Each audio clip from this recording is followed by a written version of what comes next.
Imagine being the most powerful, smartest, and most successful guy in the empire, but being a eunuch. That's our MC. This story is the saga of a guy who reincarnated with the only thing he wanted more than anything else in life. Having a gun so he could go to the shooting range, a bow so he could be William Tell and pierce the apple, the tools to hit the back of the net, and the body to be like Michael Phelps and win gold in the moist waters. Yeah, you get it. And let me say, an unstoppable force will meet a lot of movable objects this time. So let's get it. The story begins in the province of Beijing in Sham, where a man is lying in the middle of an altar. The people around him ask if he really wants to continue with the ritual, and Emperor Qushu commands them to proceed immediately. This man is known as Eunuch Li Su, the person behind all the power of the Empress of the Ming Empire, a secretive figure who monopolizes the territory and authority of the land. He is also known as the worst villain in history for manipulating the empire's politics for his own benefit, and he is, in fact, our protagonist. Through great effort, he managed to transform the insignificant third empress into the reigning empress. However, despite all his successes, there is something he cannot achieve. Looking at a book of combat positions in his room, he remarks how unbelievable it is.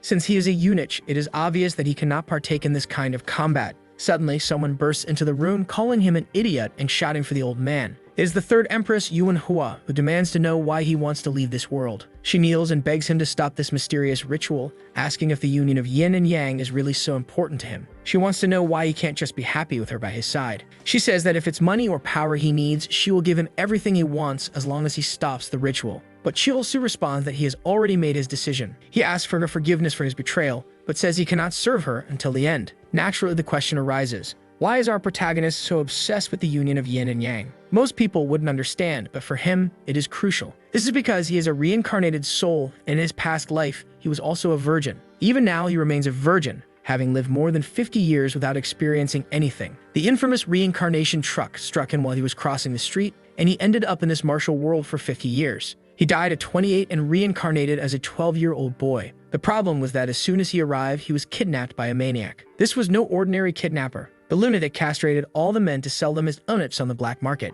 Despite all this, Chiolsu did everything possible to restore his masculinity. He transformed the princess into an empress just to meet an extremely renowned doctor. He mastered martial arts to the point of rebirth and became the most powerful martial artist in the palace. But even when one of the men knelt before him and declared that creating something out of nothing was impossible, he understood his intentions. The man apologized, explaining that only if he were reborn once more could he recover what he had lost. This made Chiolsu question the purpose of money, power, and martial prowess if he remained a eunuch. These events led him to decide to reincarnate into a new body. He wants to experience a life full of combat and action behind closed doors. Essentially, he's a close combat prodigy, and if he can't enjoy life with the most extraordinary fighters, he won't be satisfied. He orders them to remove the empress, who leaves crying, questioning how he could do this and not wanting to see him die in such an insignificant way. She calls him father because he raised her from childhood. Naturally, having known her since she was so young, he only sees her as a child or a younger sister. The moment she starts crying, he almost changes his mind. However, the decision has already been made, and to him, she is family who will have to cope with his loss.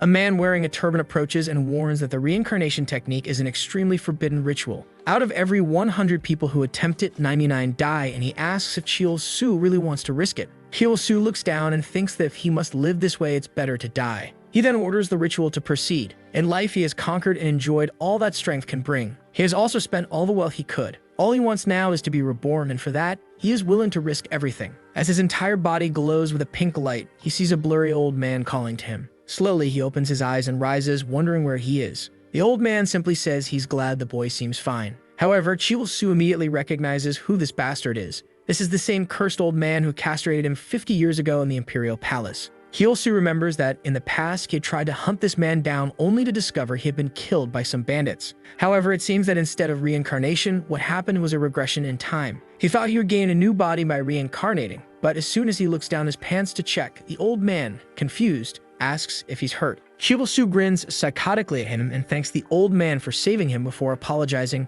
The old man helps him up and mentions he has some herbs at home that would help the boy recover. But Chiolsu laughs, breaks the man's finger, and asks if he plans to kidnap him again to sell him as a eunuch. When the old man asks how he knows about this, Chiolsu twists the man's arm. Despite just regressing in time, he still remembers the martial arts of his previous life, and for someone who stood at the top of the imperial palace, defeating an old man is effortless. He puts the old man in a chokehold, saying that in his previous life he was saddened to learn the old man had already been killed. But this time, it would be Chiolsu who would end him. After squeezing the life out of him, the man's body drops to the ground. Su spits on the corpse and reflects that it has been a long journey, but he finally reached this point. In his past life, even with all the power and wealth he amassed, he couldn't enjoy any of it. Now, however, he is a completely different person. Whether reincarnation or regression, from now on, he will live for the pleasures of life, if you catch my drift. And so begins the story of the second eunuch who reclaimed his masculinity. 2 months pass after his revenge against the cursed old man.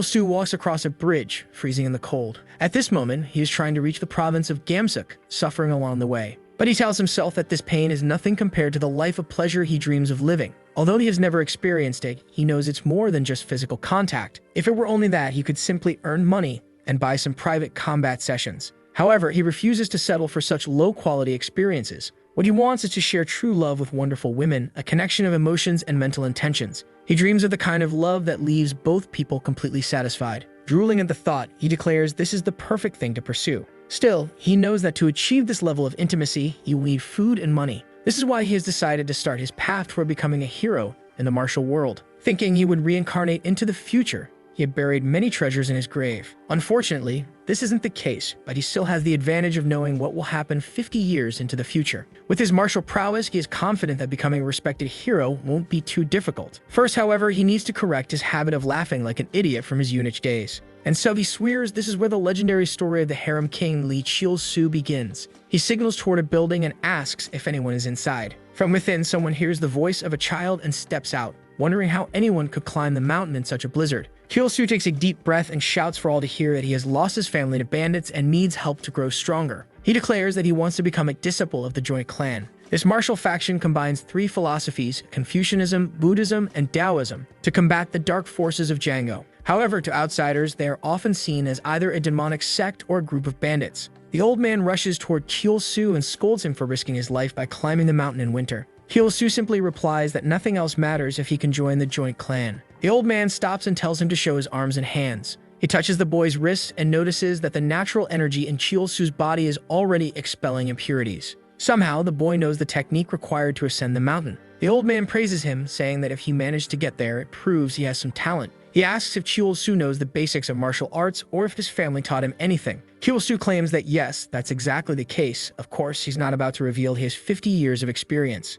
The old man introduces himself as Zhang Yang, leader of the Gangdong sect, and explains that there are several processes to join. However, based on Chil-Su's basic talent, he will approve him. Chil-Su celebrates as everything is going according to plan. He came to this place precisely because he knows Gangdong is on the brink of collapse, so they won't refuse a new disciple. Chil-Su starts walking around doing pelvic exercises to prepare for future action. As he explores, however, he notices that the place is in far worse condition than he remembers. There isn't a single intact building, which is shocking given that he knows this sect will rise to become one of the top 5 in the world within 50 years. Seeing the scale of destruction now makes him doubt that a little. Zhang Yun tells him he must meet someone, the master of the sect's disciples. Chil-Su thinks that the more chaotic Gangdong is now, the better for him. This way, he can become the prominent swordsman who saves a fallen sect, creating a legendary tale. They stop in front of a temple and Zhang Yun calls for someone named Ruya, announcing the arrival of a new disciple, Lee Chil-Su. Chil-Su shields himself from the harsh blizzard. Suddenly, someone rushes out of the building. Chil-Su is startled as the person welcomes him as the new disciple.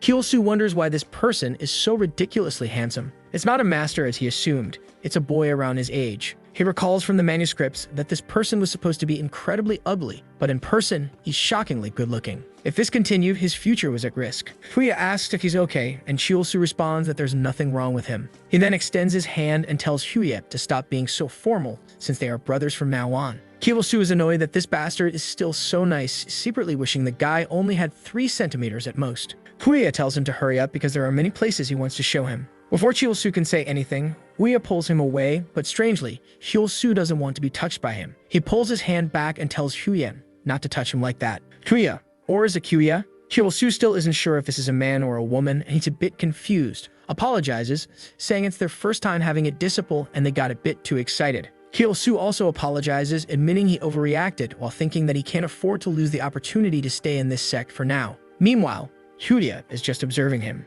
The snowstorm continues to fall, and the old man reflects that winter in this place is finally ending. He hopes Chil-Su gets along with Huye. 10 years ago, he accepted this child, who was an orphan at the time. After discovering how talented Huye was, he nurtured them up to this day. Now it's clear if Huye is actually a boy, or perhaps not. It turns out Huye is a woman disguised as a man in the martial world. All the old man hopes is that her disguise isn't revealed to Chil-Su. Later that night, lying in bed, Kyul-soo reflects that tomorrow marks the start of his phenomenal journey in this sect. However, up until now, he has been mistreated the entire time, all thanks to that bastard Jin Hui. Earlier in the day, Jin Hui introduced herself, apologizing for the sect's dilapidated state, but expressing a desire to show him the significance of the place. Even after the massacre 50 years ago, the palace of Ryangshan, where the master still resided, proved that the joint sect wasn't dead. She wanted to share its history with him. Kyul-soo told her he understood but asked her not to get too close because he's a bit shy. She agreed while he wondered why his new friend seemed so downcast. He approached her and said mistakes happen, so there's no need to feel disheartened. He even encouraged her to tell him the story of the sect if she wanted to.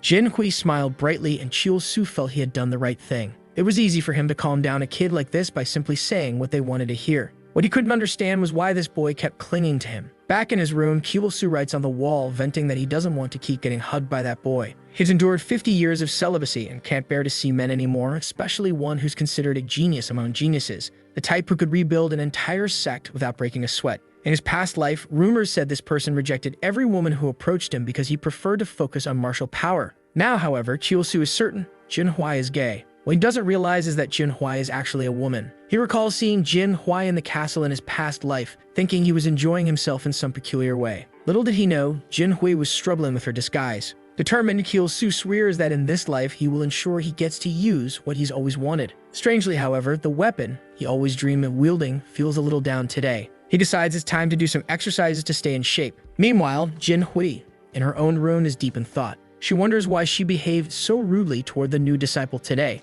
She couldn't control her excitement about welcoming someone new to her family. She recalls the moment Kyul-soo told her he would gladly listen to the sect's story. The memory heals her as she realizes he cared about her feelings even if he seemed indifferent. She's eager to get closer to him and wonders if this is what it feels like to have a younger brother. At the very least, she hopes to get close enough to share a hug without it being awkward. The next morning, Kyul-soo finishes washing a pot. He places it down and notices how decrepit the kitchen is. It looks like it could collapse at any moment. Even though it feels strange to spend his time doing this, he knows he needs to build his reputation here. Making a good impression on the master and the senior disciple is the best way to do that. Of course, while cleaning and gathering vegetables, he doesn't miss the chance to practice his unique exercises. Suddenly, Jin Hui appears and asks what he's doing in the kitchen. Caught off guard, he nervously explains that he prepared breakfast on his own. She praises him, impressed by his efficiency, and smiles, while Kyul-soo wonders why this bastard is so annoyingly beautiful. He responds that losing his family forced him to mature quickly. Jin Hui, visibly moved, reveals that she's also an orphan and admires his maturity.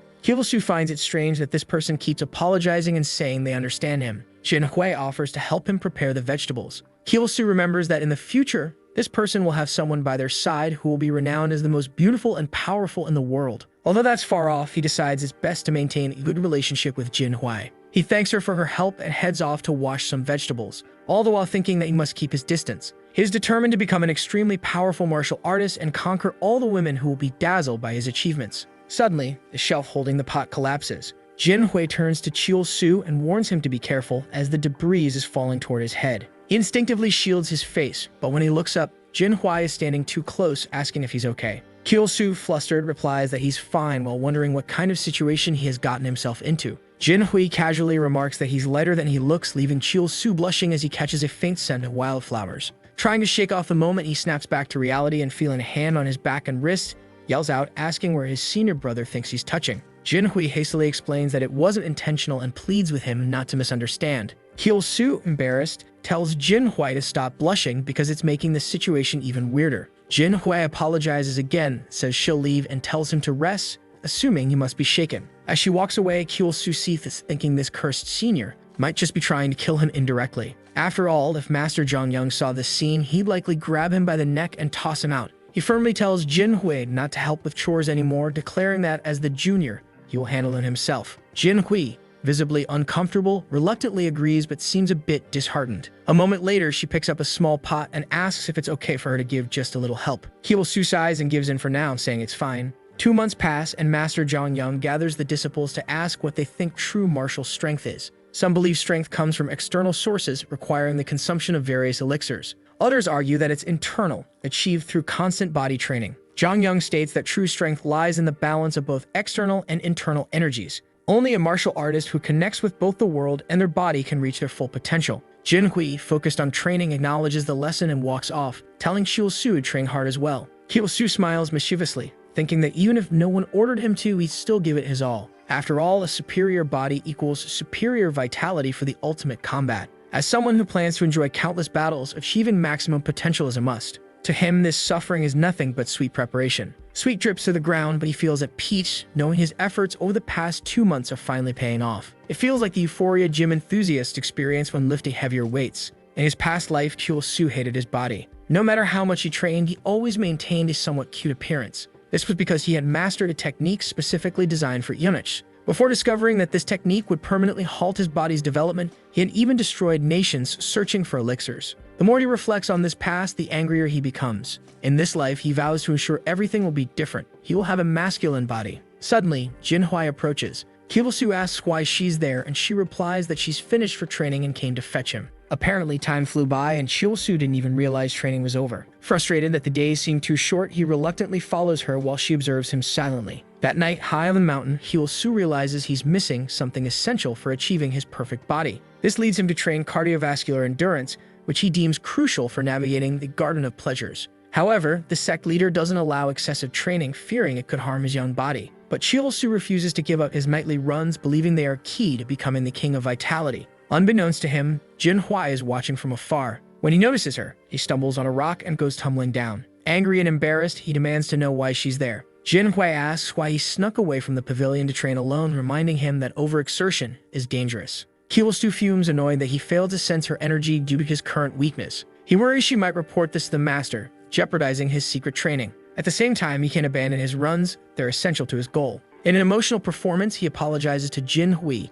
saying he needs the training because he's weak, untalented, and forgets everything he learns. Tearing up, he claims he hates falling behind and that if he doesn't push himself, he'll never be able to stand alongside his friend. Jinhui, visibly shaken, listens as Chul-Soo continues his act, crying and pleading not to be expelled. Moved, Jinhui hugs him tightly, apologizing for not realizing how much he was suffering. But this was the last thing Chul-Soo wanted. As he tries to wriggle free, Jinhui holds him firmly, telling him not to cry. Chul-Soo is mortified, thinking about how his first hug ended up being with a man. He had hoped to save this milestone for a breathtaking beauty, yet here he is, trapped in Jinhui's iron grip. While Jinhui glows in bliss, Chul-Soo notices something oddly soft pressing against his head. The scene shifts to a memory of a young girl standing among a pile of dead animals as people call her a monster. Angrily, she glares back at them. Zhang Yang appears, offering her 2 rice cakes, and tells her that, like him, she's a human under the same sky. He kneels and asks if she would follow him. Back in the present, Jinhui tells Chul-Soo that the master wouldn't expel him just for lacking martial arts talent. Now that he's part of the sect, he's family and will always be their junior. Chul-Soo pulls away from the hug, surprised to feel for the first time a hint of sympathy for Jinhui. Despite his immense talent and mastery of martial arts, Jinhui has the condition of gynecomastia, that faintly noticeable chest some men have. And so Chul-Soo believes that what he felt against his head earlier must have been Jinhui's chest, specifically the result of his gynecomastia. Feeling pity for the poor guy, Chul-Soo convinces himself there's no doubt Jinhui is a man, as this was already confirmed back at the palace.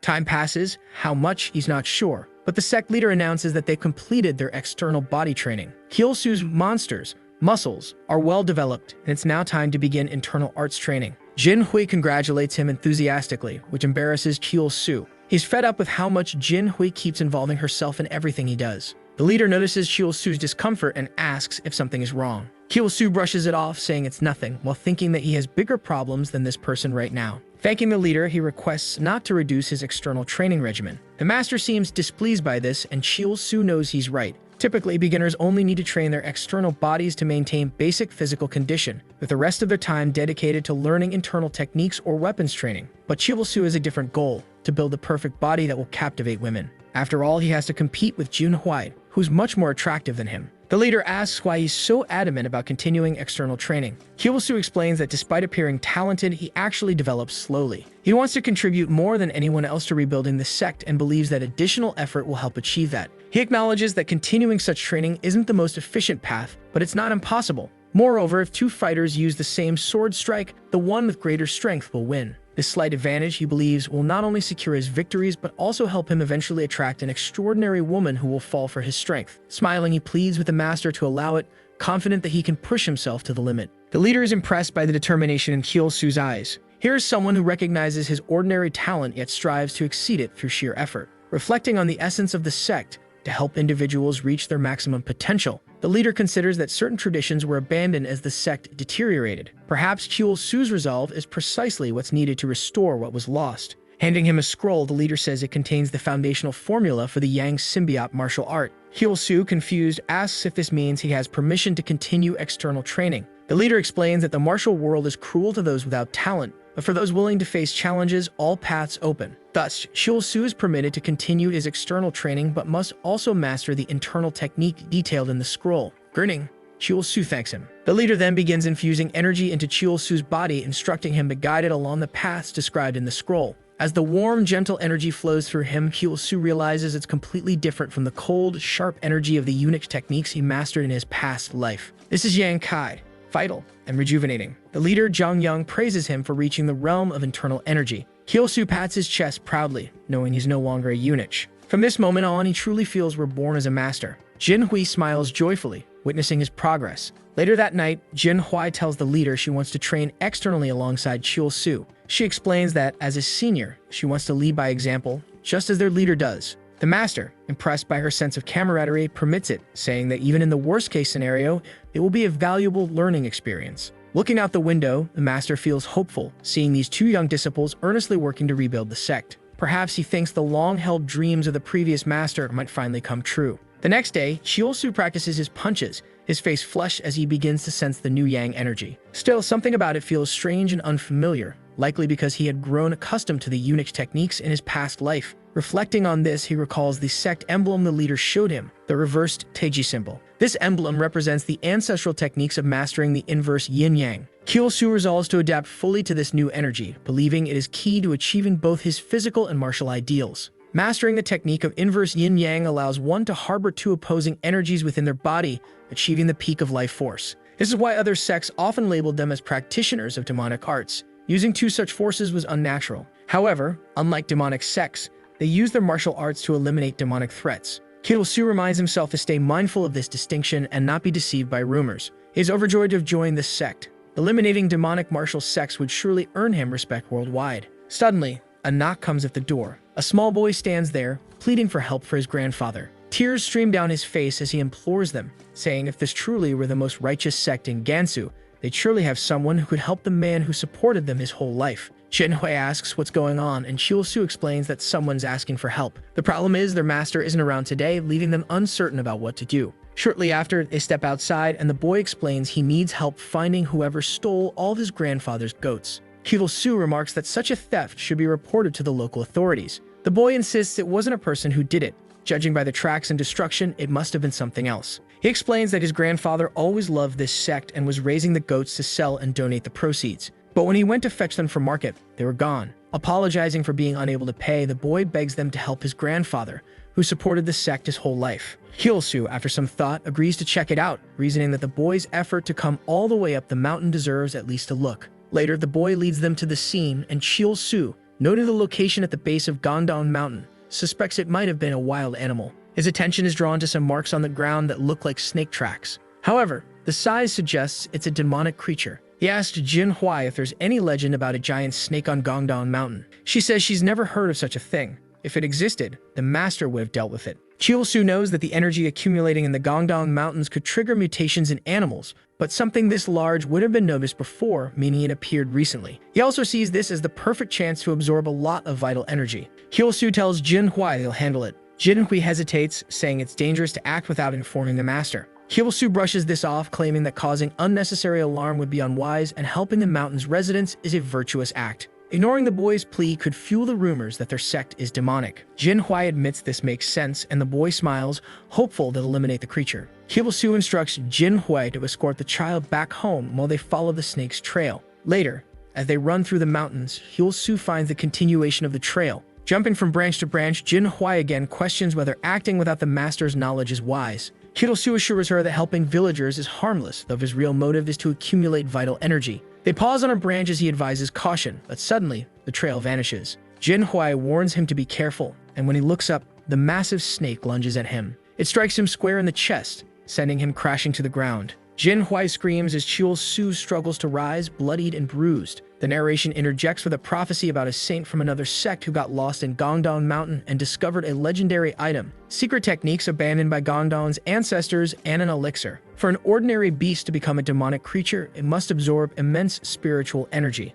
The mutation likely occurred because residual energy in a cultivation spot affected the snake. Gripping his wounds, Chiul Su realizes that if he survives, he'll not only restore his vitality, but also grow stronger and recover Gongdong's lost techniques. Jin Hui rushes to his side, screaming for her junior as the snake prepares to strike again. She attacks, but her sword is ineffective against its tough scales. As she notices something on the side, the snake's tail slams her, sending her flying. Chiul Su mentally berates her inexperience, thinking she panicked in a critical moment. Grabbing a branch, she lunges at the snake, stabbing it in the eye and forcing it to retreat momentarily. However, the venom begins to take its toll, and Chiul Su feels weaker. Jin Hui asks if he's okay, but he insists they must focus. They've fallen into the creature's trap. He asks if she noticed the hardness of its scales, and Jin Hui admits they're impenetrable. They must decapitate the snake in a single attack, but it's too fast to allow that. Chiul Su notes that Jin Hui still has far to go before reaching her full strength. The real problem is that, though he retains his past life skills, he's already been poisoned and can only buy them a little time.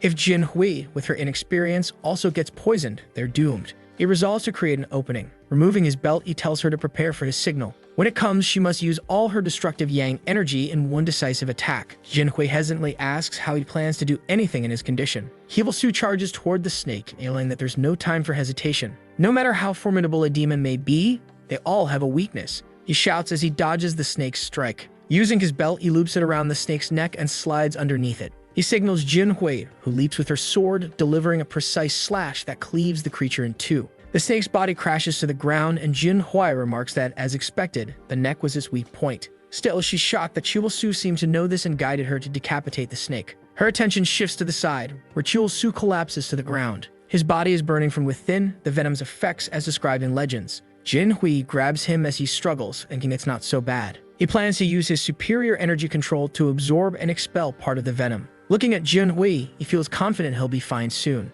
But Jin Hui, panicking, shakes him and pleads for him to wake up. Blaming her own weakness for relying on him to create an opening, she hugs him, vowing to save him somehow. Placing him on the ground, she declares that she's not ready to lose him like this. Without hesitation, she leans down and uses her mouth to suck the venom from his neck. Chiul Su jolts awake, confused and disoriented, feeling something soft against his neck. Realizing what's happening, he flails and yells, asking what Jin Hui is doing. Jin Hui sits up, spitting out the venom, equally flustered. Chiul Su fumes, calling her reckless while she blushes, insisting it's fine. She'll make sure he's safe. Later by the fire, Chiul Su sits despondently. Jin Hui, cheerful, comments that his pulse has stabilized, though she finds it odd that he suggested eating the demonic snake's meat. Chiul Su explains that some snake species have incredibly nutritious meat, to which Jin Hui muses that the master might enjoy it too. Annoyed, Chiul Su can't believe she's thinking about their master in a moment like this. He says that once they've eaten, they should search the snake's cave. After wandering through the forest, they finally find the entrance at the mountain's summit. Jin Hui remarks on the strong spiritual energy emanating from the cave. Chiul Su is impressed by her sharp intuition, wondering if she used the same skill in her past life to find this place. Inside, Jin Hui marvels, saying she never imagined Gongdong had a place like this. She speculates that the energy might be tied to some lost manuscript. Chiul Su agrees it's possible. It could be a hidden cultivation spot of the ancestors or where a master achieved immortality. If so, the place should be brimming with elixirs. Jin Hui notices something in the corner, several pills. However, they seem devoid of energy, likely consumed by the snake. Deeper inside, they discover a temple. In front of it sits a table with several books. Jin Hui approaches and identifies them as sword techniques. Realizing the significance, they conclude these are the lost martial arts of Gongdong. Jin Hui is in awe, convinced this must have been where the ancient masters trained. Chiul Su, having anticipated this, remains calm. She exclaims they stumbled upon an incredible opportunity. Chiul Su notes there might be more hidden treasures and suggests they split up to search. As soon as he's out of sight, Chiul Su sprints deeper into the cave, determined to find the elixirs before Jin Hui. If he can secure them, he'll accelerate his progress and avoid living in her shadow. Eventually, he spots a floating pill. Drooling at the sight, he declares this will help him leave behind all past humiliations, bringing him one step closer to become the harem king. But before he can grab it, Jin Hui shouts from another direction, having found a bathing spring. She notices something peculiar, but is interrupted by Chiul Su's screams. She rushes to him and finds him collapsed in front of a frozen area. Jin Hui recognizes it immediately. It's Medicine Su, the legendary elixir of life. Formed over millennia, it contains immense yin energy, the feminine counterpart to yang vitality. However, this is disastrous for Chil-Su, whose goal revolves around building yang energy. Consuming it would completely disrupt his balance, leading to the same feminine characteristics he despised in his past life as a eunuch. Chil-Su, devastated, realizes this could undo all his efforts. Jinhui asks why he's crying so much, and he claims they're tears of happiness. Feigning enthusiasm, he insists she should consume it, explaining it can awaken boundless vital energy. Jinhui refuses, saying he found it, so he should use it. Chil-Su, inwardly fuming, thinks the elixir is useless to him but might be perfect for her. He argues that it would be a waste on him since he's slow to develop, whereas she could make full use of it. Dividing it would dilute its effects, benefiting no one. He insists she should consume it, become stronger, and help restore the sect. Jinhui, thoughtful, counters that precisely because he lacks natural talent, he needs the elixir to reach his potential. She believes he should consume it to stay by her side. Chil-Su grows frustrated, wondering why she's so stubbornly virtuous and unwilling to accept a gift when he's offering it freely. Chil-Su realizes that he needs to create a situation where Jinhui has no choice but to consume the elixir. He gently takes her hand and asks if she could grant this humble request of her junior disciple. Jinhui, caught off guard, blushes and stammers, unsure how to respond. Chil-Su presses on, saying he offers the elixir out of deep respect for his senior brother. Flustered and overwhelmed, Jinhui finally relents, saying that if he insists so strongly, she'll consume it. Chil-Su smirks inwardly, thinking that a little display of earnest friendship was enough to sway her. Jinhui advises him to be cautious, reminding him to focus on properly absorbing energy when the time comes. She thanks him and begins studying the manuscripts to prepare herself. Chil-Su watches in awe at how quickly she flips through the pages, impressed by her capacity to absorb so much knowledge.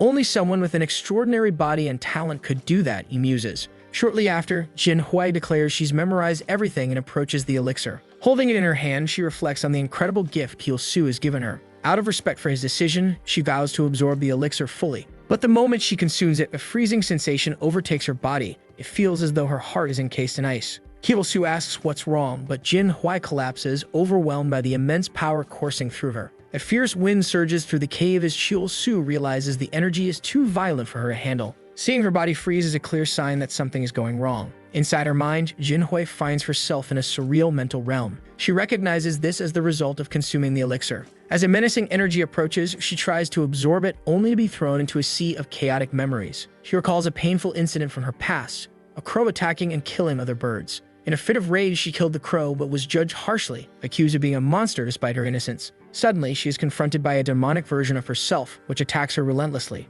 Outside, Chil-Su observes the storm of energy emanating from Jinhui and realizes that the demon within the elixir is assaulting her mind. Believing her extraordinary talent would allow her to overcome it, he underestimated the toll it would take. Reluctantly, Chil-Su steps forward, muttering about his dislike of unnecessary contact but knowing he must intervene. He embraces Jinhui, placing his hand on the back of her neck and channeling his yang energy to stabilize her. In her dream, Jinhui hears Chil-Su's voice urging her to guide the elixir's energy through her body. If she fails, she will succumb to a demonic state. The cave grows colder and Chil-Su marvels that her body hasn't frozen entirely yet, but he refuses to let her succumb, knowing she is vital to rebuilding the sect. Inside her mind, the demon tightens its grip, demanding answers to her inner fears and doubts. Grabbing a rock, Jinhui strikes the demon and runs, determined not to be consumed by it. Yet deep down, she knows this demon feeds on her weaknesses, always lurking in moments of vulnerability. Chil-Su's voice cuts through again, urging her not to give up. Golden energy surrounds her, and she realizes it's Chil-Su's power stabilizing her from the outside. He reassures her that the pain she's feeling is necessary to create an opening for her to succeed. Despite the immense risk, Chil-Su channels his energy to guide hers, refusing to let her fail.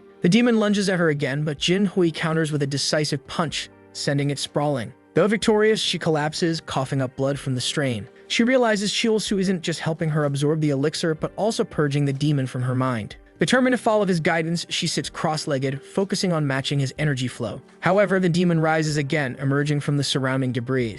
Outside, Chil-Su feels his presence and raises barriers of yang energy to shield her. He shouts for her to seize the moment the energy is nearly fully integrated. As the demon makes one final charge, Jinhui opens her eyes and counters with overwhelming force. The demon crumbles, sinking into the earth as the chaotic energy dissipates. Outside, the cave falls silent. Chil-Su, exhausted but relieved, congratulates Jinhui on her breakthrough. In her mind, Jinhui reflects on how Chil-Su has supported her since the day they met. From caring about her feelings to sacrificing what was most valuable to him for her growth, his actions leave her deeply moved. She resolves to repay his kindness no matter the cost, vowing to stand by his side even if the entire world turns against him. As Chil-Su watches her absorb energy and advance spiritually, he feels satisfied, knowing her growth is a critical step in rebuilding the sect. Kiyosu stands thinking that the ordeal was difficult but ultimately worth it. Still, he wonders if this cursed cave really doesn't have a Moto elixir, something that could help him regain the power of his past life. Instead, he stumbled upon the worst possible option, yin energy, which he has no desire to absorb after his experiences in the past. While scanning the cave, his eyes catch a small red plant tucked behind a rock. Finally, he's found something enveloped in yang energy. Though it's not as rare as the pearl-like elixir they found earlier, it's still a valuable discovery. Approaching the plant, Chiwil-su is struck by its quality. He eagerly picks it, shoves it into his mouth, and begins cultivating. Rather than using the plant's energy solely to strengthen his internal power, he channels it throughout his body, enhancing his vitality and overall health. This is the perfect moment for him to develop the power of a true man. For the first time in ages, he feels the genuine yang energy coursing through him. Though he hasn't advanced as much as Jin Hui, he's gained a body immune to illness. A short while later, he stands, imagining that Jin Hui might have gone to bathe after their training. Given that this is a sacred place where ancestors practice, there's bound to be at least one bathing area. Nearby, Jin Hui is indeed taking a bath, exclaiming how amazing it feels. Kiyosu calls out from a distance, asking where she is. Jin Hui panics, telling him not to come any closer. Kiyosu sits outside, saying he'll wait there. Jin Hui thanks him, thinking to herself that she can't let him see her like this. As she soaks, she reflects on how close Kiyosu came to discovering her true identity as a woman. Disguising herself as a man her whole life has left her uncertain in situations like this. When she first joined the sect, her master advised her to conceal her gender to avoid complications. Despite the risks, she feels grateful for having successfully absorbed the elixir, knowing she couldn't have done it without Kiyosu's help. It's incredible to her that someone so young could support her so selflessly, not only offering such a precious item without hesitation, but also enduring the difficulties alongside her without complaint. Now she wants to find a way to help Kiyosu in return. She blushes, confused by the strange feelings she's experiencing. Her heart races as she imagines being closer to him, supporting him through his struggles. Caught up in her thoughts, she envisions walking through a garden with him, never wanting to leave his side. Startled, she snaps out of it and chastises herself for such silly imaginings. She convinces herself that Chiwil-su is like a younger brother, nothing more. She resolves to focus on rebuilding the sect and becoming one of the strongest martial artists, continuing her disguise for as long as necessary in this patriarchal martial world. Outside, Chiwil-su wonders aloud why his friend is taking so long. A man's bath shouldn't take more than 5 minutes, he mutters. He marvels at the cave's spaciousness, with pearls and glowing minerals embedded in the walls representing the wealth of Gondong. It's astonishing to him that a sect capable of producing the greatest swordsman in history fell so far. He recalls that in his past life, after the sect was attacked, only the Thunder Sword survived. That swordsman, Zhang Yun, the current leader of Gondong, became infamous not for his skill, but for being the sole survivor of the massacre. The title Demon Slayer was given mockingly, as others considered him a coward who lived while everyone else perished. Recovering the lost martial texts is essential for the sect's revival. Kiyosu knows that while this cave holds remnants of their history, it also hides mysteries. In his past life, when he visited the cave, it had already collapsed. Now it stands perfectly preserved, suggesting its destruction wasn't natural. Jin Hui suddenly emerges, glowing and refreshed, and tells Kiyosu to go take a bath. Kiyosu, flustered by her radiance, punches himself in the face to clear his thoughts. In the bath, he wrestles with his irritation, wondering why his friend keeps getting more attractive. Slamming his fist into the water, he grumbles about the demon driving him crazy. When he returns, he finds Jin Hui organizing several recovered books. She explains that she's sorting the martial texts they retrieved. Kiyosu gets excited, realizing these will be foundational for Gondong's revival. However, he notices that none of the sect's famous primordial techniques are among the texts.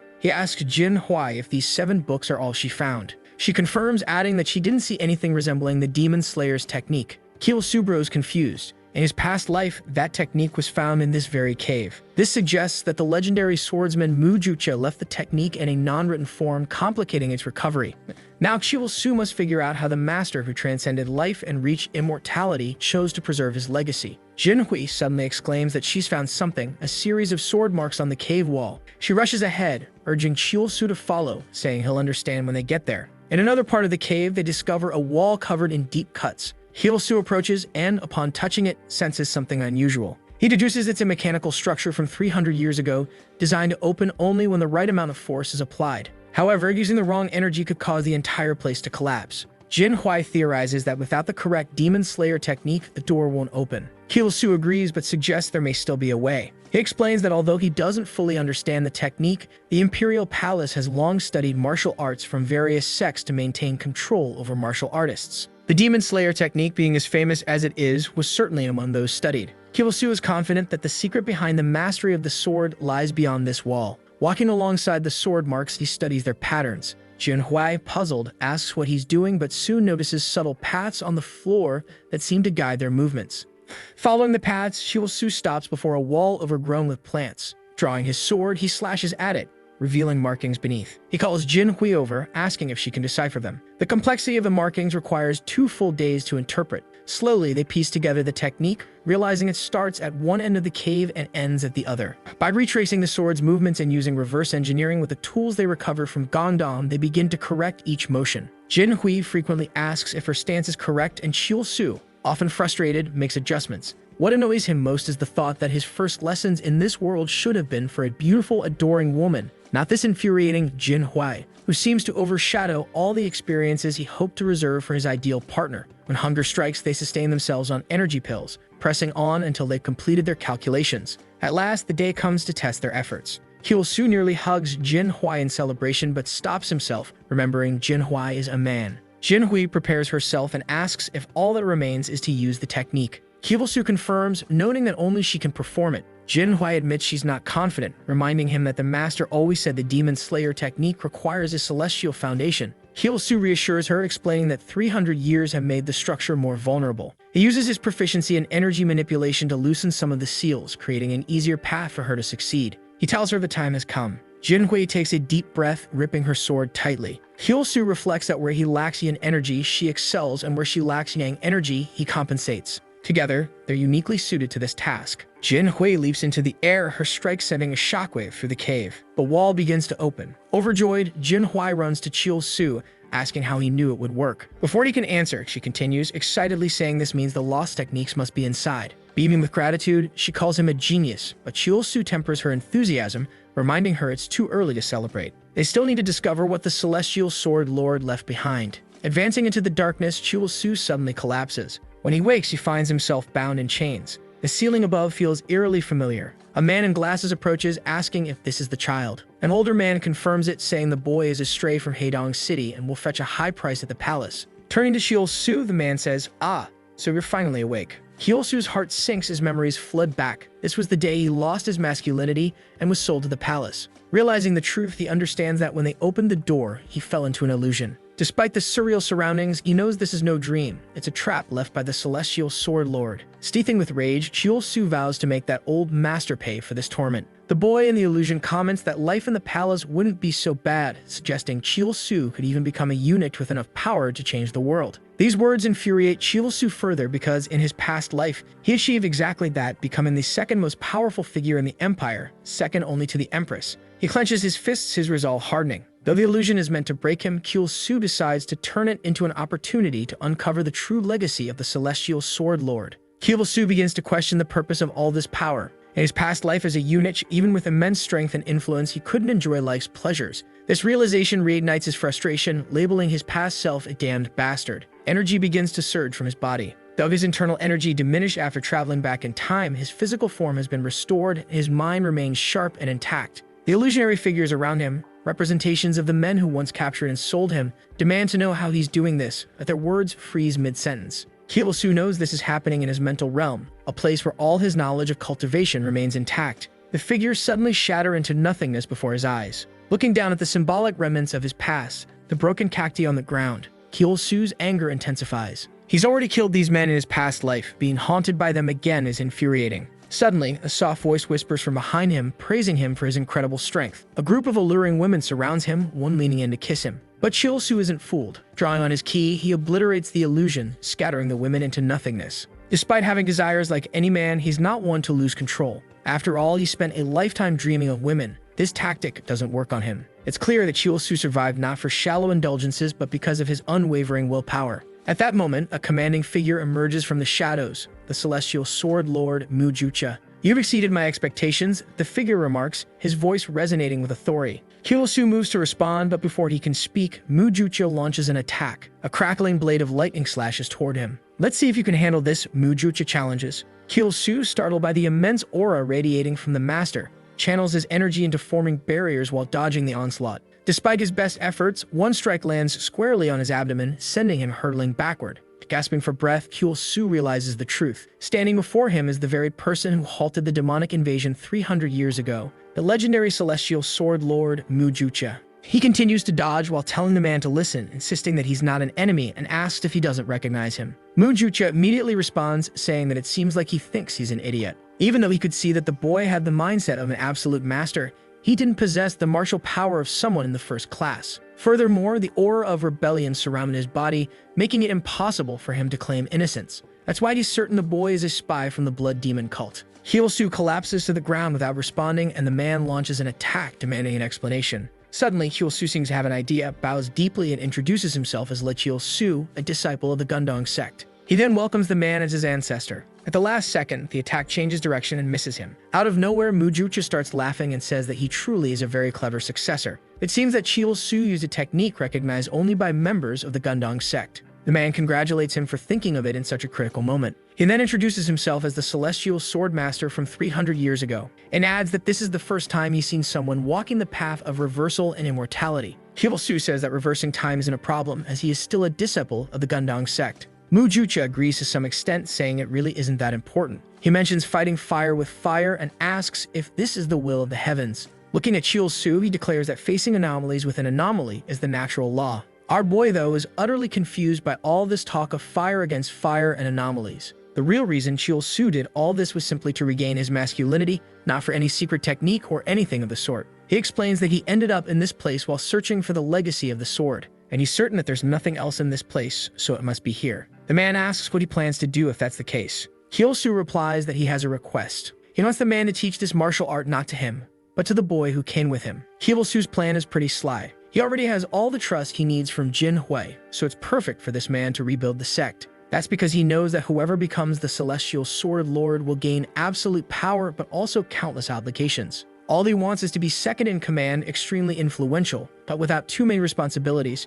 just enjoying life and the company of friends. Mujucha acknowledges his cleverness and wonders if perhaps destiny brought him here. However, he remarks that Hyolsu's way of thinking is foolish because he hasn't realized something yet. An inevitable disaster is about to strike this place once again. Hyolsu is utterly confused, not understanding what the man is referring to. As far as he knows, the demon blood cult was completely eradicated by this man 300 years ago. However, he's also certain the man wouldn't say such a thing without reason. So he asks if the demon blood cult is really going to return. The man replies that he can't say much because of a heavenly prohibition. Wow, that's news to me. And Hyolsu is standing there, unsure of what to ask next. He knows this blood cult is an extremist faction that was of course created by the demon sect. They are bloodthirsty for war and destroy everything in their path whenever they appear. This same cult created a river of blood when they attacked the Gangdong Mountains, and the Wang dynasty, which lived on the plains at the time, fled because of them. Shortly before the demon cult could conquer the entire region, the celestial lord appeared and defeated them. This victory unified the entire Merem alliance,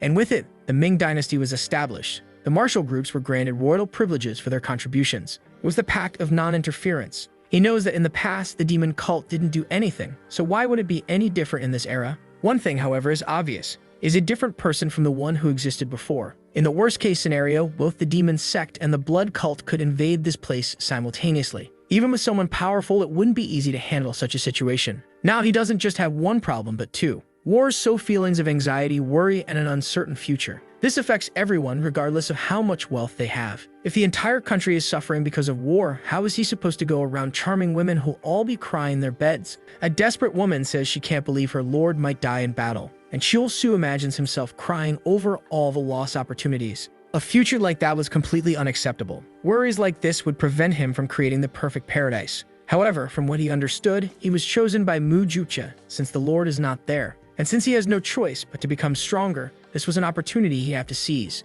Of course, that doesn't mean he wants to play the hero and take on the world's responsibilities. After all, that would be too much work. But remembering the empress he helped create, he swears he won't allow these demons to wreak havoc in these lands. Mujucha then says he seems ready and asks if he wants to learn the teachings of the unified sword. Hyolsu wants to know what he'd need to learn it since he thought having a boy from the Gundong sect was enough. Mujucha then says he knows the boy's thoughts are impure, and asks if he doesn't want to use these techniques to become powerful and indulge in carnal pleasures. Hyolsu pauses for a second and says his intentions are not impure. The union of yin and yang is a natural principle of life. He's not a demon driven by desires, and the celestial master himself saw him break that illusion formation. All he wants is to pursue his desires in the right way. He wants to achieve enlightenment through the harmony between man and woman. To him, women represent pure devotion, love, and desire, and he wants to make all of them as happy as possible. This is completely different from seeing them as mere playthings, which is what a true villain would do. Mujucha is baffled by the boy's philosophy and wonders what crime a woman would have to commit in her life to get involved with someone like him. But Chivalsu assures him not to worry because he'd always take responsibility.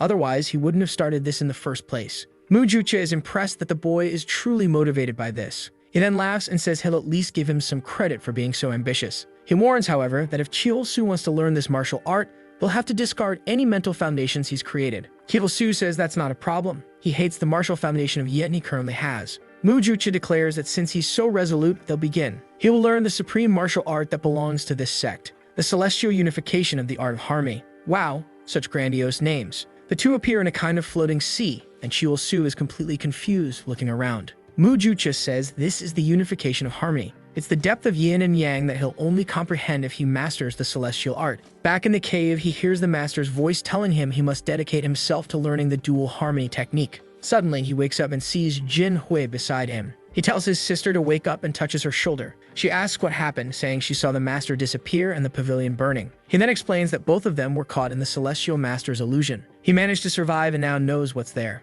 That box contained the dual harmony technique, part of the legacy left behind. Suddenly, the cave begins to collapse. He runs for the box and says they must grab it quickly and get out of there. It was the swordsman's power that kept this place intact, and now that he's gone, everything will fall apart. Jin Hui points to a glowing stone on the side, and the two run out. As they leave the cave, Chivalsu looks to the side and sees Mujucha's vision. It vanishes just as he reaches the entrance. However, the boy says nothing and just keeps moving forward. Shortly after, they manage to get outside. Jin Hui comments that it's been so long since he's even seen sunlight, and now the cave has completely collapsed, so obviously there's no going back. However, he feels relieved that at least some martial arts techniques were recovered. Chivalsu says it's time to return to the base because they have a lot to organize. But before that, there's a place he needs to visit. In the city, someone asks a little boy why he's standing there lost in thought. It's his mother, telling him to wake up because his grandfather is already in bad shape. He apologizes and says he's already packed everything. At that moment, the old man comes out of the house and asks if they really have to leave this place. She says yes, considering how poor they are and that all their money was taken. They have nothing left to do here. At the very least, they need to go somewhere they can make a living. It's been a week since the boy visited the Gongdong sect, and he wonders if the two are doing well. He's worried that perhaps what he said might have put them in danger, until someone knocks on the wood and asks if anyone's there. Obviously, it's the pair of mischievous boys who've arrived. The mother asks who they are, and our boy introduces himself. Jin Hui explains that her son asked them to find the culprit who destroyed their home and stole from them, and they've returned now that they've resolved the case. The grandfather and the woman are a bit skeptical that they actually did this. The boy drops the bag on the ground and runs to hug the two of them. Meanwhile, Chivalsu is complaining that the kid didn't leave an address, so it was hard to find him. However, he explains that they've now avenged the snake that destroyed the place, and he thanks the boy for letting them know because it was thanks to him that they prevented more people from getting hurt. He then reaches into his pocket and says he has something for them. It's a core from inside the snake's body. It should be properly prepared and given to his grandfather. If he consumes it fully, his health will improve. The boy thanks them, crying, and the grandfather steps closer. Suddenly, he begins crying as well. A little while later, it seems they're leaving, and with that, they've left the city. The two stood there in silence. Chivalsu says that sometimes he wishes he were stronger so he could show more gratitude to those who care about Gongdong. Chivalsu takes a look and then starts walking, saying it's time to return. They don't have time to get distracted and need to rebuild that place. His friend agrees, and with that, they head off together. Chivalsu is excited. With the boy and the snake's help, they've gained a great opportunity. However, it's also placed a huge responsibility on him. He imagines that the Chivalsu from the past life didn't manage to awaken the divine fusion technique, but when he went there, the cave was already collapsed. This means someone else went to that place and recovered the techniques. And what if that person was a descendant of the Blood Demon sect? Maybe they destroyed the cave to get rid of the technique once and for all and erase Gongdong's history. One thing is certain, there's a hostile entity moving right now. Now, after all this, he begins to wonder, how are the two of them going to explain all this to their master? As he climbs the stairs, the master appears behind them and asks if it's them. They turn around looking a bit embarrassed, asking how he's doing. Immediately, the leader comes at them and smacks them both upside the head.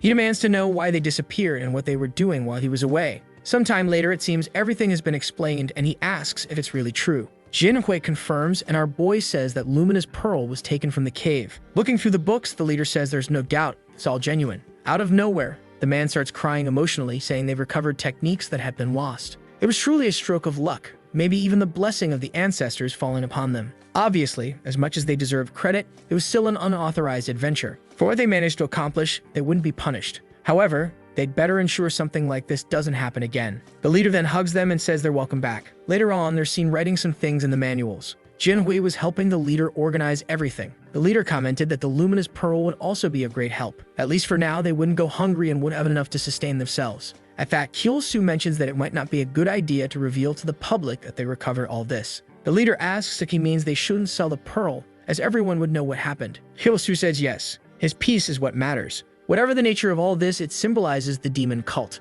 Additionally, the reincarnation technique he used in his past life was a forbidden magic, something that also belonged to the demon sect. It's probably related to the mark Mu Jutsu saw on him, and he recalls that alongside the Empress, they eradicated the entire demon cult. But he never imagined there were other hidden forces. If even in his past life they didn't know of this existence, it's still dangerous for him now. At this moment, before attracting any attention, they need to become as strong as possible. He then tells the master that rebuilding the sect is only just beginning, and showing the world a treasure without having the power to protect it will only bring disaster. The luminous pearl is an extremely rare material that many people desire. The leader says he understands and agrees that Chil-Su isn't wrong. He also knows that the Shadow Society has been gaining significant power in the Gansu province. Jinhui seems unfamiliar with it. The leader explains that in the past, it was just a group of bandits, but recently, they've been gaining a lot of influence. He then says that for now, they won't reveal to anyone the existence of all this. He opens the door to the room and tells the two to follow him. He couldn't ignore all they had done, so it was time to go out to eat. They would head to the Gongdong Inn. This makes Chil-Su very excited. He knows the white lonely flower is in this place, and finally, he'll be able to meet Su Heron. However, as he walks through the city, all he sees are beggars starving. Chil-Su wonders if there really will be an inn in a place like this. The leader says he must be surprised at how rundown the area is. He explains that it's all because of the weakness of the Gongdong sect. As they lost relevance, the local businesses also weakened. In the past, this was an extremely bustling place full of wealth and life, but now it's barely surviving. The atmosphere in the streets isn't peaceful at all, especially with the emergence of the Shadow Society. Chil-Su remembers that even in his past life, many people wanted to conquer the Gansu province. The leader says, however, that there's one good thing amidst all this. The Gongdong Inn, the most important thing in this place, is still operating. Chil-Su, now drooling, is ecstatic. He says the entire world could collapse as long as this place remains intact. He then tells the master that this place is truly perfect. Nothing carries the name of Gongdong as well as it does. The leader thanks him, relieved to hear that, and tells them to go inside. Inside, the atmosphere is quite calm. Chil-Su is impressed that despite the empty streets, the inn is quite lively. Suddenly, a man introduces himself to the leader, saying it's been a long time since they've seen each other. His name is Siu Wang, and he's the owner of the inn. He tells the leader to follow him and seats the three of them at a table. Changyun comments that the place is as good as ever. The man says he's too kind and then asks who the young man is. Chil-Su introduces himself as the new disciple of the sect. The man congratulates him for all the energy he exudes, saying he'll surely help restore the Gongdong sect. Chil-Su thanks him as well, but is confused because this man seems overly kind. That's when he starts to notice. Everyone in the bar is staring at him, talking about how Gongdong's martial artists have arrived. It really seemed like he was an inspiring young man, and it was undoubtedly a good day for them to be there. Chil-Su is completely puzzled. He's not a famous martial artist, so why are they giving him so much attention? Wang tells him not to be so surprised. These are just people and friends who are eagerly awaiting the restoration of the Gongdong sect. This inn currently serves as a meeting point for those opposed to the Shadow Society. That's why everyone here is genuinely rooting for Gongdong's recovery. Suddenly, people seem to be counting some coins. A man runs over and offers them to the leader, asking him to accept the money and use it to restore Gongdong. The leader tells him to be a bit more patient, but soon the two disciples will revive the sect. Chil-Su is still there, unable to process all this love. At that moment, the leader asks where the man's daughter is. Wang says he sent Heron on a mission, but she'll be back soon. Naturally, this is a name Chil-Su has been eagerly waiting to hear. The real reason he's so happy to be here. The only daughter of the inn's owner and the most beautiful flower. In his past life, she was also one of the people who led Gongdong's restoration. The Sword Saints were her and Jinghui. At the front lines, Jinghui provided strength, while Harin was like a CEO managing the sect's administration. She was said to be a mix of mysterious beauty, known as the Lonely Flower. Because of her sword skills, she was also nicknamed the Ice Blade Princess. Her charm resembled that of a white rose with thorns. Of course, because of this, she even had fan clubs across the faction. Men would send her letters asking to be struck by her blade. And naturally, Chil-Su, now with his masculinity restored, can't miss such an opportunity. He's extremely eager to see her wonderful appearance. The door opens, white hair passes by, and he's filled with anticipation. Then a child walks in. He forgot that he had gone back in time and is utterly shocked. He's dismayed that she's still so young in this timeline. She tells her father she's back. Meanwhile, he's blaming himself for forgetting that he really went many years into the past. He still thinks she's a pretty girl, but since she's so young, of course, he feels nothing. In fact, looking at her, he feels the same way he did when looking at the Empress. He wants to protect her from the world and help her grow. The father picks up a basket and tells her to greet the disciples of the Gangdong sect. She says hello, and Chul-Soo finds her adorable, thinking she's so cute. Even if it's just as an older brother, he can't miss the chance to get closer to her. After all, having a sister nearby would be nice. He introduces himself as Chul-Soo, a disciple of the Gangdong sect, but she stares at him. Before he finishes speaking, she walks away. The girl runs to the door and slams it shut. Inside, she wonders how he can smile when he can't protect anyone. The Gangdong sect was useless, and she hated them. She hated them in the entire martial world. As soon as she leaves, of course, her father apologizes. He said his daughter was a bit shy when it came to strangers. Jong Young reassured him, saying it was fine. After all, she was just a child. Chul-Soo, knowing her past, wasn't surprised by her behavior. A fight had broken out between some sects in the area, and her mother ended up dying in the chaos. Even the Gangdong sect couldn't help that day, which led her to resent everyone. However, he felt sad seeing someone so young shutting herself off like that. Sometime later, he thanked them for the meal. At least the food there was excellent, and he finally got a bit of protein after so long. He glanced to the side and saw Heron passing by, who immediately ran off when she noticed him. Out of nowhere, Jin Hui appeared right in front of him, asking if he enjoyed the outing today. He said yes, while wondering why this guy always got so close when speaking. Meanwhile, Jin Hui was glowing, saying he was thrilled that Chul-Soo liked it. Our boy continued to be stunned by how handsome this guy was. It's no wonder that, in the past life, Heron was always around him. At this rate, Chul-Soo wouldn't even manage to become her big brother, so he had to figure out a way to beat him. He then slammed the table and told the master that they should go out like this more often. This outing made him realize the people's expectations and how everyone supported Gangdong. It inspired him to work harder every day. He wanted to become a true martial artist to be worthy of all this support. When the master said they'd visit once a month, Chul-Soo thanked him. Excited, he was determined to make Heron his little sister. He couldn't lose to Jin Hui again. Night fell, and they were back at the sect. Chul-Soo said he'd been neglecting what made him an impressive man. He pulled out a small stone tied to a rope and declared it was time to begin hanging exercises. Man, his pants dropped, and I can already imagine what he was planning. This exercise strengthened the male organ and was essential for increasing virility. Now that he was starting to master martial techniques, his training had to be at peak level in every area. He opened his eyes and the stone began to swing. Man, it seems night turned to day, and he was still there, the stone swaying back and forth. A whole year must have passed, no doubt about it. And the guy was laughing to himself, saying he'd finally become a real man. The fact that he'd reached this level after a year of training made him a legendary master of virility. He then sat down and said it was time to enjoy this sensation. He began focusing his energy, but suddenly a golden glow started emanating, leaving him confused. Ever since he merged with that technique from the cave and combined it with these peculiar practices, something strange was happening. Every time he activated his key powers, something down below rose. He had no idea how he was going to manage this. At this rate, it wouldn't be long before he was seen as a pervert everywhere he went. Suddenly, Jin Hui appeared, calling for him. Poor Chul-Soo was on the floor, crying and wondering why this guy always showed up at the worst times. He opened the door, covering himself, and asked why the senior was there. Jin Hui informed him that today was the day they were heading out,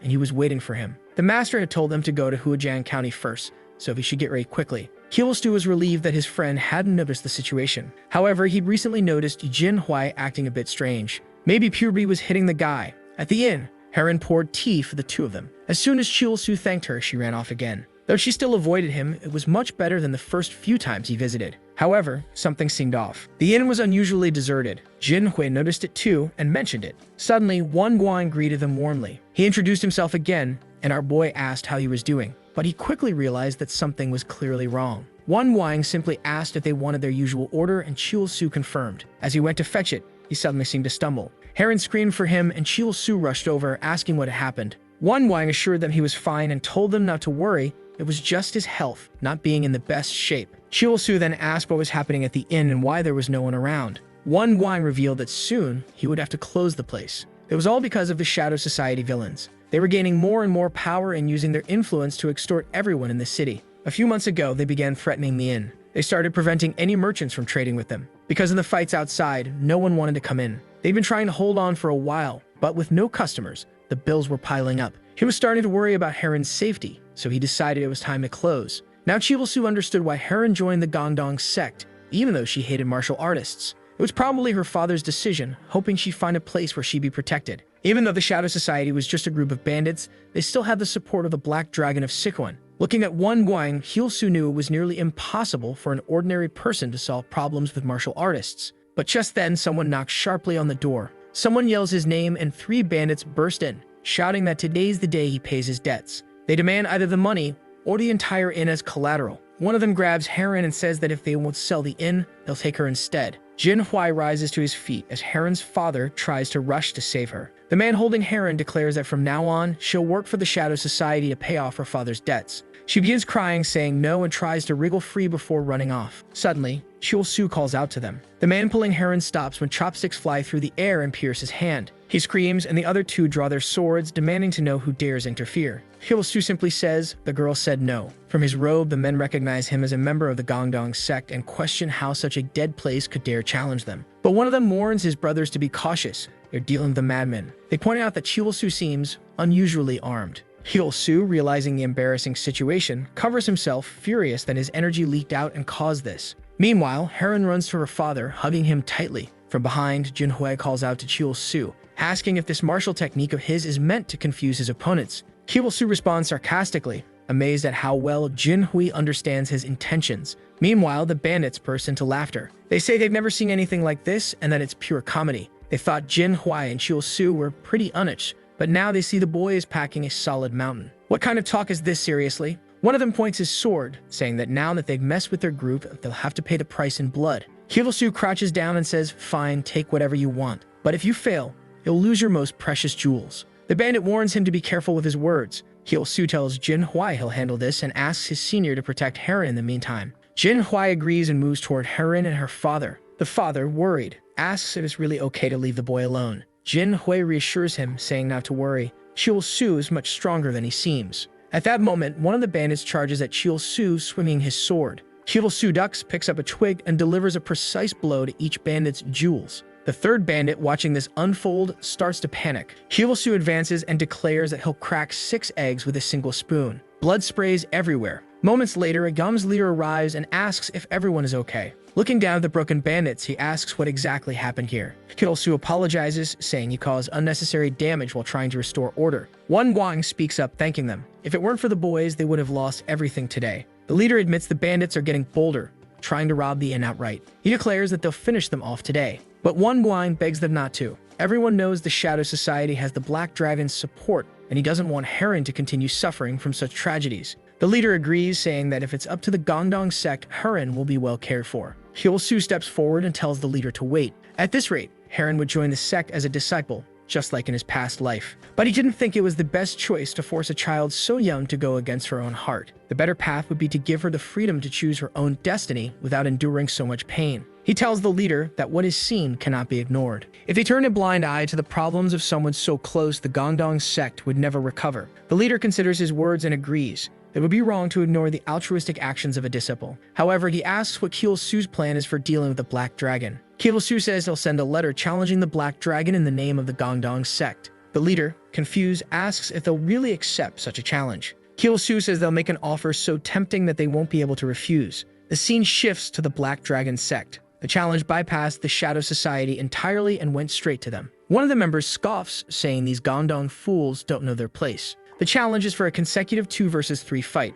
If Gongdong loses, they'll close their gates for 50 years. If the Black Dragon loses, they'll abandon the region. The Black Dragon sect leader remarks that the terms are too advantageous. It's clearly a trap. But he's confident because they have Wei Soryang, the Death Black Dragon. As he contemplates, someone interrupts, saying there's no need to worry. A stunning woman strides in, declaring that she'll handle this personally. Her name is Yu Yeryong. What a name. Help us out, girl. Yu Yeryong, known as the Tiger of the Blade, declares that she will handle the matter personally due to the rumors spreading about the Shadow Society. She had heard that one of the Gongdong disciples was boasting about turning 3 Shadow Society members into eunuchs without even drawing a blade. All he needed was a spoon. Naturally, the one spreading this rumor was none other than Chiul-Su himself, who had told the story to anyone willing to listen. People were impressed, never imagining a young master could humiliate their members so thoroughly. Chiul-Su kept saying it was clear the Shadow Society was weak, so the Black Dragon must be even worse. During a meeting, someone apologized to Miss Yeo, admitting their mistake. She placed a reassuring hand on his shoulder, telling him not to worry. She would handle it personally. She then asked if the boy spreading the rumor was named Li Chiul-Su. Meanwhile, Chiul-Su had earned quite a bit of money from his storytelling. Many now recognize him as the righteous hero who dealt with the Shadow Society. He was already imagining the incomparable beauties who would fall for his tale. However, it was Miss Yu who was coming for him, muttering that the boy was underestimating their sect. Blissfully unaware, Chiul-Su was shadowboxing, declaring that nothing captured a woman's heart more than a man fighting for justice. He was already picturing women in his mind, swooning over him and calling him a wonderful hero. As his energy surged, he had to cover himself again. This problem just wouldn't go away. But this time, he knew he had to be more cautious. Dealing with these people wouldn't be so easy. Even though he invited these bastards to a fair duel, he had to stay sharp because they were villains. While the fight was supposed to be just, it was obvious something shady would happen. As a seasoned martial artist, he understood they had likely hired a masked assassin. Looking up, Chiol-Su sighed, remarking that bad people seemed to have a sickness that made them die if they didn't cause trouble. That's when he noticed something. The assassin had arrived, and she was incredibly dangerous. The first thing he noticed was, of course, that it was a woman. In his past life, he had fought the Shadow Society 4 years into the future, but he didn't recall ever seeing a woman among them. Now his jaw dropped. She wasn't just a woman. She had a flawless figure. Chiol-Su's attention focused on what mattered. She stopped in front of him and asked if he was the one known as Lee Chiol-Su. Blushing, he confirmed, "Yes, I am the hero himself." She seemed confused by his reaction. In an instant, she launched an attack, declaring that he would pay the price for challenging the Black Dragon sect. Blows were exchanged, and it was clear Chiol-Su could hold his own. She acknowledged that his skills were decent for his age, but it wasn't surprising. She figured the boy believed they would win because of the genius Jin Huai on his side. Chiol-Su was struggling to defend himself, but quickly noticed she was far stronger physically than he was. He tried to counter, but she leaped into the air with unmatched grace. In a second, she was back on the ground, moving as lightly as a feather. Her movements were far too refined for someone from an ordinary sect, so who was she? Aryong smirked and teased that he liked to scurry like a little mouse. When she shifted her stance, he recognized the technique immediately. He asked if she wasn't Senior Yueyang, the Blade of the Tiger. She smiled, confirming his guess. This left Chiol-Su worried. What was such a woman doing here? Yueyang was infamous not only for the burn on her face, but also for her cruel wagers with men. Out of nowhere, she would remove her veil and ask a man if she was beautiful. Lying on the ground, battered, he answered truthfully, saying she was extraordinarily beautiful. She would then smile and call him a liar. If the man couldn't sincerely convince her that he found her beautiful, she would turn him into a eunuch. No man ever passed this test. Of all the problems Chiol-Su could face, this was by far the worst. She approached him and said that since he recognized her, he must know about the test. Bravely, he admitted he was aware of it while internally panicking, trying to figure out how to survive this crisis. She removed her veil and commanded him to tell her how beautiful she was in his eyes. Chiol-Su thought carefully. He knew he couldn't say something ordinary. He needed to speak words that would move her heart. He was convinced that with a woman like her, only sincerity would work. And if there was one thing that proved a man's sincerity, it was this. The fool activated his energy, letting it flare, and declared that she was truly magnificent. Naturally, the woman was startled and demanded to know what kind of madness he was pulling. Chiol-Su explained that he was being sincere after all she had asked. He praised her eyes as being remarkably clear, her hair soft and silky, and her figure so exquisite it challenged the moon and the flowers. That's why he, Lee Chiol-Su, was declaring in the name of the Gongdong sect that she was stunning. Yueyang was utterly stunned. She was 60 years old, something Chiol-Su didn't know, and had challenged countless men. But never before had she encountered such genuine sincerity. Seeing him glowing, she was now unsure how to dismiss this as a lie. Chiol-Su was thrilled that his gamble had worked. He was convinced there had to be a deeper reason behind Yueyang's infamous bet. Although everyone recognized her as an eccentric martial artist, this persona was merely a disguise. In truth, she was Jiuk-Seol, the demon of 1,000 faces and the #1 figure in the Shadow Sect. She possessed the ability to transform her body, age, or even gender at will. This power fueled her peculiar hobby of creating multiple identities to wander the martial world. One of these identities was Yueyang. This alter ego was born because from a young age she had been pursued by countless men with ill intentions. This led to her developing a trauma, believing that all men only cared about appearances. Thus, she created the infamous bet as a test. Chiol-Su was certain that if he showed true sincerity, she wouldn't be able to deny him. What she truly sought was someone who could genuinely see beyond appearances. Yueyang had a special technique in her eyes that allowed her to detect lies. Even though she knew Chiol-Su's words were true, she struggled to believe them. Until now, every man she had encountered desired her solely for her beauty. She never imagined her heart would waver for the strange boy standing before her. Chiol-Su then stepped forward, confident he had passed the test. He reminded her that passing the test meant she had to grant him a wish. She blushed furiously, nervous about this bold boy getting closer with that problem of his still unresolved. He was brave, and she couldn't believe he genuinely found her scarred face beautiful. Chiol-Su, undeterred, repeated that since he passed the test, she must fulfill his wish. Her face turned even redder, imagining the kind of request he might make. He leaned in and whispered something in her ear that we, unfortunately, don't get to hear yet. She paused, seemingly pondering his words before snapping in anger, calling him a bastard. In the next chapter, it's revealed what he wished for. He had whispered that his wish was, indeed, what everyone might have imagined. On a night where the moon shone brightly, he wanted to share a bed with her and explore the mysteries of yin and yang. Or at least that's what he truly wanted, but he couldn't. Confused, she asked what he meant by couldn't. Chiol-Su explained that as a disciple of the Orthodox sect, he couldn't prioritize carnal desires. Therefore, his true wish was for her to return the challenge letter to the Black Dragon and ensure the duel proceeded fairly. She, who had imagined all sorts of requests, was infuriated by this anticlimactic wish. She screamed, calling him a bastard, and in her rage accidentally unleashed her internal energy. The force broke his sword, sent him flying and slammed him into a tree. The roar of the tiger's blade echoed, a sound he never expected to face. Kyo-soo, battered and confused, wondered what he had done to deserve this. Seeing him crumpled on the ground, she approached, apologizing for unintentionally using her martial power. Kyo-soo, now vomiting blood, realized she had momentarily dropped her disguise and used the abilities of a true martial artist. From her reaction, he was certain she hadn't meant to harm him. Not missing the chance, he played innocent and asked how she could treat a junior this way. He lamented that she seemed so merciless to those who recognized her beauty. When she admitted it was a mistake, he asked if she would still grant his wish. Flustered, she agreed. Kyo-soo beamed, triumphant that his strategy had worked. She placed some pills on the ground for his recovery and started to leave. Watching her go, Kyo-soo couldn't help but feel he'd come out of this with a profit. As she climbed a tree, he heard someone shouting his name. He quickly picked up the items, deciding to keep the encounter a secret from Jinhui and the master. Meanwhile, Jinhui was racing through the forest, worried about the energy disturbance that shook the entire mountain. She feared something terrible might have happened to her junior. Finding him on the ground, she cradled him in her arms, asking if he was okay. He groggily replied that he had been attacked by a group of masked individuals. Although the battle was brief, he managed to defend the sect. Jinhui cursed the Shadow Society, vowing never to forgive them for what they had done to him. Kyo-soo thought to himself that all the pieces were now in place. With Jinhui's rage now fueled, he was certain his senior would give everything in the upcoming duel. Jinhui continued to hold him, assuring him that he would give his best to protect him. Night fell and a new day began. After a night of rest and some of the pills, Kyo-soo had recovered significantly. Yeonjong and Jinhui asked how he was feeling. Feigning weakness, he claimed that after circulating his energy, he was starting to feel much better. The master, noticing his enthusiasm, asked what he'd like to eat as he still needed more nutrients. This piqued Kyo-soo's interest as they seemed to only eat plants in the sect. Jinhui leaned closer, saying she'd fetch whatever he wanted. Kyo-soo mentioned he'd love some braised pork belly. Though he also craved oysters, he knew they were far too expensive. Standing up, he told Jinhui not to worry. She'd managed to get it. Now dashing through the forest, Jinhui blamed herself for everything. She resolved to be more helpful and to ensure she could protect her junior in the future. The problem is that every time Jinhui gets too close, her heart races. She feels as if she's being drawn to embrace her role as a woman, which leaves her flustered. That's why, every time she sees him, she tries to run away. However, it was this very weakness that led to him getting hurt. She knew she needed to be more resolute and live solely as a martial artist, nothing more. She had to strengthen her heart to help the people of the sect. Sitting at the table, Wang Wang had already heard everything that happened. Feeling a bit embarrassed, Jinhui shyly asked if she could request some pork. He smiled and reassured her, saying not to worry. After all, Kyo-soo got hurt because of them. Of course, they wouldn't be ungrateful, and with that, she expressed her gratitude.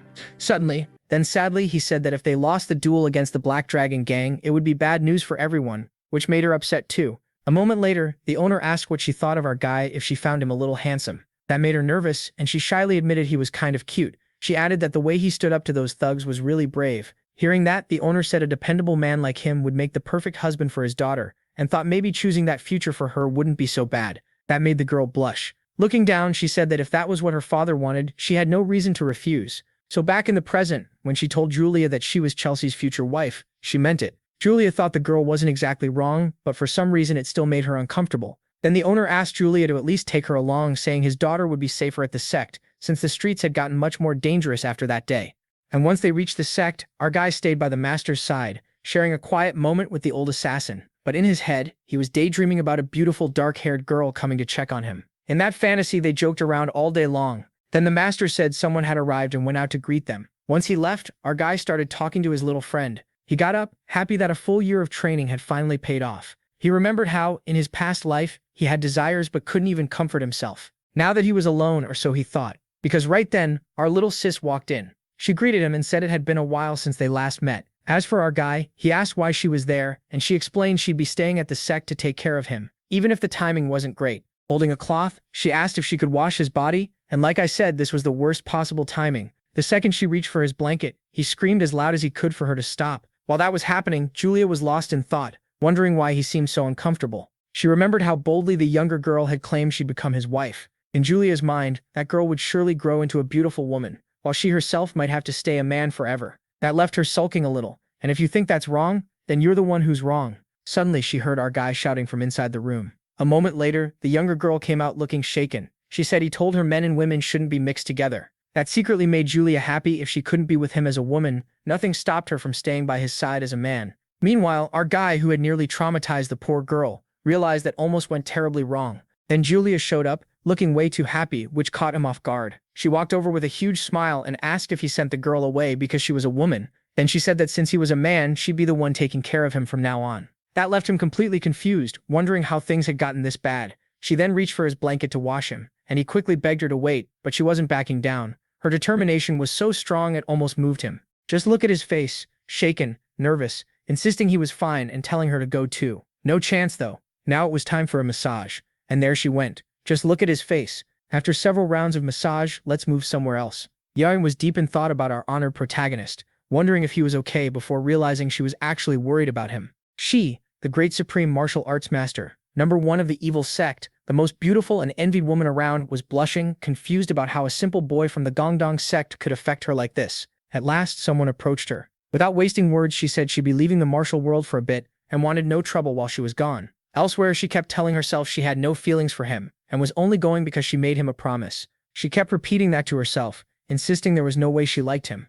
Meanwhile, our guy was enjoying a very solid massage from Yulia, who asked if he felt more relaxed now. He did, though he was also melting inside after having a man touch his whole body. At the same time, Yulia was thrilled, saying she'd now do pressure point therapy on him every single day. That instantly put him on guard, but she said if it would help him heal faster, she'd do anything. Then she hurried out, saying she'd go get some water, while he started wondering why she was so excited about all this. Even so, the massage really had helped, and his body felt much better. Still, there was no way he could let this happen every day, so he needed to arrange that duel soon. He had trusted her to persuade the Black Dragon Gang, but that alone wasn't enough. A duel also needed an official witness. That witness had to certify the match and make the result official, stopping any arguments later and declaring the final winner. The problem was that the ruined Gongdong sect had no witness from the capital, and the nearest one was in Gansu province. That was the place the Gyuong clan had taken over after the Gongdong sect fell. That man himself was sly like a snake, and our guy doubted he'd come here out of goodwill, so he decided that once he recovered,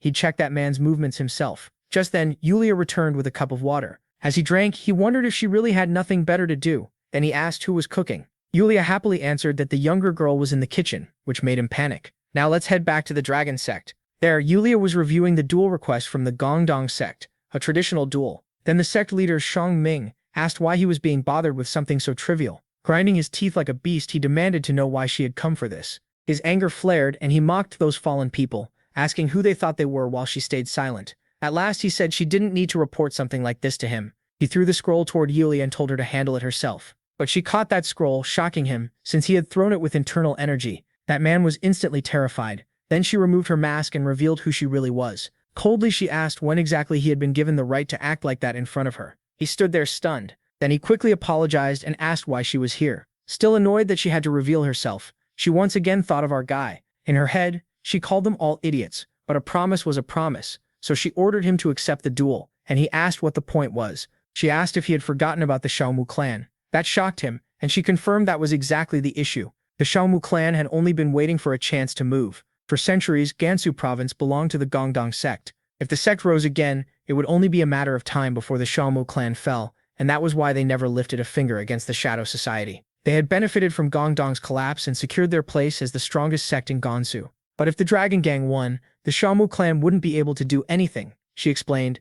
That excited him. Impressed by her insight, he eagerly said they'd destroy the Gongdong sect's base. But no, she turned away and told him not to destroy the place, leaving him confused. In her thoughts, our guy needed somewhere to live, grow old, and stay safe. Back with our guy, he rushed as fast as he could toward the kitchen because if the younger girl cooked his pork, it would be a disaster. From what he'd heard, people had nearly died from her cooking. The girl might be perfect in many ways, but in the kitchen, she'd earned the title of cursed cook. Even as the innkeeper's daughter, she had no talent for cooking at all. As he got near the kitchen, he saw smoke pouring out, which only made him more worried. So he told Julia to run and get water as fast as possible while he waited here. But then he wondered where the younger girl even was. If the kitchen looked like this, seeing all that smoke, he thought there was no way she was still inside with the fire raging that hard. But yes, she was still in there. She had thought the food would cook faster if she added more wood. But when she went to check the pot, she realized she might burn the whole kitchen down. Then she spotted a water container and thought that should put out the fire. She picked it up and moved to throw it on the flames, but suddenly wondered what was going on, why her body wouldn't move. At that exact moment, our guy burst in, shouting her name. He grabbed her by the arms and covered her face so she wouldn't breathe in the smoke. She called out his name too, staring at his face, moved that he had come like a prince, saving his princess. And Julia, will she ever tell our guy that she's actually a woman? That's something I really want to see. As for the younger girl, yeah, she's really pretty, but she's 60 years old, so is it even right to ship those two? That pairing, yeah, that one is definitely not okay. Still, our guy made it in time and saved her before the whole kitchen caught fire, then asked why she was trying to cook when she couldn't cook at all. But this wasn't the time for that talk, because with all that smoke she was starting to feel sick. Seeing how bad she looked, our guy hurried to get her out of there. Once outside, Julia said the kitchen was on fire. Through tears, she blamed herself and said they had to put it out. He shut that down right away. Right now the kitchen didn't matter. Julia's safety did. Hearing him tell her to value her own life first left her deeply moved. Then he set her down and told her to rest for now. But then Hana arrived. She caught him off guard and asked why Julia was in his arms. Breaking into a cold sweat, he quickly explained that he pulled her out of the fire and had no other choice. Nothing weird was going on. Hana went quiet, not because she was upset with him, but because of a feeling she didn't want to admit. He had no clue though, and nervously wondered why she was acting like that after all his explaining. Then an idea hit him. He remembered the rumors from his past life, the Sword Saint, the greatest swordsman alive, known for his sharp eyes and amazing skill. Maybe that man really had been involved with Hana. He instantly pictured the two of them sharing a huge romantic kiss. He was completely wrong. Still, that thought sent him spiraling. Looking at Hana, he told himself he almost let his guard down and needed to get over it. Then he called out to Hana. He grabbed a basin of water and told her they needed to clean up this mess first. After that, they could train together. That caught her by surprise. Desperate to change the subject, he brought up how her acupuncture had made his body feel much better. Hana was startled when he said he wanted to train with her as soon as possible. And it worked. He got her mind off things. He thought she was jealous of Yulia, but the truth was she was jealous over him. Her smile was so bright it almost blinded him. As they went to put out the kitchen fire, he thought about how he had to move past his incredibly attractive master Hana. In this case, he had no choice but to become an outstanding warrior. He also kept thinking about the coming duel. The world would see the new Gongdong sect in action for the first time, so he had to be ready. Weeks later, we cut to a meeting. A mustached man asked why a tiny sect like Gongdong dared challenge them, saying the Black Dragon sect had no reason to accept. Then another man, whose name was forgotten, told everyone to be quiet.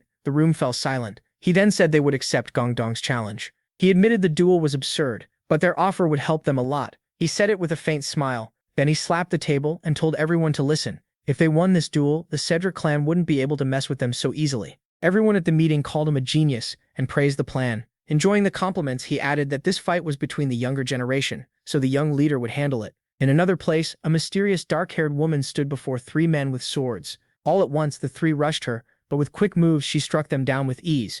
After beating them, she lowered her mask and called them pathetic. She shouted, asking if that was really the best they could do with real swords. This woman was Weasel Heon, the young leader of the Black Dragon gang. Her men said she was incredibly strong, but she shut them up and ordered them to keep training until dawn. Then someone else caught her eye. A young man greeted her politely and said the leader had sent a direct order. That made her curious about what the leader wanted from her. Soon, night fell. Back at the Gongdong sect, there was movement among the trees. Nearby, our guy was meditating when the dark-haired girl arrived, looked at him and called him pitiful. Standing before him, she said being sent to a poor sect like this was miserable and ordered him to bring out the leader. He thought to himself that she had finally arrived, the most promising talent of the Orthodox sects, and he had been waiting for her. As he stood up, she asked what he was doing and told him to hurry. Being raised as the best in her sect had made her arrogant, he thought, saying he had only heard rumors about her fame. To her surprise, he crossed his arms and asked what she would do if he refused. That clearly made her angry, and she asked if he dared challenge her.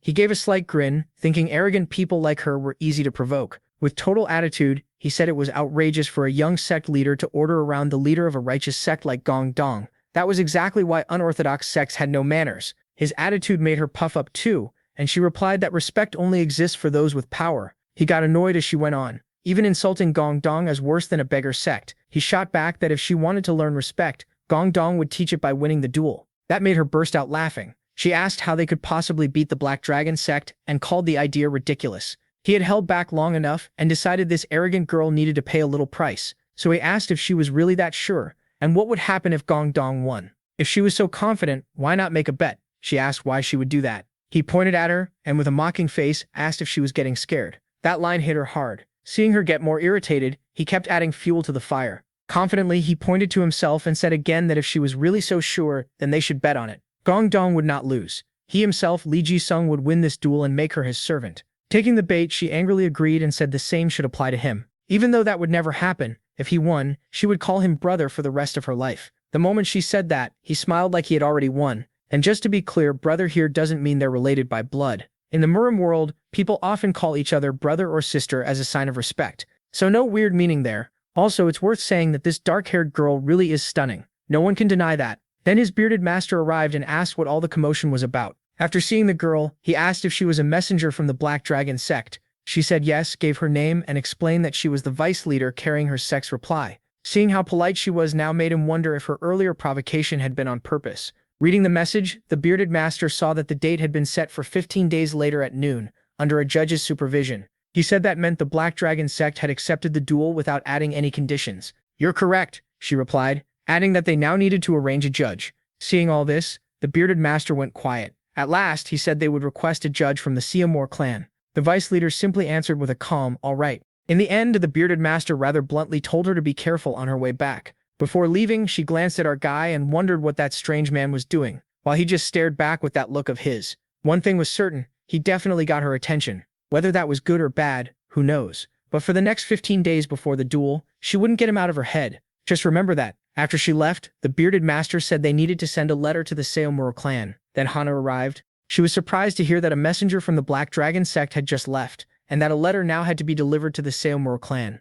Looking at Hana, he thought this duel wasn't favorable from the Seomuro clan's point of view, and if she went alone, they might take advantage of Gongdong. Because of that, he went to our bearded hero and asked him to come to the Seomuro clan with Hana. Seeing that, she rushed over and hugged him tight, thanking him. She said she never knew he cared so much or worried this much about her safety. Then the next day arrived. Early that morning, he felt like he was taking his first real steps in this world. The younger girl walked up and called out to him. Curious, he asked why she was there so early, and she said he was about to leave. Then she thanked him, saying she still hadn't properly repaid him for saving her in the kitchen. Looking a little sad, she apologized, saying her weakness had only caused trouble. He stopped her right there. He said he wouldn't accept that apology, because when he was hurt, her kindness helped him recover, and she always does her best. Those words moved her, and he kept going. She wasn't weak, and she needed to stop blaming herself so much. Then he patted her head and said that if she really wanted to thank him, she should officially join his sect. If she learned martial arts, she could become the strongest girl in the land. Looking straight into her eyes, he told her the first step to becoming stronger is learning to love yourself. And honestly, that goes for you watching too. Love yourselves. Jokes aside, the little girl still didn't fully understand it. Even so, she smiled warmly and said his advice was wonderful, so she would keep it deep in her heart. Suddenly, someone called out to him. It was Hana, puffing her cheeks a little and telling him to hurry up. He had been enjoying the moment, so he couldn't help thinking she had terrible timing. In the end, he said this was the first journey for both of them, but they had trained hard, so things would be fine. With a small smile, she asked them to stay safe on the trip. Then he set out for the journey to the Seomuro clan. Elsewhere, in the main market, Hana got excited over the candy stalls. He let out a small sigh and wondered if she was a kid to be this happy. At the candy stand, Hana was practically glowing with joy. That scene was just too good. Seriously, she was way too cute. Everyone nearby was getting charmed by Hana, while he stood there feeling jealous. Still, his attention shifted to something else. In the crowd, he noticed someone tailing them. The person didn't seem like a martial artist, but moved fast, so he wondered if it was some kind of thief. Then that person suddenly disappeared. He went after them, wondering if the Seomuro clan leader had sent someone. Given that man's obsessive nature, it wasn't a good sign, but maybe he could use it. A moment later, he grabbed the boy's wrist and asked if he had been trying to steal his pouch. Walking up closer, he said he was willing to be merciful, but then he drew his sword and ordered the boy to take him straight to whoever sent him. Elsewhere, Hana praised him for noticing they were being followed, and he brushed it off as pure luck. In the end, the boy led them to a place that turned out to be a brothel. Once inside, he thought the place was strangely quiet. Then someone spoke up saying they weren't open yet, so yes, it really was that kind of house. He asked if the Seomuro clan members were here. The man answered that he had no idea what he was talking about. Without warning, he tossed a gold coin, and the man quickly dodged it. That made him curious, since it clearly proved the guy was a martial artist. The man immediately pulled out something and complained that bringing trouble here was unacceptable. It was a blowgun, and he instantly realized how dangerous that was. Hana moved at once, but he told her to wait. In a matter of seconds, she slammed that guy down hard. After that first hit, more people rushed in, and Hana went right through them, throwing strike after strike. One punch sent a man flying, and the beating kept going. He could only stare with his mouth open. After dropping everyone, the younger girl asked if he was okay. Acting all cool, she told him not to worry because she would protect him no matter what. But more people kept showing up, and our Hana was still ready to fight. They tried to calm her down, saying this would only get worse, but she refused to back off. Desperate, he grabbed one man by the ear and demanded answers. They had sent someone to follow them and nearly fired a blowgun at them. Of course, Hana, a disciple of the Gungdong sect, got startled and attacked everyone. That finally calmed Hana down, and he ordered the men to take them to their superiors or pay for what they had done. Then a voice transmission spread through the whole place.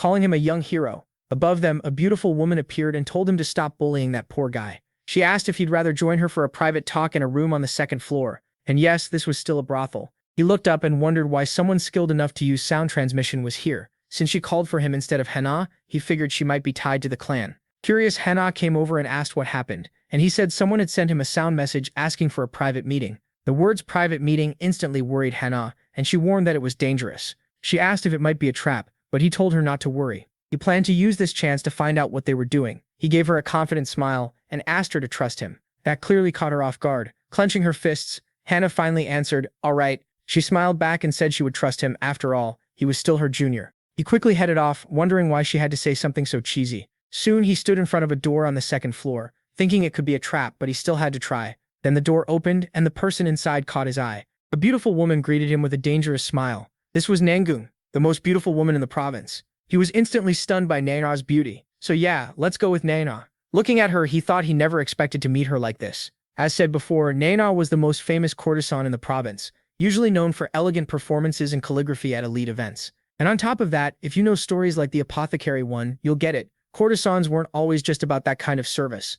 Many high-ranking ones were true artists, trained in music, poetry, and even philosophy. Of course, that only applied to the top class. They entertained nobles with skill and smart conversation. Anyway, standing before Naina, he was sure she wasn't an ordinary courtesan. Her real identity, he believed, was Jo, and Naina was only her second persona. She flirted with him playfully, while he assumed she had called him here because of her obsession with him. And he was right. She was already plotting, thinking she had finally caught him. She remembered their last meeting, when he had shown off his bold side. Even though she blushed, she still told herself he was just a lunatic who chased any woman, and there was no way she had feelings for him. So she decided to test that by using all her charm. If he fell for Naina's seduction, she would hold him responsible for toying with her heart. Then he asked why she had removed her veil, and she replied that it wasn't proper for a private talk. With that, she offered him tea with her hand, while thinking her beauty alone was only the beginning. Next, she used her martial art, the art of charm, on him. She was confident since the art of charm could seduce others, and her level was far above ordinary third-rate techniques.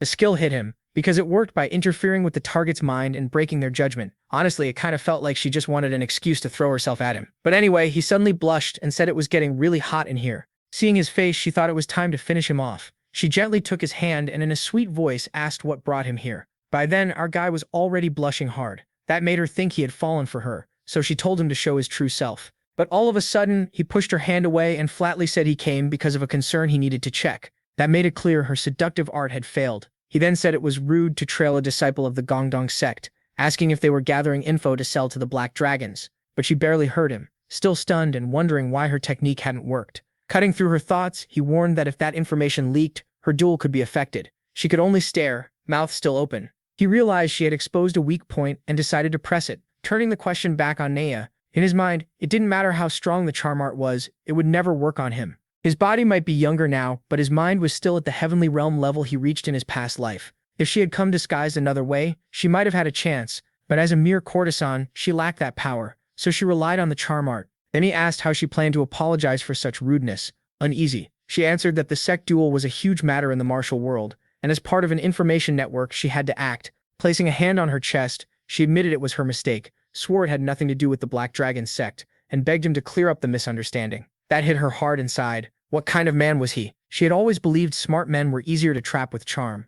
Closing her eyes, she anxiously wondered again why her technique had failed. Then she caught his attention and asked if he didn't see her as a charming woman. He answered that her beauty could ruin a nation, and saying she wasn't charming or beautiful would be a crime. But what truly caught her attention was his next point. He resisted her charm because he had no romantic feelings for her. Embarrassed, she hid her face and apologized once again. Deep down, she seriously questioned what kind of man he was, if even her temptation couldn't shake him. Wasn't he supposed to be ruled by basic desires? In the end, he accepted her apology, feeling she had passed his test. Now, it was time to talk about rewards. He told her to deliver a proposal to the great elder of the Hall sect. That took her by surprise. Restless, she asked what kind of proposal it was. It's about the sect duel, our guy answered shortly. With his hands together, he added that it involved not only the sects but the Seomur family too. While that talk was happening, back at the Seomur clan, someone brought up the duel between the Gangdong sect and the Black Dragon sect to a sect master. The master calmly tended his plants and only gave a quiet hum in response. The visitor said that if the Black Dragon sect won, they'd have no reason to attack them, then asked if that was really fine. Don't worry, the duel won't even happen, the man replied, saying a fair sect would surely lose. To the other man's shock, he added that the Gangdong sect would never secure a certified witness, leading him to ask if he planned to invalidate the duel. Exactly, the elder answered calmly. He said no martial artist in Gansu would dare go against his will, so the Gangdong sect would find no certified witness. Looking at the young man, he added that nothing would happen without his permission. The next day, back at the market, our girl was still curious about their earlier talk. Then her focus shifted to the market, and she thought this place looked shabby compared to Beijing's. The men there talked about the two of them, saying the rumors were true. Others said they were really standing up to the Black Dragons. All that attention left her a little embarrassed. She replied that her sect wasn't doing well right now, but it was still one of Gansu's old traditional sects. At last, they reached the gates of the Sayonara clan. Curious, she asked if this place was some kind of castle, then thought to herself that these people were filthy rich snobs. A man suddenly approached and asked if they had come to visit the main residence, and she said yes. The man then asked them if they had an appointment. She pulled out a letter from the leader of the Gangdong sect about the duel and said they needed to speak directly with the head of the family. The guard scratched his chin and replied that they didn't have a reservation. He pointed to a group nearby and said they would have to wait in that line. She was already trying to hurry over to the line when our guy stopped her, saying he had a plan and telling her to relax. Seriously, he told her to leave it in his hands. Then he went back to the guard with the letter. Angrily, he asked if a mere gatekeeper was looking down on a letter from the Gangdong sect. Coldly, the guard repeated the rule about appointments, but our guy wasn't having it and started making a scene that drew everyone's attention. Pointing at the guard, he said this behavior was improper and that the man would be held responsible not just for Gangshu's future, but for all of Xinchuan. Those words caught the guard off guard. Falling for the pressure, he ran off as fast as he could, saying he would inform a superior. That already had our guy grinning to himself. Soon the gates were opened. Then someone appeared and came to meet them. Mupang, the second in command of the Zinner clan. They greeted him politely, gave their names and said they were from the Gangdong sect. After that, he invited them inside. Once they were seated in the clan, he said the leader would arrive soon, and our guy asked when they would meet the great Sumak below the hill. Mupang explained that the family head was busy with official matters and personal training, so it was hard to say when he would be free. This time, our guy thought that even if Ms. Pang was polite, he wasn't much different from the gatekeeper. He was just making them wait to protect the clan's pride. Still, he wasn't used to negotiating on enemy ground, so he simply said he understood. Then he crossed his legs and told Ms. Pang to deliver a message to the great Sword King of Truth. With a small smile, he said that if the man refused to meet him, he'd lose a once-in-a-lifetime chance. That made Ms. Pang curious, but he only smiled and said he would pass the message on. He quickly left, leaving the two behind. She asked what opportunity he had been talking about, and he gave her a little wink, saying time was on his side. That only left her more confused. Eventually, the banquet arrived. As soon as the food was there, our guy got started right away. She fussed over him warmly, telling him to eat a lot. Suddenly, that man came rushing in, calling out to them. Sweating nervously, he said the family leader wanted to see them at once. Our guy immediately put on that smug smile of his. Sometime later, our guy stood before the leader of the Yexeomu sect and introduced himself. Shaking with anger, the man shouted, "Enough!" He told them to skip the flattery and demanded to know why they were so determined to fight the Black Dragons. Our guy answered that they were simply trying to protect the honor of the martial arts, but the leader shot back, asking why they were spreading rumors along with those wretches from the He sect. That was the sect tied to our girl. Of course, our guy played dumb and asked what exactly he meant. The rumor was that this duel represented a clash between righteous and unrighteous sects and that the winner might rule the martial world. As absurd as it sounded, that was what people were saying. At the same time, letters had been sent to the 9 great districts asking them to witness the duel. Those words came from the leader of the Sunu sect himself, glaring at our guy and asking if all that was really just a coincidence. Just as expected, the great Lord Delua had carried out the plan perfectly. Thinking back to the night before, our guy had explained that the duel involved the Black Dragons, the Gangdong sect, the Gangdong sect, and the Sunu sect. He asked them to spread news of the duel and send letters to the great sects and the 6 great families. The idea was to create a situation where the Sunu sect clan would have no choice but to witness the duel, and that was exactly it. Still, the Hall sect usually didn't make deals that guaranteed them a loss, so the great elder was unlikely to agree. That made our guy think this was expected. Nina, or rather IA, was being blunt as usual. Then he reached into his bag and said he wouldn't ask a favor for nothing. Even though he hadn't wanted to reveal this yet, he placed a sphere on the table and asked her to deliver it to the great elder Lord Delua as payment. That caught her attention at once. This was a pure moonstone. And with that, the deal was set. Taking the stone, she said this was already a big step forward, and the Tang, Kenshin, and Emu sects had agreed to witness the duel. If the Sunu's clan refused now,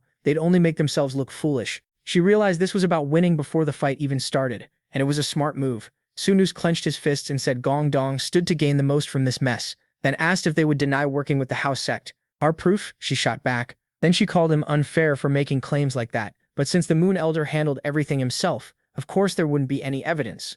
Still, Sunu shouted that if they lost this duel, disaster would spread through the Sunus clan and all the righteous sects. She was caught off guard. She knew he had a short temper, but not this bad. Slamming his fist on the table, he declared he would show them true power. The force was so overwhelming that she thought if she didn't move, she could end up crippled. Sunu Solbyun roared that if they insisted on this duel, they had to prove their strength to him. The Sword King, whose technique was brutal, heavy as a mountain and so fierce it could make the heavens weep. This was Sunu Solbyun's martial skill as a master. Right in front of him, his ki poured out without holding back. Our guy could barely breathe from the pressure and wondered if Sunu Solbyun was trying to kill them. He dropped to the floor, his body turning heavy, and thought the only way out was to use reverse blood. Then our girl called out, pulling his attention back to her. She refused to fall and stayed on her feet, shouting at Sunu Sek's Mun. She told him to stop looking down on the Gongdong sect. That immediately caught his attention. As her own energy rose, she declared that no matter how far they had fallen, they would never lose the will to fight the heretical sects.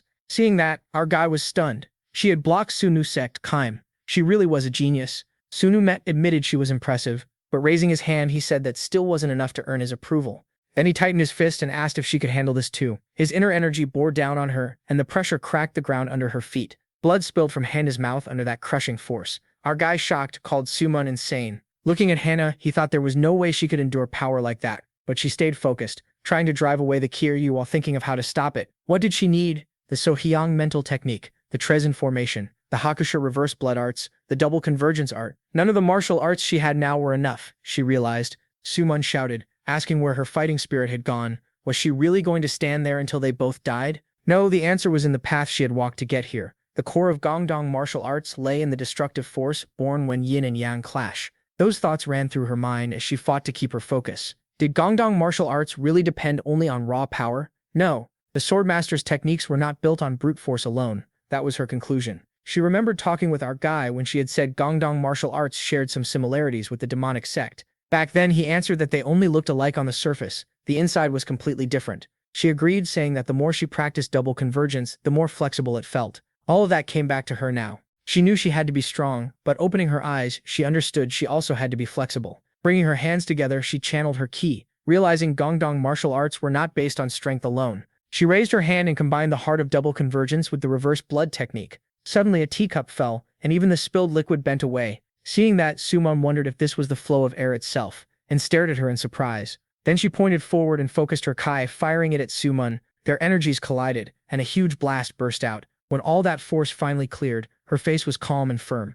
If she couldn't block Sumun's energy, then she would create an energy that could, the heavenly martial body. She then said she had created a new martial technique. Sumun was stunned. Not only had she endured his ki, she had redirected it and scattered it. Seeing Hannah's power, he wondered if this was the true meaning of a genius sent by the heavens. She asked if he still thought her sect acted out of line. Sumun fell silent for a moment. Then to their surprise, he started to stammer. Heavenly martial body. So that's what you call it, Sumun said. Looking up, he muttered that some foolish old man had raised a fierce tiger cub without anyone noticing. With a small smile, he said the test was over. At her level, rejecting them would be stupid. He would witness the duel. That made both of them smile, and they quickly thanked Master Sumun even after he had almost crushed them a few minutes earlier. Some time later, Sumun thought about Hannah and felt it was only a matter of time before she became the strongest under heaven. He wondered if this was just the beginning of Gongdong sect's return. Still, as the greatest sect in Gansu, he couldn't just watch, he would keep a close eye on them.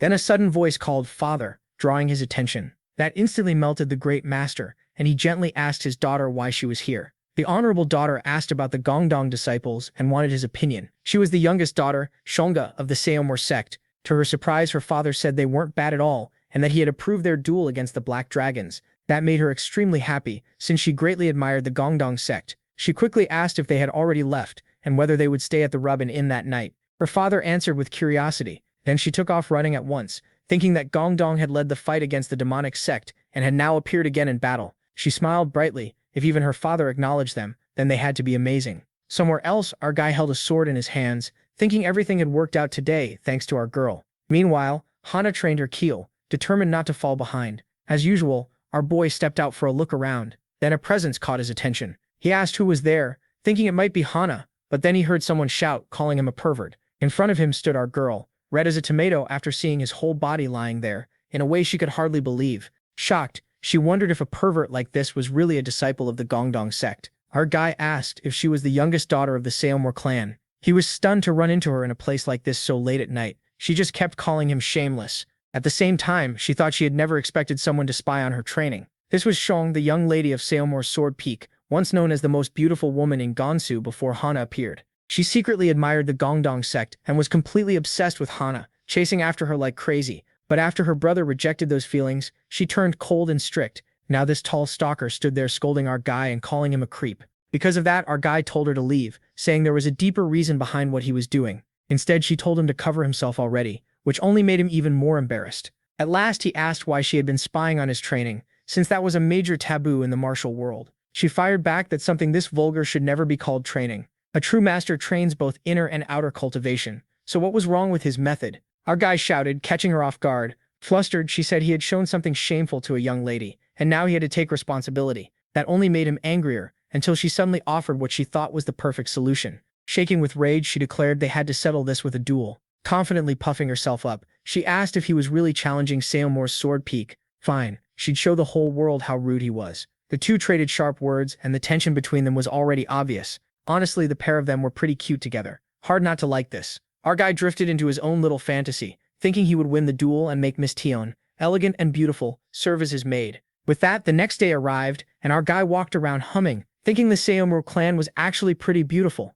Seeing him so cheerful, our girl grew curious and went over to ask what he was thinking, sounding as sweet as possible. Our guy said he was thinking about the Sennomu clan, and that made her ask why he was smiling like that. That made her feel a little down, wondering if he had been watching her the whole time. He told her that thanks to her efforts, they made it through safely. He couldn't help smiling. She was way too cute. Hearing that, she thanked him. Then she brought up what happened earlier, saying it only worked because she has a martial body. Our guy told her she had basically made a new technique. She said it still wasn't finished and would need more work later. Then asked if he wanted to learn it. Surprised, he asked if she would really teach him. She nodded and said she had already made an easier version for him to learn. Feeling honored, our guy said so, though her talent was honestly a little overwhelming. In the end, she began to channel her energy. Standing beside him, she asked what he thought. Wasn't it pretty simple? He agreed and thanked her. He could tell it was a solid martial art. It wasn't super powerful, but it matched the Gongdong sword style well. Then he looked toward his little buddy. You know? And so, a few days passed, and they were back at the Gongdong sect. There, our guy met HAHAHAH, who said they had worked hard and that he was proud to see them return safely. Respectfully, our guy answered that it was only possible because of the techniques Master HAHAHAH had taught him. Then HAHAHAH said rumors of the duel had spread so far that the Tank clan, the Kinsheng sect, the Emie sect, and others had all sent letters saying they would come witness it. Our guy thought that made sense, since those groups naturally stood against the Black Dragon sect. Still, something about it kept bothering him, so he asked if the Rang sect would also come to watch. HAHAHAH said yes and admitted that part was unexpected. Then our guy asked if the Sword Queen herself would come. HAHAHAH said yes, she would personally attend his duel. At that, he practically started drooling, already thinking this was a huge chance. After all, she was his top candidate for an official wife, and now he'd finally get to see the great and beautiful Sword Queen, Eon Seolin. With that, we move to another place in Xantim province. There, we find a beautiful dark-haired woman telling a group of children that this all happened when Cedrix was 16. Smiling, she explained that at the Dragon Phoenix Gathering, a tournament where young martial artists compete, she declared to everyone that after winning her match, whoever could defeat her would become her husband. She raised her sword and said anyone from a righteous sect could challenge her, and if they won, she would marry them. Of course, that was only if they could actually beat her, she added with a bright smile. The children were left wide-eyed, shocked that instead of men choosing, it was a woman declaring she would choose her husband that way. The storyteller happily repeated how boldly she had said it. Meanwhile, all the kids shouted that Sennomu was truly amazing. She then said that even after all these years, no one had ever beaten the Sword Queen, and Mount Renge had risen to the top among the great sects. So she told them all, that was exactly why they should be grateful to the Sword Queen. Suddenly, someone arrived and told them to stop all that chatter. It was the Sword Queen herself, Yisan Sulian, leader of the Renge sect. Sulian told them to get ready to leave. One of the girls asked if her master really needed to go, since Gongdong and the Black Dragon sect were small compared to them. Sulian answered that this was a true battle for justice. As the strongest among the great sects, they had to attend for the sake of the righteous faction. All the children looked at her in silence. This time she clenched her fists, thinking this would also benefit Mount Renge. Days later, after some time passed, we saw our girl speaking with Master Carvanhas, saying she would deliver the confirmation letter that they had secured a witness. She rushed up to him and asked if he was really going alone. He said yes. Panicked, she grabbed him nearly in tears, saying there was no telling when some Black Dragon Hall bastard might try something. Even with her concern, he was thinking about how much she hated physical contact with men, so he gently told her it would be fine. The martial arts tournament was about to begin, and no matter how reckless they were, they wouldn't cause trouble now. he said while trying to calm her down. Still uneasy, she only gave a quiet, all right, and asked him to come back as soon as he could. He answered with a simple got it, telling her not to worry. Later in another place, our guy thought to himself that she had almost come with him, and he was glad he stopped her. With a small smile, he admitted that delivering the letter was just an excuse. He had another reason for making this trip. At the Sayong Guild mansion, that tomboy girl from before asked if he had brought a letter from the leader in the joint sect. He said yes and explained that the letter confirmed all the needed witnesses had been secured. After opening it and checking the contents, she briefly said Gongdong had gathered plenty of witnesses, and that was good. Then to our guy's annoyance, she told him he'd better get used to calling her older brother. She added that he should start practicing now, because they were the ones who would win this tournament. Our guy shot right back at her. Keep dreaming, you're the ones who'll lose, he fired back. Done with the back and forth, he simply turned to leave. Then he glanced at her, making her curious. He called out, my dear little sister, leaving her flustered. Yeah, this pair really has something. At this point, I might have to root for the harem. Outside, our guy thought that annoying girl was clearly provoking him. But it didn't matter, she was going to lose anyway. Now it was time to do what he had really come here for. Then he got a man's attention and asked to see the master of the guild. The man asked if he had business with them. Our guy said, what else? You lend money, right? I'm here for a loan. Soon after, in another room, the man asked about the loan and said he didn't really understand. Our guy quickly asked if he was backing out on a customer. The man said of course not, that wasn't the issue, and placed 750 grams of silver on the table. Then with a smug little laugh, he warned that the interest rate was very high and asked if he was sure. Sadly for our guy, it was 30% per month. He was stunned, thinking these guys were complete scammers, pretty much no different from modern banks. Even so, he took the money and stood up. With a confident smile, he thought that even with such crazy interest, he still had a plan. Next, we head to a gambling house run by the Raoul clan. Our guy thought a legendary duel without betting would be a waste. If he bet on Gongdong as the underdog and won, the loan interest would be nothing. Suddenly, someone called out to him, the same guy our hero had beaten up before. Not even remembering him, our guy asked if he knew who he was and told him to let them in. Instead, the man said they had been ordered to escort him to the VIP room. He was pretty thrilled by the VIP treatment, and once inside, something there caught his eye. He noticed someone important, who said it was an honor to meet him. That made our guy wonder why this person was here. It was a young man wearing a mask called Baek Myung. Even our guy seemed lost trying to process who this was. He started sweating, realizing this was the only disciple of Jug So and the master of the Ha clan. But that wasn't even the part that shocked him most. What really threw him off was that this man was famous throughout the valley as the strongest gay man in the world,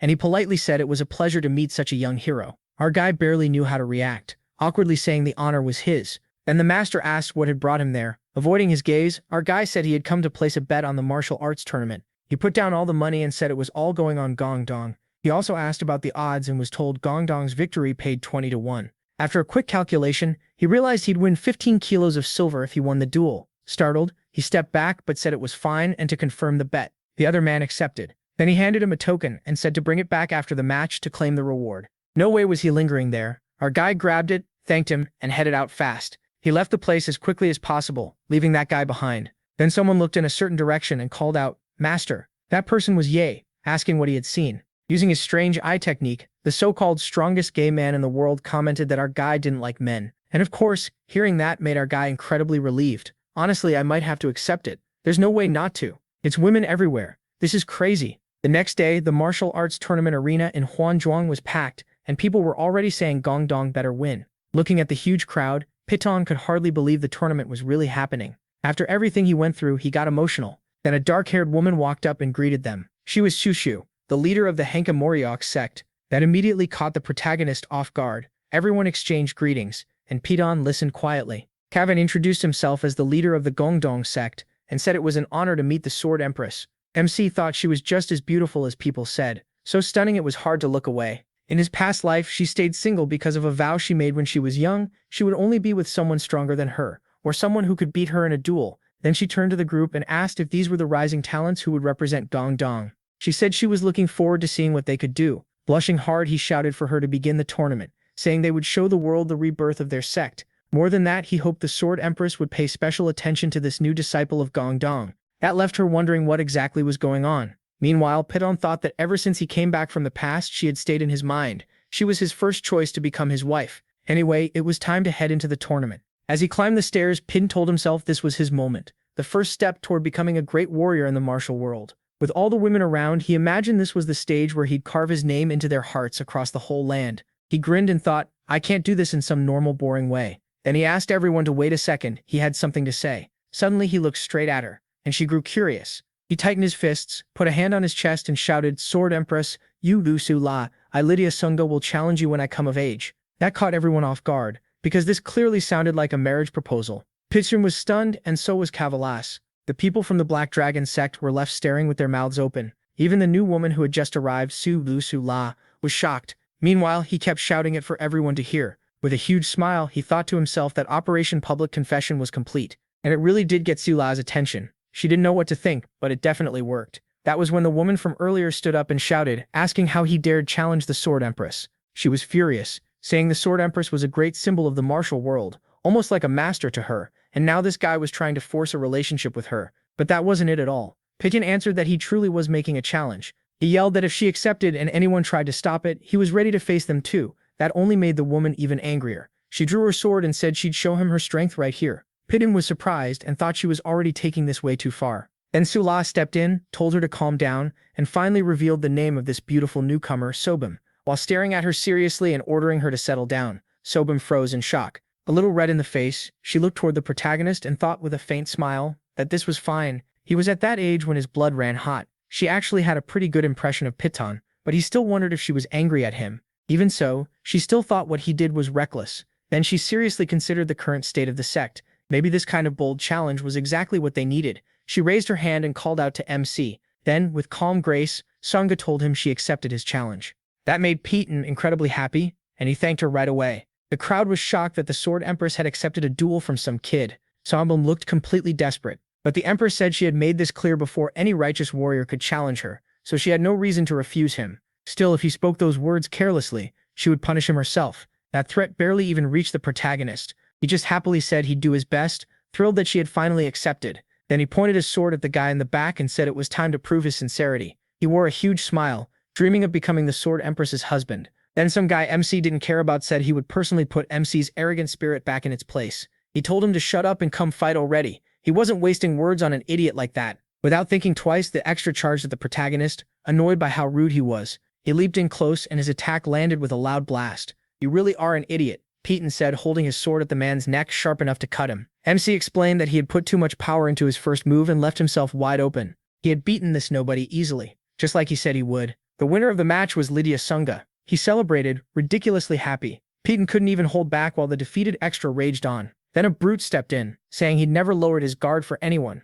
The protagonist wondered if those two were brothers. The new guy was way bigger than the younger one. The man introduced himself as the beast Anshin of the Black Dragon side. Piton answered with his own name, saying he was Lydia Sunga of the Gongdong sect. Then the guy drew his sword and gave a slight smile, saying MC was about to learn not to mess with his own blood. He swung hard, but he quickly dodged. The protagonist realized the older brother had more strength than the younger one, so a straight clash wouldn't work. Smiling a little, he thought in that case, and shifted into stance, releasing his ki. The man rushed him again. Laughing wildly, he told Piton to die. Then he struck with everything he had, but something suddenly caught his eye. A mirage, he wondered. Piton had moved so fast that after images were left behind, he combined Gongdong's water technique with Deng Sheng's shadow step, appearing above the man and thinking that even if he understood it, he still couldn't block. MC hit him hard, knowing fighters who depend too much on raw power panic once their space gets broken. From the blow, the man's hand started to shake. He attacked again right away, thinking this always created an opening. The man's sword was knocked away. Staring at Piton's blade, he broke into a cold sweat. Then the judge shouted that the protagonist was the winner. The whole crowd went wild, yelling that he was amazing. Confident now, MC thought that made 2 wins. Next came the main event. He looked toward the woman ahead with a serious face. Now it was time to fight the Black Dragon of Death. At last, she told him they had already met before, so they could skip introductions. With a quiet little laugh, Piton thought he'd start with some teasing. So he said that was true. After all, she'd be his future big sister. That instantly made her burst with killing intent. Furious, she called him a bastard, but she quickly held back her anger and said she wouldn't fall for his tricks. That surprised Piton too. She had real self-control. He drew his sword and before they fought, she admitted she had to respect his sex swordsmanship. She even apologized for underestimating him. That made the protagonist happy for a second, but she followed it by saying he was still beneath her. Looking at him seriously, she said that as the stronger fighter, she'd let him make the first move. MC thought she really took martial arts seriously. It fit her battle-crazy nature perfectly. Then she spread her stance and shouted for him to come. Piton charged at once, saying he wouldn't hold back. The real fight starts here, he thought. In martial matches, the first move matters most. The opening attack has to set the tone of the whole fight. Power rose from his core and ran through his meridians. Yin and yang surged together into an exploding wave. This is Hong Kong, he thought as he swung his sword. He rushed straight at her, thinking it all came down to this moment.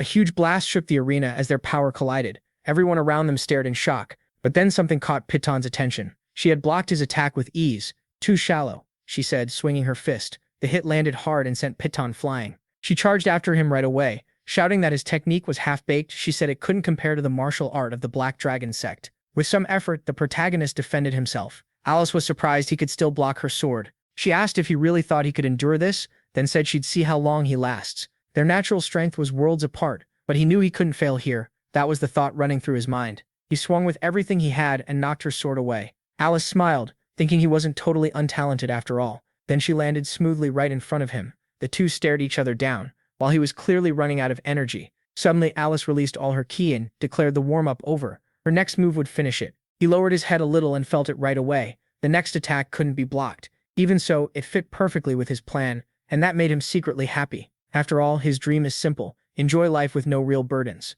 If he beats Alice, his fame will explode, and he might even outshine Hana. But he joined the Gongdong sect to become a martial artist with only moderate fame. As Alice rushed him, he realized even that moderate fame was really just because of Hana's reputation. Winning here was never his goal. What he wanted now was a glorious defeat. At that moment, he pulled his inner energy inward, but not the way he intended. The energy gathered into one very specific spot and created something that left both Kafana's and his future wife stunned. Shocked, he looked down and wondered why this had to happen now. Then a huge burst exploded in the arena. Still, it wasn't an attack on him. Alice had already deflected it. Standing in front of her, he broke out in a cold sweat. Alice suddenly grabbed him, called him a bastard, and demanded to know what kind of nonsense he was pulling in the middle of a fight. Totally embarrassed, she snapped that she wouldn't lose to such ridiculous tricks and asked if he really thought she'd fall for that.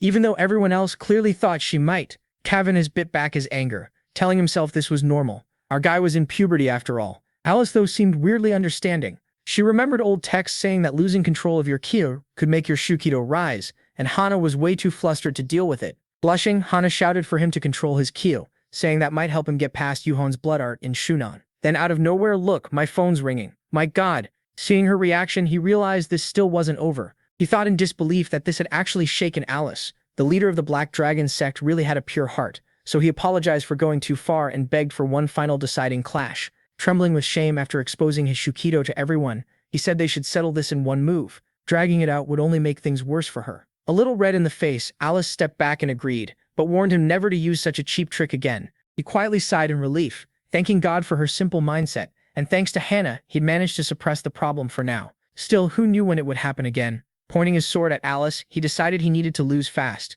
Seconds later, they charged and their swords collided. A massive wave of ki burst out across the arena. That surge caught the attention of the masters. Kevin has realized our guy's internal power had risen a lot. He thought that if the flow hadn't been interrupted by that embarrassing incident, he might actually have had a chance against the Black Dragon leader while watching the sword fly through the air. Our guy quietly admitted she was very strong. Then he fell before Alice, and the crowd went wild. Alice let out a short breath and said he'd provoked her so much, only to end up like this. But then something caught her eye. Her clothes had been cut by his last strike. The whole crowd froze in shock. Then everyone started yelling that the leader's clothes had been sliced. That was the power of his final cut. People couldn't believe a young master from Gongdong could do that. Some said it should have taken at least 5 more years. Alice felt deeply embarrassed. Some people in the crowd said that even in defeat it was still a very solid showing. But one guy in the audience asked if they seriously didn't get it. Our guy had planned this from the start. Looking at him, he said Gongdong still had a true fighter. It made no sense to distract from a sure victory unless this was intentional.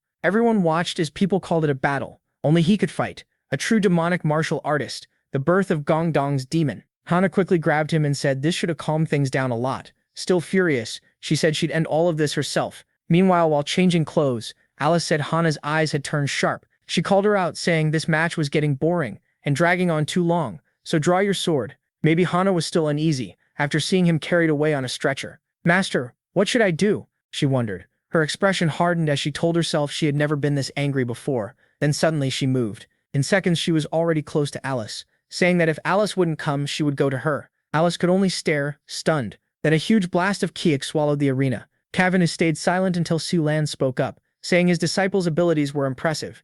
Alice said this was a critical match. It would decide the balance between good and evil, and asked whether Kevin was confident. That's a good question. Kevin replied vaguely. In a serious tone, he said he was more worried about Hana's opponent than Hana herself. Alice glanced around, asking where Hana had gone. Her speed and strength were unbelievable, and with all the smoke, Alice couldn't find her. So she shut her eyes for a moment, trying to sense Hana's energy and defend herself. Then she felt movement behind her. She instantly swung her sword, saying the attack was coming so fast she couldn't even see the blade, much less the technique behind it. When she looked ahead, Hana had vanished again. In desperation, Alice slashed around her and swore she would make it impossible for Hana to get close. Near the arena, we could see Hana thinking that this fight had gone on too long. Facing the one who hurt her fellow disciple only made her angrier. Suddenly, Alice shouted for her to stop running. Hana looked at her coldly and said it was time to end this. At once, Alice charged at Hana, pouring out all her energy and yelling for her to stop playing around. Hana then said the demonic blade had returned to the Gongdong sect and the whole world should know it. Those words shook Alice.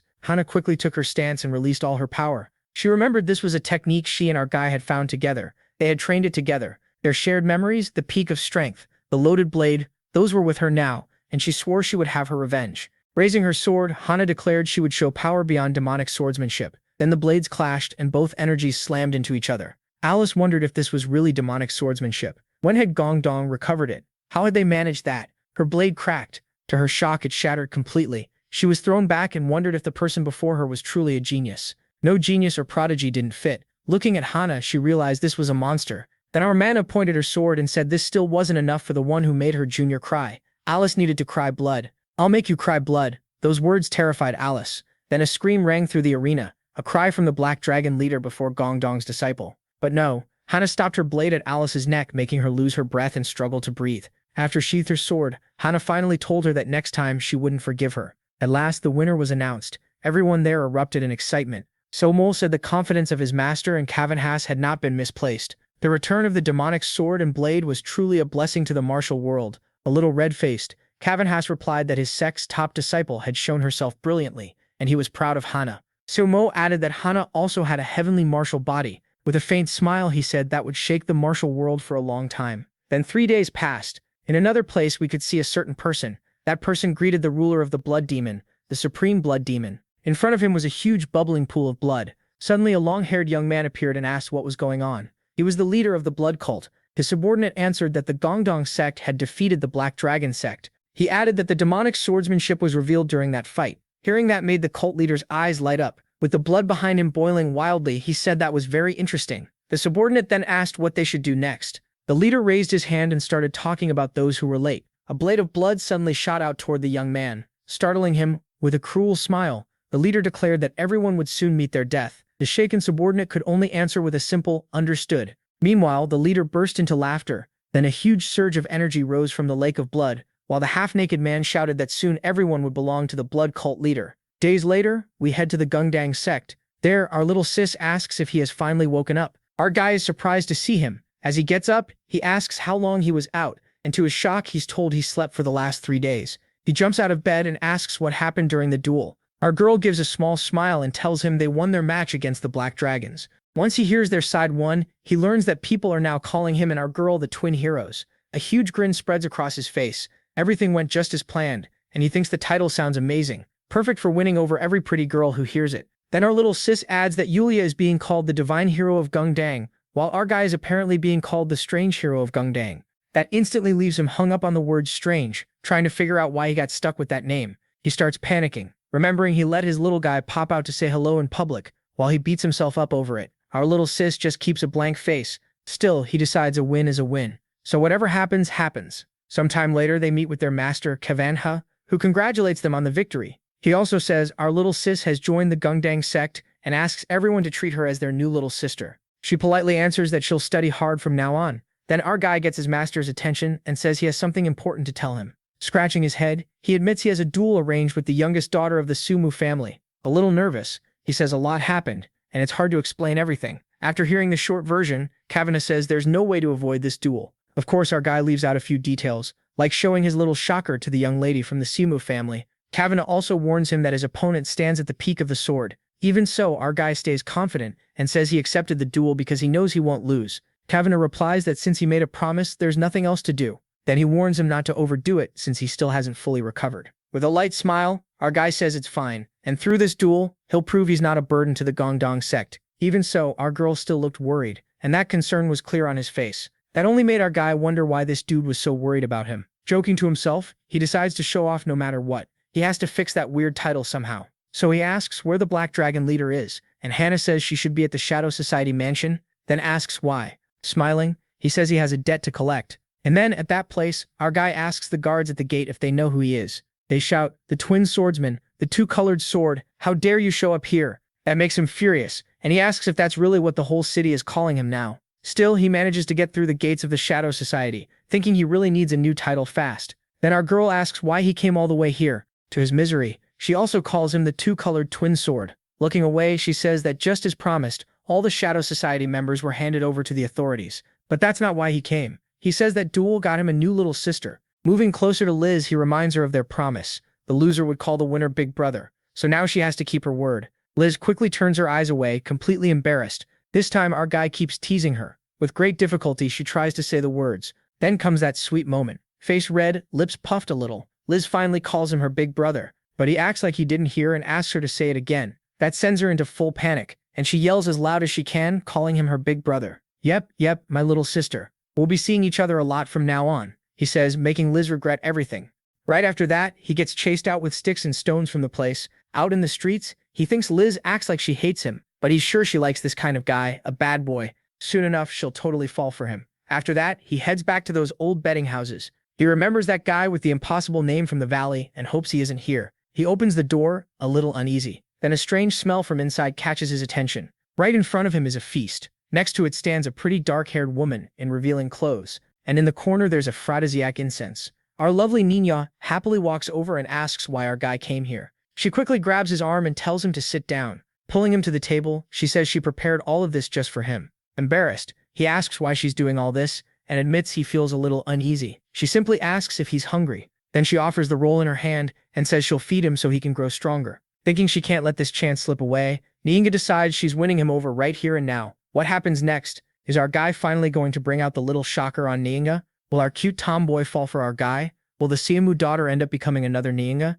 Seriously, she was using every trick she had, even trying to feed him by hand. And of course, he seemed to be falling right into her trap. Except no, not at all. He tosses the roll away and gets annoyed, thinking he still has a long way to go. There's no way someone that important in the Orthodox faction would show this much kindness for no reason. Blushing a bit, he tells himself he won't fall for tricks this obvious. He has no idea what she really wants, but she's clearly testing him. Meanwhile, all Ningwai really wants is to make him hers. Acting totally innocent, she asks what was wrong, but he refuses to play along and tells her to stop. He only came to collect his winnings, not mess around with her. She straightens up, still looking adorable, then drops his 200 bills onto the table. After paying him, she calls for his attention and says now they can get to the real point. Suddenly, she takes off her kimono. Startled, our guy yells, "What? What is this?" Shyly, she says she's already made up her mind, and in all the land, the only man she sees is him. She moves closer and says she'll do anything he wants. Nervous, he wonders what is happening. Why is she taking off her clothes? In his past life, everyone said she never showed her skin to any man, and now that same untouchable woman is standing here like an innocent girl, completely in love with him. He starts wondering if her feelings are real. Red-faced, he asks himself if she's really about to go that far. Without hesitation, she answers yes. And this idiot immediately says, "In that case, I want you to spread rumors all across Murim." Seriously, rather than being happy that a gorgeous woman is throwing herself at him, he decides to use her as much as he can. This guy really is an idiot. She asks if he only meant to play with her feelings, making a request like that out of nowhere. He says yes, and tells her to spread word through all of Murim that he's going to duel the youngest daughter of the Seomur clan and the loser will become the winner's servant. As he moves closer, lightly touches her hair and looks into her eyes, he asks if she'll do that for him, calling her my love. The moment she hears my love from him, she completely melts, and he keeps pushing, saying there's no one else he can trust but her, begging her to do this for him. So of course she falls right for it, getting all excited and saying that if it's his request she'll do it. And look at this shameless bastard's face. He thanks her while thinking she tried to charm him, but in the end the spell turned back on the caster. In the end he told her he was counting on her, then hurried out and left her alone. Meanwhile, our girl watched him go and let out a small sigh. Then she got all excited, thinking about him calling her my love. Her heart was racing, and she didn't hate it at all. If anything, she felt like she could get addicted to that feeling. With a quiet little laugh, she brushed off his duel with the Sword Empress. That didn't matter now. She'd do anything to make him her lover, and for his sake she'd spread whatever rumors he wanted. Still, she also thought about using her bold side to play a little trick on him. Sometime later in the forest, our guy checked on the love-struck beauty and collected his reward. Thanks to her, the messy duel with the Seomon family was settled too. Ever since his win, the Gongdong sect's name had been rising fast. so it was only natural that a match would be set between Gongdong's challenger and the Seomon family's current star. When he finally got home, he thought about the last problem left, finding someone to oversee the duel. Unlike the fight against the Black Dragon Gang, this one had no real excuse since Seomon was a righteous clan. Even if it started as a bet, only one person came to mind. Sometime later, that brown-haired disciple of the Sword Empress asked why he was there, calling him the Two-Colored Sword. Shocked, he asked why she was using such an embarrassing nickname. She shot back that a strange man visiting a woman's room this late deserved it. A little annoyed, he cut her off and said he had something important to discuss with the Sword Empress. With a sly wink, she told him no chance. The Empress had just gone out for a walk, so he should grab his diapers and leave. When he asked if she wasn't leaving for her sect tomorrow, she said that was exactly why he couldn't meet the Empress now. But then someone else caught their attention. It was the Sword Empress herself, asking what brought him there so late. Her disciple got nervous while he shyly said there was something he wanted to talk about. Without making a fuss, she invited them inside first. That left the disciple pouting, saying he had way too much nerve. Soon he handed her a cup of tea and apologized for not having much to offer. She gently told him not to worry. Thanks to them, she'd seen a fine duel and rested well here at the Gongdong sect. Hearing that put him at ease, and he said the favor he wanted to ask was also about a duel. His uneasy reaction caught the Sword Empress's eye as he explained that he would duel a rising talent from the Seomoon family with his sect's honor on the line, so he wanted her to serve as the official judge. Calmly, the beauty sipped her tea and then asked if there was any reason she herself should do this. In a serious tone, he said he understood her hesitation, but he had challenged the Sword Empress in front of thousands of people. She cut in at once and asked what that had to do with this duel. Embarrassed, he admitted that when he said he would one day become a man worthy of challenging her, this was exactly what he meant here and now. That caught her off guard when she saw how serious he was. This duel is my first step toward becoming a challenger worthy of you. He raised his voice and said he'd be grateful if she would at least see his sincerity. That honest resolve was what drew her in. So despite everything, she said she would watch over the growth of this challenger. To his relief, she agreed to serve as the official for the duel. Still, she added, that she had a favor to ask of him too. That naturally made him curious and he wondered what it could be. Avoiding the answer while sipping her tea, she said she'd tell him when the time was right. In his past life, the Hankson sect had been so secretive that almost nothing was known about them, so he had no way to guess what kind of favor she wanted. Still, with a smug little grin, he thought everything had gone just as planned. Somewhere else, the young lady of the Seomor sect shrank back as her father asked if she had really agreed to a duel with that reckless brat from the Gongdong sect. She nervously told him it wasn't on purpose, but somehow it just happened. Her father replied that the whole world was already stirred up by the rumors. People were saying the loser would become the winner's servant. That was what made him even angrier. On top of that, the winner would gain supremacy over all of Gansu. Annoyed, he demanded to know why, of all things, she had to promise this duel now. Almost in tears, she quickly apologized to her father. Well, her honesty was clear to the old man, so he calmed down a little and said that if she defeated that punk from Gongdong, it would bring them great profit. Those words made her happy too, and lifted her spirits as he asked if she was ready. This was her chance to put those bastards beneath the Seomu sect. She answered at once, telling her father to send the challenge letter immediately, and swore she'd do everything she could to take that brat down. The next day, he stretched early in the morning, thinking about the rumors spreading through Gansu. It was time for him to write his challenge letter too. Right then, Yulia came over and called out to him. Holding a letter with a big smile, she asked if he had slept well, and said she had something to show him. That bright smile alone was enough to leave him thinking she was way too cute. Then she explained it was a challenge letter sent to him by the Seomu family themselves. As he opened it, he thought it really was surprising that they had sent theirs first. Yulia said she was surprised too. It seemed the Seomu family cared about this duel even more than they expected. And since Seomu Chenche was a first-rate master, he started wondering if the Sword King was that confident his daughter would win. Yulia then asked if he was really okay with this duel. He answered that it wouldn't be easy, but if he trained, he could do it. In that case, adorable Julia had something for him. All excited, she asked if he thought it was time to put those arrogant Seomu brats in their place. Sometime later, the two of them were circulating their energy together. He said it had become much easier to control now. Smiling, she said she wanted to help her newbie as much as she could before the duel. She was being so thoughtful it nearly knocked him out. Still, he figured it made sense. Someone with a martial body like hers could refine an incomplete technique this fast. Then she broke his train of thought with a question about his fight with the Black Dragon Gang. She asked if he had really meant it when he confessed to the Sword Empress. That question caught him completely off guard, and just remembering it was enough to shake him. Looking straight into his eyes, she said his confession to the Sword Empress wasn't sincere. With shining eyes, he explained that the duel with the Black Dragon Gang was a stage to announce his sect's rebirth, so they needed a hook. Falling for his smooth talk, she lit up with joy and said that was exactly what she expected from him. They kept talking for a bit, when she suddenly grabbed his cheeks. Totally happy, she praised him as the best while he just wondered why she was this excited. And with that, a week passed. He kept training, and through constant practice, he got used to using the technique.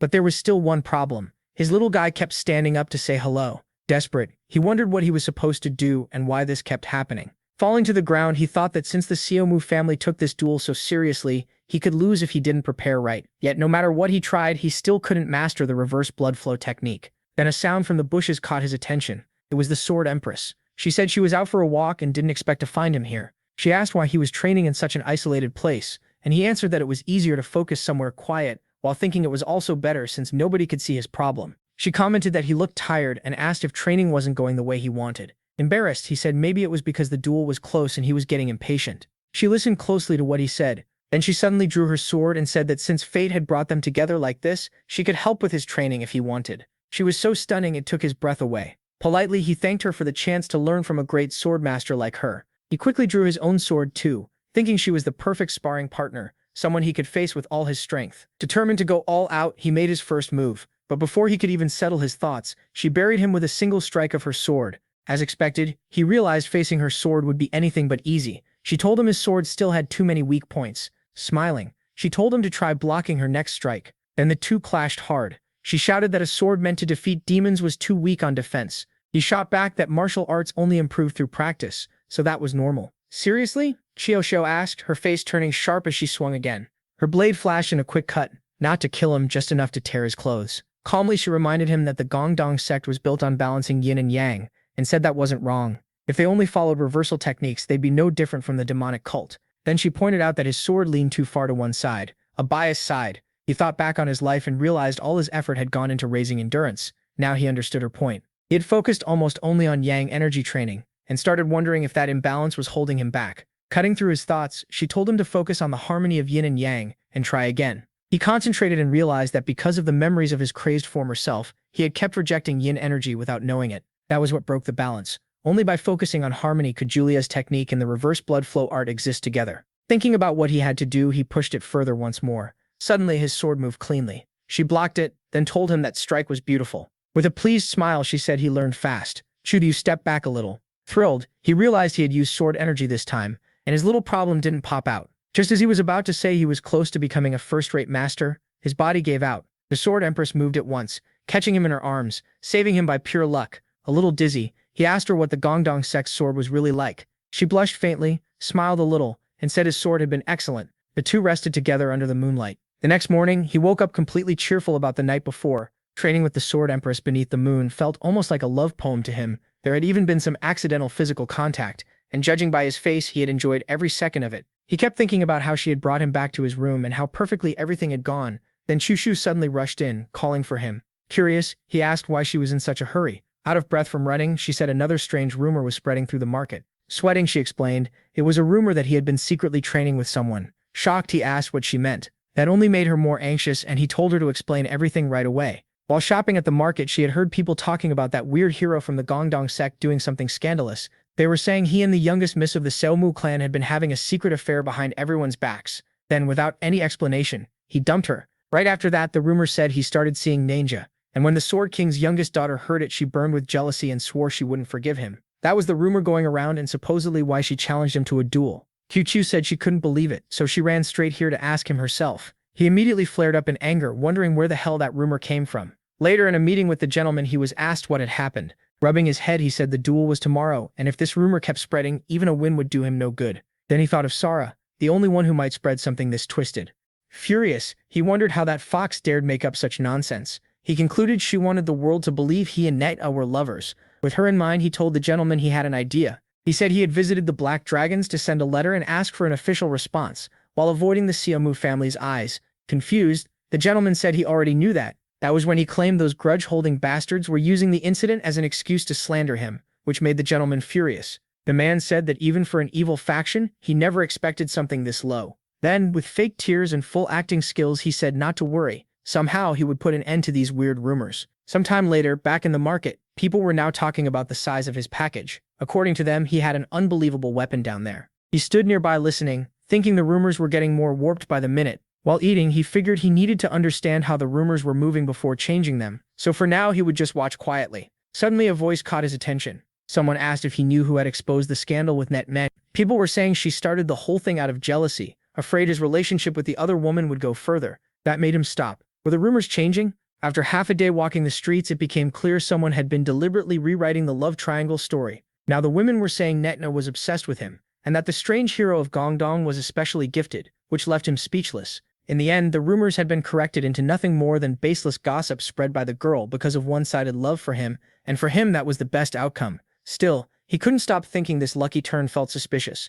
As he walked, he wondered if someone he knew was behind it. Looking around, he decided he had to go check. There he found 3 beggars. One of them called him the playboy who stole the hearts of 2 famous women, and asked if he was the strange hero of the Gongdong sect. He admitted it was him, but said that trash nickname definitely wasn't his. He knew the beggar sect was part of the righteous faction, a huge group famous for justice and gathering information. With things like this happening, they were his best option right now. They said they had a personal request for him, which made them curious. The beggar invited him inside so they could talk first. Once inside the beggar's sect base, the man asked what the problem was. He asked them to investigate Zhang Liwine of Beijing, calling him a filthy villain who kidnaps boys, turns them into eunuchs, and sells them to the imperial palace. The beggar said a monster like that couldn't be forgiven, not even in 3 lifetimes. Already furious because he knew exactly what kind of man he was. He said that bastard deserved to be cut into 1,000 pieces. That same madman was the one who had made him a eunuch. He had already taken revenge on the bald old man on the first day, but the Four Eyes broker also needed to have his life destroyed. The beggar agreed to do it for a small information fee,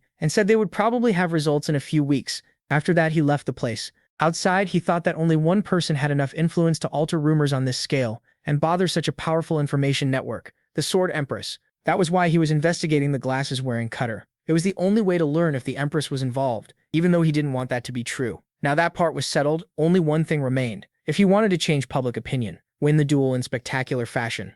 The next day, with the crowd roaring, the great duel began. The youngest daughter of the Siomu clan versus the steel-crotch hero, Lia de Sungas. The young lady was clearly furious. She told him he would pay today, calling him the weird 2-colored sword freak. That nickname obviously got under his skin. Drawing his sword, he swore that today he'd get rid of that garbage title. Before they even started, people nearby were already whispering, asking if the rumors about the two were true. Were they really in a relationship? Others said the way they argued was proof enough. That was exactly the kind of reaction her father had when he heard people talking trash about his daughter. Calm but dangerous. He said he'd tear apart anyone who dared slander her in front of him. That threat alone shut people up. Beside him, the Sword Empress remarked that making the loser become the winner's servant was a pretty common duel condition. That made him answer that this was all because that guy had seduced and pushed his daughter into the duel. She asked if that was really what he believed, and he said it was obvious. Then, changing the subject as he stared at her beauty, he said it had been a long time since they last met, and she was still just as beautiful as before. Curious, she asked if he meant back then.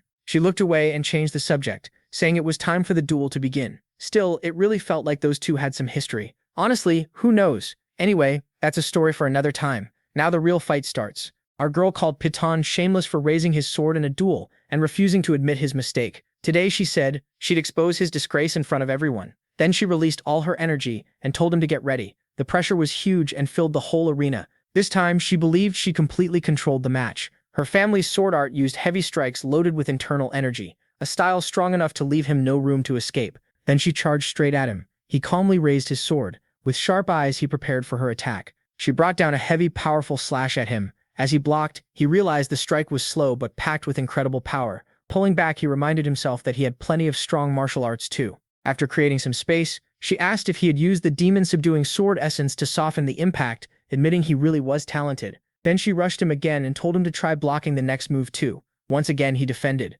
But then he suddenly wondered if this was a feint. He was right. She grabbed him and drove a hard knee right into him. Even so, he barely managed to protect himself. He quickly analyzed it. The Siomu sword style pressures the enemy before a decisive strike, while the Gongdong style blends offense and defense around powerful attacks. The two styles clash badly, so he decided to finish this fast before wasting energy. The duel grew even fiercer, and now our guy started pressuring her back. He had his eyes locked on her, reading every move. That alone surprised her. His aura had changed. Suddenly, he fired off a wave of energy. The attack exploded across the arena. Yulia was thrilled, cheering him on like he was the coolest person there. But over on Siomu's side, she came out unharmed. She had successfully defended against all of it. He asked how she blocked that. With a smug little laugh, she admitted it wasn't easy, but it still wasn't enough to beat her. She raised her sword and asked what he planned to do now. Then she rushed in again and landed another heavy blow. Laughing, she asked if he was just going to keep defending. He already knew this wouldn't be easy, but she was even stronger than he expected. Now he had to figure out how to turn things around.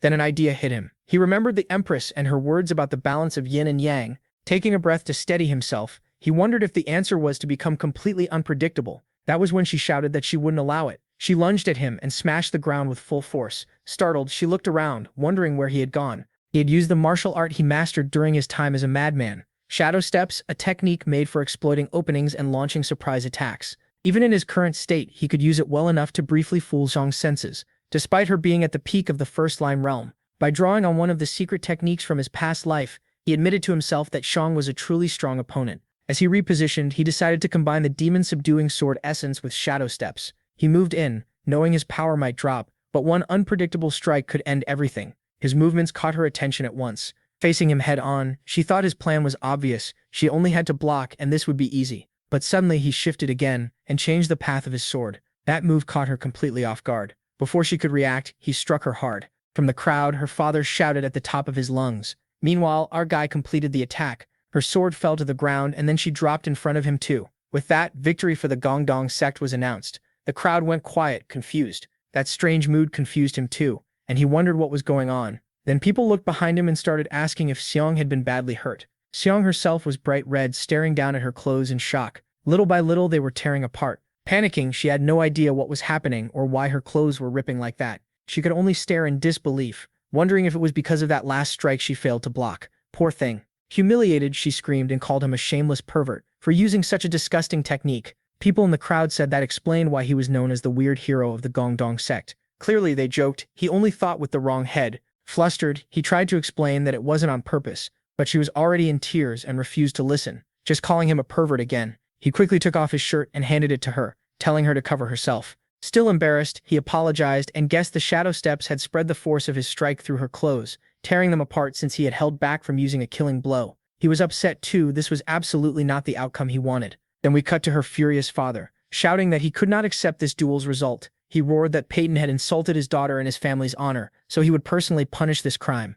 Yeah, things got bad fast. Shocked, our guy thought he was done for, but then the Empress stepped in and ordered both of them to stop. She walked forward and declared the match had already been decided. With a firm voice, she told him to accept the result of this fair duel. Angry, he demanded to know why she was protecting that brat. She released her own internal energy and answered that, as an officer of the Gongdong sect, she had to stop anyone who refused the result. Still furious, he asked if she could really say that after what that brat had just done. She admitted it was shameful for skin to be exposed in a duel, but Pitton had already apologized. Then she told him to drop it. Before being a woman, his daughter was a martial artist. Hearing that, our girl was overjoyed, thanking heaven for bringing the Empress here as an officer. That was exactly what she expected from her future wife. Her father then brought up her confession to the Empress during the last duel, and asked if she had now fallen for him too. He shouted in disbelief, saying the strange hero of the Gongdong sect was young enough to be his son. The jealousy was obvious. Our lovely lady, immediately told him to shut up and stop talking nonsense. Then she brought up confessions and asked if he himself hadn't confessed to her years ago.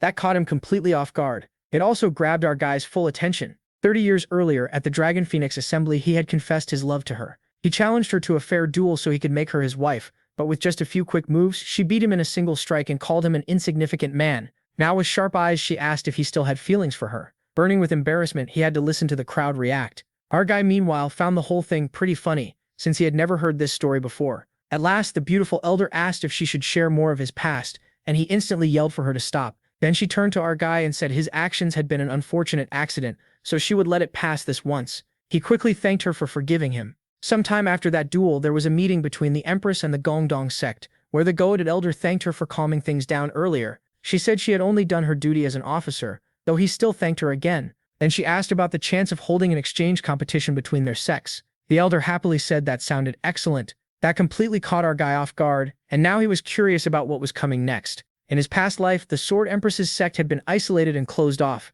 so they never held an event like this. At last, she said her goodbyes. Looking at our guy, she told him they would meet again during the exchange, and then they could talk more. He answered that he understood, while wondering if this had something to do with the favor she mentioned before, when she agreed to act as an officer for the duel. As he watched her leave, he put those doubts aside, sure he'd learn the truth during the exchange. For now, he happily thought it was time to collect the rewards from his victory. Then we cut to the Siamur sect, where our girl was now becoming his servant. Her brother told her not to worry and said that if anything happened, she should contact the main family right away. Then he turned to our guy and cursed him out, warning that if he ever made her cry, he'd make him cry tears of blood. And our guy's response to that was, first, he shouted, then our guy shouted right back. She called him a pervert, and somehow he still won the argument. At that point, there was nothing left to say. Meanwhile, our girl could only wonder how things had ended up like this. Finally, he called for her attention and told her to hurry up since they were heading back to the Gongdong sect soon. In another spot, she kept a little distance from him, still reluctant about all of this. She was also deeply embarrassed. After all, she had ended up serving the biggest pervert of all time. And with that, they arrived at his sect. He said they needed to talk, catching her off guard and making her wonder what was coming. Her thoughts went wild. Alone with him at this hour, surely that could only mean one thing. In her head, he was about to pull her into his arms, tease her, and steal a kiss. And after that, she figured he would completely embarrass her too. She had even picked the perfect place for all of that in her imagination. Then he looked around and said this spot would work. That only made her more sure her dirty guesses were about to come true. But then he pulled out a talisman and said this was a good place to give her instructions. To his disappointment, all he did was send her to the tiger house to collect the betting winnings from the duel. Still nervous, she asked if that was really all. Wasn't he planning to do anything with her in a dark, quiet place like this? Completely baffled, he asked what kind of nonsense was going on in her head. Burning with shame, she ran off, leaving him stunned by how wild her imagination was. Then something clicked in his mind. He remembered their beloved little troublemaker and wondered if she had been spreading rumors again, especially after happily cheering his win. After all, she had called him her husband. Fired up, he swore he wouldn't get dragged around by her tricks anymore. Now, he could only wonder what mess would come next, and what favor did the beautiful Sword Empress want from him. Could Enro win him over? If you ask me, she's the best one. Our girl, one by one, was already falling for his charm. Or maybe would she end up turning into another shameless girl with a dirty mind? The next day, our girl muttered that she never thought she'd end up as a delivery girl for a scumbag. On the way, she kept cursing him, calling him the worst kind of creep. Then someone stopped her and asked what brought her there. A little red in the face, she said she came on the leader's order to collect the money from his bet on the duel. The man asked why he hadn't come himself, which made her curious too. At last, he pointed to the second floor and said there was a special room where she could get the money. That phrase, special room, instantly caught her attention. She remembered him warning her that when she arrived, they'd show her a special room and she shouldn't be surprised, just take the money. That left her surprised, so he really had told the truth. Up on the second floor, Nivea introduced herself as the owner of the whole place, keeping it polite and professional. She asked our girl to sit down. She blushed at Nivea's beauty, and it was easy to see why people called her the most beautiful courtesan around. Meanwhile, Nivea was having her own little jealous moment, thinking this was the girl who fought her man and tried to make him her servant. Our girl could feel that strange tension, even if she had no idea why. After a short pause, Nivea said she heard she came for the betting money, but asked if there was anything else she wanted to say. Leaning forward, she asked if the leader had sent any message for her, or even a letter. That stunned Chelsea, who couldn't believe Nivea was acting like that over him. It made the rumors about the two of them sound a lot more real. Hesitating, she admitted there actually was something he wanted her to say, and Nivea perked up right away. In a cold voice, Chelsea said he was very disappointed that Nivea had spread false rumors. Poor Nivea immediately grew anxious and asked what she meant. Chelsea then repeated his message. He hated Nivea more than anything in the world, because he only liked honest people. Even as she said it, Chelsea thought Nivea would be crushed by those words, and she was. Eyes filling with tears,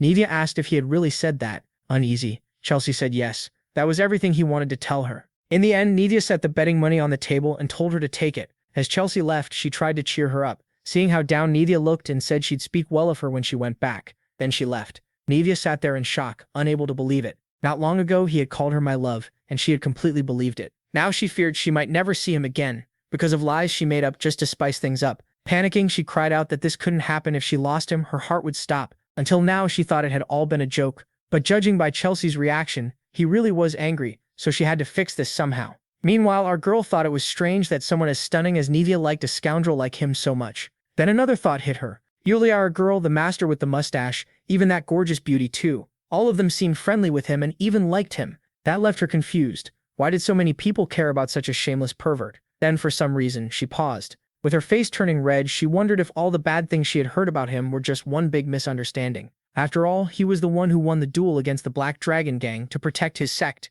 He challenged the Sword Empress to restore Gongdang's honor. He even dueled the great Seomon family. Lost in thought, she realized those were the deeds of a true Moram hero, and maybe the hero of Gongdang she had always dreamed of was none other than him. Then someone suddenly called out to her. That voice snapped her back. It was the owner of the steel briefs himself, saying his servant had returned. And just like that, all his heroic magic disappeared. She handed over the money, and he thanked her. But even then, she couldn't stop wondering if there was still a small chance he really was the person she had always dreamed of. Then Xiaomu stepped forward, catching him by surprise. Bright red, she apologized and said she was truly sorry for what happened. He just stared at her, confused, wondering what she was even talking about. Then she suddenly stormed off. Embarrassed, while calling him every insult she could think of, idiot, fool, scumbag, bastard, leaving him wondering what kind of weird fantasy she had gotten stuck in now. Still, none of that mattered. What mattered was the pile of cash in his hands, but before he could enjoy it, someone arrived at the sect shouting to ask if anyone was there. It was Nihaina, and she had brought a huge donation. She went to the mustache master and asked him to accept it, though he felt awkward since the sect didn't need that much money. He walked over and asked what this was all about. Enro explained that she heard the sect was suffering because of the rumor scandal she caused, so this was both a donation and an apology. Then she asked to speak with him alone. That caught him completely off guard. The mustached master thanked her and said that since she insisted so much, he would accept it. That was the face of a man who realized he had messed up. He only wanted to tease Enro a little, but she had taken everything seriously. A little later, Chelsea and Julia asked what was going on. She said she had no idea why someone like Neja wanted to see him, and that it was making her nervous. Chelsea then asked why they were just standing there talking, and said she had a great idea. Elsewhere, Neja stood with him, crying her eyes out. Between sobs, she apologized and said she didn't even know how to put her feelings into words. It left him totally confused, wondering how things had gotten this far. Then Neja spoke from the heart, admitting she did all of this because she truly liked him. That shocked him. Her words sounded completely sincere. He couldn't believe it. Seeing her act like this would have been unthinkable in his past life, and if he kept pushing her away, something serious might happen. So, to Nekima's joy, he apologized too. From a hidden corner, 3 nosy watchers peeked in. Suddenly, all 3 went wide-eyed, wondering what on earth was happening. They saw Nekina leap into his arms after he thanked her from the bottom of his heart for apologizing. Chelsea's reaction was basically, how shameless. The next reaction was, what indecency. And Julia looked ready to throw every insult she knew at Neja. They watched Neja cling to him, overjoyed, promising she'd never do it again because her love for him was real. By the end of the afternoon, Neja finally said goodbye. Sugata's Nervosa told her to head back safely. Then Neja suddenly grabbed his hand. With a sweet smile, she said he could visit anytime. The back doors would always be open for him. He said he'd come by often, even though he really meant only if business brought him there. Neja let out a few playful little laughs and thanked him. After she left, he thought the whole thing was annoying. He still had no idea if her feelings were real. Touching his chin, he worried that if Niuhai's obsession got worse, it would become a huge headache. Then someone called out, saying he looked pretty happy. It was the trio of jealous girls, and Julia was clearly the one leading them. He said he wasn't in a good mood at all, then wondered why they looked so angry. A little annoyed, Julia told him to come with them. They had something to do. Not long after, he was back in training. Exhausted, he said it would be better to continue tomorrow, but Julia shut that down and told him to train even more. So he went back to practicing, realizing there was no point arguing. That was when Julia made her move and told him to watch closely. Even if she acted tough, it hurt her to see him like that. Still, she couldn't stop. This was all part of the plan to protect him. A few hours earlier, Chelsea brought up Nehai, hugging Sugata's Nervosa, while the other girls said they couldn't let someone like her steal their guy from the sect. So now was the time to join forces. Chelsea asked if things were really that serious, and Julia pushed back, asking why she wouldn't think so. Then the girl boldly said she knew very well, catching Julia off guard and making her wonder if her secret had been exposed. But that wasn't it. She seriously asked if Julia was really going to stand there and watch their guy become a foxwoman's lover. Julia didn't know how to answer. Deep down, she wanted to say the same thing, but her situation wouldn't let her. Chelsea asked what kind of plan could possibly split apart a couple that seemed so into each other. The girl answered without hesitation.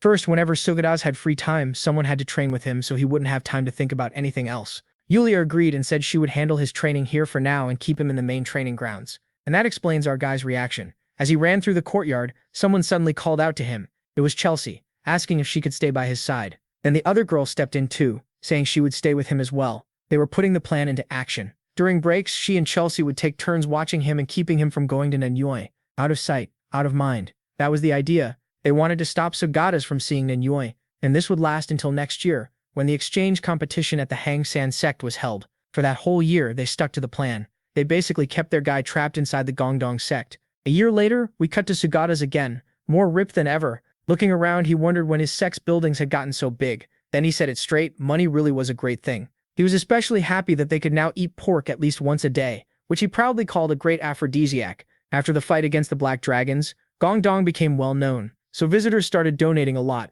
The place looked nothing like it did when he first arrived. Still, he knew raising money meant showing progress, and the best way to attract investors was with results. That was when someone caught his attention. It was Julia, smiling as she said a whole year had passed way too fast. He gave a dry answer and agreed, though to him that last year had felt more like prison. Later, his group gathered in front of Kavanhas. He said they had all worked hard for the exchange competition, and seeing how much they had grown gave him confidence. At last, they set out for the sect of the Sword Empress. Our guy thought the time had finally come. He was so relieved he could almost cry. At last, he could get away from the strict watch on him and finally see the Sword Empress, the woman he believed would become his first wife. Back at the Empress's sect, Sobin said the bastards from Gongdong were coming, which already put her in a bad mood, even though she had still been told to prepare a proper welcome. Restless, she admitted she still wasn't sure about it. Looking at her, someone said their sect was already strong enough without this exchange event, and asked if it was really needed. The Empress asked if she had forgotten the spirit Gongdong showed in the war of justice against evil, saying that kind of spirit would surely help their sect too. Blushing a little, she added with a soft laugh that Sagata's Nervosa had also performed very well. Sobin said she understood and asked to carry out those orders. Outside, she was clearly annoyed, thinking about the slight smile on the Empress's face when she mentioned that scoundrel Sagata's, and hoping it didn't mean what she feared. She went to the disciples and asked if everyone had gathered. With full force in her voice, she said she had instructions to give. All the disciples perked up at the words from the Great Sword Empress. Then Sobin explained that the Empress had prepared for the competition with Gongdong, and asked if they understood what that meant. Everyone listened closely to Sobin, eyes burning. She shouted that the thug called Sugata's and his so-called sect had dared act arrogant toward the Empress, so it was their duty to teach every one of them a lesson. The disciples shouted back in agreement, saying that arrogant brat would be crushed. Raising their fists, they yelled that as disciples of the sect and sisters of the Great Sword Empress, they would do it. Sobin, full of fierce energy, swore she would expose the true nature of that shameless scoundrel Sugadaz. In the mountains, we followed our group. Julia pointed out how many mountains and cliffs there were, and our guy said this really was a famous peak worthy of the name Northern Peak of the Central Plains. Then someone arrived. It was a messenger from the Empress's sect, asking them to follow her, since she would be their guide. Cavan has thanked her for the courtesy. Sagata's Nervosa was already grinning to himself, acting like his weak friend had no chance because he was the one heading into a land full of women. This sect was made up of strong female martial artists gathered to protect a convent temple. Even though marriage wasn't banned there and they weren't forbidden from dealing with men, everything changed after the Empress made her shocking declaration that she would choose her partner through a duel. Because of that, celibacy became an unspoken rule among the disciples who admired her. So Hang San turned into a man-free zone, almost sacred to its unmarried masters. Just thinking about stepping into a place packed with strong women had him grinning like crazy. Then someone called out saying his creepy look hadn't changed at all. It was Sobin, standing there with all her usual pressure. Offended, he asked if she was really going to greet him so rudely after all this time. She ignored that and simply told him to stay alert and follow her. That annoyed him, and he thought that just because she had a pretty face didn't mean she could act however she wanted. Later, as they climbed the mountain path, he said that despite her attitude, the walk itself wasn't hard. She answered that she couldn't guide guests through a rough path.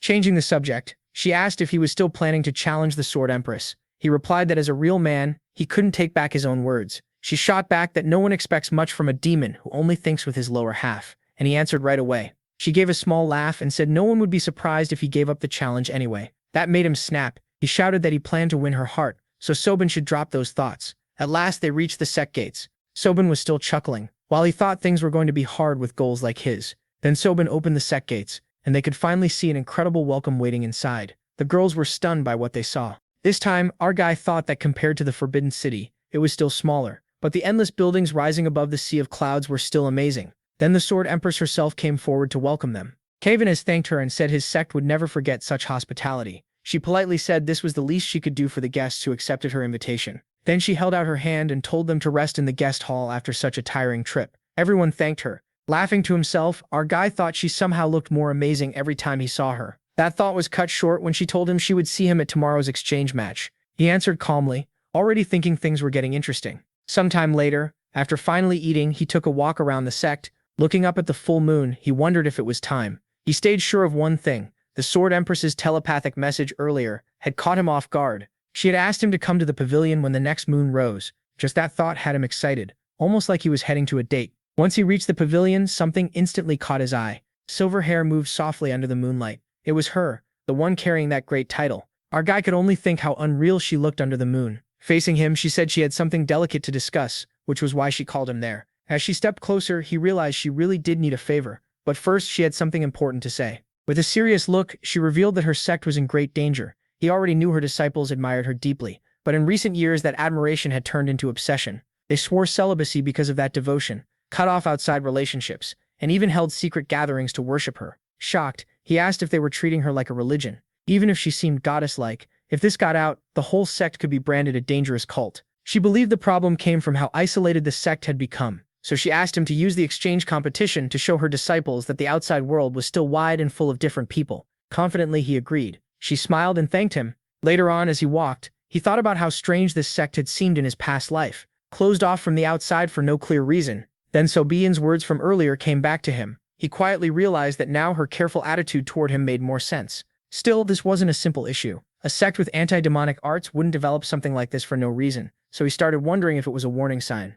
Just then, someone called out, asking if he wasn't the demon from the Kungdong sect who only thought with the wrong head. It was one of the sect's younger disciples, surprised he noticed her. Curious, he asked what she was doing out so late, and she said she had followed a kitten and got lost. He kindly offered to lead her back, but she refused to touch the kitten, saying she heard it would bring 10 years of bad luck. He was stunned, wondering who could make up something that ridiculous. Putting that aside, he said he couldn't leave her there alone and told her to just follow him. Instead, she suddenly ran off, catching him by surprise. As he looked around, he muttered that a lost child shouldn't just bolt like that, especially when he could feel a strange spiritual presence nearby. Then a sound drew his attention. Near his feet, he spotted a small hair accessory. He pushed through the brush, calling out that she had dropped it, and then something stopped him cold. Right in front of him was Sobin, water still running down her body under the moonlight. The two locked eyes and both instantly screamed. She exploded at him, calling him every name she could think of and saying this was unforgivable. Panicking, he covered his eyes and shouted that it was all a misunderstanding. He had wandered in by accident. At that moment, other disciples rushed over.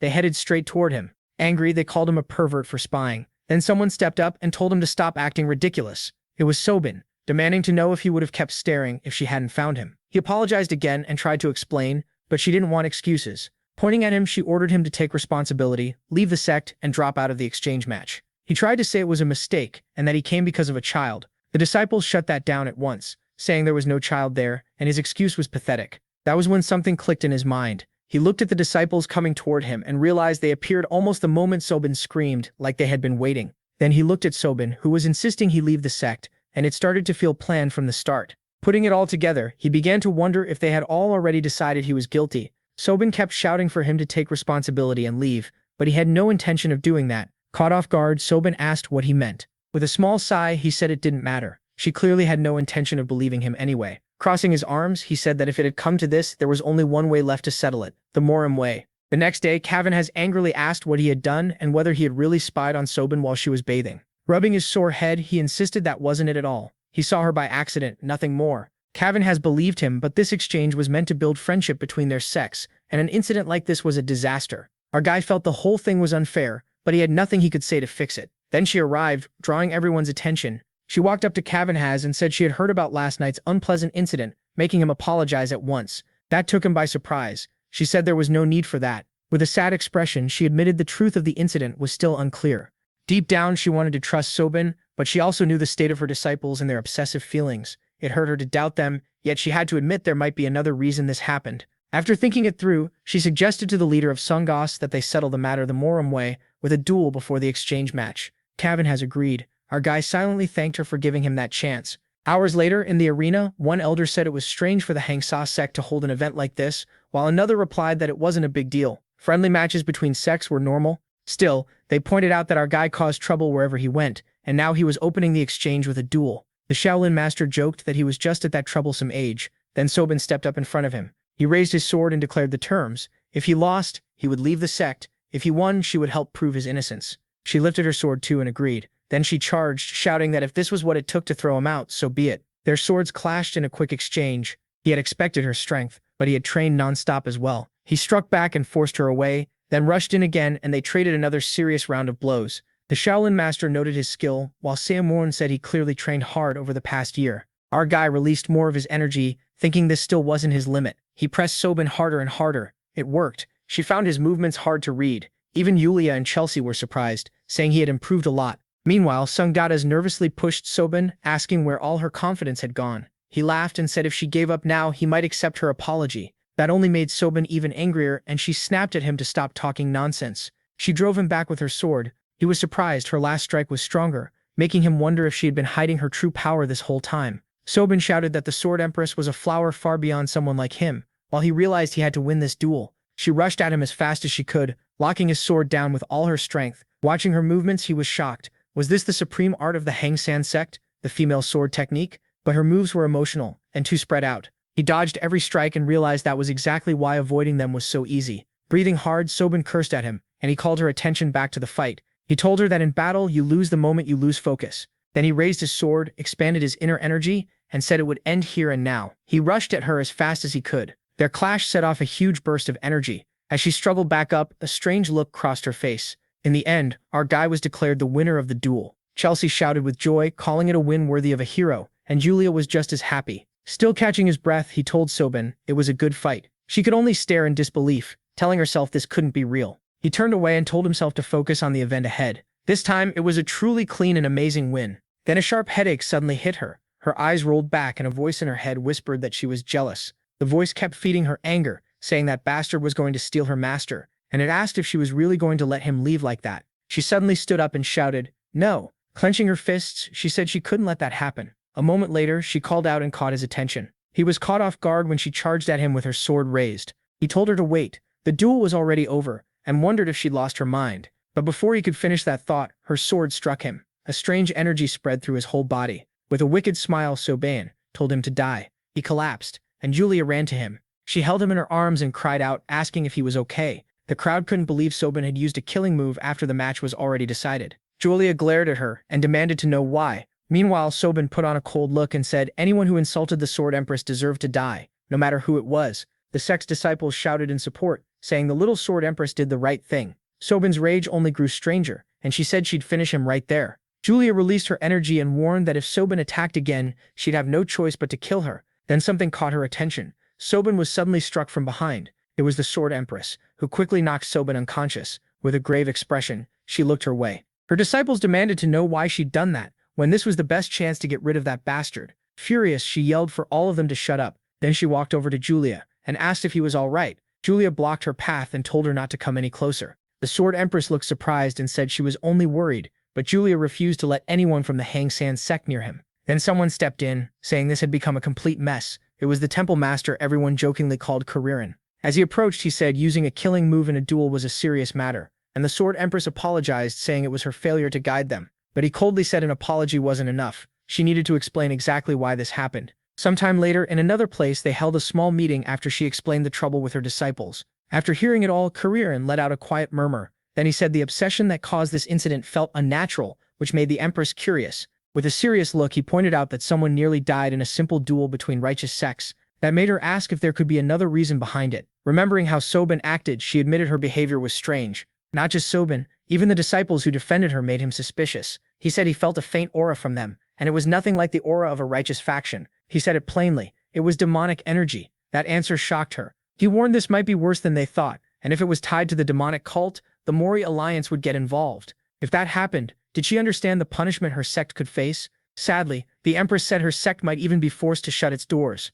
But they realized it would be even worse than that. An order like that would leave her sect stained with shame forever. At last, Kuririn stood and said he'd give them 3 days to solve this. Looking at her, he ordered her to find out exactly what was happening and ignore nothing. She simply answered that she understood. Later that night, Julia shook with anger, fists clenched, saying she couldn't accept this. She said she would challenge the little Empress herself right now, but Kami told her to stop. He asked if she thought this was easy for him as their master, and said that if the Sword Empress hadn't stepped in, he might have acted too. After the attack, the Empress apologized to all of them, and since she had done that, they couldn't make the situation worse. He reminded them that fights between righteous factions never end well. Then he said our guy's injuries weren't fatal, so once he recovered, they'd return to Mount Gongdong. There was no point continuing the exchange event anymore. Then Harin said the whole thing felt really strange. That caught them off guard, and they asked what she meant. She said both the little Empress and her disciples had been acting oddly. With a serious look, she asked if the Great Sword Empress would really teach her disciples to behave like that. Thinking it over, Kami agreed it made no sense, and Harin added that maybe some unknown problem had appeared among the disciples.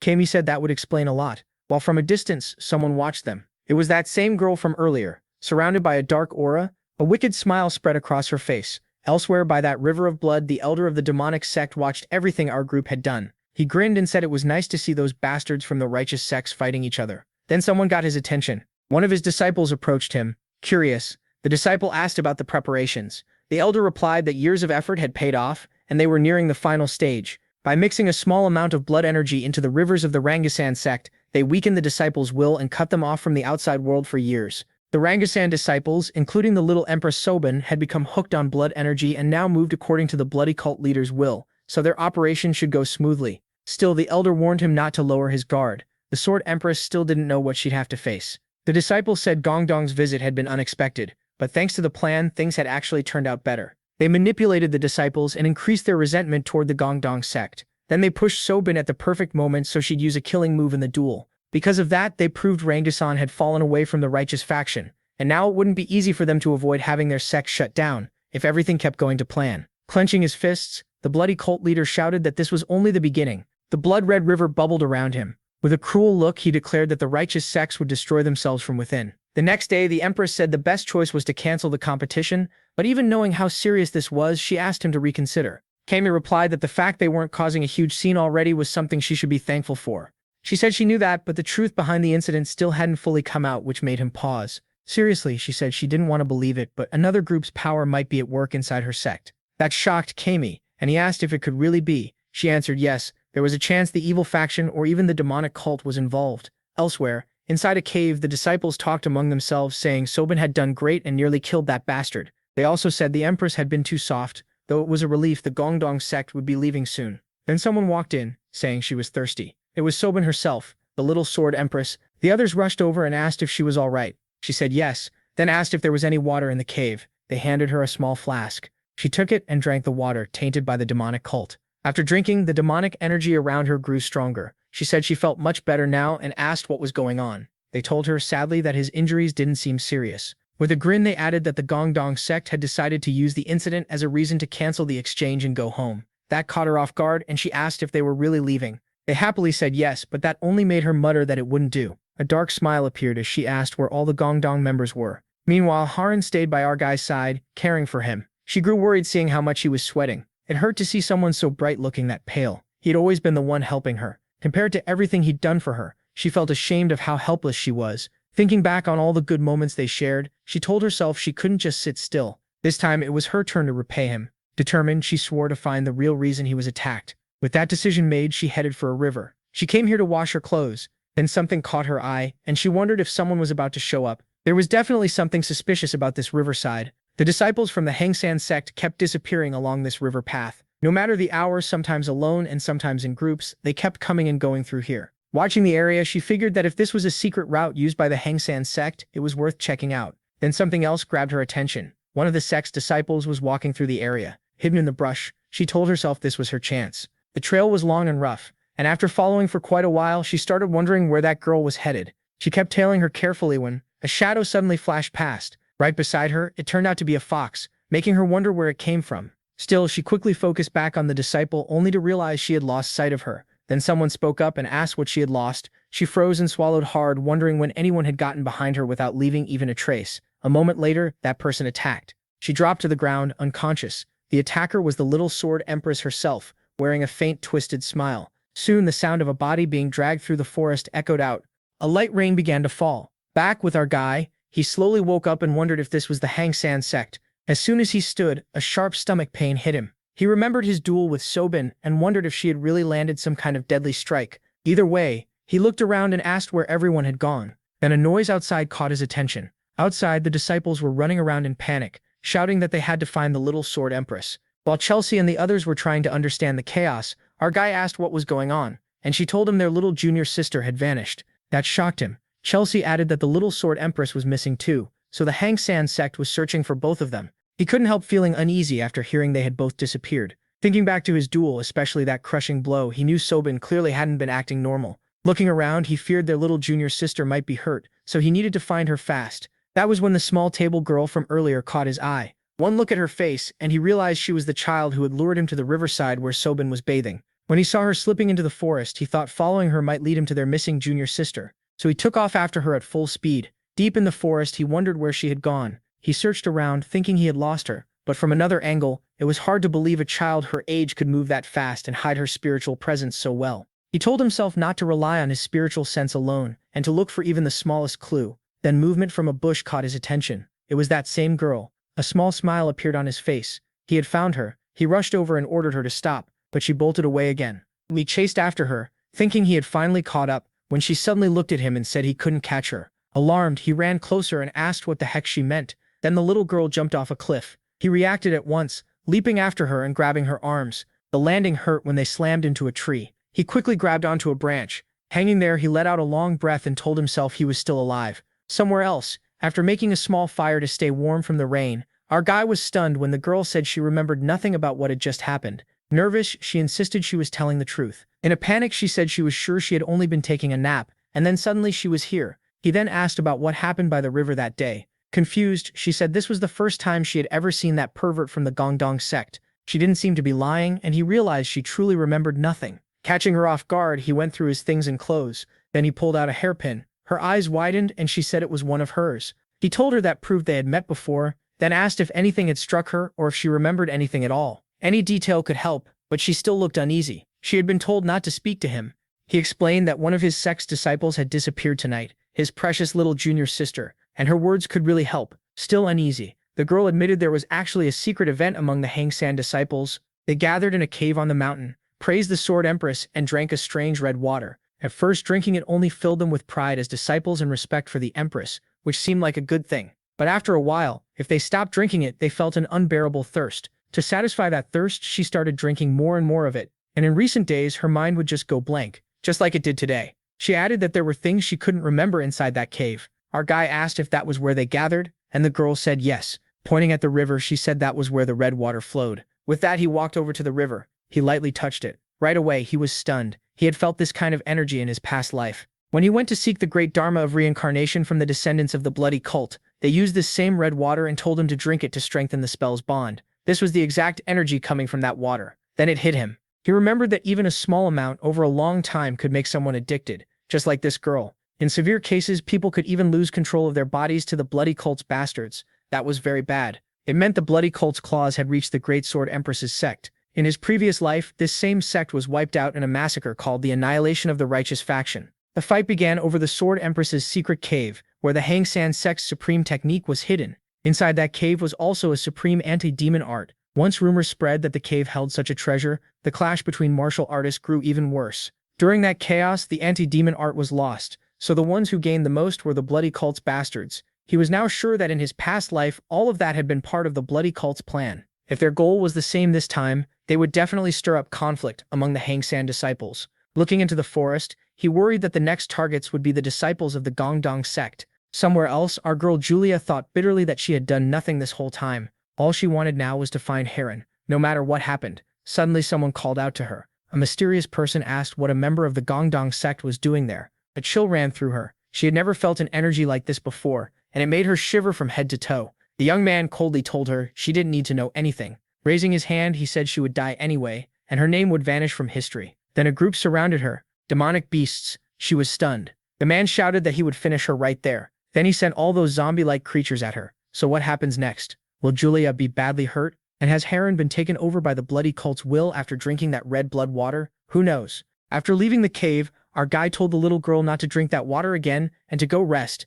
With a big smile, she said she now understood he was actually a good person, unlike the rumors, and she would tell her sisters that. He quickly said, "That sounded great," and asked them to stop spreading rumors about him too. Then they said goodbye, and he promised he'd find a way to deal with the red water. A few minutes later, near a stream, he told himself he finally understood Sobin's extreme behavior. He was still shocked that the Hang San sect was being controlled by the bloody cult's bastards. Thinking it through, he realized that to find their junior sister, he needed to know the enemy's plan. And right now, his only lead was Sobin's disappearance. If the bloody cult had taken over the Little Sword Empress's body, then figuring out why they wanted control of her was crucial. That was when an idea crossed his mind. To open the barrier at the entrance to the Sword Empress's secret cave, the Wuli Niang sword technique was required. That technique was passed down only to the sect leader and the top disciples of Hang San. So if the bloody cult had taken Saban's body, using her to enter the secret cave made perfect sense. He thought to himself that these bastards were planning a huge clash between the righteous factions, just like in his past life. With that in mind, he headed for the cave entrance.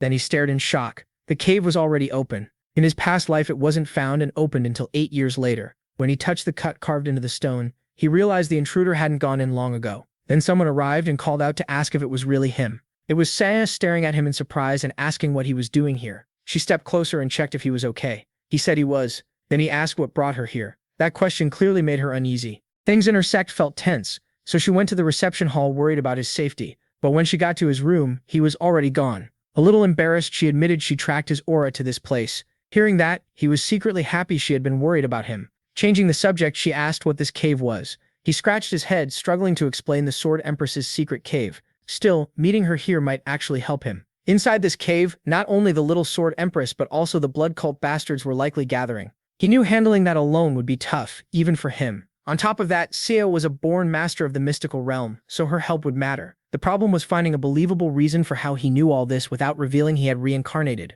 Getting his attention, Seo asked if this was the secret cave of the Hang San sect. To her surprise, he said yes, and she immediately asked how someone from outside knew where it was. She explained that the cave's location had been unknown until now, and her sect had been searching for it. He suddenly stepped closer, raised a finger, and said what he was about to tell her had to stay between them. Caught off guard by how close he got, she grew flustered but promised in her sect's name to take this secret to the grave. Then, dead serious, he told her he was the successor of the Sword Emperor Hong Niwi Master Mugyoki. That left her stunned, and she blurted out that he meant the first master of the Murin Alliance. He confirmed it, thinking that he really had inherited martial arts from Mugyoki's lingering thoughts in the secret cave where Julia found the Gongdong sect manuscripts. So this part wasn't exactly a lie. He went on, saying she already knew the Sword Emperor and the first leader of the Hang San sect, Abaki Chosu, had once been close allies. More than 300 years ago, at the Great Battle of Lake Panyang, the Sword Emperor and Abaki Chosu joined forces and killed the Blood Emperor of the Blood Cult. After that, Abaki Chosu searched the world for the Hang San sect's lost martial art. It was the supreme anti-demon art and the divine sword goal Simnyang. But after recovering that treasure, she was ambushed by Blood Cult survivors who had secretly followed her. Badly wounded and close to death, she realized her life was ending. So after creating the Sword Empress's secret cave, she revealed its location only to her closest friend, the Sword Emperor Hong Yuan. So as that man's successor, he could find the cave and make his way here too. Everything he said left Seiji stunned. While she was still in shock, he kept a calm face and thought it was better to tell a story packed with truth. There had even been an old rumor that the Sword Emperor and Abaeki Chosu were lovers. That was why he used this version of the story.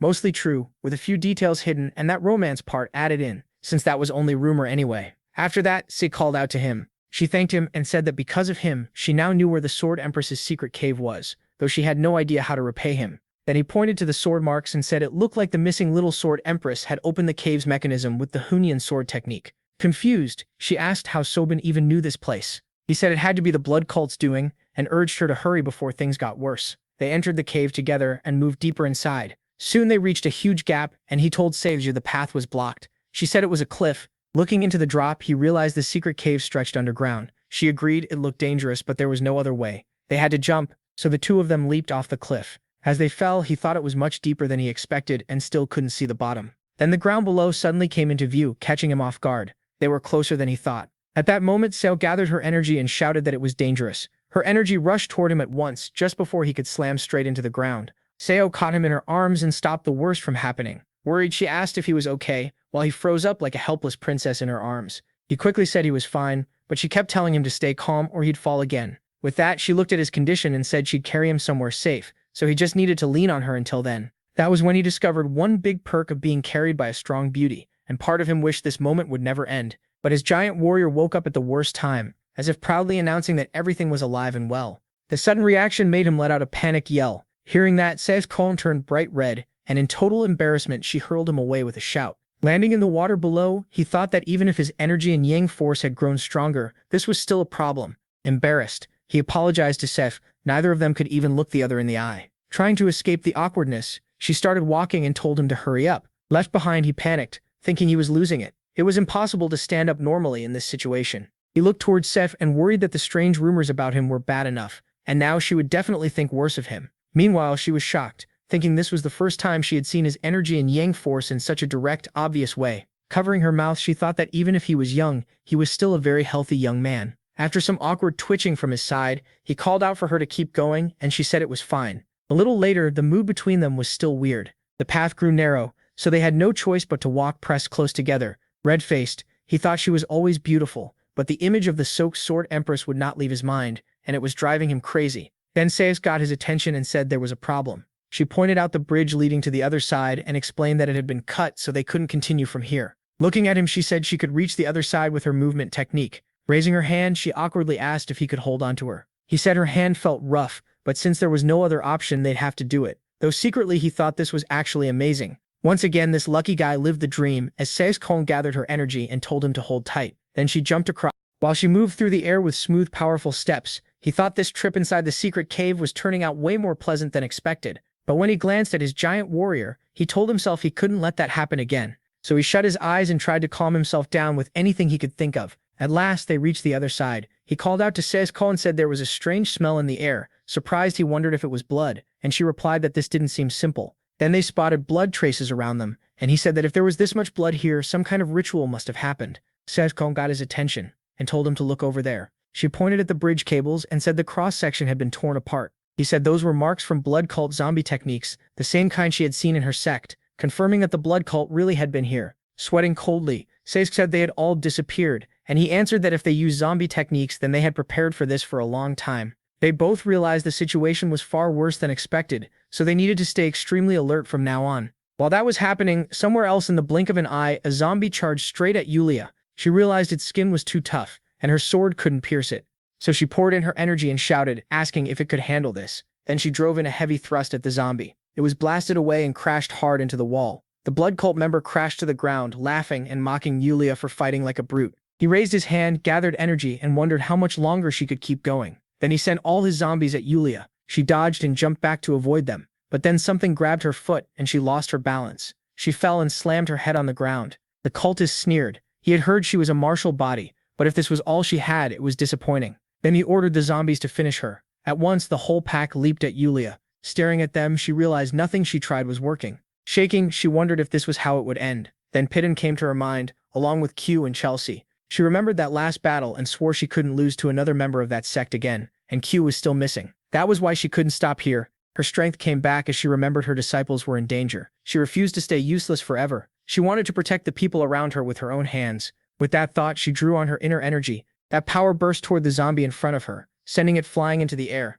The blood cult member stared in shock, wondering where that sudden power came from. Yulia shouted that she would cut them all down and charged straight at the zombies. She rushed through them, swinging her blade, and this time she sliced them apart. The cultist was stunned. Was that sword key? Her aura had become much clearer and much stronger. Furious, he couldn't believe her martial realm had grown so fast. Still thinking that, he watched Yulia calmly finish off the rest of the zombies. With her sword key blazing, she raised her arm and with total resolve in her eyes declared that she would end this now. She demanded he tell her everything, if he wanted to avoid a painful death. What were they doing here? The blood cult member formed a blade in his hand and answered that she was awfully rude for someone so close to death. Then, in a crazed shout, he praised the second coming of the blood demon and the rule of the blood cult, begging the venerable blood demon to lend power to someone as lowly as him. Yulia was shocked. What was this evil energy that suddenly got so much stronger? The presence of the blood cult leader appeared, saying he would grant him the honor of helping with his second life. Those words were meant for the blood cult member. Right after that, the man's body began twisting,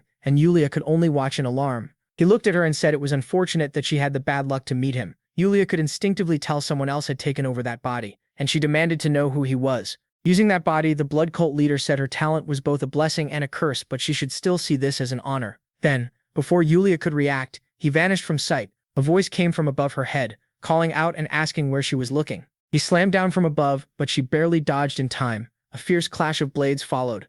Every strike was heavy and brutal, and Julia realized this was on a completely different level from before. He said he would love to enjoy this longer, but sadly he didn't have much time. Then with a strike wrapped in energy, he hit Julia head-on. The blow hurled her away and smashed her into the wall. As she dropped to the ground shaking in pain, the blood cult member walked toward her. He looked down at her and said she was a promising martial talent, which was exactly why she had to be crushed here. Back inside the secret cave, Sayer was cutting down zombies. Pidden called out to her, saying this was just what he expected. She really was amazing, but there was no time for that, because another dozen zombies were rushing in. With one fast slash from Seo, those monsters were cut down at once. She snapped that trying to hurt young healthy MC like this was unforgivable. Even so, another monster got back up in front of C. She told him to wait, she would handle all of them herself. Elsewhere, the blood cult leader was watching Seo's actions. He was surprised she had come in person, and wondered how she found the Sword Empress's secret cave. One of his subordinates reported that every blood zombie they had brought into the cave had been destroyed, and at this rate the plan would be stopped.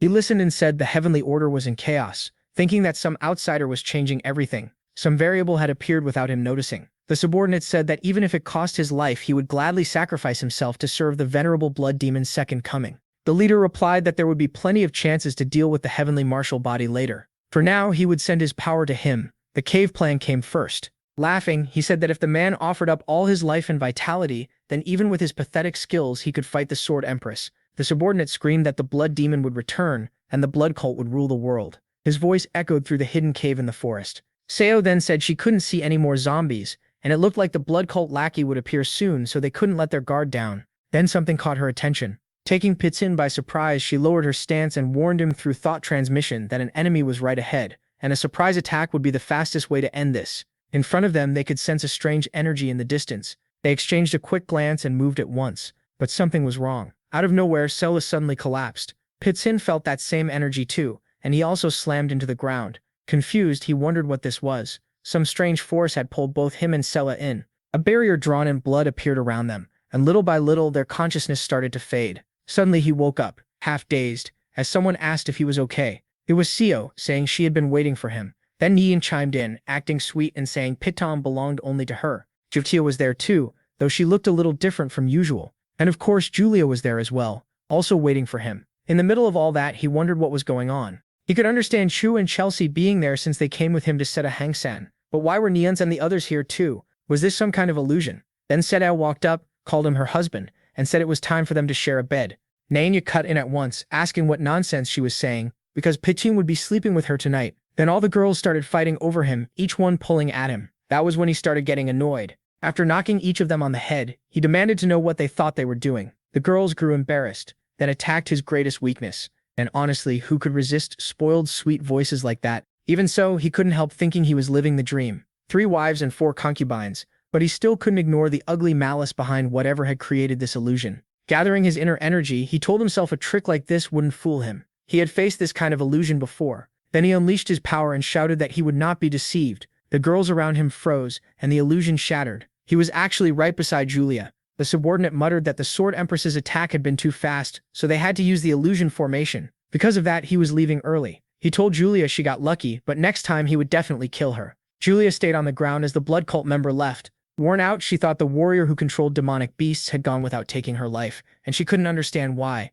Forcing herself up, she said that no matter the reason, she had to move as fast as possible. But in her condition, that was easier said than done. She hadn't expected a single palm strike to cause such a serious internal injury, but she still needed to hurry and find Kaoshu. Before she could finish that thought, she collapsed again. Just before losing consciousness, she saw people running toward her and calling her name. It was Mulan, along with the disciples of the Hengasar sect. Meanwhile, beside Pitin and Senu inside that illusion barrier, he suddenly woke up. Struggling to stand, he cursed the blood cult for using such a vile technique. Then he noticed Q lying on the ground. He rushed over and asked if she was okay. She wouldn't wake up, and he realized the illusion was so strong that even she, a master of the mystic realm, had fallen for it. As he reached into his clothes, he thought that to wake her, he would need his spiritual elixir. Taking out the pill, he said he never thought it would be useful. Now the spiritual elixir left behind for him meant to strengthen Q's ki. Then he gave her the elixir. To his surprise, even while unconscious, she mumbled under her breath, calling him her husband, and asking him to wait a minute, leaving him blushing. He wondered what kind of illusion she had fallen into, but there was no time to dwell on that, so he told himself to stay calm. He also needed to calm her down. As soon as she took the elixir, our girl woke up. Still dazed, she asked where she was. Linsingus told her they had been trapped in a bloody cult illusion, and that he used an elixir to wake her. A little embarrassed, she got up, asked if he was alright, and said she had caused him trouble too. There was no time to waste. As they moved, the smell of blood grew stronger, and our husband said the one behind all this would show up soon. Then something caught his eye, and he called out to her. The small sword empress and Heron were lying on the ground. They rushed over at once.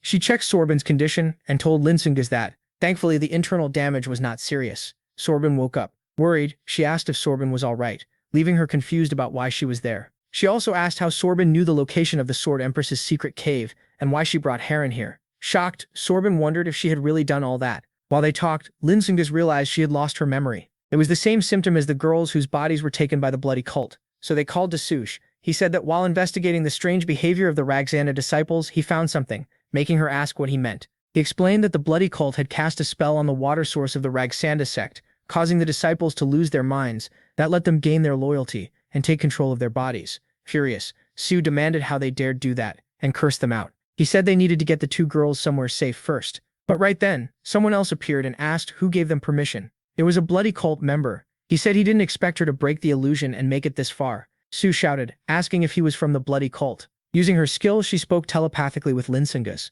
Instead of fighting here, they should fall back and protect the 2 girls. At that moment, the man snapped his fingers and asked if they really thought they could escape. Then a second member arrived. It was the same one who had fought our girl Julia. He said he gave up killing the heavenly martial body to come here. The mention of the heavenly martial body made Linsingus wonder who he meant, then realized maybe our girl Julia had already fought him. The man put his hands together and shouted that he would kill them all right here, and a wave of undead rose around him. Cold sweat ran down our girl Julia's face, as she said there were too many. Cedric said she would handle the zombies and asked if he could break through and make an escape route. Then he asked Sorbin if she was alright, and she said she felt better now. Handing Heron to her, he said he would draw the zombies' attention, and she had to use that chance to escape. Looking at the horde, he admitted his martial arts were no match for all of them, so instead he cut his hand. Then he took off. Using his Lightfoot technique, he ran through the zombies, planning to lure them with the smell of his blood and open a path for the others. He trusted his movement skill completely. Watching this, Sorbin thought he had opened a path in no time, and now they had to run while they still could.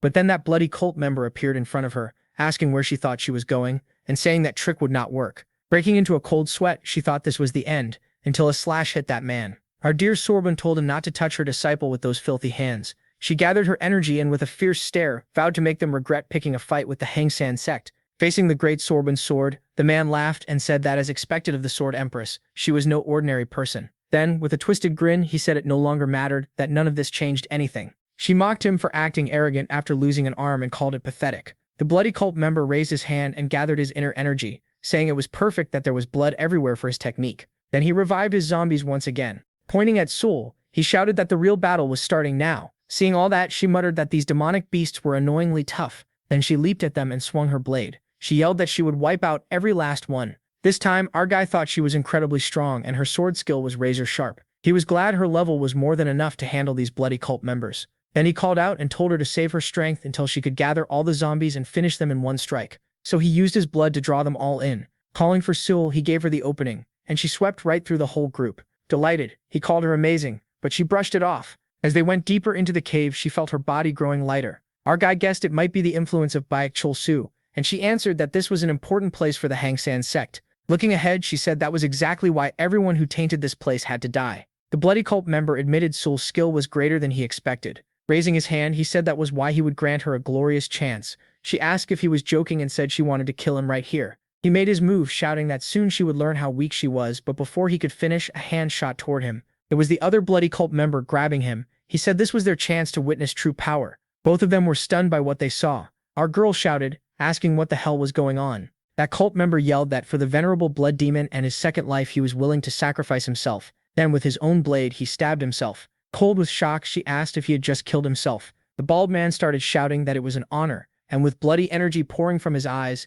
declared he would offer his life too. That was when the signs of his transformation began. His legs swelled up, horns burst out, and his nails grew long. Then he turned into a monster. As Ishu said his body felt wrong, and Linsung has answered that it was a heaven-defying spell. The monster started laughing wildly. Our guy warned Azishu to be careful, because this one was different and she said she knew. Lifting her sword, she said she was ready. Then she jumped forward and rushed the monster with inner energy wrapped around her blade. But before she could land the strike, she was slammed hard into the ground. The monster drew their attention by saying it was not a bad move. He appeared behind her at top speed and told her that if she wanted to challenge him, she should show what she could really do. He smashed the ground while our girl dodged the attack. Using the force of her jump, she pulled back. Then, to her surprise, her clothes began to rot, and she wondered if it happened from touching him. Another series of palm strikes flew at her, and she barely dodged them. As this went on, the monster mocked her for only dodging. He struck the ground again and threw off her balance, making her fall. Before she could recover, he was already in front of her, declaring that the Rangazan sect would be destroyed today. But then,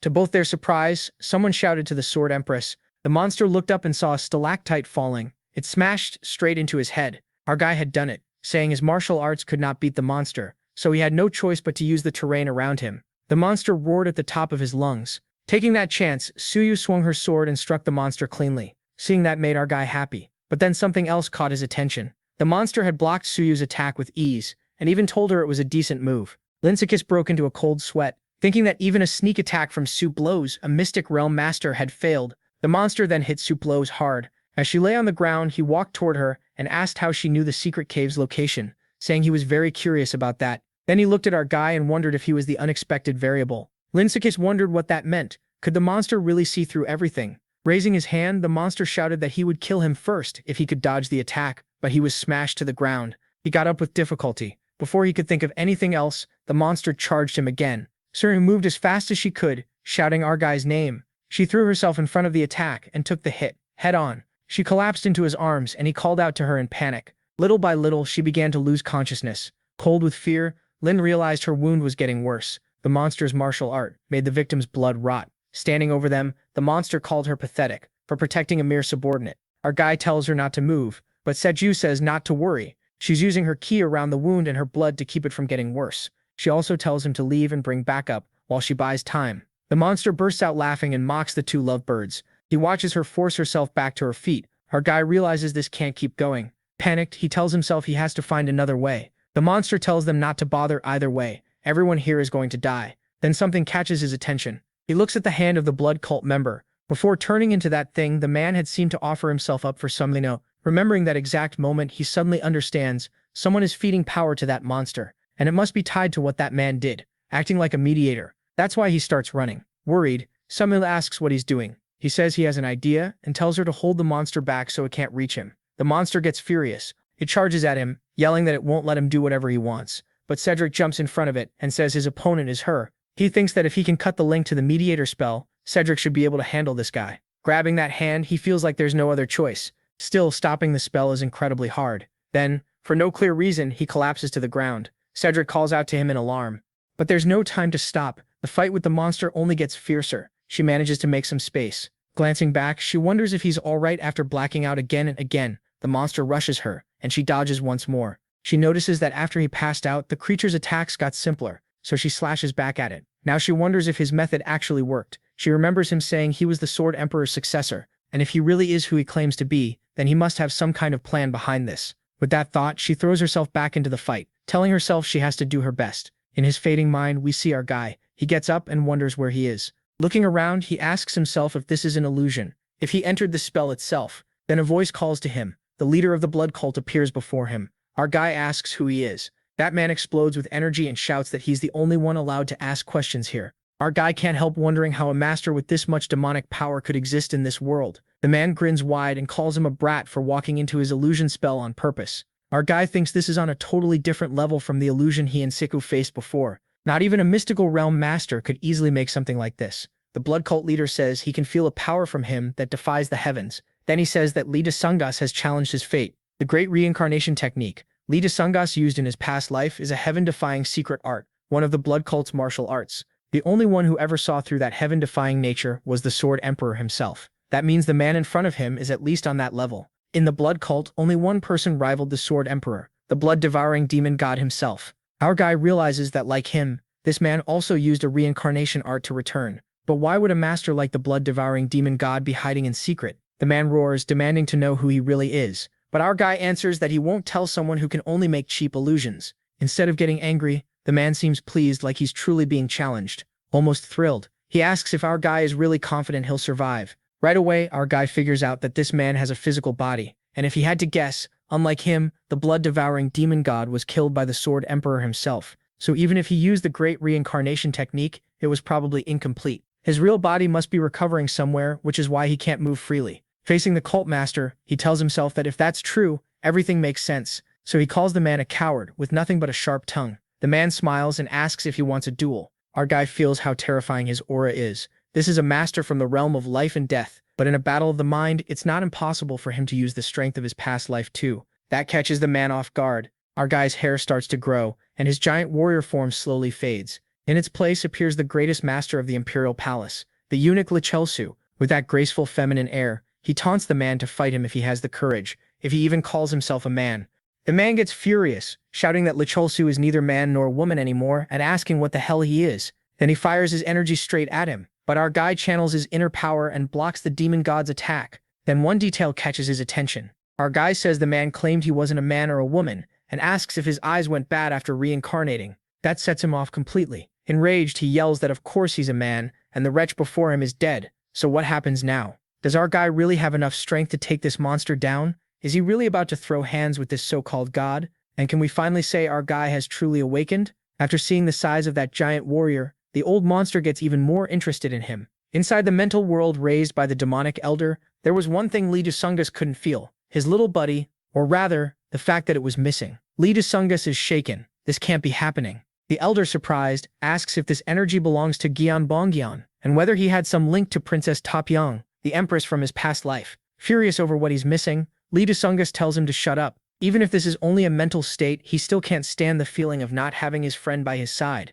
Raising his hand, he curses under his breath and says he still can't believe he had to return to this form again. Then an ice tree suddenly rises around him, and he screams through his fury that this old man will pay. That burst of energy from Lee Dasungus catches the blood cult elder off guard. Stunned, he says only a master of the heavenly realm should be able to use a technique like this. Our guy's had enough. He decides to kill this filthy blood cult bastard right here and now. The elder gives a dark smile and says Lee Dasungus is no ordinary person. After that, he charges in, shouting that they'll have a real fight. His strike lands clean. The elder is thrilled, saying he never knew the palace had a master like this. But after hitting him, he adds that our guy's level still isn't enough. Our guy gets thrown back and slams hard into empty space. The hit is so heavy, he coughs up blood. From one blow alone, he feels like his organs are rotting, and starts thinking this elder really may be the blood-devouring demon. The elder closes in and asks if that's all the power he has. Our guy thinks that in this mental world he can fully release the cultivation of his past life, while the elder is only a partial form created through a spell. Even so, there's only one answer for why he's still this strong.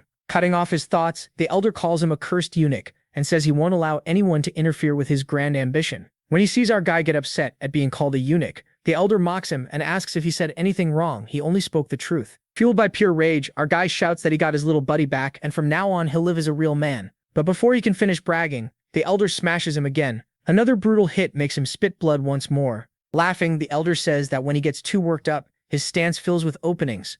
But to the elder's surprise, our guy grabs his hand and says that lowering your guard can create a fatal weakness. He quickly realizes that if this drags on, he'll be at a huge disadvantage, so he decides to sacrifice a little to end it fast. Annoyed, the elder curses him and demands to know if he was pretending to leave an opening the whole time. Burning with anger, our guy says he's beyond mad and swears that one day he'll find this miserable elder and tear him in half. Then he drives his palm right into the middle of the elder's forehead. Using his cold energy, he freezes the elder from head to toe. Even in that state, the elder admits to himself that he never imagined our guy would be this strong. But this time, the time and this place was on his side. Then a huge blast went off and ice burst out in every direction. Back in the real world, inside that cave, the Empress was still facing that terrifying monster. As she backed away and checked its condition, something caught her eye. She was shocked, not sure what had happened, when she noticed the monster had stopped attacking. Looking at it, she saw it was acting like something was choking its mouth shut. Taking that chance, she rushed in and shouted that she would end the fight right here with one strike. The monster crashed down in front of her like a giant sack of potatoes. Right after that, she ran to our human as fast as she could and asked if he was okay. Grabbing his arm, she begged him to wake up. Seeing how bad he looked, the Empress realized Pidon was badly hurt inside, and there wasn't enough time to bring him back to her clan. She had to think fast. She looked around and muttered that there was no medicine here, but she had to do something for him. Then as she looked deeper into the cave, an idea came to her. Breaking into a cold sweat, she thought there might still be a tonic left from the legacy of Baekhyul Su, her ancestor, and it could save him. A while later, carrying him in her arms, she arrived in front of a huge gate. She knew the bloody cult had placed a spell on it, and once she reclaimed her legacy, this whole cave would need to be purified. So she attacked the gate with her energy. The strike worked like a sesame key, and opened it. Carrying our human, she stepped inside. There, she even found a floating sword. One look was enough for her to recognize it as the Simiyank sword, the one-line mind sword, the radiant Dharma sword, even the Ragmar sword wisdom. These were all secret techniques of the long-lost anti-demon school. That was when she spotted a flask. Picking it up, she wondered if this was the Clean Stone Flow Elixir, a legendary tonic said to be made from spiritual energy condensed into water over 100 years. She looked at our human and thought that with the Clean Stone Flow Elixir, even deep wounds could be healed, but he kept vomiting blood so he wouldn't be able to absorb the tonic properly. Suddenly her face grew warm, her cheeks turning red as she realized there was only one way to make him fully absorb it. So she drank the elixir herself. Then holding our human gently by the face, she apologized in her thoughts for what she was about to do, and yeah, she kissed him, for real. Finally, it only took 51 chapters for this stone-faced zombie to get one. A few moments passed. Minutes later, the poor guy finally woke up. She got his attention and asked if he was alright. He quickly sat up and asked about the monster. She explained that after he collapsed, its strength started dropping, and that let her defeat it. He let out a small sigh of relief and said his plan had worked, then changed the subject and asked where they were. She told him this was the chamber of the ancient Empress Abiktifu, which made him congratulate her for recovering her sex legacy. With a bright smile, she said it was all thanks to him. Holding the letter her ancestor had left behind, she said she now understood that everything he had told her before was true. In a way, she said, the fact that she challenged him and that they came to this cave together might have already been written by fate. Fate, that word really got our guy thinking. And in that letter was her ancestor's final wish. It was basically a regret-filled love letter, saying she had always wished to stay by the Sword Emperor's side and fully embrace that love. That caught our human completely off guard. Watching him act all confident made the Empress think about her ancestor and the old Sword Emperor. With a small smile, she wondered if the reason she hadn't been able to accept things until now was also tied to that tangled fate.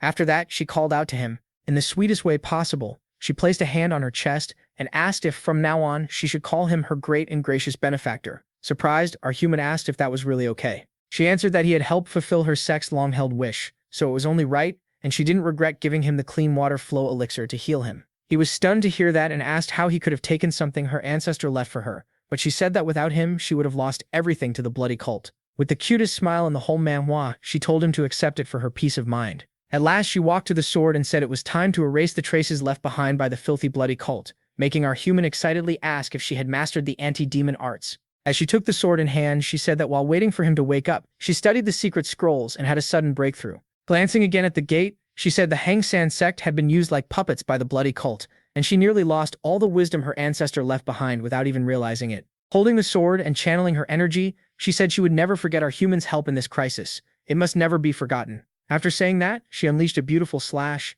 It was so amazing that the only thing our human could say was, wow. He stared at the beauty of her stance and the flow of her energy. Using the Baidong sword, the Empress purified the entire cave, leaving no room for even a trace of demonic energy. Seeing all this with his own eyes, our human finally understood why the bloody cult had been tormenting the Hangsan sect. That blood demon was afraid of the pure and spotless martial art of the unmatched Hangsan sect. Some time later, as the warm sun lit their skin, a new day arrived for the Hangsan sect. Its disciples came rushing over anxiously, and she told them everything was fine. One of them said the young Empress and our little sis who had escaped the cave were found by them and were now being treated. Our human went to see our little sis and asked if she was okay, and she simply said yes. Then the Empress walked up to her and called for her attention. Through tears, she asked the Sword Empress what she had been doing all this time. In front of everyone full of shame, she said that even if the bloody cult had used her, she was still too embarrassed to lift her head. She apologized to our human and begged from the bottom of her heart for forgiveness. Before she could keep going, a hand suddenly rested on her shoulder. It was our human thanking her for apologizing and saying that both he and our little sis knew she hadn't done any of it on purpose, and in the end, everyone was safe. Then, in the most dramatic way possible, he basically said what a certain blonde guy with curly eyebrows once said, "A real man always knows how to forgive a brunette." That speech completely caught the young Empress off guard. Truly the words of a great man once known across the world as Mr. Prince. Yeah, something like that. At last, the Empress called to her and asked her and our little sis to go recover from their injuries first. Then someone else called out to our human. It was our lovely sis Julia, running over as fast as she could and jumping on him while asking if he was okay. Trying to ignore how awkward he felt from being hugged like that, he said he was probably used to these kinds of hugs by now. Still worried, Julia kept asking if he was really okay and whether he was hurt anywhere. Then he asked how she got injured, and she said she had fought a member of the bloody cult while searching the mountains for our little sis. He was shocked to learn there were more bloody cult members wandering around the mountains. Then, to everyone's surprise, someone else showed up and called for their attention. It was that bald monk, saying they needed to have a long talk about everything that had happened. The Empress politely agreed and asked for permission to explain it all herself. Sometime later, the three of them were in a meeting, and the bearded man said that was how the disciples ended up fighting the bloody cult. The Empress apologized again, saying that because she failed to notice the dark forces moving against her sect, her disciples had been badly hurt. The bearded man said he understood and was just relieved. None of this had been planned by the Sword Empress or the disciples of the Hangsan sect. The bald monk added that this bloody cult attack was no small matter, and judging by how much effort they spent to sneak into the Hangsan sect, something bigger was clearly wrong. The Empress replied that this was probably only the end of that blood-sucking bat's plan here, which led the monk to say they would likely move their hands toward other parts of the new provinces of the 8 emperors. With a serious look, he said the alliance needed to prepare for what was coming. 2 weeks passed after that meeting, and while training, our guy thought to himself that he could feel his body overflowing with spiritual energy. He was thrilled. Thanks to the elixir from the Sword Empress, he reached the peak realm, and at this pace, he'd soon stand at the top and finally earn the title of Dragon Sword. His mind started racing, already picturing his return, with beautiful girls crowding around him, all happy just to see him. He grinned, imagining them surrounding him and fainting from a single look. That daydream ended when someone called out to him. It was Julia, making him wonder why she always showed up right when he started imagining a future full of girls. She bounced over, asked if he was training, and congratulated him on reaching the peak realm too. He brushed it off, saying it was nothing compared to her, and admitted he still felt something was missing. Julia answered modestly that she still had a long way to go as well. But deep down, she kept thinking about how he had been in danger all that time, and she wasn't strong enough to help him. Seeing her expression change again, he wondered what was wrong. Then she admitted she came because she wanted to tell him something. Curious, he asked what it was. With a small smile, Julia said she planned to travel the martial world alone and begin real-life training. That caught him completely off guard. He raised a hand and asked if she was serious. She said yes. Confucio had already given permission, and she came to tell him herself. Even with tears in her eyes, she kept smiling and said this journey would make her stronger.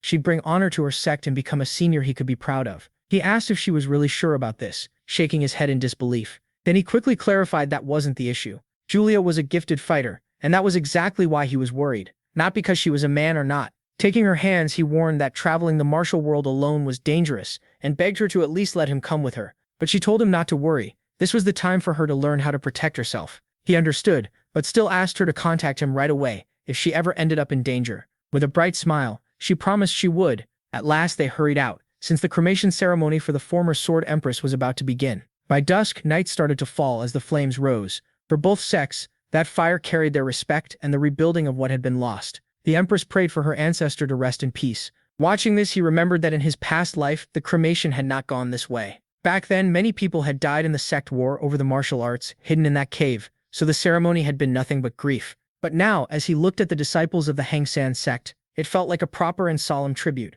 Then he looked down at his own hand and wondered if fate had changed, if he had changed the course of events with his own hands. Now that he had confirmed the bloody demon god's presence, he knew it was his duty to change the other futures too. He clenched his fists, thinking that to do that, he had to become stronger for the one he loved, for those who respected him, and for the goal he still carried from his past life. Like the fire burning before him, the flame in his heart burned just as fiercely. He was sure of what he had to do, become stronger. Later that night, someone was giving a report to the princess. He said that during the exchange ceremony between the Hangsan sect and the Gongdong sect, the Empress's cave had been found, and the lost anti-demon techniques and sacred relics had been recovered by the Hangsan sect as well. Something about that caught the man's attention. The girl gave a faint smile and said that was interesting, so they had uncovered a legacy of the Hangsan sect. The man added that traces of the bloody cult had also been found. She simply said she understood, praised his work and dismissed him. Sometime later in Shanxi province, our guy met that beggar again, who called him a beggar too. Ignoring the nonsense, he told him to stop messing around and explain why he had called him there so urgently. The man said it was about the investigation he had asked for earlier. It had been difficult, so it took some time. Then came the shocking part. One of the men responsible for turning him into a eunuch had killed himself and confessed everything in his final note, kidnapping people, castrating them, and selling them to the royal palace as eunuchs. After hearing that, he gave a small nod and said he understood. But with a serious look, he thought that in both his lives, only one other person besides him knew about that man, and that person was none other than the Empress herself, the Princess Taepyeong Ajugayu. In other words, what was about to happen next? Would there be a time skip with Julia leaving on her journey and coming back even more beautiful? And would our guy finally make a move? Seriously, he keeps missing every chance he gets. Anyway, her skin shimmered and every drop touching it pulled his attention in. The bandits demanded to know who she was. Of course it was Yulia, and she looked incredible as she told them that robbing and killing innocent people was unforgivable. In seconds, her blade flashed like lightning and cut the bandits in two. They dropped dead on the spot. It was clear Yulia had grown a lot stronger. After she dealt with them, the villagers thanked her, and she told them to leave quickly before more bandits showed up. They all left, saying goodbye as they went. Then she reached for her straw hat and finally revealed her new look, while thinking to herself that she wanted to know how he was doing. After the Gongdong sect left the Sword Empress's sect, a full year had passed. And yes, Yulia had changed this much in just 1 year. People around the county still talked about how Yulia appeared in Miram like a comet. They especially remembered what happened in the cave, where she recovered the demonic sword technique of the Gongdong sect. By now, everyone knew about it. Rumors also spread that the Gongdong sect defeated the Black Dragon Gang and crushed the greed of the Sommer family in the county. After all that, they even saved the Sword Empress's sect from a crisis no one had understood at the time. One drunk man asked about our guy too. Wasn't he the one called one of the Thunder Twin Swords? Even with all those rumors, people still spoke well of him, saying the county had been saved thanks to him. Then we cut to Yulia, now a year older, visiting her father's restaurant to check on him. He was fine and asked what brought her there. She said she had some business nearby and wanted to see how he was doing. Her father then asked about our guy and she replied that he was doing well and had grown a lot over the last year. Somewhere else we see him, the owner of the steel pigeon, coming by to ask if Mihanga was there, and there she was, all happy to see him. Since a year had passed since Yulia left on her solo journey through Morim, he had stayed worried about her kind nature. That's why he kept visiting Nianha's place. He'd been getting regular updates about Yulia from her. As he looked through the reports, he thought there was a limit to how much he could learn about Her Majesty the Empress because of his ties to her. Still, he believed they would meet again soon. Setting the Empress aside for now, he felt a little down from not having his dear little companion nearby, still believing Yulia was a man. Then one detail in the report caught his eye. It mentioned a mysterious woman traveling with Yulia, said to be a skilled swordswoman. A beautiful and kind heroine who always appeared wherever Yulia went and shared her wealth with the poor. Acting playful, Nianha asked if that mysterious beauty might be Yulia's lover. touching his chin. He had to admit the whole thing did seem suspicious. Then he remembered Yulia's face and thought about the saint's sword she would become in the future. Now on this timeline, following the same path as before, it almost felt like Yulia had split into two people. He frowned and wondered if Yulia was traveling around disguised as a woman, since he still believed Yulia was just a pretty young guy. Still, that wasn't the only thing shocking him.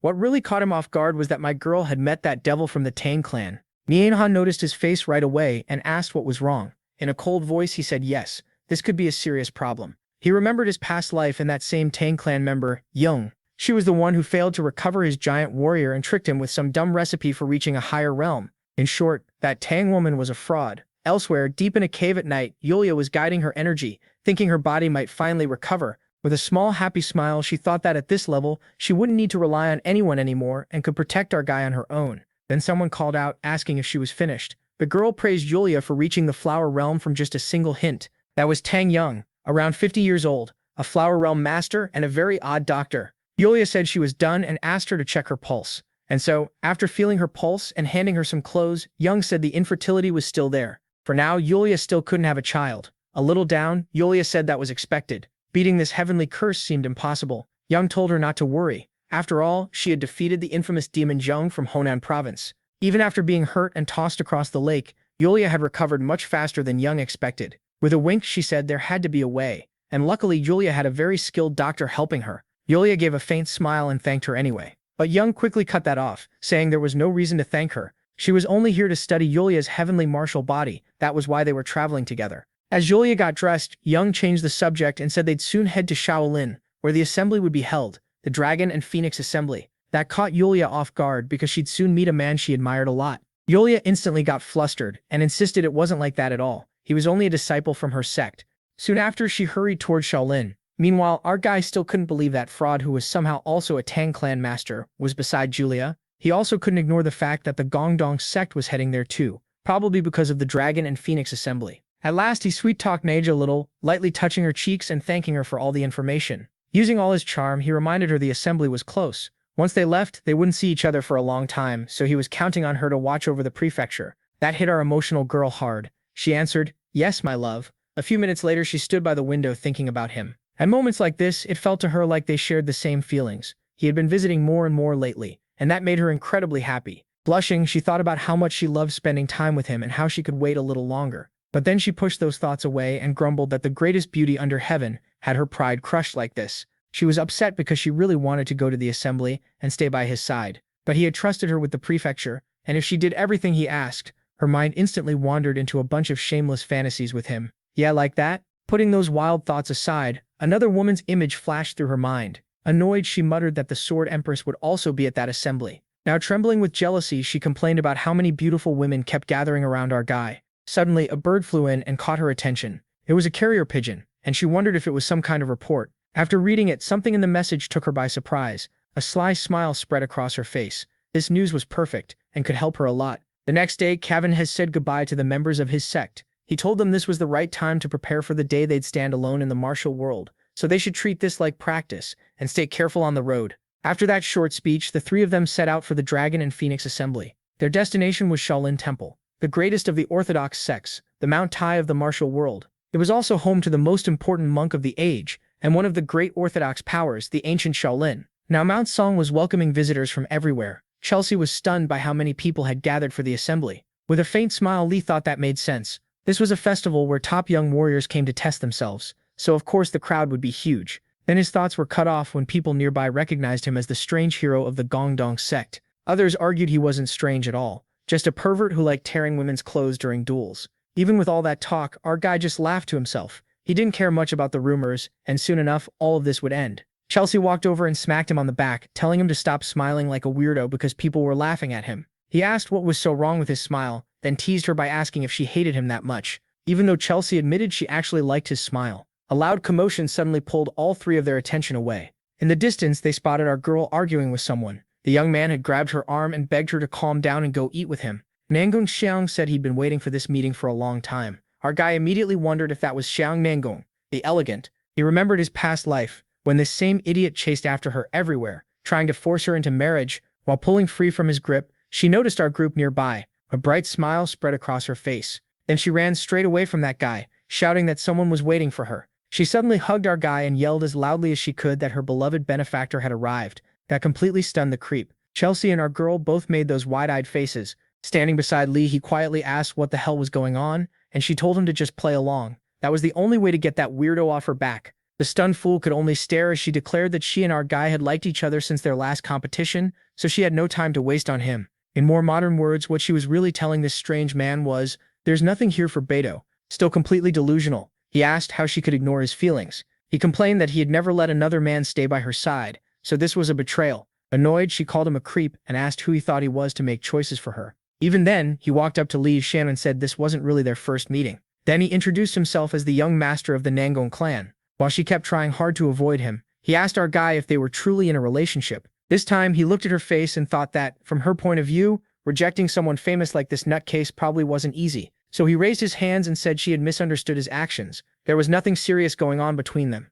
That made the lunatic happy at once. Treating her like property, he told Lee to hand her over because he had something to discuss with her. But our guy flat out refused. No chance. He told the fool that unless he dropped that arrogant attitude, there was no way the little empress would ever like him. He should stop this here. That left the creep looking completely lost. Then she stuck out her tongue and said she'd choose our guy 10,000 times over the benefactor who saved her sect instead of staying with someone this weird. He answered that Lee had no interest in her anyway, and he still couldn't understand why Lee was even involved in this. Our guy answered that Subi was clearly uncomfortable, and he couldn't just let that keep going. The other man quickly got what he meant. Still treating the little empress like she was some prize, he challenged him to a duel with Sobin as the reward in his head. Putting that nonsense aside, our guy realized this duel could help people forget his bad reputation as the clothes-ripping fox. He looked at the stylish young master of the Nangong clan and figured beating the spoiled brat would do a lot for his image. So with that in mind, he accepted the duel. That shocked Sobin, especially when he added that if he won, the guy had to stop bothering her forever. Without a second thought, the weirdo agreed.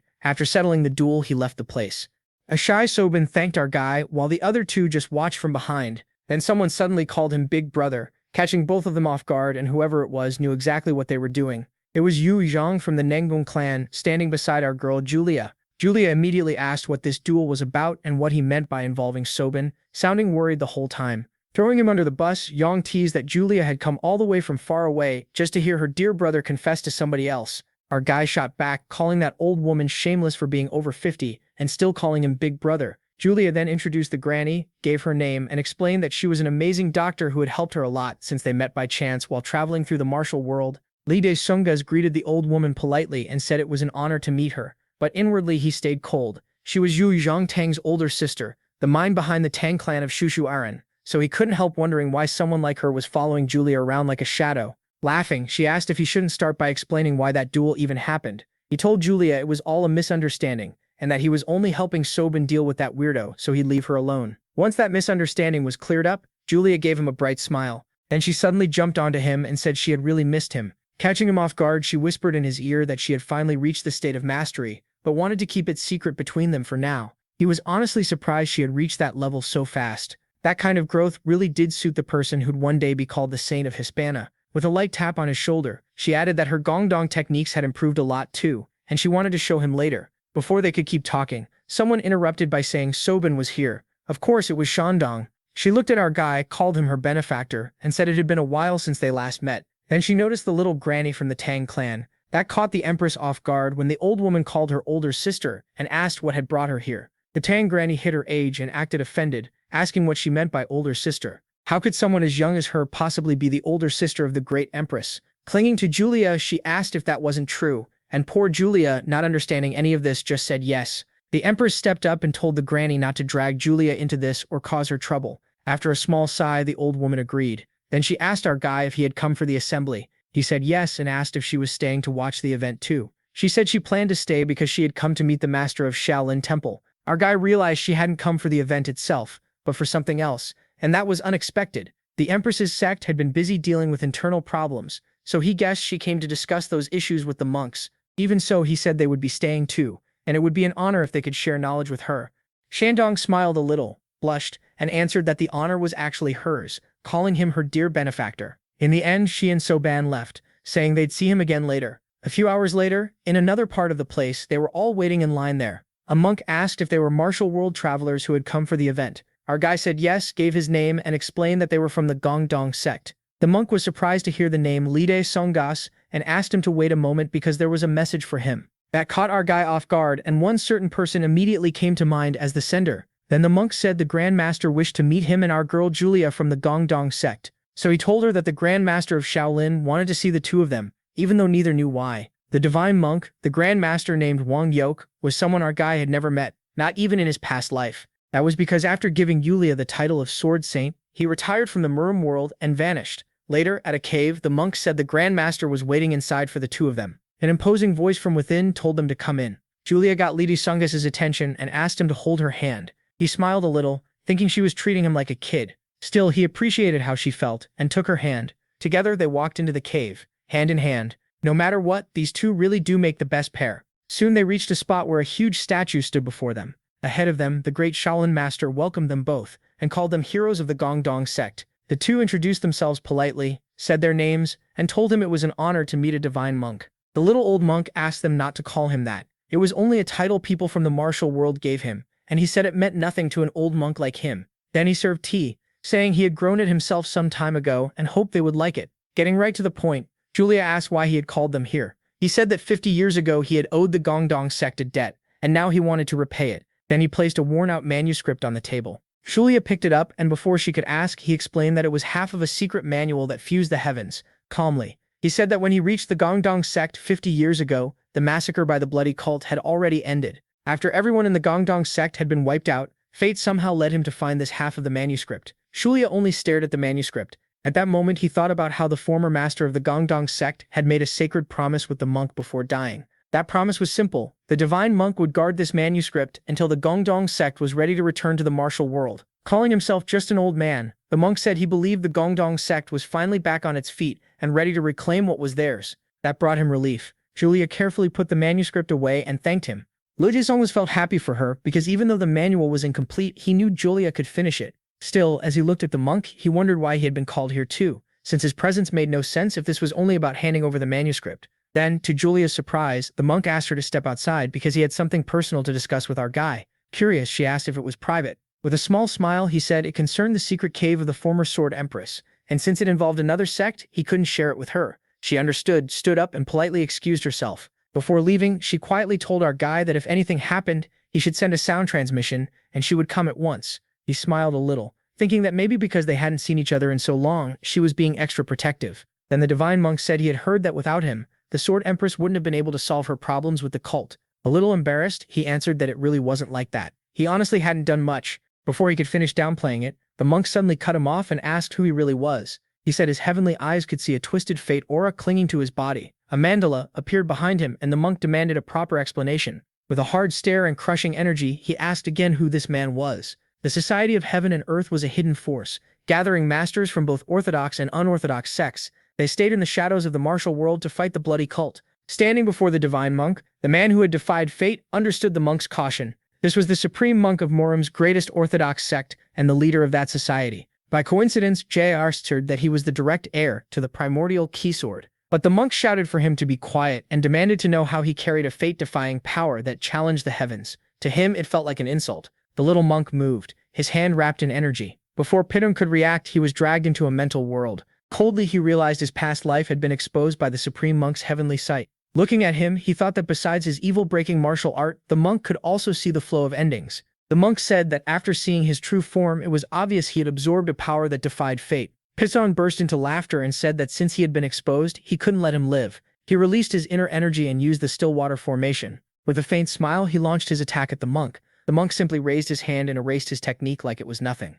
At that moment, the protagonist understood the monk's supreme philosophy. The man really was as unbeatable as the rumors said. Then the monk floated above a lotus flower over his head. Pitun gathered his energy, knowing the monk had already reached a higher level in his past life. Beating him here would be incredibly hard, but he still refused to give up, so he attacked again. This time the monk shouted, "Enough!" A huge blast exploded around them. The shockwave was so strong it threw Pitun far back. Laughing as he wiped blood from his mouth, he cursed the monk and thought he couldn't die here before using his giant warrior. The monk yelled for him to reveal his true identity right now. Golden spheres of energy shot toward him. MC coldly realized that if his soul was destroyed here, he'd die as a spirit and never return to the real world. He had to find a way out. Then the Sword Emperor appeared, saying he would show him the ultimate martial lesson and supreme art. Only then did Piton remember the supreme technique of chaos and infinity. As if everything around him suddenly made sense, he felt the full reach of that energy and wondered if this was the next step of that technique. He recalled the moment the primordial keysword master planted this technique in his body for a danger like this.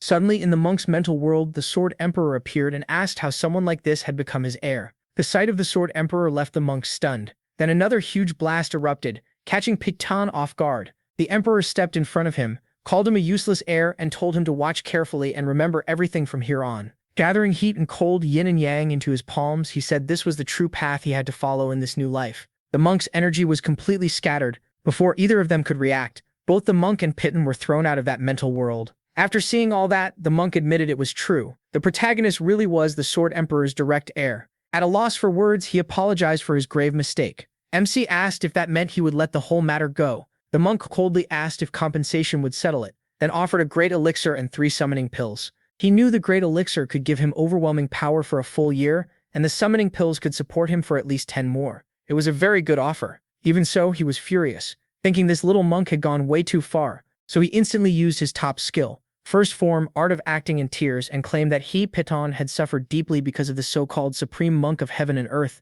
He kept pouring it on, speaking so fast and piling on so much guilt that the monk barely had time to think. Every word hit like another wave. In the end, the monk apologized again and asked what else he wanted. Catching him off guard, Piton asked for another elixir and an alliance between his sect and the main Shaolin temple. That request for an alliance made the monk pause. This time, the protagonist thought that if he joined hands with the Supreme Monk, the Gongdong sect's standing would rise too. With that backing, no one would dare look down on his sect again. The monk agreed to the alliance and said he had no problem with it. Still, MC's fate-defying energy and soul continued to worry him. He sat down and said the Sword Emperor had spoken to him about that before. He explained that if someone wants to challenge the evil fate that defies the heavens, they also need a reason. Those words caught the monk by surprise. After that, he pressed his hands together and thanked Buddha. Lifting his teacup, the monk said he had seen with his own eyes that Piton truly was the heir of the Sword Emperor of Primordial Key, so he would ask no more about his past. The protagonist thanked him, and the monk then asked what he knew about the bloody cult.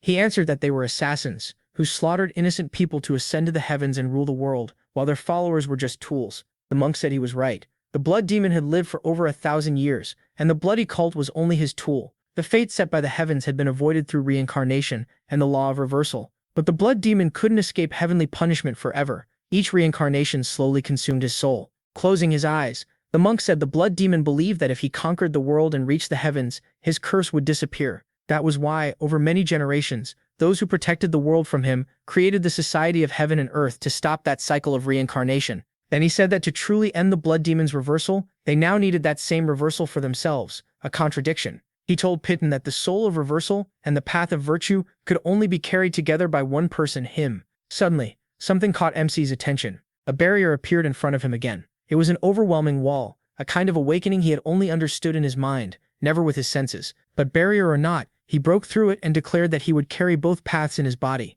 the path of reversal and the path of virtue, using one enemy to control another. That was the contradiction he lived with, and for someone who once stood at the highest peak as a eunuch, being reincarnated just to enjoy the scent of a beautiful woman was hardly a problem. After that, the monk and Piton finally understood each other. Then someone else suddenly spoke up, frustrated, asking how long they planned to keep ignoring her. When they saw who it was, both of them were stunned. It was Nina herself, now in her true stunning form. Before all this, Pokapamba had rushed over to deliver a message to Nizia in her cousin disguise. She took the note and read it with interest. It said that just before the Dragon and Phoenix gathering, she had been ordered to watch them, and for the first time in a long while, the Society of Heaven and Earth had called a meeting. Grinning mischievously, she thought the timing was perfect, like the heavens were helping her stay close to the man she loved. Back in the present, the monk asked what brought her here, and she told him not to be so impatient, since that didn't fit a monk's teachings. She casually sat beside Piton, while he wondered if the Society of Heaven and Earth really accepted members from any path. Now he was curious if she belonged to it too.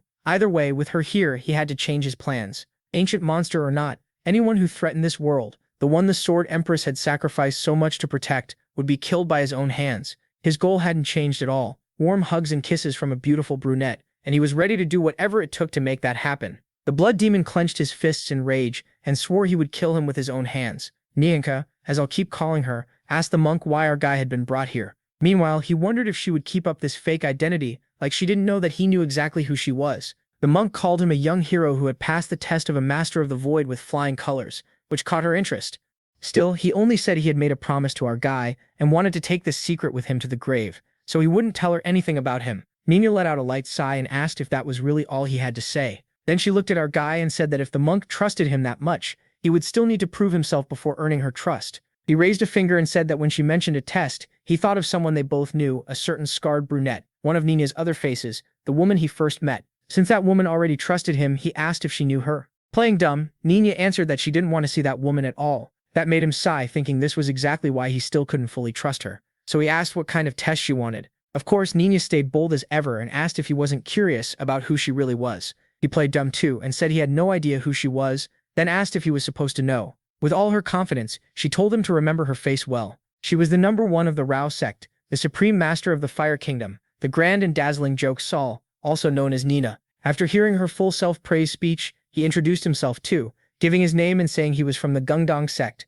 Cutting him off, she lightly touched his face and said the test would be very simple. With a pretty smile, she told him to look at her carefully and resist her beauty for just a moment. That was our guy's reaction as he admitted to himself that she was seriously stunning. The kind of beauty that could easily throw the whole world into chaos. Full of confidence, she asked what he thought of her looks and told him to be honest. He pulled his hand back and said that honestly she was the most beautiful woman he had ever seen in his life. That sent her ego soaring, and she asked what he felt was his heart racing. Did he want to marry her right here and now? Our guy, though, set his teacup down and said he was only thinking about how to put it into words. Then, with a totally blank face, he said all that beauty only made him feel bored. She was shaken and demanded to know what he meant. After seeing the number one of the Raoul sect, the woman who ruled fire, how could he not be impressed? He looked at her coldly and asked if he was required to feel something. She came at him with everything she had, but he shut it down even harder. While she stood there frozen, the monk asked what she thought. Had he passed her test? Sadly for Nina, she admitted he had. He truly didn't care about how beautiful she was. At last, the monk declared that from now on, our guy would be part of the society of heaven and earth. He thanked him, thinking he had now been accepted as a man standing between heaven and earth. The monk placed an insignia on the table and explained that it proved he was a member of the society. Picking it up, he asked if it was a whistle. The monk said many people belonged to the society, and if he was ever trapped or in danger, all he had to do was blow it and help would come. He tucked the whistle into his clothes and thanked the monk. Then he stood and said he would take his leave and left the two of them alone. As he walked away, Nenya looked completely shaken after trying to overwhelm him with her beauty and getting crushed instead. The monk told her to calm down, saying he had never seen her this emotional before. She just sipped her tea and said she was only curious about the newcomer. The monk thought that anyone who could disturb the calm of the number one of the Hua sect, the ruler of fire, was no ordinary person. He started wondering what kind of history the two of them shared. Nenya had ruled fire for the last 40 years and was known across the Murim as the most beautiful and powerful woman of all. So seeing someone like her tremble because of a simple young man was hard for the monk to ignore.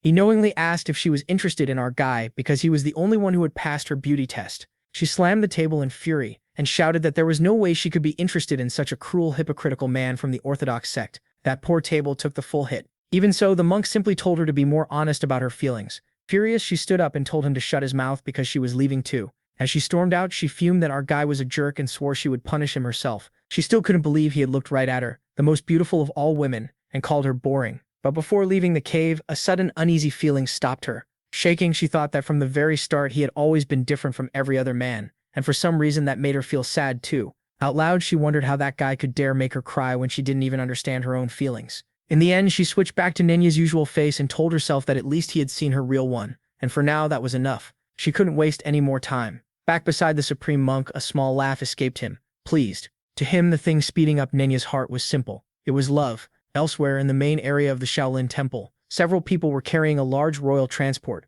Everyone there was stunned when they saw that Her Highness had arrived. The young empress stepped out, happy that the leader of the Yu clan had finally arrived. At last, she might get to meet our guy again. So what happens next? Will he finally meet the empress from his past life? And will Yu clan finally corner him and force the truth out of him? Those answers haven't come yet. Still, it's great to have our tough guy back. The hiatus didn't last that long for this series, and hopefully the others won't take forever either. This felt like a solid start to the season. It was calm, moved the story forward well, and explained things clearly without stuffing in too much at once. Honestly though, how is that outfit even hiding Yulia's figure? The author definitely knew what he was doing with her design. I was really happy to see those two meet again. You can tell our guy is starting to accept Yulia more. He doesn't just see her as some innocent, emotional man anymore. I'm really liking their chemistry, and I can't wait to see his reaction when he finds out it's Yulia, not Yulio. Please give us that scene soon.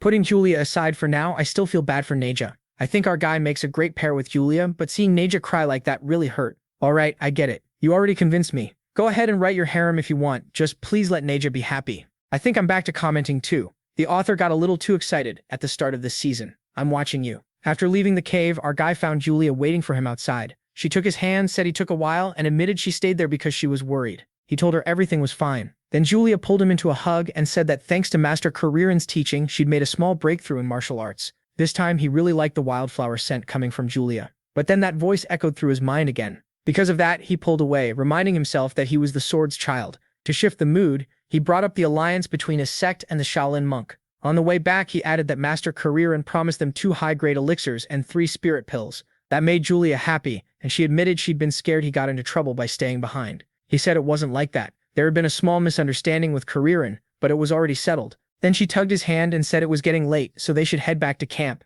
The two hurried through the crowd, making their way to their rooms. Then, out of nowhere, a voice in his head called him the swimsuit Li of the Gongdong sect. He quickly turned around and wondered if it was some kind of sound transmission technique. Soon he sensed someone nearby. The message was clear. Her Highness the Princess had summoned him to the Hall of the Great Hero, and he needed to come at once. He thought this was unusual. Royalty did sometimes offer prayers for warriors, but had Her Majesty really come here to see him in person? Julia noticed and asked if something was wrong. As he started to leave, he said he had remembered something he left behind and asked her to go on ahead. She tried to say she'd come with him, but he was already too far away, telling her to just go rest. A moment later, he was out of her sight. Elsewhere, he arrived at the Hall of the Great Hero and stopped before its gates.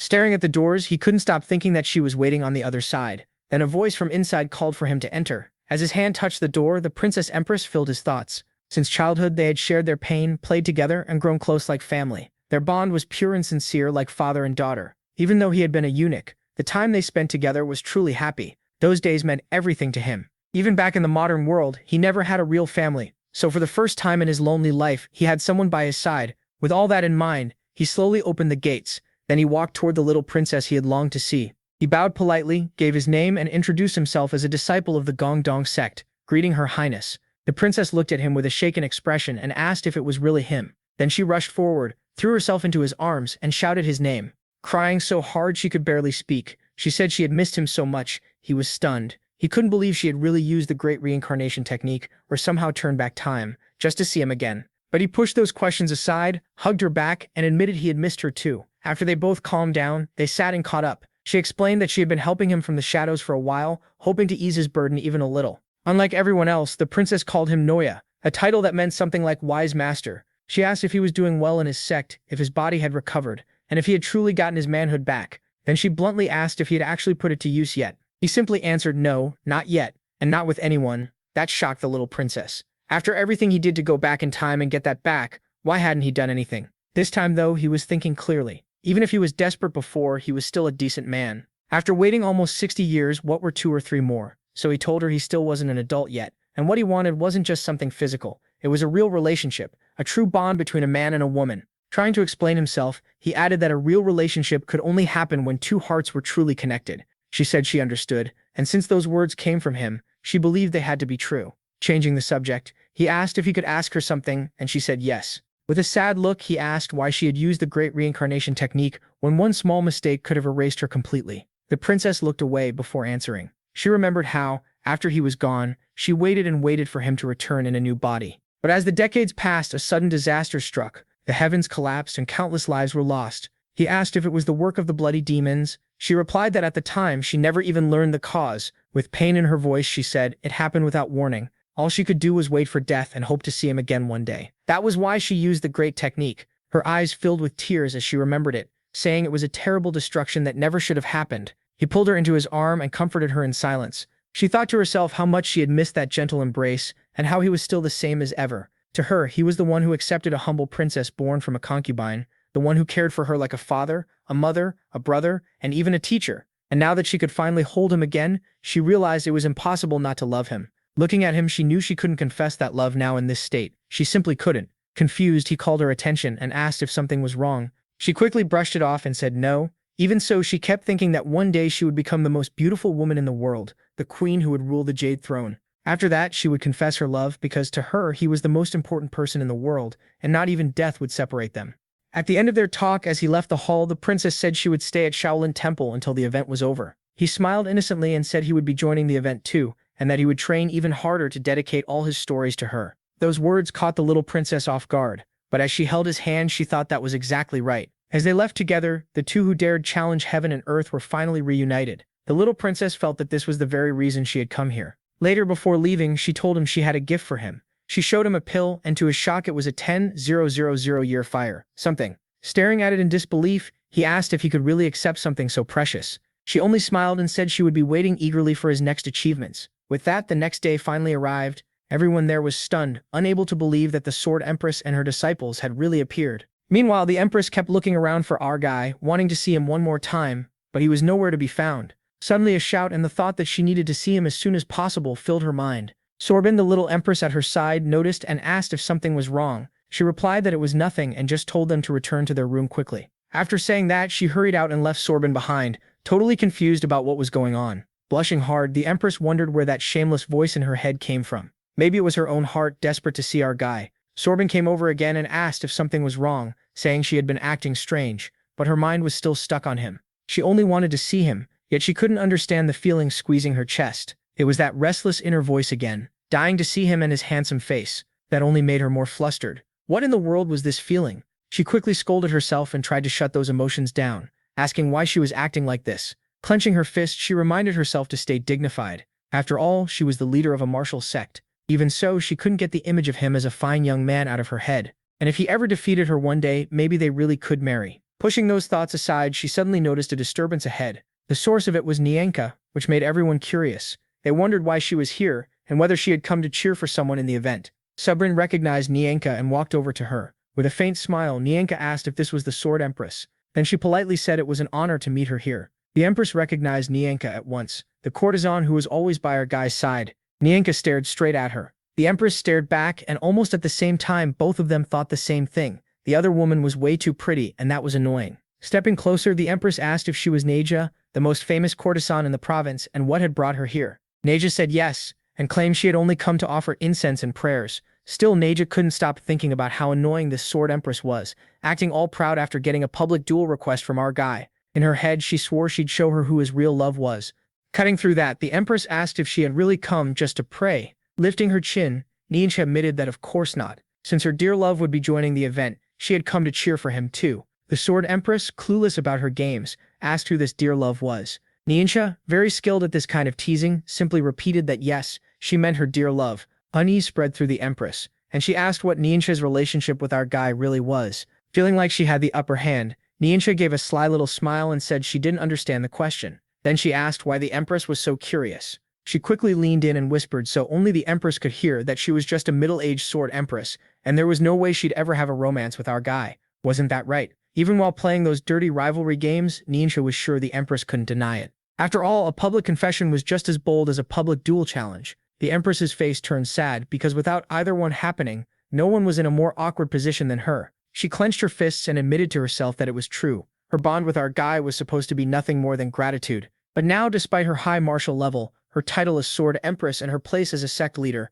all of it felt like a heavy weight that kept her from shouting to the world who she loved. Sobin noticed her master's unease. She remembered that ever since the sect exchange, her master's heart had been captured by his charm. Sobin also knew the reason her master stayed silent before Niencha. Her feelings were real. Even so, she couldn't forgive the fox in front of them for playing with her master's feelings. So she stepped forward, slapped her chest, and declared that she hated this situation too, because she was the one in love with Pitta Yan. Angry, she snapped that some little courtesan had no right to call him my love so casually, and asked if Niencha really cared that much about their relationship. That caught Niencha off guard, and she instantly lost her words. A commotion broke out as people gathered to watch the fight between the two women. Some of the bystanders started talking about it right away. Others said they had already heard rumors about Sobin and our guy that the two of them were involved, and maybe it was true after all. Niencha was shocked when she heard people say, our guy had even challenged the Siamun clan because of Sobin. She immediately got upset, thinking those rumors had to be impossible, so she let out a small sigh and asked Sobin if declaring her love so openly didn't make her worry about the rumors that might spread.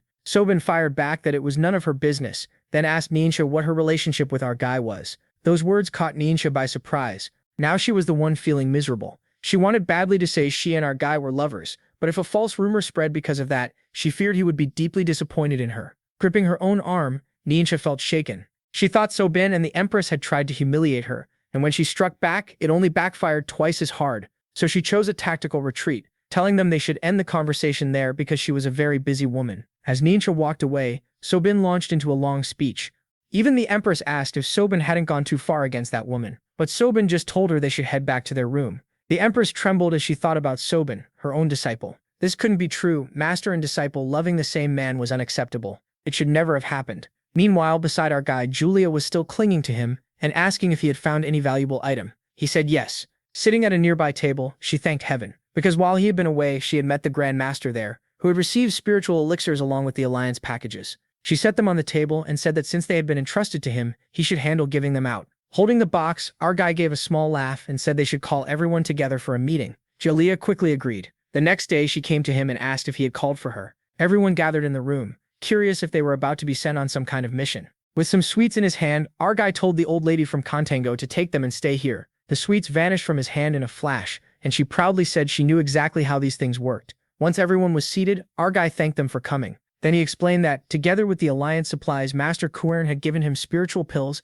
and he would hand one to each of them. He turned to Yulia first and said that since she had already reached the enlightenment stage, a summoning pill that could instantly heal serious injuries would suit her. She thanked him and accepted the pill. Next was the young lady from the Sumoon clan, Chelsea. He told her to take hers too, saying she had probably used many elixirs before, so a summoning pill should be enough for her. She grew slightly nervous and asked why he was giving such a precious item to her when she was only an outsider from another clan. He stopped her right there and threw the question back. What did she mean? An outsider? After a soft sigh, he said she was his personal assistant, and he was giving it to her because he was responsible for her too. Acting all tsundere, Chelsea muttered that he would regret giving her such a pill. Then he moved on to the next one and said she was up next. He handed her a pill and explained that her top priority was opening her meridians, so she should take this elixir. She politely thanked him for such a gift. Our guy gave her a quick wink and said that before taking it, she should call him, since she would need someone to help guide her energy. That left her a little red-faced, and she asked if she could take the elixir right now. Both he and Chelsea were surprised and asked if she really planned to take it immediately. Julia slammed her hands on the table and shouted that men and women had to behave properly, and that dual cultivation required. But before she could finish, the girl cut her off, stood up and said our guy was a man too. She said Chios and the old woman from the Tang clan were outsiders to the Gongnong sect, so she couldn't ask them for help. Gently holding his arm, she said that since he was her sect's senior and had even offered to help with the elixir, she would trust him with her energy flow.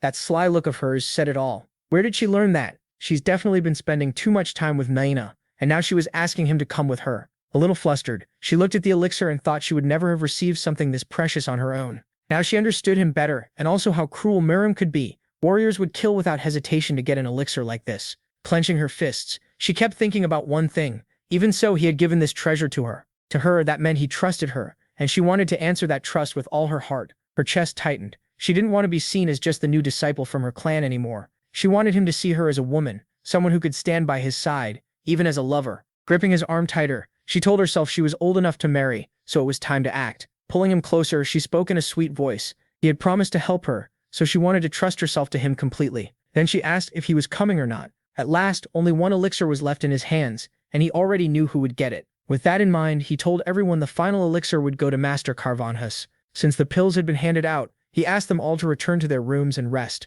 Then he left with our girl while Julia stared after them. She let out a quiet sigh, thinking he and Lady Sungus were still the same as ever. She remembered when he gave her that holy water of Buddha from the cave without even stopping to think. Blushing at the memory, Julia thought he was still as kind as ever, always putting others before himself. And after seeing our girl go after what she wanted so firmly, Julia started thinking she could live for herself too. From now on, her face turned a little red as she thought that maybe Julia began to imagine herself in his arms, not as his sect senior but as his lover, his wife, his woman. The elderly woman from the Tang clan noticed that Julia seemed restless, so she asked if Julia wanted some sweets. Handing her one of the candies he had given them, she said sweet things help cheer you up when you're feeling down. Charles then called out to them and said she was leaving. Outside, she let out a long sigh and muttered that he had some nerve talking to her about responsibility. A jewel of the Selman clan like her, he'd need 1,000 years before lecturing her about respect. Putting that aside, she looked toward the window and wondered what was happening between him and our girl, now that they had gone off to cultivate the elixir together. Blushing a little, she wondered if maybe she could have gone too to help him somehow,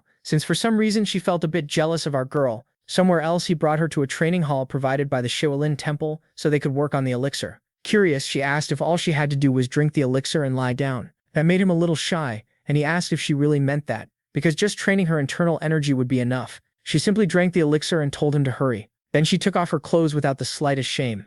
He quickly covered his face, totally embarrassed by her boldness. People across Murim had once said she had the most beautiful body of all, and now he was seeing that it was true. Trying to tease him, she asked if her body was ugly. He shook his head like crazy and said no, she was beautiful. Then she lay down and said she was ready to begin, urging him to hurry. As he moved closer, he thought he should have stopped this before it went any further. But now that she was already lying there, he had no choice but to continue. What they were about to do was a cultivation method, basically something like energy therapy, using massage along the meridian lines. Looking at his palm, he remembered that in his past life he had been the right hand of the Empress of the Jade Palace. Thanks to the Imperial Library, he had learned key healing techniques, so he approached her, thinking he had already mastered this kind of healing massage too. Of course, it needed direct contact, touching the skin and pressing energy points. But even if he had risked his life to return to the past, that didn't mean he was the kind of guy who would take advantage of a moment like this. That went against everything he believed in. So like a monk clearing his mind, he pushed away all dirty thoughts and focused on the treatment. He gathered his inner energy at the tips of his fingers.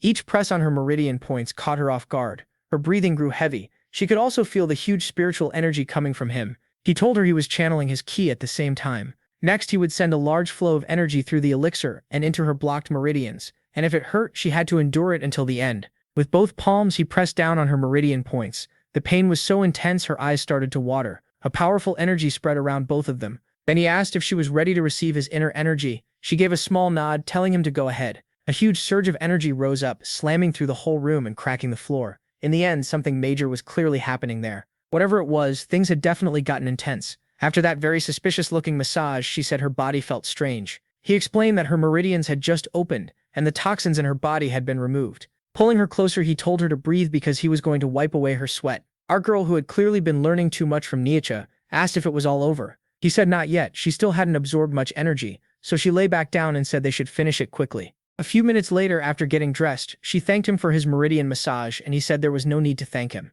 It was nothing much. Then, catching her by surprise, he asked her to hold his hand so he could help her back to her room. Outside the training hall, as she held onto his arm, he told her he had cleared out most of the toxins in her body, but some were still left, so she needed to take a thorough bath once she got back. She quietly agreed. Meanwhile, she thought everything was fine now. After all, she had shown him just how amazing her body looked. Looking at him, she wondered if after all this, he finally saw her as a woman. She remembered the time he told her that she had to decide her own fate, and now that fate was clear in her heart. He was her present and her future, and she wanted to become his wife. That thought pushed her feelings even further. She remembered when the little princess puffed herself up and declared at the table that she was his lover, and that the two of them were in a relationship. That memory still annoyed her, and in her head she cursed the little empress as a shameless thief. She was angry at herself too, because in all her 62 years she had never been humiliated like that. Even so, she told herself it was fine, because in the end it would be her, the one who wins his heart and receives his true love. Clenching her fist, she wondered how Lady Sungus dared to wound the pride of the most beautiful woman in all of Murim. That was her, of course. This time, she was sure she would make him hers. Next, she used one of the best detection skills in the world, the kind no man could hide from. She moved at once. Elsewhere, both he and our girl were caught by surprise. Right then, Niena showed up and called out that this was the place. Niena stopped, stunned, wondering what those two were doing together. Hardin was surprised too and immediately wondered what that fox wanted. Pinon also froze for a second. He was sure Nadia's Tato Blek Ahaderviews Frishnauf, so he never thought she would come looking for him here. He let out a small sigh and reminded himself not to lower his guard. She was still Nadia's Tato, and that was exactly why he could never trust her completely. She was always unpredictable. So he told her it had been a long time since they had seen each other, and he didn't expect to run into her here. Ninja flashed a bright smile and said that once she heard where he was, she came as fast as she could because she wanted to see him. Then he introduced Heron, saying she was one of the Kung Dang sect's disciples. Heron politely introduced herself too, gave her name, and said she was close to him. Ninja introduced herself as well, gave her name, and said she was someone who knew him. Even while smiling, Ninja's pride was already soaring. In her head, no one could beat her beauty. But when she really looked at Heron, she was shaken. Heron had only recently joined the Kung Dang sect and barely knew martial arts, so how could she have such a beautiful body? That sweet smile only made it worse. She burned with jealousy. Heron was not only gorgeous but also 40 years younger. If Heron was around 22 like she seemed, then yeah, the age gap really was about 40 years. At least that was how it looked. For most of her life, Nentia had treated age like it was just a number. Now it was something that truly bothered her. What bothered her even more was Heron's figure. For the first time, Neja felt inferior to another woman. Heron grabbed Piton by the face and teased that she had heard plenty about Neja, the famous woman who was in love with her senpai. In her head, Neja instantly called Heron a cow. Still, she couldn't let that anger spill out. They were in Shaolin, one of the top orthodox schools, and no matter how capable she was, this was not a place to get careless. Then Neja turned to Heron and said she was pretty bold hugging a man like that inside Shaolin Temple. She never expected Heron to be so shameless. Heron just smiled and said there was nothing to be embarrassed about. That kind of thing was normal among disciples in her sect, and it didn't say anything bad about her or anyone else. That answer hit hard, and Neja started cursing Heron in her mind. Then she looked at Piton and thought he hadn't changed at all. Still calm, cold, and hard to read. Even so, she told herself, it didn't matter how pretty Heron was. In the end, Heron was nothing compared to her. That was when Piton stepped in and told them both to stop. He said he was glad they had met, but he couldn't understand why they were already arguing. What he didn't say was that he was exhausted and just wanted to get back to his room and rest. With another small sigh, he thought that no matter how many identities Neja used, she was always the same, and because of that he wouldn't be easily fooled. He casually said it had been a long time since they met, and he would have liked to invite her for tea, but he was busy, so she should leave. That threw her off, and she got visibly nervous, so he asked why she had come all the way to Shaolin Temple. He also reminded her that she had promised to watch over the city and the Gungdong sect while he was away. He never expected her to be the kind of person who didn't take promises seriously, which caught her completely off guard, especially when he said he was disappointed in her actions. Even as he said that, he knew she had basically been forced to come because of her meeting with Master Kuririn. He remembered the day she promised that while he was gone she would stay behind and guard the Gungdong sect and its gates. He knew her true identity could go wherever she wanted, and he honestly didn't care about that. But Neja was different, so he had to stay firm and tell her she shouldn't be here. He sighed again, thinking she might have come just to keep an eye on him, because she still didn't trust him. Neja tried to speak to him, but before she could, he said he was sure she had her reasons for coming to Shaolin. That still didn't mean they needed to meet, and he urged Heron to hurry so they could leave. Sadness completely overflowed from Neja, to the point that tears started running down her face. She dropped to her knees and asked how he could do this to her. Elsewhere, Heron said goodbye to Piton and told him to wash up and cool off. He said okay, and told her to rest well too. A few seconds later, back in his room, he gently closed his eyes and started moving his inner energy. After checking the area around him, he confirmed no one else was nearby. Then he pulled that item from his pocket and told himself he could finally use the eternal flower Master Kuririn had given him. With that, he brought it to his mouth and finally swallowed it. A fierce wave of inner energy burst around him, and he felt a huge yang force burning inside his body. He sat on the floor and focused. Controlling the strong power inside that flower pill was, strangely enough, easy like drinking cold soup. Then a strange feeling spread through his whole body. A grin slowly appeared as he relaxed. In the end, he shouted that his giant warrior was ready for action. This was real vitality energy. Clenching his fists and laughing loudly, he declared that tomorrow he was going to beat up that guy chasing the little empress. At the same time, somewhere else, someone said the event would begin tomorrow, and that famous Piton would be taking part too, which made things much more interesting. That person was a woman named Guo Qian, a concubine of the Moyongun family. She said she was dying to meet him, and wondered if the rumors were true that he really had a top-quality giant warrior. So what exactly is about to happen next? Honestly, I hate talking about how people look, especially since I'm no super handsome guy myself, but I've really been thinking here. Seriously, this manhwa keeps giving us one gorgeous brunette after another, and then suddenly it drops a character like this on me, with every possible anti-beauty vibe. Like, no, it's not that she's ugly. She's not ugly, she's more like conceptual, like modern art, like that banana taped to a wall. You'd need a lot of intelligence points to understand her style. That's all. Anyway, pretty much all the brunettes in this manhwa are ready to make their move now. So Ben is out here beating her chest and saying Piton belongs to her. The Sword Empress is barely holding herself back from jumping him. Julia finally wants to take things all the way. And come on, you really shattered the image I had of Heron. Who let her keep hanging around in time like that? What kind of shameless mess is this? And poor Niao. This is already the second time she's cried over Piton. Somebody please help her out. It's just sadness on top of sadness for that girl. Anyway, let me bring up something that came to mind while I was narrating this video. It's about the little princess. She waited for him to return before using that great technique. If the reincarnation technique really is just turning back time, then that means in the future, when he was still a eunuch, he went back into his younger body from before losing that part of himself. And if he never returned to the Jade Palace before the little princess used the technique, then that can only mean one thing. I think you get where I'm going with this. Maybe Piton's future fate is death. I kept thinking about that. Or maybe I just misunderstood the reincarnation technique. To me, it looked like he only went back in time, since he still had his same body from before. But if he really did go back in time and the little princess had to do the same just to meet him because she couldn't find him in the future, then something definitely happened. What happened and what's about to happen, I have no idea. Could the protagonist's fate be using his giant warrior and then dying from it right after? Since you know, he already put that thing into play. Anyway, with a cold look and a lot of tension. With a cold look, our guy asked why she came to the Shaolin Temple. Those words were still stuck in Neja's mind. Shaking, she said it was the first time she had ever seen him that cold. Then she let out a small sigh and admitted her mind went blank. She didn't even know why she went to the monk and asked to stay there.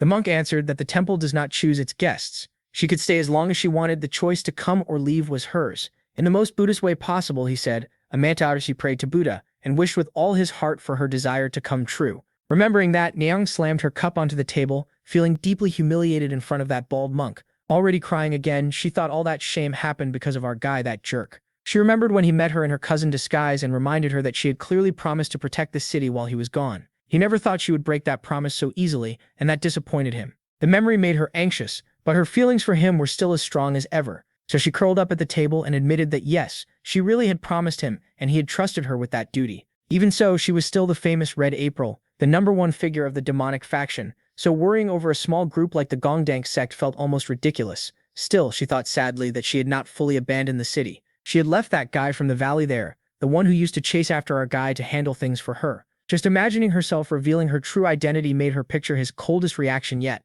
asking if she had been lying to him this whole time. Even so, if this romance was ever going to move forward, she would have to tell him. Depressed, she thought he was already cold enough to cousin Enro. If he learned who she really was, he would never forgive her. But that sadness quickly passed. She hit the table and told herself it still was not time. First, she had to win his heart, make him love her so much he could not live without her arms. She stood up as a new idea lit up her mind. Everything became clear, even if she confessed her real identity. Once he fell for her, he would never be able to leave. Holding back her tears, Nan swore that until then, Red April would do whatever it took to win his heart. Meanwhile, beside our guy, Chelsea brought up the duel. Since he had gotten himself into this mess, he had to make sure he won. He asked if she understood, then he changed the subject and apologized to her. Chelsea said it was fine, since the invitation to the Phoenix and Dragon banquet had gone to him and Chelsea of the Seymour clan anyway. Joining hands with them, she said that since they were already together, she would go along as Julia's companion, and Julia thanked her for bringing them. Clapping to get everyone's attention, our guy told them to hurry. They first needed to meet the little empress.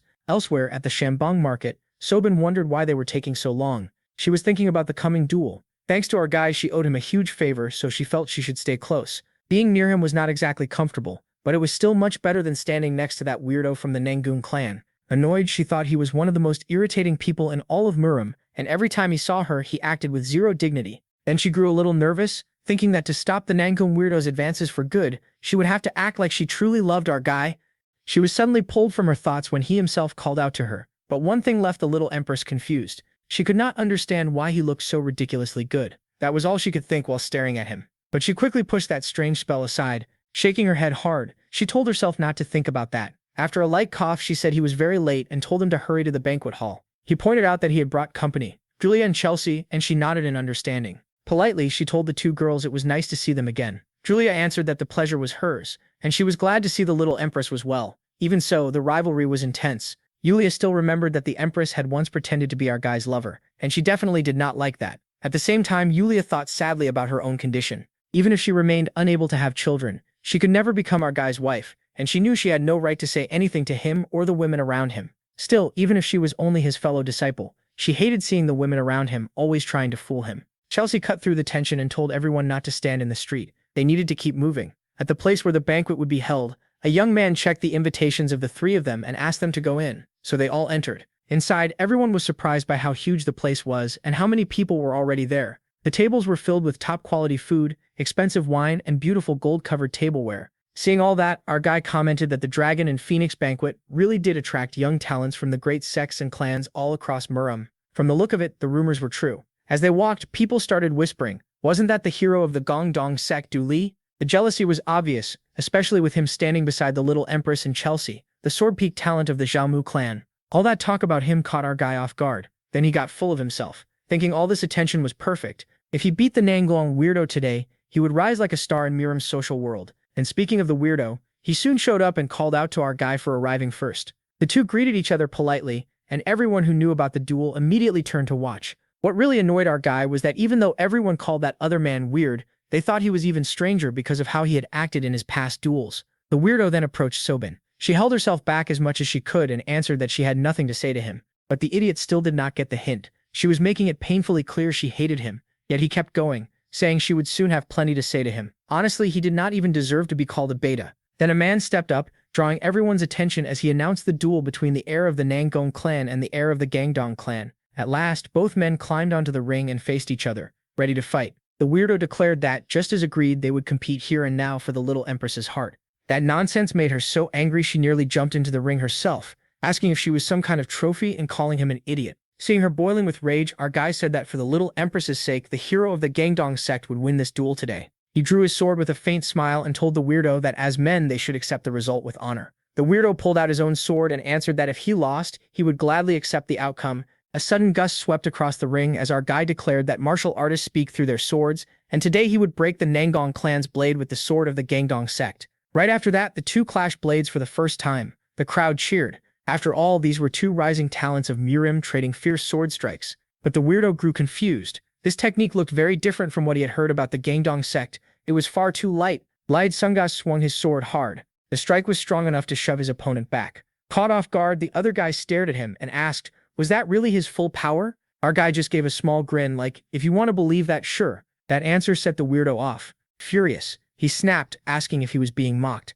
Licking his lips, our guy thought the bait had worked and treated him like the perfect stepping stone to get everyone's attention. Then our guy kept pressing in. Fueled by pure anger, the weirdo unleashed his Clear Sky Infinite Sword. Lied Sungas handled it well, realizing it was a top Nangong technique that packed an endless sky into one blade. He soon noticed the attack had no fixed shape, and its force was wrapping around his legs. A weaker fighter would have lost right there. But after facing those young monsters before, he had already passed the wall of transcendence. If he used his real strength, he could crush this Nangong heir who was still only at the peak realm. The problem was whether he should reveal that power now. He quickly made up his mind. He would win using only peak-level strength, just like the Nangong fighter, without showing everything. The bloody demon had been watching from the central plains for a while, so there was no reason to invite suspicion. With that settled, he rushed forward at full speed. Then he struck, driving his sword down with force. A chill ran through the other fighter. How had our guy broken free from Infinite Sky so fast? He became sure Lady Sungas had been holding back the whole time to test him. Refusing to accept it, he charged in and the two clashed blades again and again.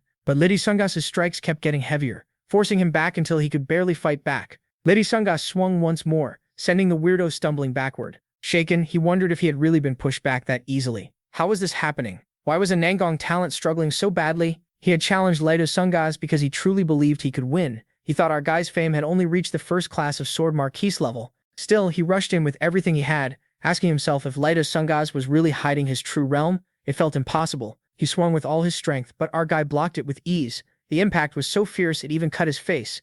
Grinding his teeth, he realized that confirmed it. Our guy's achievements and strength had already gone far beyond his own, so he gathered his energy to push the blade away. He managed to knock Leblad of the Songas' sword downward, knowing he had to use everything now. His pride would not let him lose here. That move made our guy whistle and praise him. Meanwhile, the weirdo poured all his energy into his blade, ready to bet it all. People around them said that crushing force was the imperial sword form. This was no longer a normal match. It had turned into a life-or-death duel. By now, the weirdo no longer cared about winning the little empress. All he wanted was to defeat the man in front of him. Our guy wondered what was wrong with him, and thanked heaven he had already absorbed the 10,000-year flaming lotus core, or this would be a lot harder. Then he moved in, thinking it was finally time to get serious and end this. The weirdo shouted, calling Lide Sungas older brother, and declared that the Nangong sword and its power could never be broken. Annoyed, our guy snapped back, asking why he was being called older brother when that guy was clearly older. Then he remembered what Yulia had told him. She had slightly changed some moves in their sex demon-subduing sword art, while restoring the inner primordial unity. Thinking back to that recent meeting with Yulia, he remembered how shocked he was when he first heard the name of that Gongdong technique. Drawing out all his inner energy, he used the demon-subduing technique, the Sword of the Nine Heavens. Surrounded by Kiwai swords, he charged straight at the weirdo with full force. The keyblades rushed at him and caught him off guard. They came heavy and non-stop, leaving him wondering what he was even facing. As he blocked, he questioned whether the Gongdong sect really had a technique like this. The clash of their inner energies shocked everyone watching. Neither side was leaving a single opening. Then another rain of key swords flew at the weirdo. He clenched his teeth and defended himself yet again. Glad he had escaped the shadow of the last sword, he told himself that now all he had to do was, but before he could finish that thought, he froze. Our guy had vanished right in front of him. Before he could react, Lide Sungas appeared behind him. All he could see then was the tip of our guy's sword, and with that, Lide Sungas declared his victory over the Nangong heir, who could only stand there in silence. Stunned, he realized our guy had used an opening while his attention was stuck on the key swords. With the crowd roaring around him, he admitted to himself that he had lost this duel. Some people said they never imagined the Gongdong sect's demon-subduing art could be this powerful. To them, this was a clear sign that the sect was returning to the Murim world. Watching the two of them, someone said the hero of the Gongdong sect, Lide Sungas, had finally cleared his bad name today. The weirdo stepped forward politely and said his martial arts had surpassed every rumor about him. Our guy answered just as politely, saying it had been a worthwhile match for both of them. Then, to the weirdo's shock, the belt on his clothes snapped. Before he knew it, he had fallen into Lied Sungas's terrible trap. His clothes opened up and left him embarrassingly exposed. The author even gave that moment an unnecessary close-up. Lied Sungas just stood there staring, totally stunned,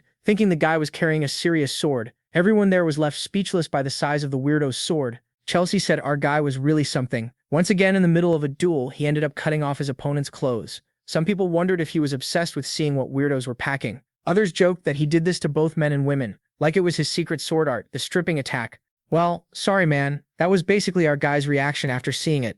Cutting off the chaos, the weirdo yelled for everyone to shut up and listen. Still furious, he said his clothes falling apart and exposing him was entirely his own fault. It was just an accident during the duel. Then, way too cheerful for the moment, he added that he did not care at all if everyone had seen him exposed. After that, he grabbed our guy's hand and admitted defeat. Raising that hand high, he shouted that from this day on he was giving up on the little empress because his heart now belonged completely to the man called Linda Sunkas Refitsedes. Everyone was stunned by that display. Even after being humiliated, the weirdo accepted his loss with honor. Because of that, people started clapping for him. He then told our guy it was a good match and thanked him for letting him witness the Gongon Sect's sword. Our guy politely agreed, saying it had been a great match, while thinking that even though he won the duel, he somehow lost the war. At the end, he went back to the girls. Julia congratulated him on the win, while Chelsea said his bad habit of cutting people's clothes had not improved at all. He only gave a gloomy little smile, thinking he had taken a brutal hit here. Chelsea then turned to the young lady and pointed out that, weird as the duel had been, that guy had accepted defeat and would keep his promise.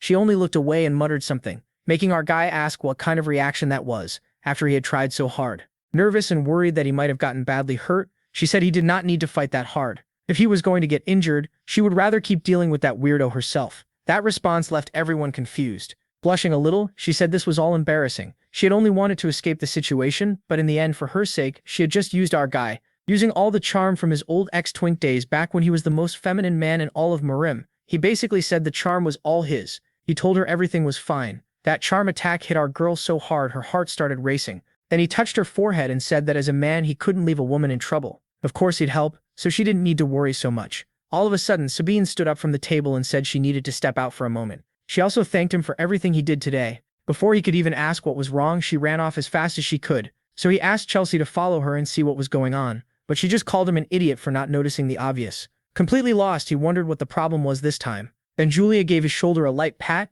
and said girls' hearts are hard to understand. Just then, someone walked over and congratulated him, calling him the hero of the Gongdan sect. Confused, he asked who the man was. The man apologized for not introducing himself sooner. He was Moyong Louis from the Moyong clan, and he'd heard our guy appreciated refined pleasures. With a very suspicious smile, he asked if our guy wanted to attend a gathering called Zhaogidan. Seeing that smile, our guy realized this was the eldest son of the Moyong clan. In his past life, this was the mastermind who secretly took control of the Orthodox Muram alliance during the Sword Empress incident at the Gongdong sect. He was also one of the people who moved aggressively to erase Julia from Morium for good. Thinking back, he remembered this coward stirred up 4 masters from Mount Hua, the Nangang clan, the Shangsang sect, and the Zhongshan sect, causing the ambush on Julia in his push to become the best under heaven. Even without knowing who he really was, Julia felt something bad coming from him. She warned our guy to be careful, but he said it was fine. He figured that if someone who would one day stand behind the Orthodox Morium alliance came to talk to him in person, then his duel must have left a strong impression.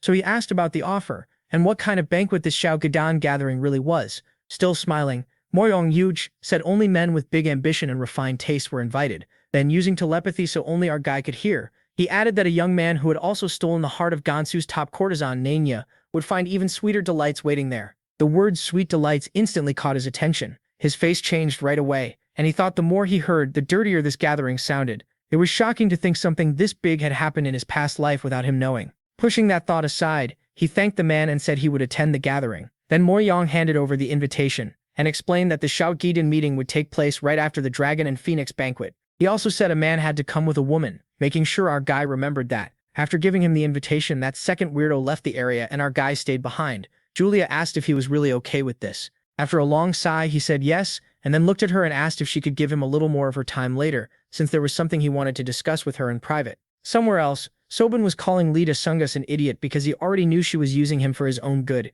and he still stepped into her problem to help her. Anxious, she thought she'd only been a burden to him, and he didn't need to be so kind. Then she sat there nearly crying, wondering why he acted like he could solve all her problems. When he treated her like that, it only made her expect even more from him. Blushing hard, she thought he was also the only person her master had feelings for, and he had even proposed to her in public. So was this pounding in her chest just because he was a pervert teasing her master? At least that's what she tried to tell herself. Her thoughts were cut off when Chelsea called out and asked if she was okay. Sobin said Chelsea didn't have to come all this way looking for her, and Chelsea answered that our guy had sent her. Taking her hand, Chelsea asked her to come back. Sobin, still flustered, started wondering if he was really that worried about her. The two walked off hand in hand, and Sobin thought that whenever she thought about him, her heart felt strangely heavy. As she walked, she told herself she couldn't deny it anymore. Putting a hand to her chest, she admitted that today, and only today, Lida Songas Reforçadas had been really cool. In another spot, our guy was now sitting beside the weirdo from the Nangon clan. Then Chelsea suddenly showed up with Sobin and asked her to sit down and eat with them.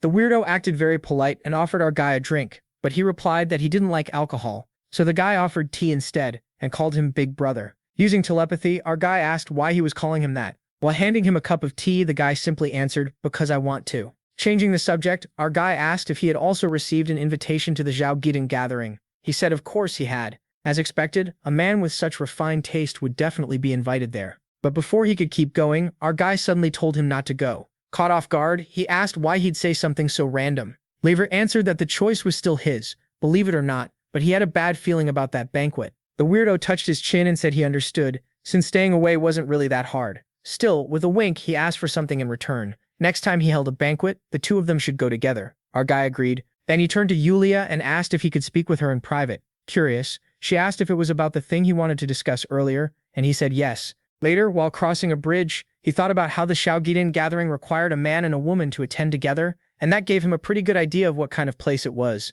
With a serious look, he decided he would take Yulia and have her disguise herself as Miss Julia. Well, this was the so-called Zhao Giden gathering. And yes, it was exactly what I thought, and the author really wasn't helping either. What even is this image, author? You're going way too far. Basically, it was a party where lust ran wild. The whole gathering had turned into a giant den of lust, soaked in every kind of aphrodisiac. Most important of all was the one used by Moyang Gri. That drug came from Madame Gri, the current concubine of the Moyang clan leader. And since she was clearly thirsty for our guy, it wasn't hard to guess what she wanted from him. Her giant warrior. And since the Hang San sect, the sect tied to the Sword Empress, had nearly collapsed because of the bloody demon, our guy couldn't ignore rumors about dangerous drugs like this spreading through Murim. That was what he had in mind. Because of that, he called Julia over and asked if she also found the invitation suspicious. She said yes, she'd been thinking the same thing. Then, catching her off guard, Lida Sunga leaned close to her ear and said he had a favor to ask. With a small smile, he brought up the lady one sword one laugh, and asked if that was her. Julia froze with her mouth open, wondering how he knew. For a second, she thought he had finally realized she was a woman. He explained that after she left on her journey, she'd hidden her identity by dressing up as a woman. That's when she realized he still hadn't figured out the truth. He was just stuck in a huge misunderstanding. Still, with no choice, she nervously went along with it and said he was right. She really was that woman called One Sword One Laugh, using a secret identity just like he had once advised. Smiling lightly, Lee said she had done well, since that made things much easier and faster for him. Touching his chin, he said the Zhao Giden gathering was extremely suspicious, but refusing the invitation outright wouldn't be very polite.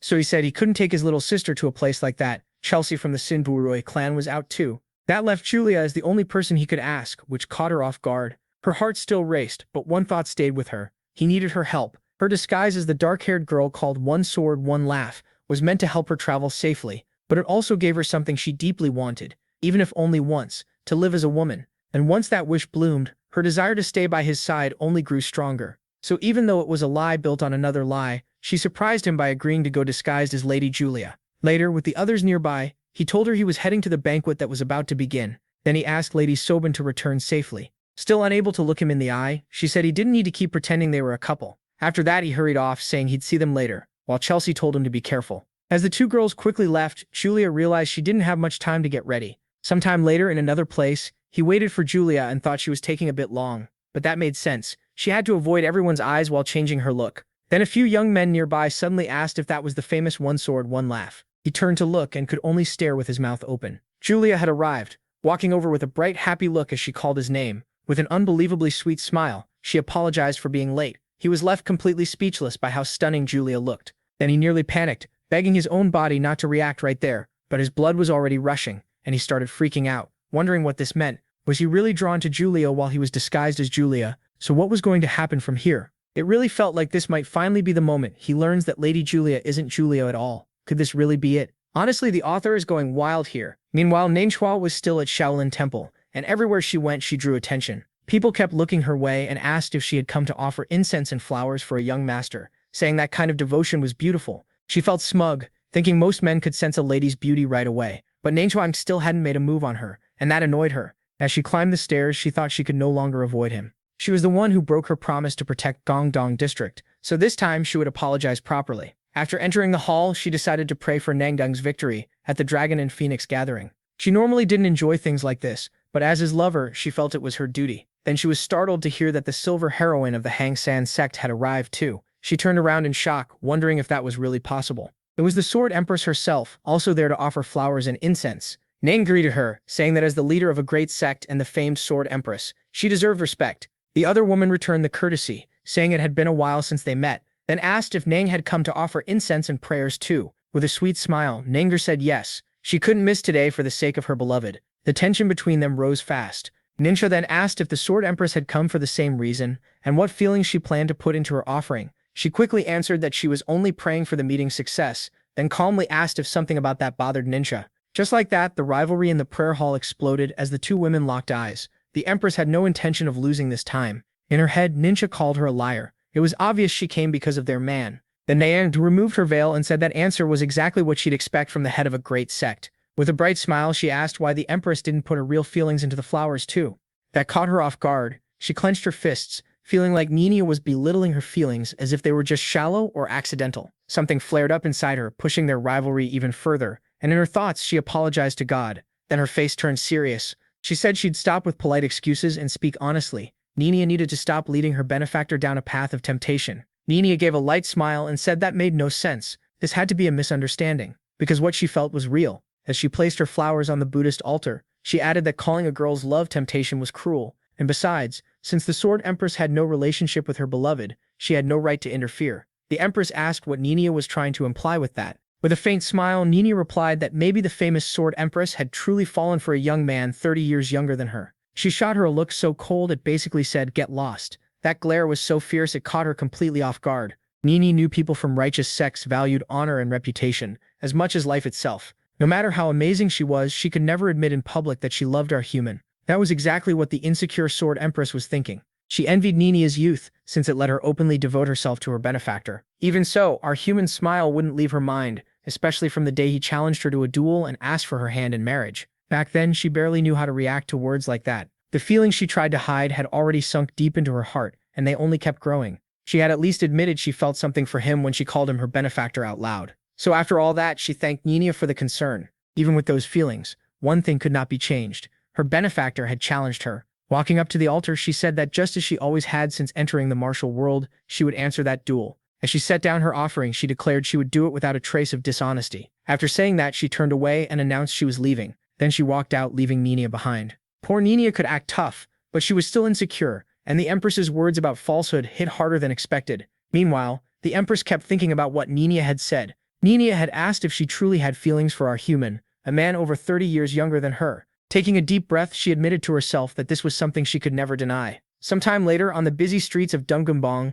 we moved to the chief concubine of the Moyong clan, the beautiful Gukuryong. Someone entered her room and she asked if he had arrived yet. It was Moyong himself, the one who had gone to deliver an invitation to our human, and he said yes. As he sat beside her, she asked if the invitation had been given to Lady Songus. Again, he confirmed it had. She grabbed his shoulders, praised him, and said it was time for his reward. Then she pulled him into her chest. While that shameless scene went on, she thought about our human and wondered what sounds he would make after becoming her slave. Yeah, this is starting to feel like the demonetized part of this YouTube channel. Somewhere else in the same district, Julia arrived and apologized to our human for being late.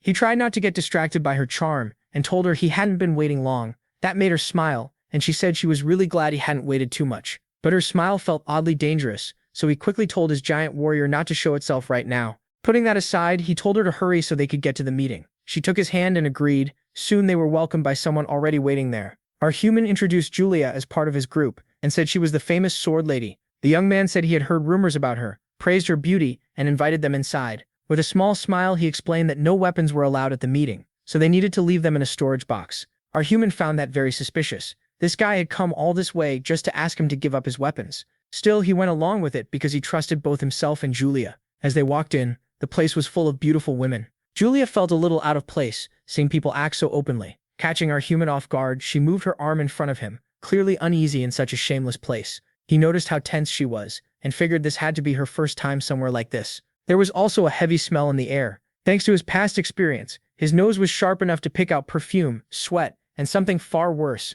As that odor filled the whole place, he became sure they were burning aphrodisiacs. Even though Julia still looked uncomfortable, he realized this dirty little party had already begun. He had expected something like this, but seeing it for himself was still hard to believe. Julia kept acting like she wanted to protect him, but seeing her this nervous made it obvious she was the one who needed protection. The guy got their attention and said everything was prepared, women, drinks, and more, so they should enjoy themselves however they liked. Smiling, he added that if women weren't enough, there were other ways to have fun too. Our guy instantly thought, my sword, man. Still, he played along, said he understood, and asked where Madame Goupil's was. The man replied that Madame was waiting at the top of the pavilion and told him to follow. Using his whisper technique, he told Julia that once he gave the signal, she should subdue Madame with full force. She gave a slight nod. Before coming here, he had carefully searched his memories about this meeting. Even in past cycles, almost no information about its later days had survived, not even in the castle's eastern department. Later, it was revealed that Mo Yonghui had organized everything and used aphrodisiacs on many women before being exposed as a parasite.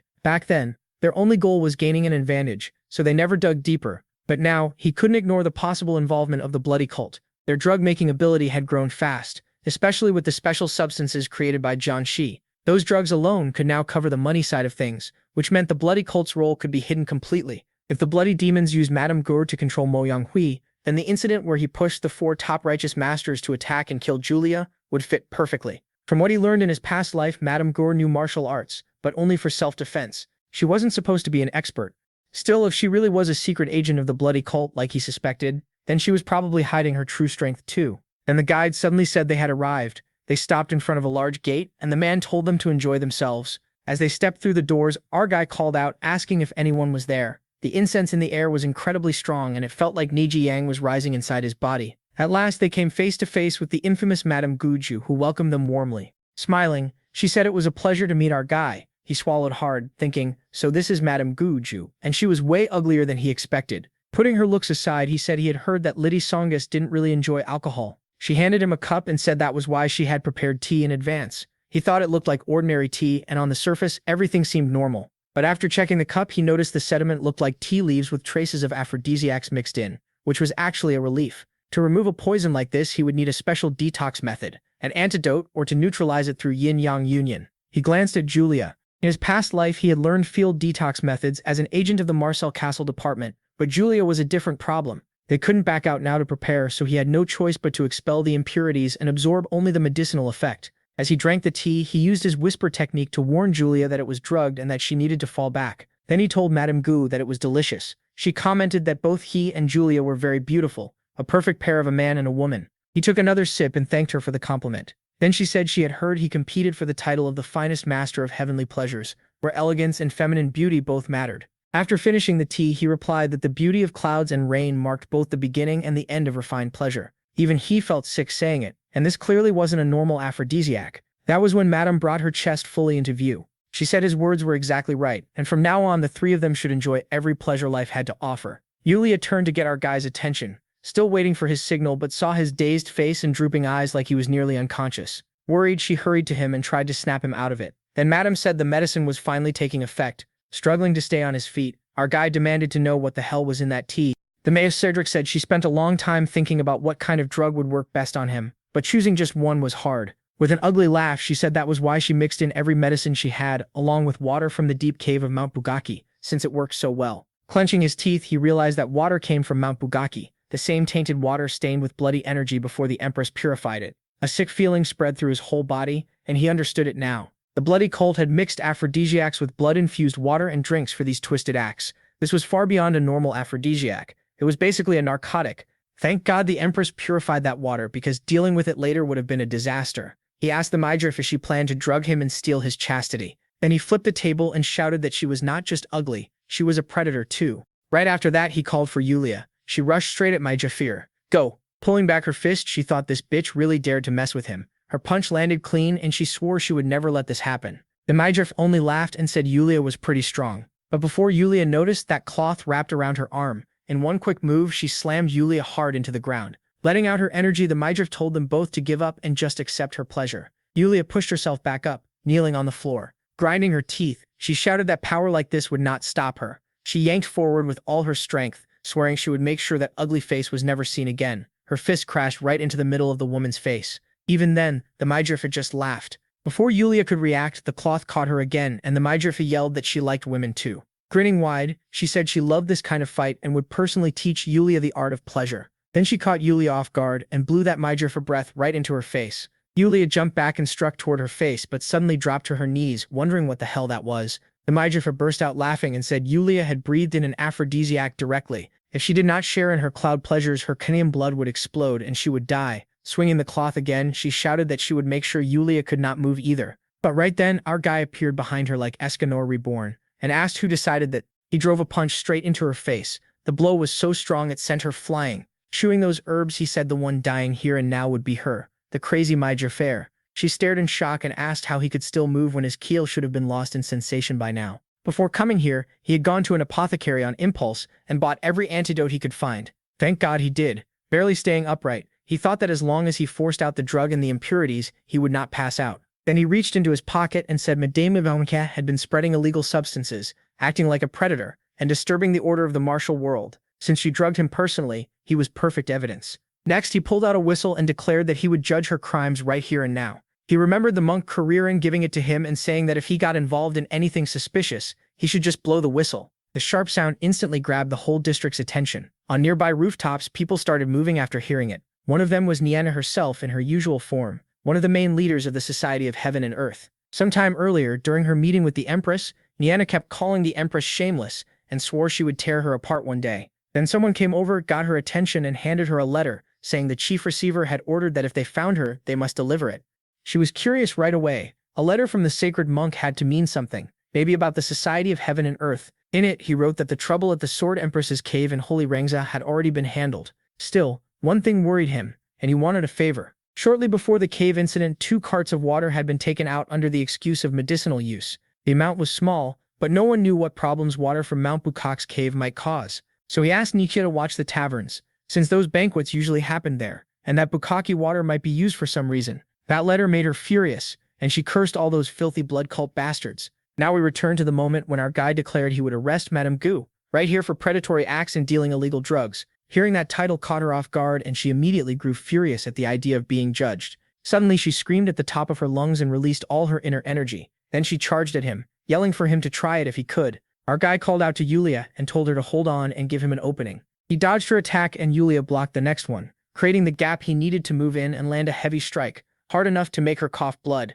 Moving as fast as she could, Yulia closed in and he hit cleanly, then followed with a kick right into her center. After that, our guy used his acupuncture strikes to shut down her movement. In disbelief, she asked how this was possible. She had heard rumors about his martial level, but never knew it was this high. Right in front of them, she collapsed to the floor. Breathing hard behind him, Yulia heard him say he left her alive so they could question her with the Society of Heaven and Earth and bring out the truth. But Yulia could barely even hear him through her ragged breathing. When he saw her drop to her knees, he got worried. He rushed over, grabbed her shoulder, and asked if she was okay. She had clearly taken that aphrodisiac breath head on, and no matter how strong Yulia was, enduring that was too much. He told her to hang on. They had to neutralize the aphrodisiac right away. She could not pass out too, and with her face burning red, she said her whole body felt on fire. Seeing how badly she trembled, he realized her ki was way too unstable. It was amazing she had lasted this long. So he gave her the medicine and told her to take it for now. It was an antidote he had prepared just in case. All of a sudden, Yulia shoved him hard to the ground. He had no idea how to react and called out to her.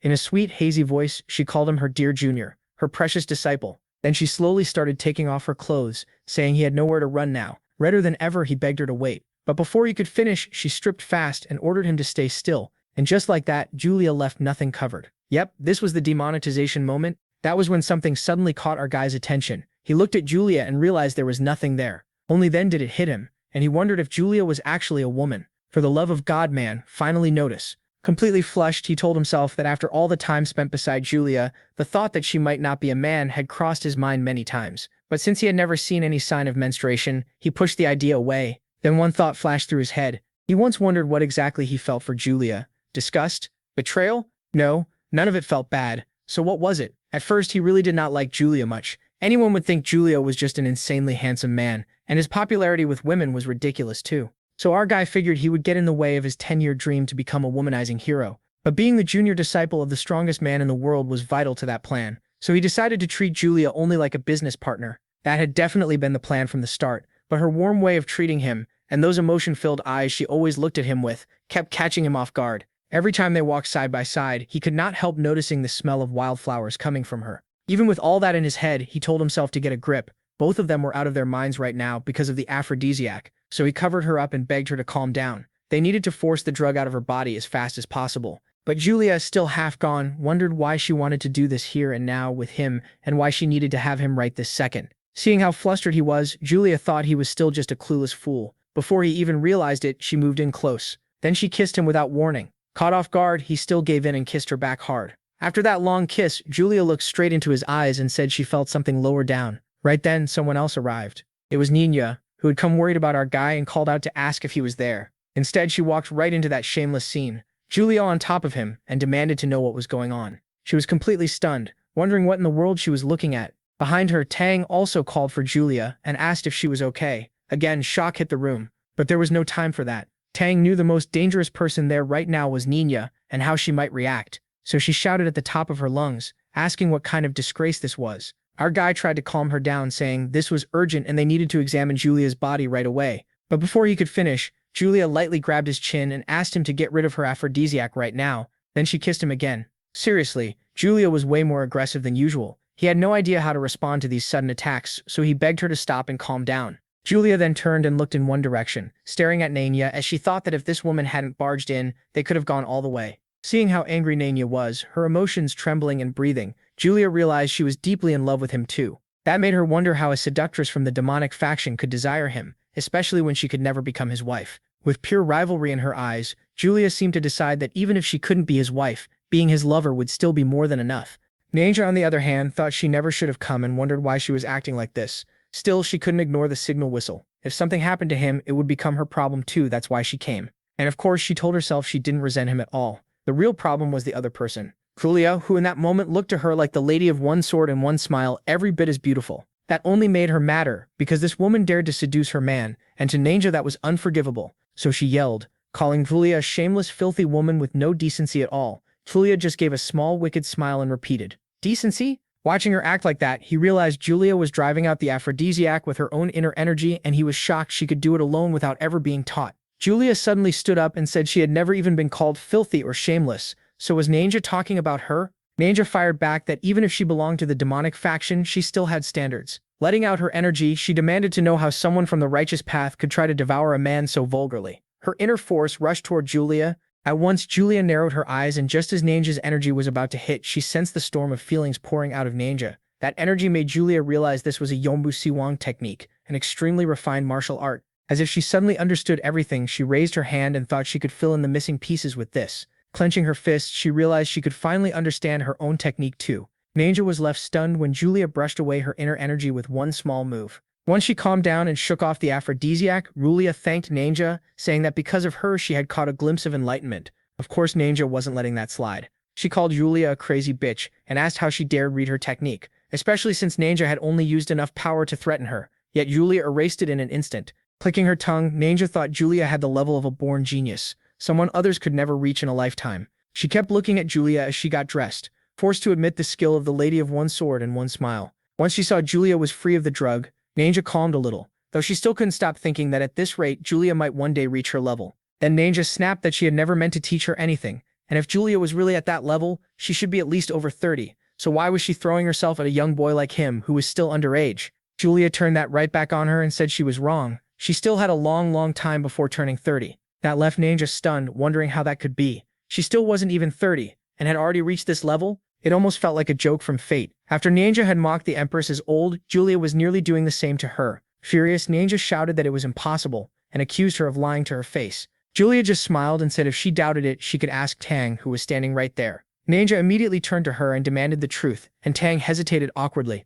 Fidgeting with her fingers, she admitted that Julia was telling the truth. She had reached this level well before turning 30. That left Nitra as speechless. Until now, she believed no beauty in the world could stand beside her, until she met Julia. Touching her head, she tried to understand the bitter feeling rising inside her. How could this be? She was the most beautiful woman under heaven and earth, the strongest of the demonic faction, the youngest lord of the unorthodox path, and yet a wave of insecurity hit her so hard that she started wondering if she felt inferior to Yulia. Nitra was born the daughter of a fallen empress, and fought her whole life to rise from nothing. She climbed to the top of the demonic faction and gained power, strength, and wealth, everything. So after winning it all, being shaken by a mere girl younger than her was something she could hardly accept. Then Yulia introduced herself properly, saying she was a noble virgin of the orthodox path, Lady Jin, the lady of one sword and one smile, heir of the Gongdong sect, and someone recommended by a great elder as this young master's future partner. Partner? Who do you think you are to call yourself my handsome man's partner? Nitra shot back furiously. While the two argued like jealous cats, our guy could only think that both were martial arts masters, yet right now they were acting like little kids. As he got up, he thought Yulia was clearly trying to provoke Nitra, but claiming to be his partner was still a pretty bold lie. So he told them both to stop. They could settle that nonsense later. For now, the real priority was dealing with this whole mess. Tang agreed. What mattered most was the illegal drug being spread in Diongbong, right at Shaolin's doorstep. Seeing what Majera Gucci had been doing, she said this was urgent. They needed to seize the drug as evidence and report it to the Marine Alliance. Our guy gave a small sigh and thought it was lucky. Tang was also a member of the Heaven and Earth Association. Like Yulia and Nitra, she was a master too, so she could definitely fight. The Heaven and Earth Association was supposedly only helping hunt down the bloody cult, but when you looked at their combined strength with the orthodox, unorthodox, and demonic paths including Nitra, it was honestly impressive. Even so, Nitra still complained that calling herself his partner was too much, and she wanted Yulia to understand that very clearly. Right away, Yulia jumped in. Our guy greeted them calmly, glad they had matched their stories first, then explained that Lady Jin, Yulia, had joined his sect. As for being his partner, that was just the aphrodisiac talking. He placed a hand on his chest and turned on the charm. Then he apologized for the shock, telling Nitra it was all just a misunderstanding. Nitra instantly forgave him, completely melting on the spot. After that, he told the auntie from Koltong to arrest Madame Iggy and collect the illegal drugs as evidence, and she agreed. She walked up to Madame Iggy, who was awake now, and brought up the aphrodisiacs and the mind-confusing incense she had used. Calling her aunt, the woman from Koltong said she was deeply disappointed. She never thought Madame Iggy would become a lackey of the bloody cult. Madame Iggy shot back that she was not working with the bloody cult. According to her, she had only lent them a place to meet. But the Koltong auntie could tell she was lying, and struck her with needles. Madame Iggy coughed out that nasty aphrodisiac breath and screamed that it wasn't true. Then, in seconds, her body rapidly aged. Panicking, she cried that this couldn't be happening. The Koltong auntie coldly explained that bloodshot eyes were a clear mark of the bloody cult's forbidden arts, and asked if she still planned to keep making excuses. Those red eyes were proof enough. Madame Iggy finally admitted it, then shamelessly said everything she did was meant to bring pleasure to the world. Everyone was stunned as she yelled that no one had been forced to attend the banquet. She kept ranting that this was the real face of all those righteous sect hypocrites. Our guy answered that she twisted human desire with dirty methods, turned people into lust-crazed monsters, and still dared to talk about virtue. Nothing could be more hypocritical than that. Picking up the bottle on the ground, he addressed Madame Iggy and said she was wrong. It's normal for young people to like each other and grow close, but once you use filthy tricks, it becomes something else. He clenched his fist and crushed the bottle in his hand, saying that if two hearts aren't in sync, physical pleasure means nothing, and that was why Madame Iggy had lost. Sometime later, people from the association came to take Madame Iggy away. The auntie from Kantak explained that once the association stepped in to gather proof and report to the Murim Alliance, the Mu Yang family would also be watched. Since Madame Iggy was involved, other leaders were likely mixed up in this too. If the bloody cult's role was confirmed, the Alliance would share information with the association. As for the young talents set to join the Dragon and Phoenix gathering, they would lose that right if their involvement was proven. Hearing that, the Murim Alliance side could barely hide its smile. If this was true, there would be fewer rivals at the Dragon and Phoenix assembly. While those two women lit up the whole street with their presence, he thought this was exactly why living on the right path was a good thing. Elsewhere, a hooded figure said Madame Iggy had failed, and with that, the plan to corrupt the martial world by addicting the next generation had fallen apart. Looking off in one direction, the figure said the bloody cult's next plan had to succeed no matter what. Those words were spoken as snow fell outside. In another place, amid the cold, someone remarked that ever since the Gongdong sect recovered the demon subjugation sword technique, their growth had been amazing. No one expected them to become strong enough to save the Hangsan sect during a crisis. It made him wonder if they had truly matured that much.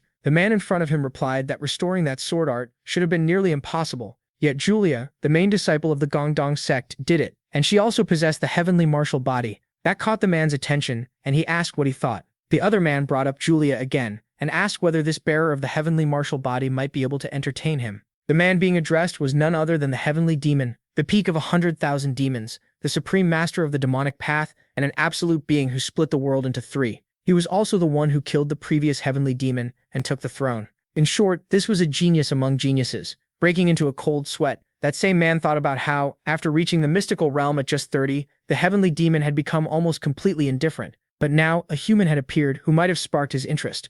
Then, to the man's surprise, a piece of paper dropped in front of him. The genius of geniuses told him to deliver his message and say that this lord was waiting for them. Back with our group, the auntie from Glanton said goodbye to the two of them, while standing beside Nema. As they walked down the street, our guy asked Yulia how she was feeling, whether her body was okay. She said she had forced out the aphrodisiac with her keys somehow, so he didn't need to worry. A little embarrassed, he scratched his head and tried to bring up what happened earlier. Yulia quickly said it was only because of the aphrodisiac, not because she wanted to do that. Of course, what came to his mind was the passionate kiss they shared. He couldn't stop thinking about it, so he awkwardly asked whether he should start calling Julia senior sister from now on, instead of senior brother. Looking away a little, still flustered, he said he wouldn't keep dwelling on the rest. Julia, now bright and cheerful, changed the subject and said she had just completed her technique. Curious, he asked if she had finished it right then. She said that warrior's martial level had been incredibly high, and that inspired her final insight. After hearing the explanation, he clapped and said that was amazing, and that he would memorize the technique later too. He was truly happy.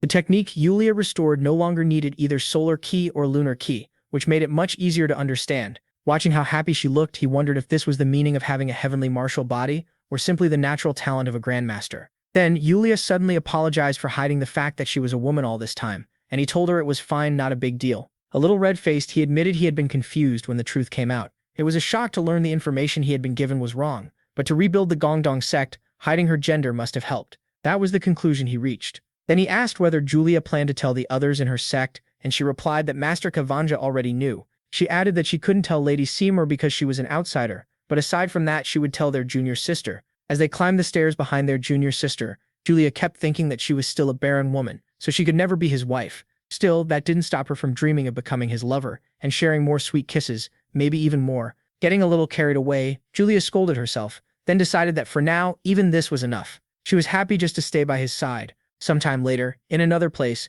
Nana said she wasn't going to stay in Shaolin just to clean up the mess made by those idiots from the orthodox path, and swore that one day she'd tear that old monk apart. Sitting down in a rage, she understood that stopping the bloody cult was important, at least in theory, but her heart still refused to accept it so easily. What mattered most to Nana now wasn't the bloody cult, it was winning Lady Sungus's heart once and for all. And of course, Julia was on her mind too. Since meeting that girl, her whole world had been turned upside down. Just then, someone knocked on her door. A faint smile appeared on her face as she asked if she had arrived.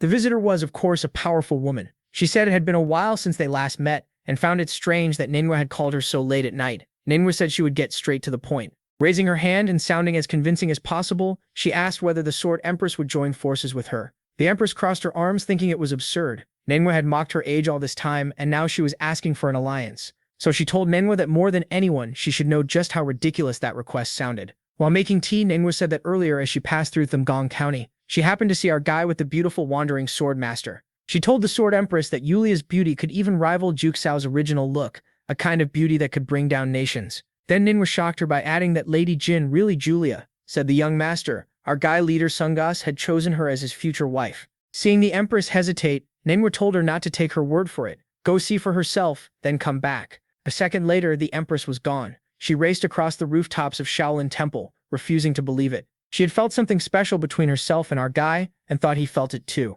Landing on a nearby tree, she tried to tell herself this had to be a misunderstanding. Then she noticed something. In the distance, she saw our guy walking beside Julia, and they were heading toward their rooms. Julia noticed it too. She spotted a figure far away, then realized it was the Sword Empress. Julia hadn't expected to see her here. The Empress stared in shock. This was really Julia, the unique sword wanderer, someone at the peak of transcendence, and also a master of the flower realm. With a small smile, Julia politely asked to introduce herself. She said she would soon be visiting the Gongdong sect, and that her name was Lady Jin, her disguised name. The Empress coldly called it shameful, a master of her level lying about her age and throwing herself at our guy with fake flattery. Julia just brushed back her hair and fired back that the Empress's imagination was too narrow. She said she was only a young woman in the prime of life, not even 30 yet. Then she wrapped herself around our guy's arm, looked at the Empress, and said only someone of her level was worthy to be this sturdy young master's wife. The Empress replied in disbelief. Yulia had reached that level before even turning 30. Not even 30. A sudden panic ran through her. To her it was impossible that this girl dared wag her tail at her benefactor. Before going inside, Nolia told the Sword Empress she hoped they would meet again someday. Meanwhile, the great Empress trembled, thinking that now she had seen it with her own eyes. She finally understood why Manhwa had come to find her. Back beside Manhwa, something pulled her attention. The Sword Empress stepped through the door, giving off pure rival energy. As Nanhwa served tea, she asked how it went. Nervous and a little embarrassed, the Empress brought up Nanhwa's earlier offer and said she would accept the alliance. Back with our two companions, as they returned home, Julia walked with a faint smile, thinking to herself, victory. Her hand moved to her chest as she thought only she could protect our human, that the role was hers alone and always would be. At last, Leader Sungas knocked on a door and asked if anyone was there. Our girl opened it and asked if he needed something. He apologized for coming so late at night. Outside, she said he had come back very late and asked how the meeting went. He answered that something happened there, but thanks to Yulia, everything worked out. Then he pointed somewhere and told her to look. Ahead of them stood Yulia under the moonlight. A little shy, Yulia spoke clearly. She said she was her older brother, or rather older sister, from the Gongdong sect, and asked if she recognized her. Our girl couldn't believe what she was seeing. Confused, she wondered if the man she knew was really Yulia. Yulia came forward and apologized, explaining that she had pretended to be a man all this time to rebuild her sect. Stopping right in front of her, Yulia looked into her eyes and said she couldn't keep hiding the truth anymore, so she came personally to reveal her secret. Now she finally understood why Yulia had always seemed so obsessed whenever it came to our guy. That was the reason. But then another thought hit her, leaving her wide-eyed. Maybe this was actually a good thing. She moved toward Julia and said that even though she was a little nervous, Julia had carried this huge secret for so long, and she was grateful she chose to tell her. Blushing slightly, she put a hand to her chest and said Julia was more than an older brother to her, much more, and didn't need to feel guilty. Those words moved Julia. She had come here ready to be judged. Instead, she rushed forward and hugged her tightly, thanking her from the bottom of her heart. She thought that even if Yulia had become a serious rival for Leader Sungas's heart, she was still family, and that would never change. Love alone wouldn't make her give up her family. Resting in Yulia's arms, she smiled in relief and thought that the two of them would become our humans partners together. The next day, at the Phoenix and Dragon convention, people were talking about rising stars who had been caught in a scandal involving aphrodisiacs and illegal goods. Everyone looked toward Leader Sungas, saying they still didn't know how, but he had played a major part in catching those criminals. His opponent burst out laughing and announced that he was from the Northern Peng family. Then he caught everyone off guard by asking the judge if this was really okay, since our guy was so tiny. He was so skinny he looked like a training sword. That instantly made our guy mad, and he snapped, asking who he was calling skinny. To prove his point, he pulled open his shirt and showed off his ridiculous build. With a slight grin, he called out to the Peng clan guy and said it was nice to meet him. Before the fight could begin, someone drew both their attention. The princess was arriving. The crowd stared in shock, wondering if the princess had really come to watch the odd hero of the Gongdong sect. There she was, the little princess walking calmly down the red carpet. A moment later, she sat on the throne as the huge man beside her greeted her. He welcomed her politely, glad she cared about martial arts too. He was the leader of the Martial Arts Alliance, the Sword Emperor Li Dongli. With a gentle smile, the little princess replied that it was the imperial family's duty to care for every citizen.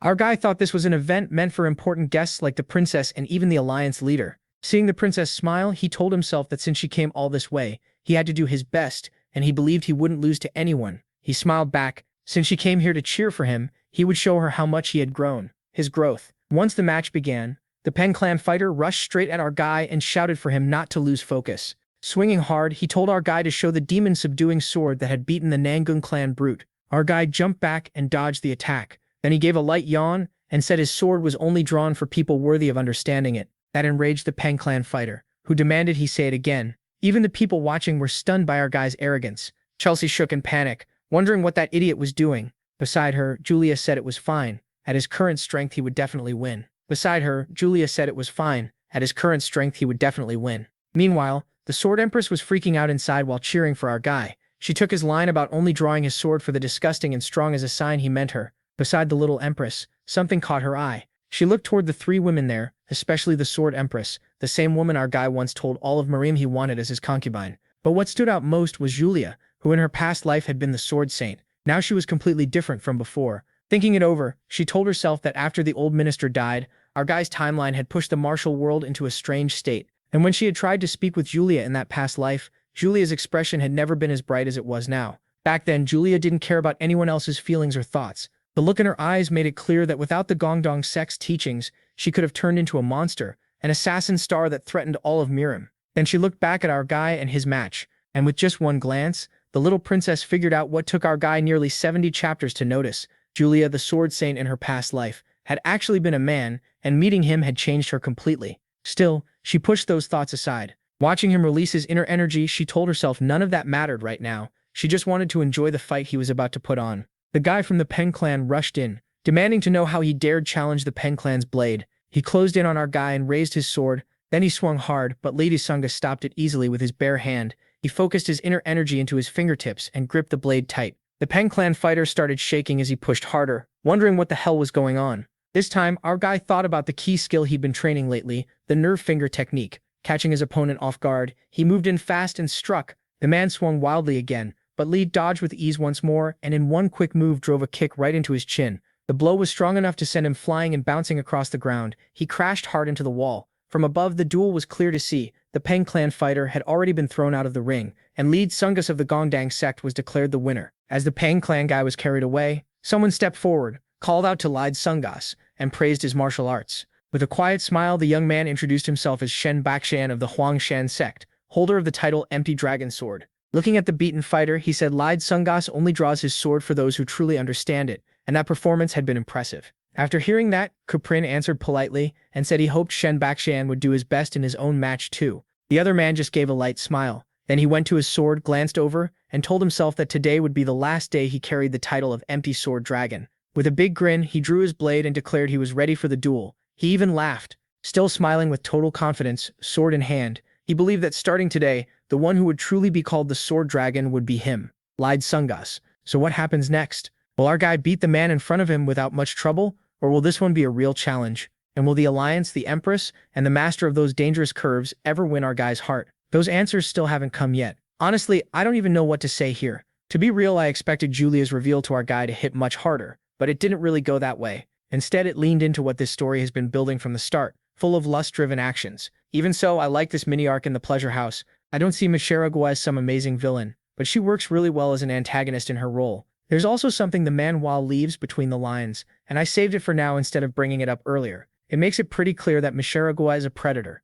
She drugged her victims, then turned them into her slaves. At the end of the day, this Manhwa was about our guy chasing his little game. Sure, but that doesn't stop it from touching on heavy topics and showing what this world is really like. So far, the best villains are the blood cult and the so-called demonic cult that Nina belongs to. They stand against the righteous martial world, but what I liked is that the Manhwa makes it clear there isn't one pure right side. Some of the sickest crimes were happening right under the righteous sect's noses, even near one of the most important monks in the world. Sure, Minjiragu did have ties to the blood cult, and they're still the biggest enemy here, the true main villain. But the people who call themselves the most just, the great protectors, and all that talk still allowed something like this to happen right in front of them. You could say they didn't know, but once the Manhwa showed even that brute from the Nangang clan taking part in those gatherings, it became obvious that plenty of people from high ranks to smaller sects were invited and had some idea of what was going on. They were blinded by desire, dragged around by lust, and ignored what was happening right under their noses. And don't forget, our protagonist still looks underage. That didn't stop Major Egg from wanting him.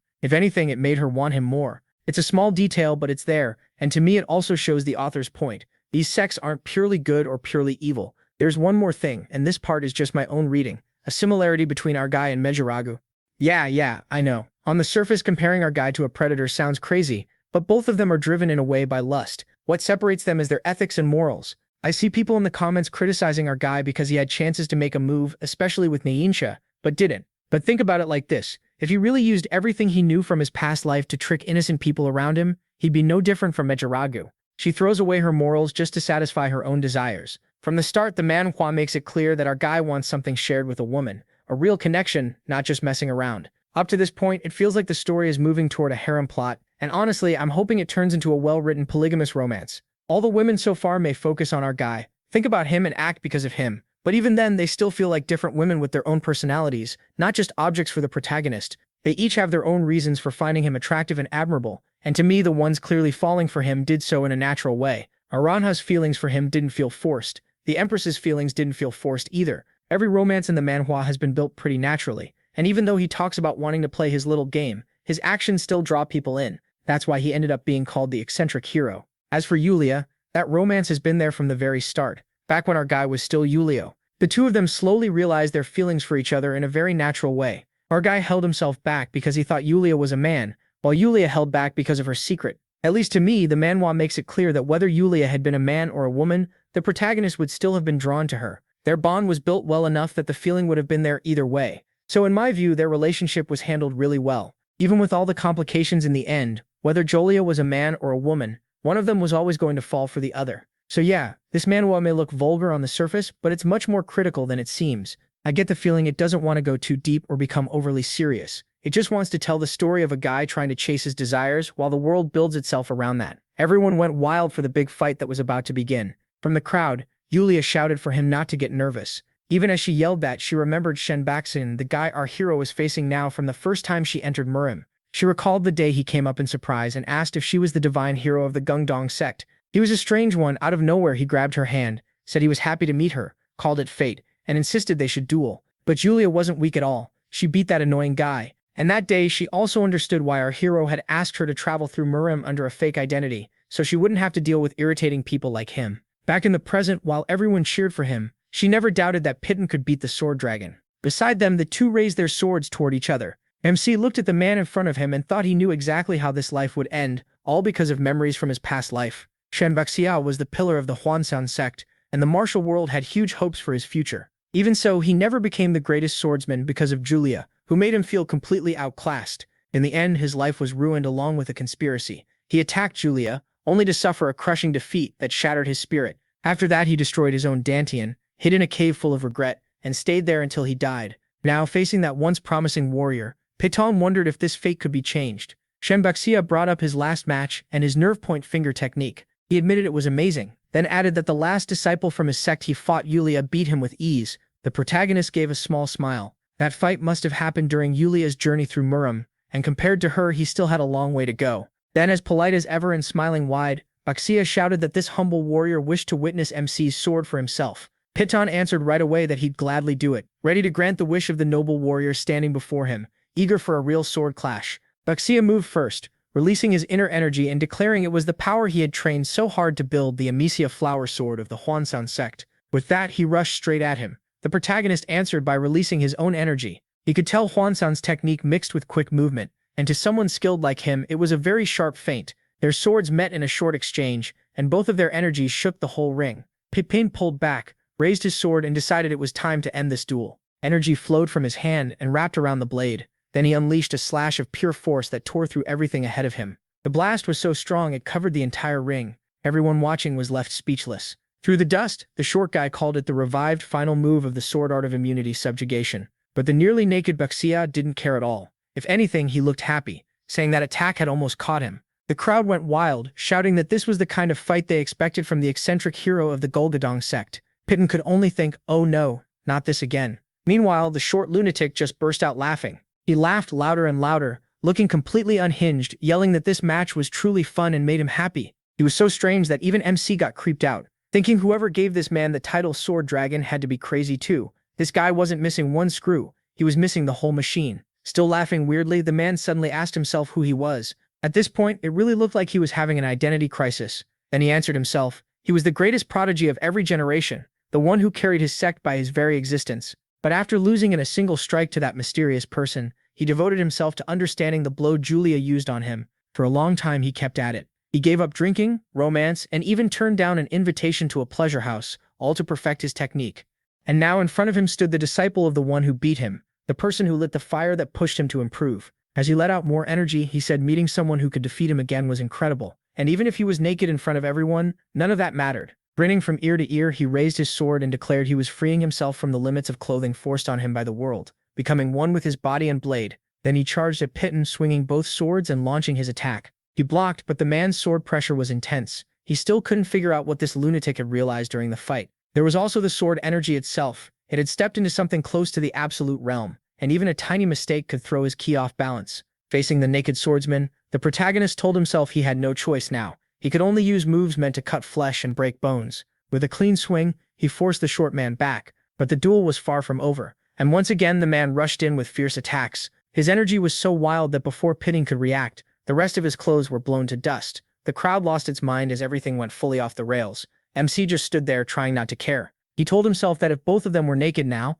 then it was better to be the idiot who won than the idiot who lost. So determined to be king of the idiots, he released all his inner energy, even knowing this move was too much for his current level. Yulia recognized it at once. It was the circulating blood art, and it was already boosting Piton's yin-yang energy. With that, he rushed the man and shouted for him to get ready. Power poured out from his sword, and he struck with everything he had. A huge explosion burst out, and dust filled the entire ring. When the dust finally settled, only one person was still standing inside the ring, while the other lay unconscious outside it. it was announced that the short naked fighter had been thrown out of the ring, giving Piton the win. Right after that, Julia came over, got his attention, and told him he fought really well. But first came the cute part. She handed him clothes and told him to get dressed. The crowd kept talking, saying he had just defeated the famous warrior known as the Sword Dragon, so he deserved a new title just as grand. To his surprise and Yulia's quiet laughter in the back, they called him the eccentric dragon. That completely crushed his hopes since he came here to erase that weird reputation through these duels. Too bad it only got worse. Nearby, the little princess kept thinking how amazing Piton was,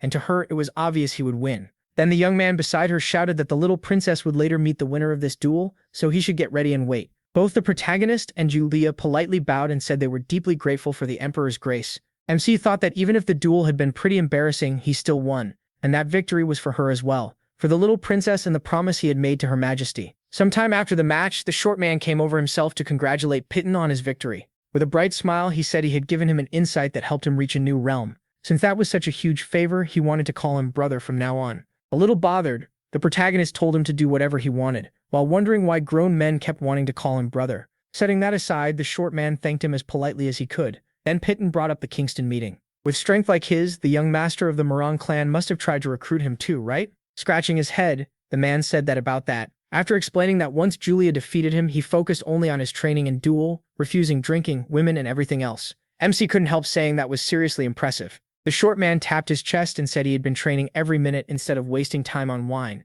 because that was the guidance he had received. He raised a hand and said if they got another chance to talk, they would. At the same time, he thought Shen Baxia, just like Ninggung, had changed his fate, and this time for the better. Before leaving, the short man said he hoped they would meet again and fight like they did today. That instantly brought back Piton's awful memories from the duel, and he thought, absolutely not, I never want to fight this guy again. After the short man left, someone else knocked on his door and asked if he was ready. Scratching his head, the protagonist said it was about time for him to go too. Elsewhere, he was escorted by a whole group of people. As he walked, he kept thinking about Shuangting, the place where the host who managed Fen County worked. He looked around and thought it felt strange. This was his first time in a place like this since being reborn. As he passed through the doors, someone announced his arrival to the little princess. From inside, she quickly told him to come in. With a bright smile, she said she had been waiting for him. He politely knelt and greeted Her Royal Highness. Nervous, she hurried over and told her old minister not to be so formal. Since it was just the two of them, he could relax. He gave a small smile and agreed. The little princess beamed, saying she had always wanted to see him and hug him,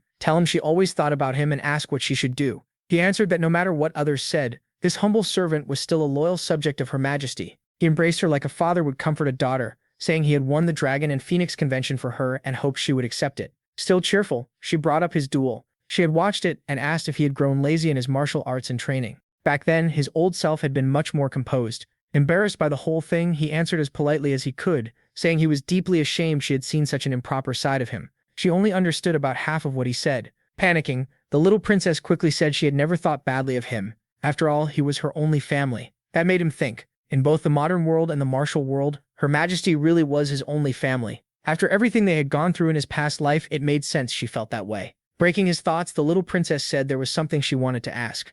She got right to it. Was Julia actually a woman? And more than that, was this world now completely different from the one they once knew? He thought she was incredibly sharp, since she had been reborn too. She might have figured all of this out on her own. As the little princess who controlled the Eastern Factory, she likely had plenty of proof already, and had probably confirmed that Julia was a woman. So he admitted her guess was right. Julia was hiding her identity because of unavoidable reasons. She replied that was what she expected. Even so, she kept thinking that in her past life, that monster Julia had not lost her humanity because of his influence. But now, as someone close to him, she could not feel at ease. She hugged him tightly and thanked him for answering honestly. He told her she did not need to worry about Julia. Happily, she told herself she would not worry. To her, he was everything. The reason she was still alive, holding him close. She thought feelings as simple as love could not explain what she felt for him. That was why she would never give him up to anyone. Around him were beautiful women like Niaina, even the Sword Empress herself, and those two pretty girls in his sect. But to her, they were nothing special. There was even that tomboy whose name she forgot. But Julia was completely different from all the others. She thought Julia not only had unmatched beauty, but was always by his side. That made her the real rival. Then he got her attention and said he also had something he wanted to ask. He brought up the meeting at the pleasure house, where Julia's secret had been exposed, and where the blood sect had used the banquet to spread evil drugs. He added that in his past life he had never imagined something so dark was happening right under Shaolin Temple's nose. Because of that, he asked the little princess to look into it, and wondered if no one had managed to stop the blood demon in her previous life either. She looked away and began talking about her former life. Long after his death, she said that period had seemed peaceful, But looking back, that peace only lasted because he had gathered many elixirs during his life, slowing the blood demon's recovery. But by the time she understood the truth, she was already in the middle of a terrifying battlefield. Clenching her fists, she said that after hearing him, she now understood why they had been defeated so easily. On the verge of tears, she said their past life had been rotting from the inside the whole time. Hearing her speak, he said that if they wanted to avoid the same disaster, they had to strengthen the imperial family and move fast. Taking her hand, he added that if the palace ever needed his help, she only had to ask. Those words caught the little princess off guard. She grew emotional, thinking that this was exactly the kind of person he was. Holding his hand back, she thought he was the only one who truly cared about her, the only one she wanted to trust completely. Still, she told herself that growing stronger and managing her own family was something she had to do on her own, so she calmly said it was fine. She could handle it herself. He simply answered that he understood. Then she changed the subject. Reaching into her sleeve, she said that since he had given her the victory at the Dragon and Phoenix convention, she should reward him too. He thought the 10,000-year fire carp he had already received was more than enough, but he was still curious about what she would give him. Then a strong glow from a container caught him by surprise. It was a ring with a huge diamond set in it. Flustered, she explained that she had personally ordered the pair to be made. She wanted to give one to him and wear the matching one herself. Litsungus froze, unsure how to react. A diamond ring like this was far too grand as a reward for just one convention. Still, he could not reject the princess's kindness. He said it was an extremely valuable gift, and that he would treasure it, even if he did not understand why she had chosen this ring. But a present Her Majesty had prepared for him herself was not something he could refuse. At last she said she would deal with the palace matters right away, and asked him to wait a little longer. She would support him fully. He gently patted her head and told her that was fine. Before he could leave, she grabbed his hand and said that even if they were apart, her heart would always stay with him. He answered yes, but those words shook him deeply. With a soft smile, she told him to always wear the ring and think of her whenever he could. Those words made him a little sad because she clearly did not want to part from him either.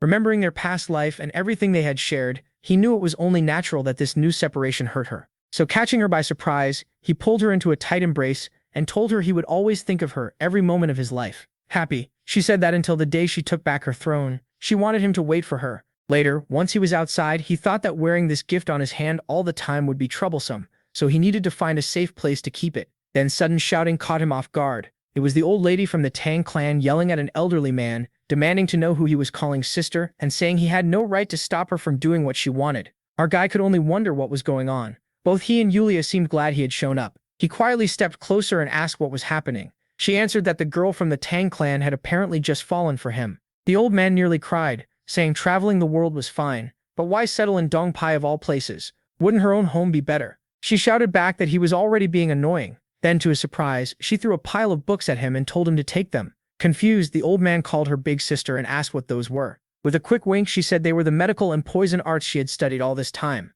If he stopped bothering her, he could have them. Then, just to make the old man feel even worse, she hugged our guy tightly and said she did not care about anything else. Now she just wanted to stay by her big brother's side. Lady Sunga wanted no part of this mess, and only asked what the hell she was doing. The old man was almost crying with rage, calling him a weird dragon and demanding to know how he dared to fool his sister. More than anything, Lady Sunga thought he had stepped into real trouble. If this kept up, the whole Tang family might come after him with poison needles. Before anything else, the old man let out a long sigh and introduced himself. He said people knew him as the poison master and the head of the Tang family. With a hard stare, he said he would let this slide once, but if our guy ever touched his sister or made her shed even one tear, his whole life would turn into hell. Our guy quickly said he understood, sweating like crazy. Then, changing the subject, the old man said he had other business to discuss. He explained that he had a reward for him, along with some advice, and told him to head right away to the Martial Arts Alliance in Dianfang County. That completely caught the leader of Sungus off guard. He couldn't stop thinking about the leader of the Martial Alliance, the Sword Emperor, Dong Li. With a single blade, he rose from the lowest ranks of wandering martial artists,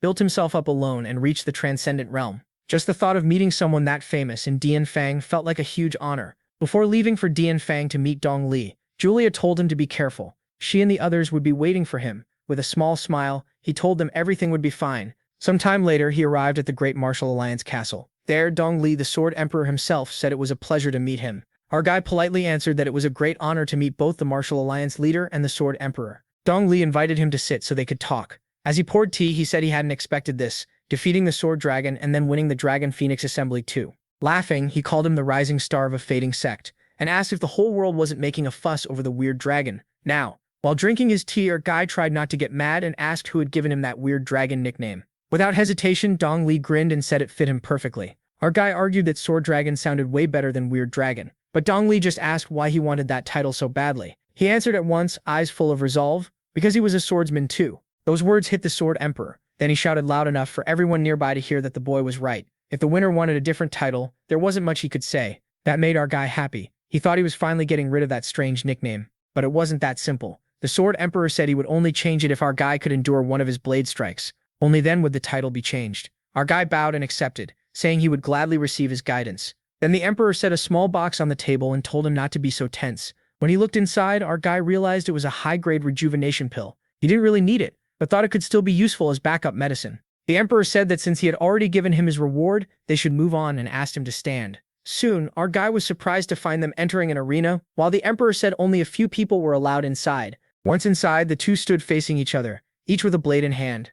The Emperor raised his sword and reminded him of the deal. If he could withstand one strike, his title would change from Weird Warrior to Sword Dragon. Our guy lifted his sword too and told himself this was it, the moment to take the challenge and change his title. The Emperor narrowed his eyes and said he would lower his internal energy to match his level, so he shouldn't complain later. Then he rushed forward at incredible speed and shouted for him to show his strength. With one swift move, he sent sharp blade energy flying at him. Li was stunned. The attack was so precise he couldn't tell which moves were feints and which would really kill him. Still, as he focused himself, he thought he had an idea. As the blade energy closed in, he realized he knew exactly how to tell the real strike from the fake ones. So he readied his sword while the energy wrapped around him. In the next instant, the sound of blades crashing rang through the arena. A huge explosion followed. The Sword Emperor calmly watched the aftermath. Then something caught his eye. Li of Sungos was still standing. He had endured a strike from the leader of the Murim Alliance, the Sword Emperor himself. Even so, the damage was clear enough that he coughed up blood. As he sheathed his sword, the Emperor said that even the previous Sword Dragon, young Bashin, hadn't endured one of his blade attacks.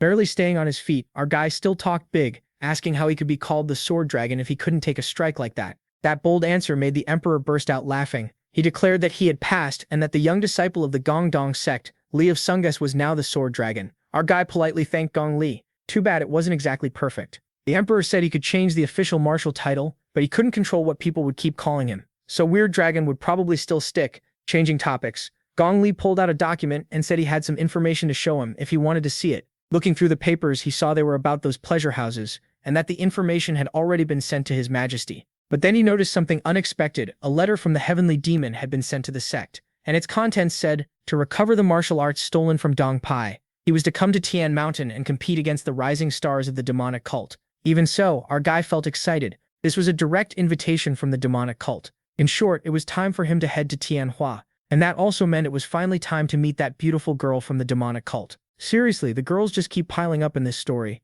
As the strong wind blew, he thought about it. He already knew the demonic cult had the Gongdong sect's unique skills. Closing his eyes, he reminded himself that after the war 50 years ago, the Gongdong sect declined, and during that time, the demonic cult stole some of its martial arts. He also remembered that same struggle from his past life, when people fought to recover those techniques. Back then, after Julia became the main master of the righteous path, she faced the Heavenly Demon. During that clash, she recovered her sect's skills and became a legend in the righteous Marine world. Still, he pointed out that the demonic cult's condition was a match between its rising stars. That meant he had to join the Heavenly Demon Martial Festival. Gong Li said not only his sect, but also the Murim Alliance, and the Evil Path had received similar letters. Then he asked what he planned to do, and our guy answered that if the enemy dared send a letter like this, they should be made to pay for it. And as for the current Heavenly Demon, Neja in her true form and Moharu Kuririzada's Damasa were the three masters who split the martial world. He entered the transformation realm in his teens and reached the Xuan realm in his 30s. He lived a lonely, boring life because he couldn't understand other people, the curse of being the strongest. Because of that loneliness, he wanted only one thing, an equal who could truly fight him. And in his past life, someone who could stand against the Heavenly Demon's power had appeared. That person was Julia. It was said that on that day, Julia dealt massive damage to the demonic cult with her overwhelming strength. In a private duel, the Gongdong sect's secret martial arts manual was recovered. With the manual in her hands, she left. The Heavenly Demon let it happen because he believed Julia could grow into an even stronger opponent for him later. Knowing that, he told the Sword Emperor there was no need to worry about the demonic cult's letter. Clenching his fists, he declared that as long as Julia's safety could be assured, the two of them were ready to represent both the sect and the righteous martial world. He answered with total confidence that there was nothing to worry about. The leader of the Murim Alliance, the Sword Emperor himself, said they would also support the Gongdong sect with even more resources. Somewhere else, our tomboy girl asked why she had been called there. The smiling brunette asked if she wasn't the Black Evil Dragon. Our tomboy realized she was standing before Sixu Yu, the most beautiful brunette in all of Murim, from the Evil Alliance. After getting a good look at the woman before her, Nadia thought her beauty was almost overwhelming. With her pride on full display, Nadia smirked and said this was exactly how people should react when they saw her. Not like Julia, at least in her opinion. Then she showed the letter sent by the demonic cult. It said the heavenly demon wanted to choose the rising stars of both the righteous and evil sides, and that the black dragon of the evil faction would represent them at the assembly. So she told her to get ready and gather information on the demonic cult too. That caught our tomboy completely off guard,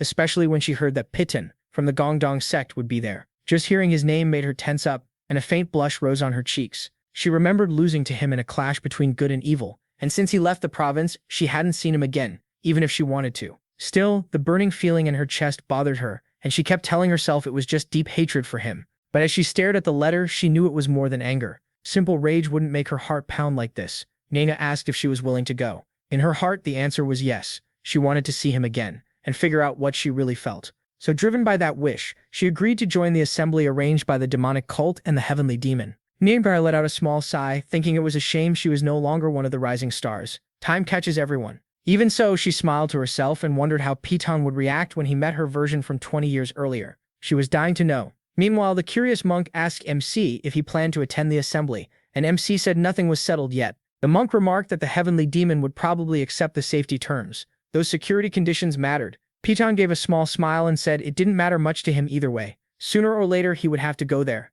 Then to his surprise, the monk placed a book on the table and told him to take it. Curious, he picked it up and asked what it was. As he flipped through it, the monk said it was nothing special, just the fall of the sacred king and other Shaolin martial arts he had personally compiled. But there was nothing trivial about it. The contents were incredible. He explained that this martial art had been created to fight the blood demon and his followers, making it perfect as a defensive technique. The protagonist immediately realized the book had been written specifically to counter the blood cult's martial arts. Then the monk asked if he still remembered the war between the righteous and demonic factions that began 50 years ago. Piton said yes. The monk then shocked him by saying someone else had truly been behind it all. Back then, the demonic cult had only been a puppet controlled by the blood cult. The heavenly demon of that era had been executed by the monk himself, because he practiced blood-based techniques. Piton asked if the blood cult was the real cause of the war between the righteous factions, and the monk confirmed it. Getting straight to the point, MC asked if the current heavenly demon was also being controlled by that cult. The answer came quickly. No, quite the opposite. The current heavenly demon had driven every blood cult remnant out of the demonic cult by force. He was a powerful man who rose from a third-rate demon and killed the former heavenly demon himself. Remembering the face of that blood cult master, he started to understand why they had tried so hard to control the righteous factions through the Morong sect's pleasure feast. Their grip on the demonic cult had weakened because the current heavenly demon was simply too strong. Cutting off his thoughts, the monk told him to take one more thing. He handed the protagonist an ornament, and the protagonist could feel a strange aura from it. The monk said that if he ever faced an emergency, he should crush it at once. No matter where he was, the Society of Heaven and Earth would come help him. With firm eyes and clenched fists, MC said he understood. At last, the monk asked him one more thing. He told Piton to be careful on this journey. Even if the blood cult had been cast out of the demonic cult, he still needed to stay alert. The image of the heavenly demon lingered in his mind. In quiet prayer, the monk reminded him that caution is the best guide when you walk into enemy territory by choice. Some days later, after traveling for a while, they finally reached the gates of the Gongdong sect. The aunt from the Tang clan was thrilled to be standing at the famous mountain where Julia lived. When they entered the house, their master was already there, waiting for them. Everyone greeted him politely and said they had returned. The old master answered with a warm smile. He welcomed him, grabbed his shoulders and said he had heard he won the Dragon and Phoenix Assembly. Then he turned to Julia and the others, saying they must be tired from the long trip and should rest for the day. He also called out to the Tang clan aunt, saying he had heard she had helped Julia a lot, so she should rest too. That made her shout at him to stop treating her like some old veteran. She was still a young lady. A few minutes later, in another place, the master said he had received news through a message. He had heard about Piton's fight, including how far the duel had gone. The protagonist replied that it had just been an accident during the match and he was sorry for making him worry. The master waved it off, saying he didn't mind at all. Clothes getting torn in a duel was normal, and a win was still a win. Then he changed the subject and said there was something else he wanted to discuss. That sudden shift caught MC off guard. With sadness in his eyes, the master said the letter mentioned that Yulia had told Piton the truth about her real gender and that he blamed himself for making her live disguised as a man. He stayed silent and only looked at him. He thought about how in his past life Yulia had lived as a man until the day she died for the sake of her sect. Even then, the protagonist had never truly understood what was in her heart. In his past life, she had always seemed like an empty shell without emotion, without identity. Changing the topic, MC asked the master to accept something. He handed it over and explained that this was the restored 9 swords of demonic subjugation, the art Julia had recovered. He also reminded him that Julia was the Gongdong sect's top disciple, raised by him personally. Memories of little Julia seemed to pass through his mind. It was clear how deeply this simple master cared for his disciple, and how much guilt he might carry to the grave for forcing such a young girl to hide who she was. In the end, he gave a faint smile and thought Piton had truly grown. This time, he placed a pill on the table and asked him to accept it. It was a rejuvenation pill given to him by the divine monk. The master asked how he could possibly accept something so precious, but the protagonist said he had already taken one after winning the Dragon and Phoenix Assembly, and the other disciples had received spirit pills too, so there was no need to worry. The master accepted the gift and thanked him with an honest smile. Right then, someone came rushing in, calling for the master and saying new information had arrived. Piton recognized the voice immediately. It was that simple beggar from the beggar's sect. MC asked why he had come, and the beggar said it was because the heavenly demon had accepted the proposal. In his own name, he had guaranteed the safety of the rising stars from the righteous and demonic paths who would travel to his territory. That surprised him. The answer had come almost overnight. The messenger also said that Wei, our tomboy, and the demonic cult's second disciple, the white-faced demon Huifang Yuan, were already on their way to Gansu province to meet Piton on. The name white-faced demon crossed the protagonist's mind, and he wondered what kind of person he was. He quickly put it together and realized it was Natina again, just using another disguise. Kevin Hax asked what was wrong. He said it was nothing, just tired from having to deal with Natina one more time. Stroking his beard, Kevin Hax said this was a special case, so they should go meet them in person. A few days passed, and Lidsung was back to his daily training. He thought about how his master reached the absolute realm after taking that pill, but he had other problems to handle now. The second disciple of the Northern Darkness, known as White Mask, Huifeng Yuan. She was actually Natina again, using a third identity to move around the Morum world. Just thinking about facing her again gave him a headache. Then White showed up, called out to him and asked if he was training. He looked at her and said it had been a long time since they last met. Then he caught her off guard by asking if she had already forgotten their deal. They agreed she would always call him Big Brother. That made her nervous right away, and she started stammering. Beside her, Huifeng teased her, asking why her face was so red and if she was feeling shy. White quickly denied it. Then Huifeng jumped in and asked if she could call him Big Brother too. Lidzong just stared at her, wondering if this was really how a 60-year-old was supposed to act. He could barely process it. Whatever it was, it felt ridiculous. Then someone suddenly called out to him. It was Wei. She looked away and awkwardly called him Big Brother, asking if he was happy now. A proud smile spread across his face. Before she could react, he gently patted her head. Then he praised her, saying she did well, and that he was glad she finally called him the right way. Wei nearly froze on the spot from embarrassment. Before anything else could happen, he said he heard she was also going to the demonic cult, and asked if the person beside her was White Mask, the second disciple of the Dark Lord. Wei happily said yes, he was completely right. Huifeng rushed closer, eyes shining, and said she had admired him ever since his fight with Wei. That reaction surprised him. He had no idea what she was talking about or who she was acting like this for. Then she flashed him a sly smile. She looked right at him with a confused expression, while secretly thinking her rising star disguise had worked perfectly. She was already moving ahead with her plan. The next second, she threw herself into his arms and declared that she had decided to become his wife. With a pleading look, she asked if he would accept her as his woman. A brief silence filled the room. Weish was completely stunned, wondering what was happening and how this girl could act without any shame at all. Seeing how happy Huifeng looked, it was obvious to anyone that she was deeply in love with him. That made Wei quietly wonder if this was what real feminine charm looked like, and because of that, her confidence took another hit. At last, he pushed Huifeng away and told her to stop, but she grabbed his arm and kept going, insisting that everything she said was true. She said people praised his twin sword dance and his fierce, sharp swordsmanship. With that grand image around him, she was fascinated by him and said that was exactly why she liked him so much. After hearing all that, the only thing on his mind was how annoyingly high her voice was, and it irritated him so much he started cursing her in his head. Still, he held it in and simply walked away, leaving a stunned Wei behind. Later, the three of them were seated together in the Gongdong sect. Wei asked if this was the reception room, saying it had changed a lot since her last visit. The woman beside her slammed down her teacup and said the Gongdong sect had grown far more than she expected. To him, it was surprising to see her defend her clan so strongly. Then he said the date for the trip to the demonic cult had been decided. They would rest for a week first, then leave. Haifeng happily said that was wonderful, since it meant she could spend a whole week beside the man she adored. Chelsea looked confused and asked how that made any sense. They had just met, so how could Huifeng be saying things like that? Chelsea's strong reaction surprised everyone. He admitted it was true they had only just met, so he asked Huifeng not to say things like that again, which left her pouting. But she ignored that and boldly confessed that she was completely in love with him, and after meeting him today, those feelings had only grown stronger, like love at first sight. Beside them, Wei could only stare and think this girl had no shame at all. Still, seeing someone confess so openly caught her attention, a person who could speak her feelings that honestly seemed beautiful to her, and that thought made Wei feel even sadder. Since childhood, to become the Black Dragon's strong warrior, she had lived almost like a man and never cared much about her feminine side. That way of thinking started to change little by little after she met him. Before coming here, she had stood in front of a mirror and put lipstick on for the first time, thinking about the man who awakened that side of her while so many beautiful women were already around him. When she first met Ryu Feng, it hit her hard. Seeing someone her age act so feminine made her think Ryu Feng was truly charming, with a smile like a princess from a fairy tale. Now, with all of that in her heart, Wei grew anxious at the thought of what would happen if he ever fell for her. Even though she knew it felt impossible, the thought still made her chest tighten more and more. So she gathered her courage and finally spoke. Catching Ryu Feng off guard, she said none of that talk mattered and asked if they had any instructions for the trip to the demonic cult. Ryu Feng was clearly annoyed at being shut down by Wei, but he stepped in and said Wei was right. They should focus on what really mattered. With his support, Wei asked if everyone heard him and said personal feelings should be put aside for now, while Ryu Feng looked even more upset. Right then, Cavan Hax arrived and thanked them all for waiting. But the moment he entered and noticed the strange mood in the room, he had no idea what had happened. He could only wonder why the atmosphere felt so tense. Putting that awkward clash aside, it was finally time for the journey. This was the land beyond the Great Wall, the western regions ruled by the demonic cult. Julia and our human went as representatives of the righteous path, while Wei and Ryu Feng represented the darker factions.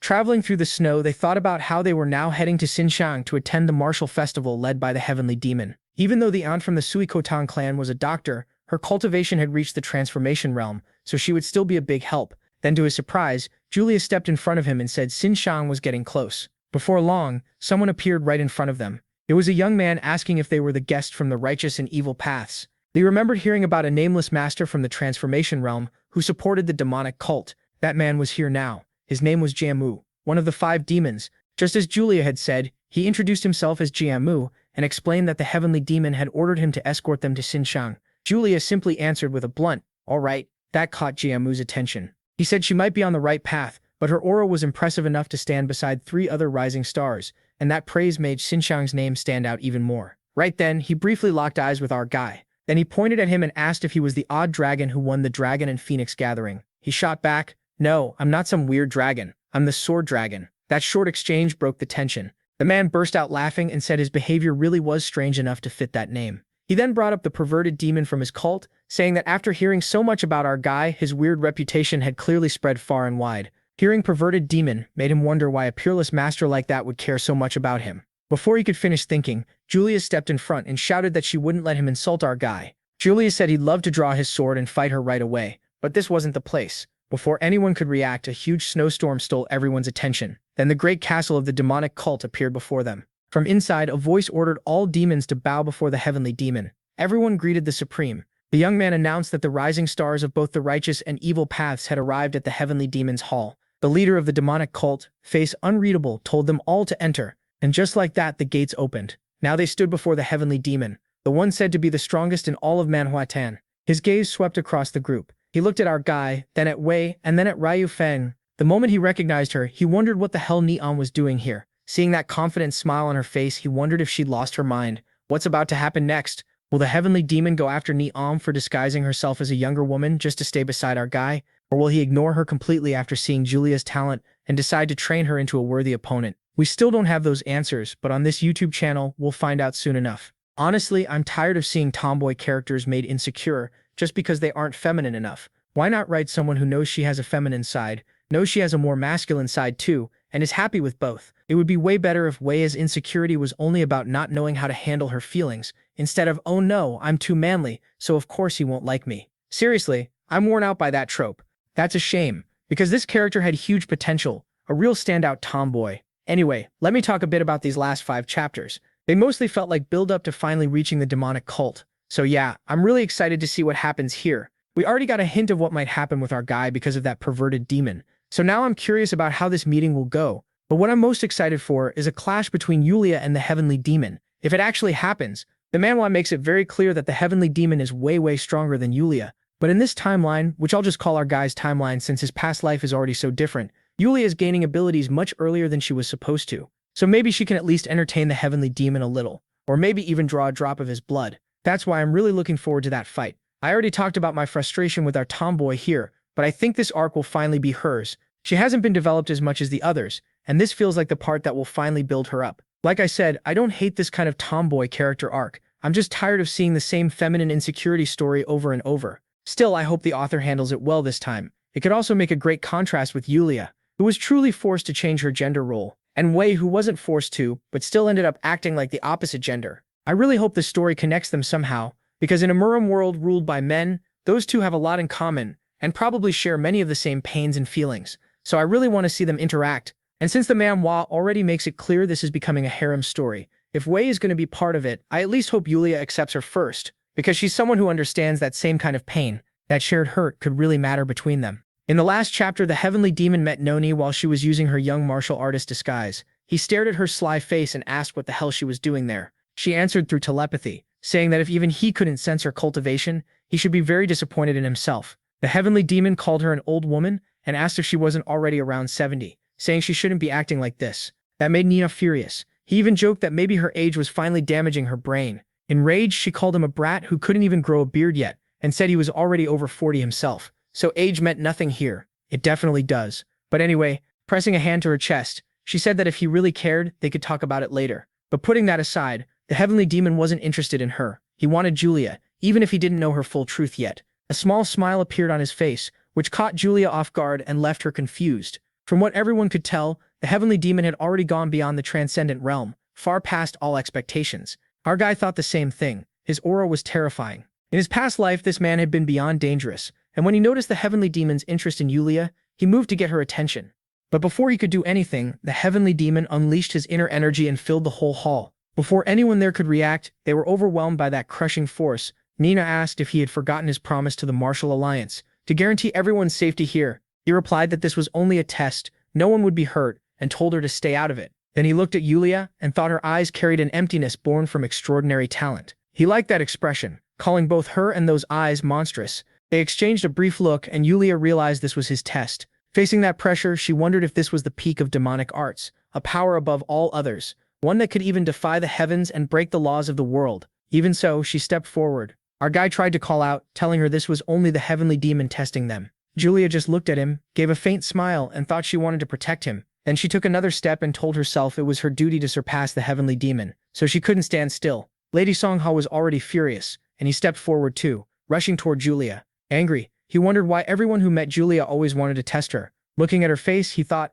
what do these people even think she is? A test subject? Catching her off guard, he grabbed her arm and got her attention. Confused, she asked what was wrong. With a faint smile despite the strain on his face, he answered that he couldn't just stand still either, so the heavenly demon wouldn't notice. He used telepathy to tell Yulia they would do this together. They shared a quick glance, and both of them smiled. Holding tightly to each other, they began to balance their inner energies. Lady Songha coughed up blood but didn't care. He told Julia to leave it to him and stay by his side, and that's what they did. Both channeled their inner energy together to counter the heavenly demon's killing intent in the hall. The clash of inner power unfolded in front of the three of them. The demon laughed, thinking that even if it was only for a moment, they had boosted their power by combining their energies. Looking at Lady Songha, he admits that at first he thought he was just an ordinary guy, but he never expected him to surpass his current realm. In the end, Julia and Lady Songha managed to wipe out the celestial demon's killing intent from the hall. Then he turned to our guy and said he clearly wasn't just some rising star from the righteous path. He answered no, he was a rising star and the #1 one at that. He also belonged to the righteous path and was known as the Sword Dragon. That answer seemed to please the celestial demon. Lady Songha let out a quiet breath, thinking that demon's gaze was beyond anything normal. Even with memories of a past life, he still had barely seen the true depth of this world. The celestial demon was surprised because he couldn't read our man's mind. So he released his inner energy again and called Lady Songhae a crafty hero. Nina cursed under her breath and asked what the hell he was doing. If he kept this up, something bad was definitely going to happen. Because of that, she stepped forward too. Before anyone noticed, she jumped into our guy's arms and cried out that she had been so scared. Everyone there was left speechless watching Neja act like that. Then she called the celestial demon Yang Yu Kang and asked if he had really gone crazy. Narrowing her eyes, she told him to pull back his aura if he kept testing them like this. She'd take it as a challenge to her too. The celestial demon called our man Pihail and asked who he was to be protected so fiercely by her. A little shy, she said, this was Lady Songhae, the big deal of them all, and her man too. That was the exact face the celestial demon made after hearing Neja say that. She gave him a quick wink and told him that was exactly right, so he should stop asking so many questions. Then he rubbed his head and told them the celestial demon's martial festival for the #1 rising star had happened half a month ago, so of course they were exhausted. With that, he tossed some items toward them and told everyone to return to their homes and stay safe inside their sects. He was giving each of them a kind of emblem. Pointing it out, he said no one would block their way if they showed that jade token he had granted them. Sometime later, the four of them were walking through the halls of the celestial demon sect. Our guy touched his head and said that meeting had finally ended, and Neja replied that it was a relief, everything turned out fine. He let go of her arm and asked if the dorm was the one ahead. Then he told Neja and her younger sister to go rest since the trip there had been long and they had to be tired. The tomboy, all flustered, asked if he had just called her younger sister, if he meant her. He answered, who else would he mean? Because of that, Neja called out to him and asked why he didn't think of her as a little sister too. But before she could finish, someone kept tugging on her shirt. It was the tomboy doing the pulling, while our guy told them both to head to their dorm and get some rest. Catching Julia off guard, he reached his hand out to her. With an awkward smile, he told them to go on ahead. A little later, Julia said it had really been an exhausting day, and he answered that they had seen some incredible things too. At last, they reached the door of the dorm where they would be staying. Just as Lady Songhee was about to say Julia's name and bring something up, she suddenly slammed him and pinned him against the wall. He turned a little red, confused by her sudden move. Then Julia told him that tonight would be the day they strengthened the bond between them. He froze, completely stunned, wondering what she meant by strengthening their bond. Trying to hide his embarrassment, he asked what kind of bond she was talking about, and what exactly she wanted to do.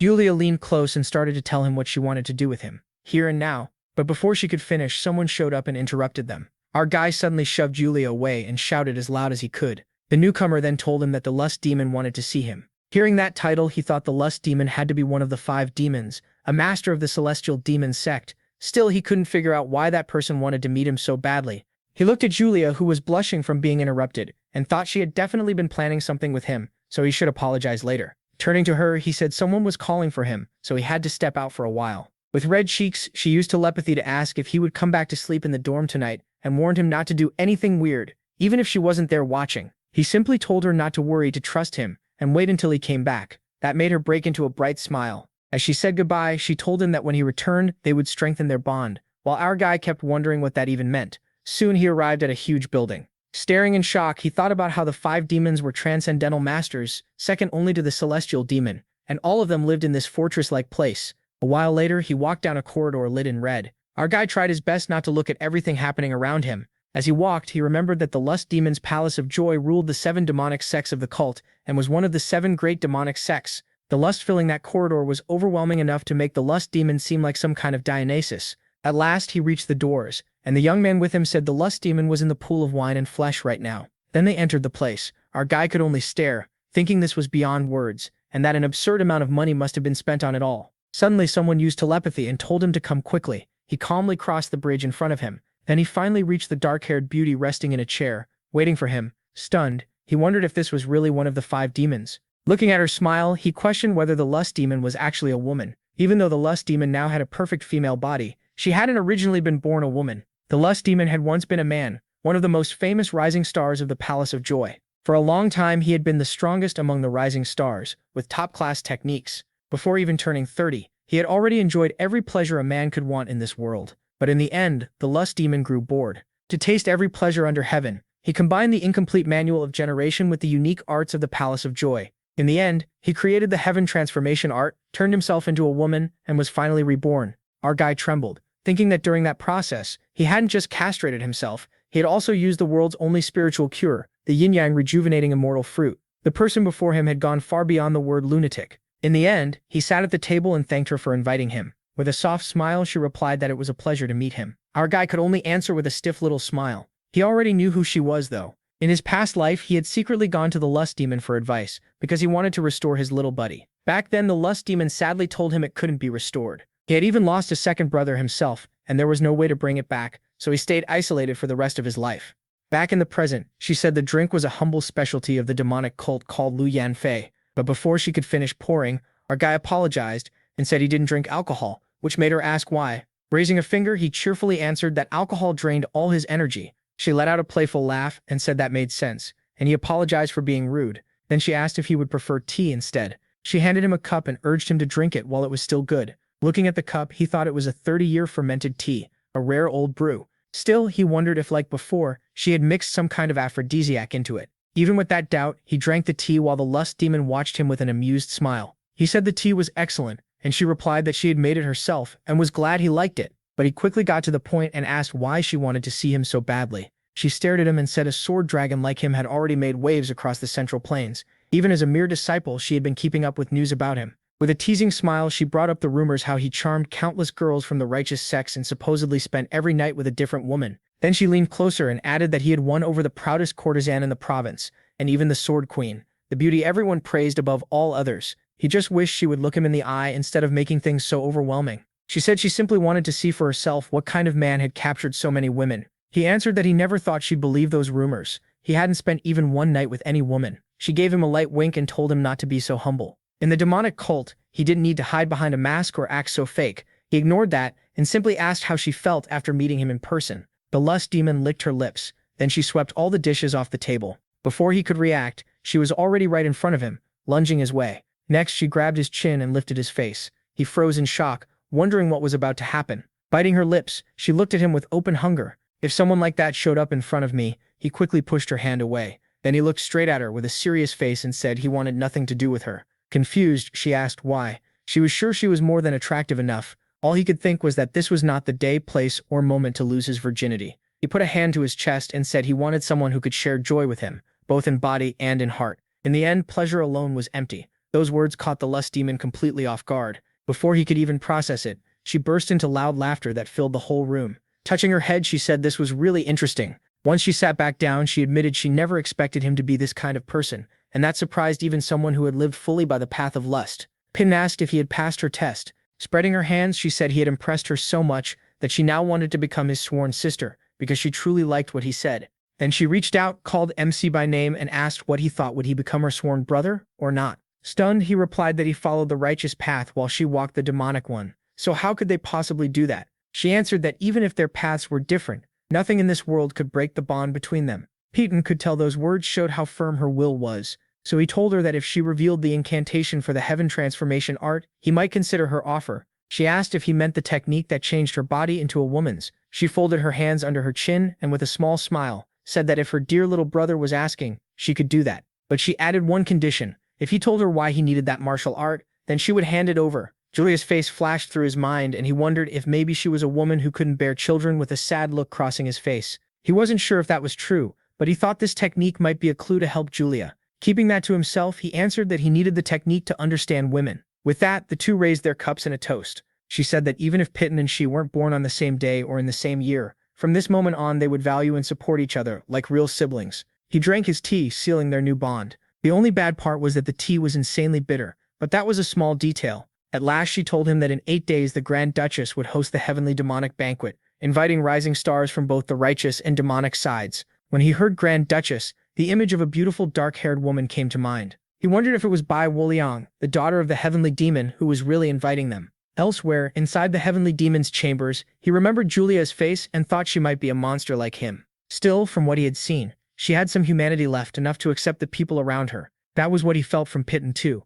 From the look they shared, the two seemed to support each other. Thinking it over, he decided he might find answers to all these questions if he kept watching him more closely. Right then, someone arrived and said he was thinking in a way that didn't suit him. That person was Nina herself, and the heavenly demon asked why she had come. After a long explanation, she said that man had started moving in secret. Then she brought up the demonic sect that during the righteous war had been controlled by the bloody cult. She said she was the Earth Spirit and Lord of Heaven of the Heaven and Earth Society, and asked if her investigation into the bloody cult's movements really bothered him that much. He replied that he himself had crushed the bloody cult long ago during the war. Whatever ties the demonic cult once had with it had been cut down by his own sword, and the moles left behind were nothing but tiny pests. She asked what he would think if one of those tiny pests turned out to be one of the 5 demons of the demonic sect. That made him laugh as he released his inner energy, saying he would almost welcome rebellion if it brought some fresh life into his boring existence.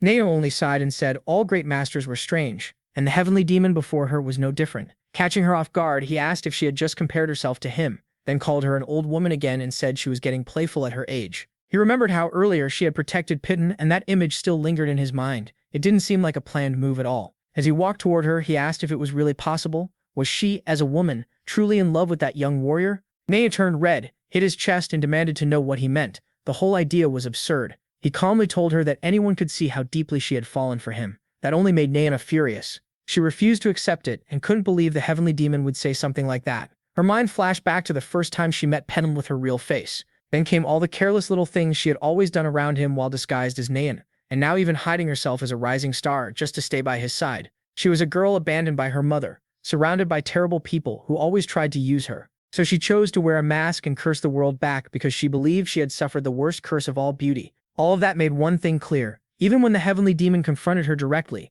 believing she could truly love someone, now felt as impossible as flying into the sky like a bird. Still, she firmly told the heavenly demon that Pitsen was also a member of the Heaven and Earth Society, and that when she said she loved him, it was only a smokescreen to protect him. The heavenly demon merely thought she didn't understand her own heart. He looked at her as she struggled with herself and wondered who had made her this confused. Was this what people called emotion? Ever since childhood, the heavenly demon had almost never felt emotions. Not even his 7 wives or his children had ever stirred any feeling in him. The only thing that had ever moved him was his own interest. Naima waved it off and tried to joke, asking if he understood now and would stop making ridiculous guesses about her loving Peden. But before she could finish, he said her excuse was painfully clumsy. Naima exploded in anger and shouted that it was not an excuse. Still furious, she yelled that she had no hidden feelings for the protagonist. Then the heavenly demon suddenly expanded his own inner energy too. With a blank face, he asked if she truly believed that. No matter what she said, he could read her heartbeat from her face, and it was racing harder than anything he had seen so far. He pointed out that a grandmaster like her had boldly disguised herself as a rising star just to follow a young warrior she admired so much.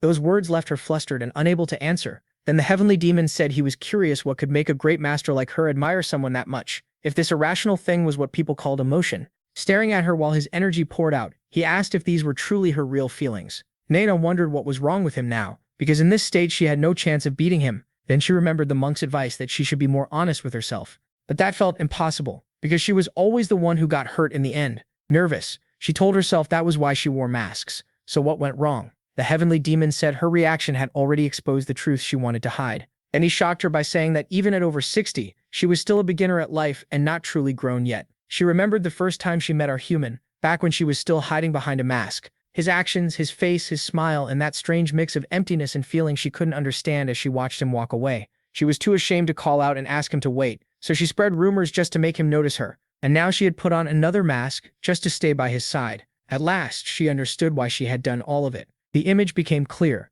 the man reaching out his hand to her, the first one who saw more than her cursed beauty, the beauty people called the greatest in the world. He was the first to treat her like a person, not an object. Finally, she accepted it. From that very first moment, Olira Sungas was the one she had fallen for. Facing the heavenly demon, she released her inner energy too, and admitted she just hadn't wanted to face it until now. Then, catching even him off guard, she shouted that yes, it was true. Showing her real face, she pounded her chest, and with tears in her eyes cried out that she loved our human. Even if she tried to deny it, that was the truth. So what was wrong with that? Right after her confession, a short silence filled the place. Then the heavenly demon burst out laughing, saying she had finally spoken straight from her heart. This time she snapped back, asking why he would even ask something so pointless. What would he gain from knowing whether she liked Lady Sungas or not? He only said he'd keep her love a secret, which annoyed her even more. Why was he dodging the question? He told her that if she didn't want Lady Sungas to find out, she had better control herself. She fired back that he lacked basic emotions, had never known real love,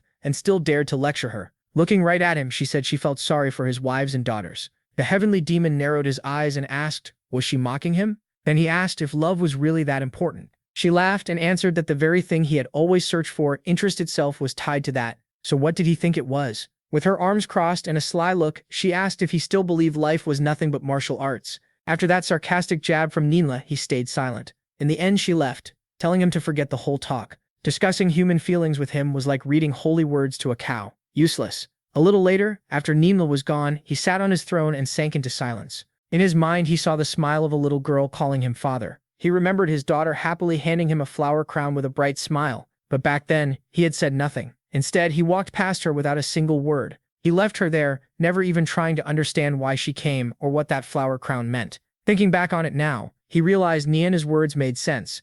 He saw how lonely his choices had been, and wondered if the fun he had chased for so long and the emptiness he always felt was really some kind of emotion. Back in her room, Nanda thought this was all the heavenly demon's fault for making her act on her feelings. Changing her look, she admitted that because of him, she could finally see her own heart clearly. With a faint smile, she told herself she would now pour all those feelings toward our human. At last, she returned to her room. Our clumsy cutie asked where she had been. Nanda asked if she'd been waiting there the whole time. She said no, that wasn't it. She had gotten that invitation. Nanda jumped with joy because it was an invitation to the demonic banquet, which was finally starting. But just then, the shy little girl nervously pressed her fingers together and asked for a favor. She had always seen our human surrounded by women, and it worried her. They were all beautiful, charming, and confident. Unlike them, she saw herself as just a sweaty little tomboy. So what kind of man would like someone like that? She tugged on Nanda's clothes and said she wanted to go to the banquet too, but dressed more like a lady, as pretty as her. That completely caught Nanda off guard. Still, she said it was fine on one condition.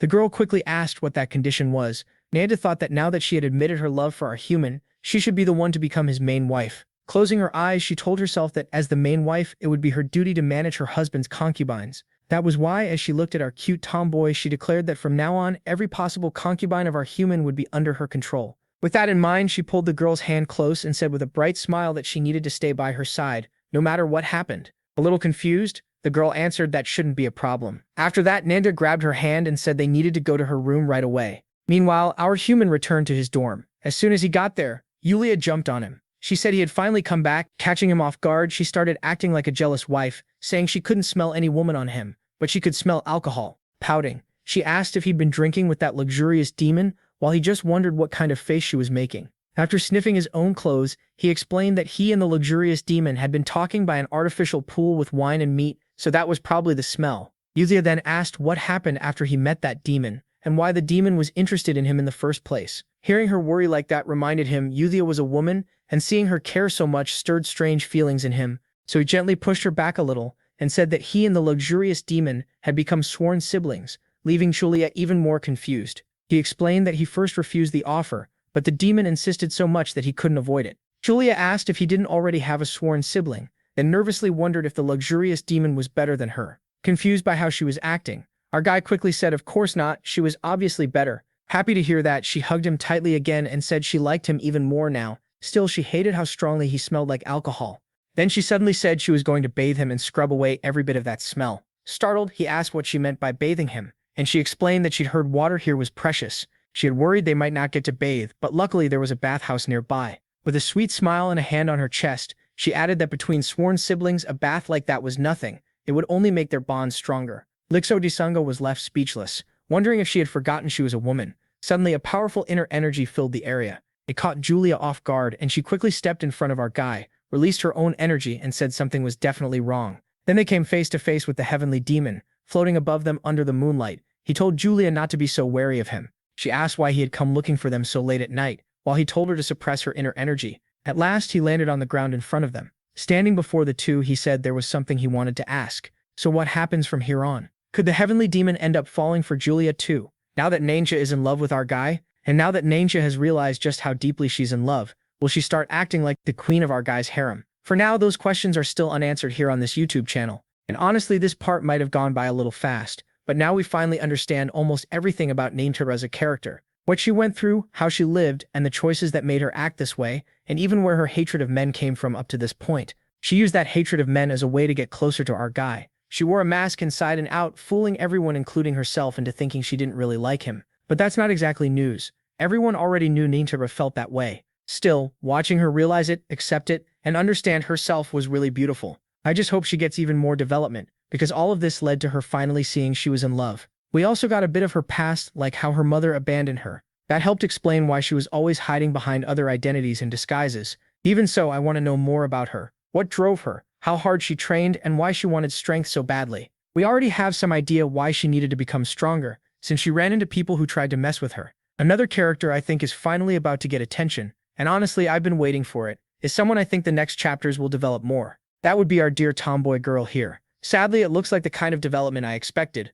A girl who always lived like a tomboy now starting to care more about her feminine side. At this point, all I want is a real talk between her and our guy, with him telling her she doesn't need to change and should just be herself. If you think about it, he's accepted her as she is from the very start. Her insecurities were never something he pushed on her, at least from the few times the two of them have met. I'm also curious about the heavenly demon's daughter, though honestly I don't expect her to join our guy's harem. There are already too many girls. What I really want is for the author to build up her father-daughter relationship with the heavenly demon.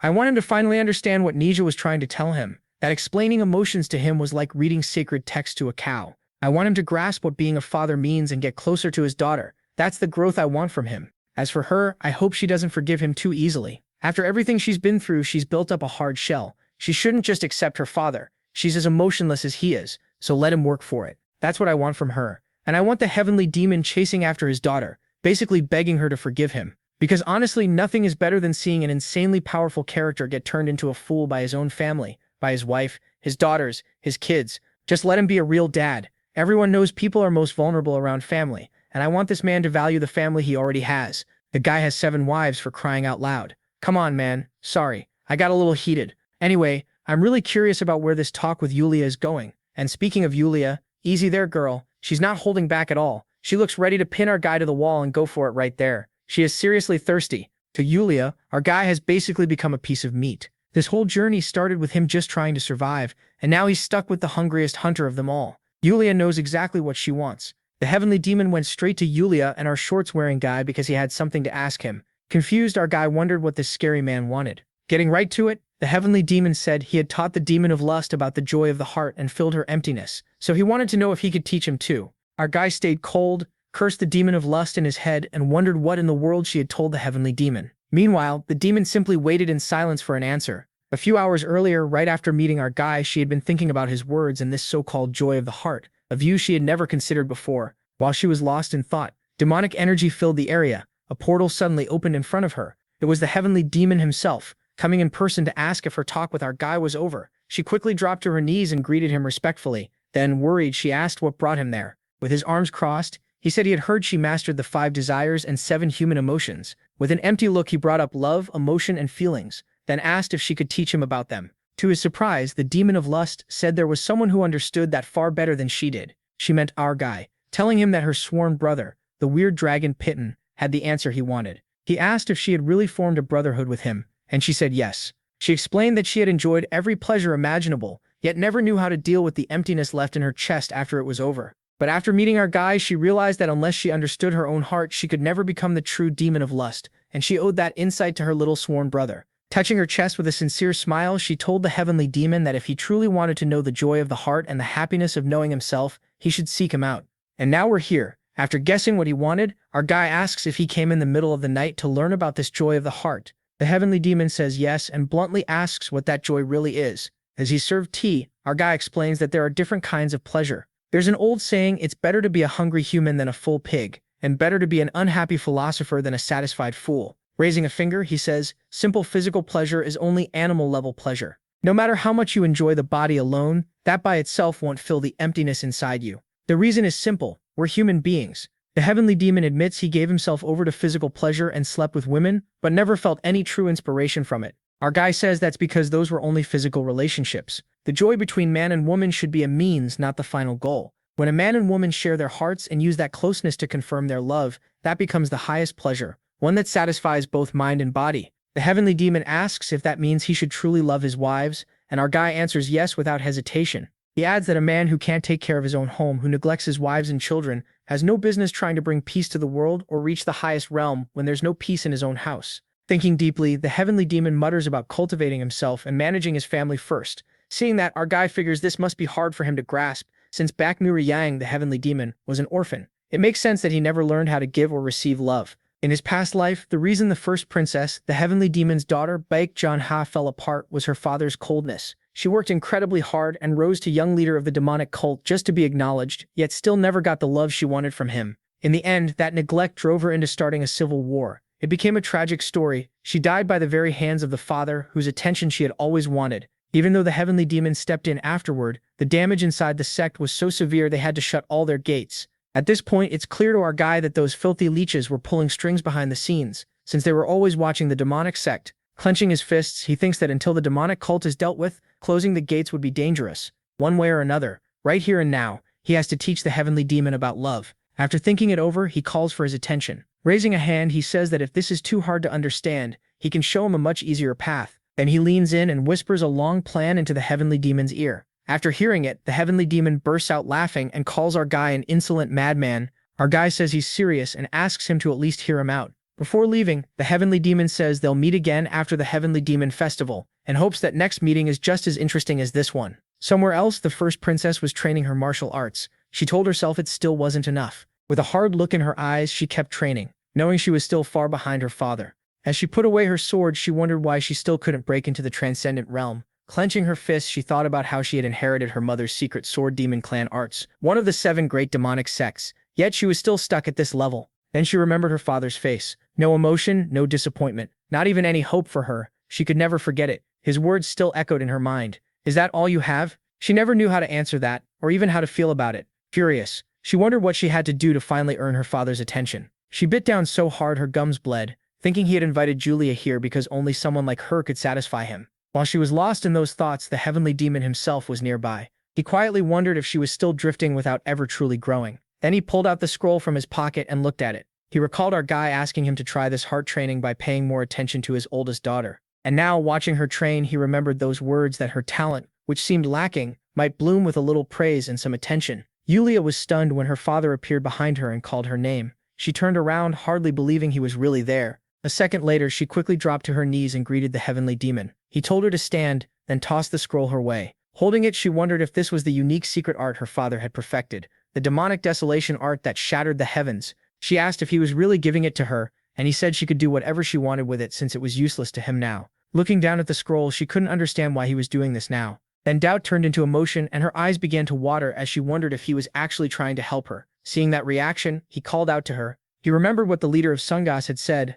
that if he guided his daughter and won her over, real fatherly love might come naturally after that. Now he saw the girl in front of him wiping away tears over one small act and thought maybe that was how his own heart would finally feel fulfilled too. Closing his eyes, he told her this wasn't something she needed to thank him for. Then he turned to leave, saying he would appear at tomorrow's heavenly demon banquet, so she should make sure she was ready too. With tear-swollen eyes, Shang smiled in pure relief, thanked him, and called the heavenly demon her father. A few seconds later, as he walked back to his room, he remembered the smiling leader of Sungas telling him there was no way the great heavenly demon couldn't bring out his own daughter's talent. And after seeing her smile and hearing that heartfelt thanks, the heavenly demon showed a faint smile, thinking our human had dared to provoke him and had a lot more guts than he first seemed. At last, the day of the heavenly demon martial arts festival arrived. As they headed to the event, our guy told Julia it was like a dragon and phoenix gathering, a tournament to decide the top rising star of the demonic path, though it worked a little differently. Unlike orthodox faction events which use normal tournament brackets, the demonic festival throws people into the demonic realm and makes them survive on their own.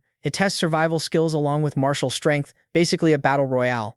Yulia jumped with excitement and said she'd protect them inside the demonic realm. Soon he arrived at the huge pagoda where the banquet would be held. He was also thinking about Shang, the young beauty of the demonic cult, who would be there too. And of course, our guy was already eager to see her. A little later, the two of them walked through the venue. Lee couldn't stop cold sweating from walking right through enemy territory like this. Surrounded by all those people, he figured they'd start trouble just from making eye contact. Still, pushing that aside, he ended up thinking this place was actually pretty great. He even thought that if someone picked a fight, he could use it as the perfect excuse for a duel. And if he kept winning, his fame would rise, and that would attract even more beautiful women to him. Then someone suddenly called out and caught him off guard. It was Nia, of course, and she leaped straight into his arms. With puffed cheeks and a sweet voice, she said she had missed him so much. Meanwhile, he stood there wondering what in the world Nia was doing. Then he told them too many people were staring, so they needed to step back a little. Our tomboy beauty was here too, and she called out to him. Looking very different from usual, she asked if he thought she seemed different today. That caught his attention.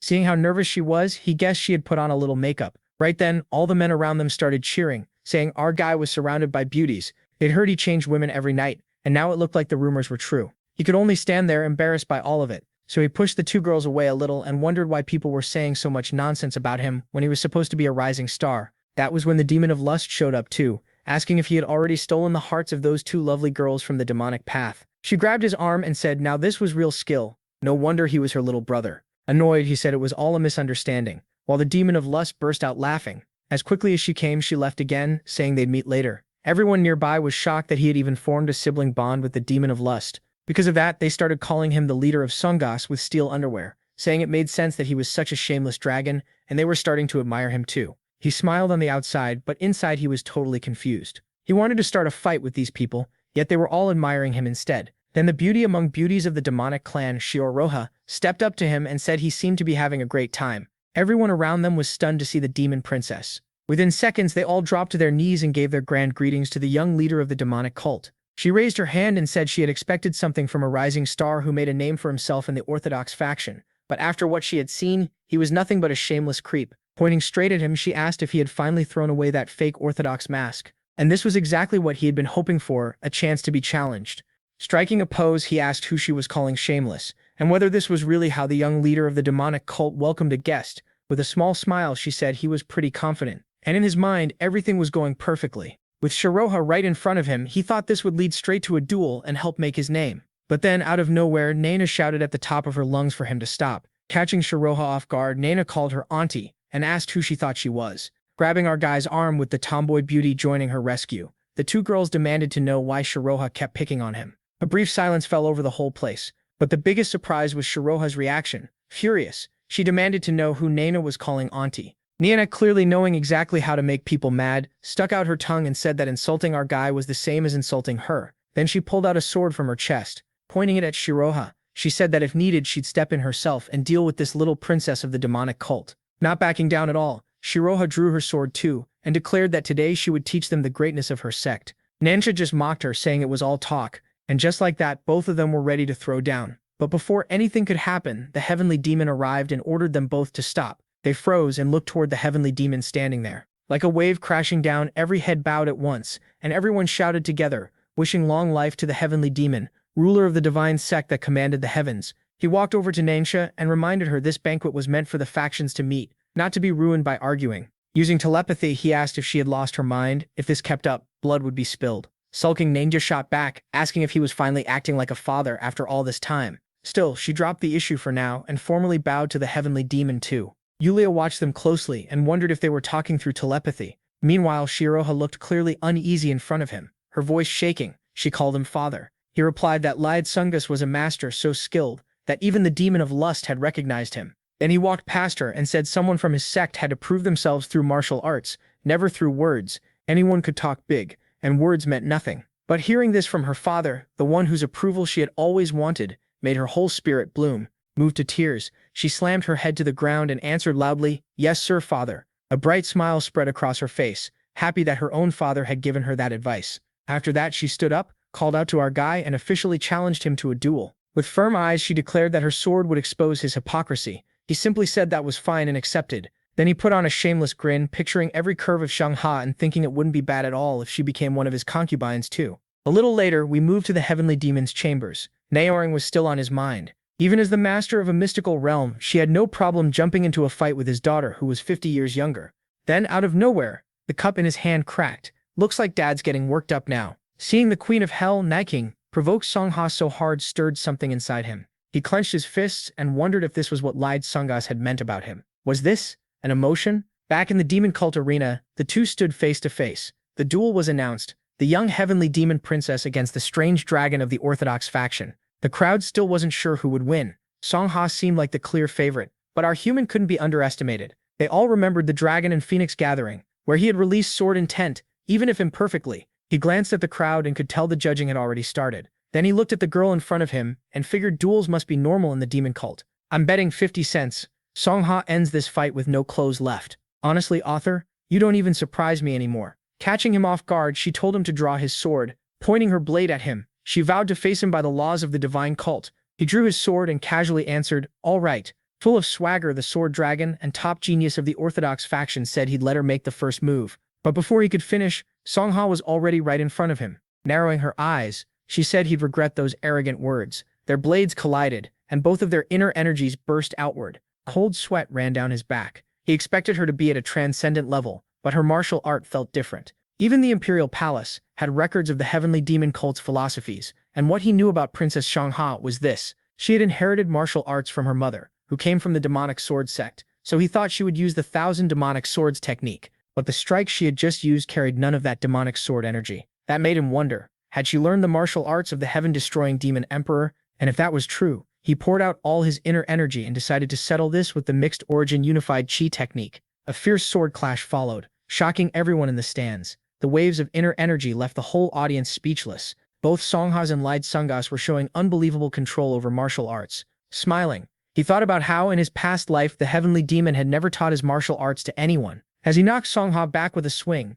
he wondered if that man had really followed his advice. Songha stared in shock at his level of skill. Then our guy rushed at her again. Another brutal sword exchange broke out between them. She tried to find an opening by attacking from behind, but he quickly jumped back and blocked it cleanly. Swinging hard, she wondered if he was trying to shut down her sword technique. The two kept a careful distance between them. Then Lied Sungas focused all his inner energy into one point, pushed himself so hard he coughed up blood, and decided to end it all in one strike. Both Julia and Naiking were stunned, thinking that for a moment he had reached that realm. He shouted that the duel was already over. Then he swung with all his strength, sending countless phantom blades at Shangha. Certain of herself, she yelled that she would repel it easily. But before she could react, her sword was cut in half.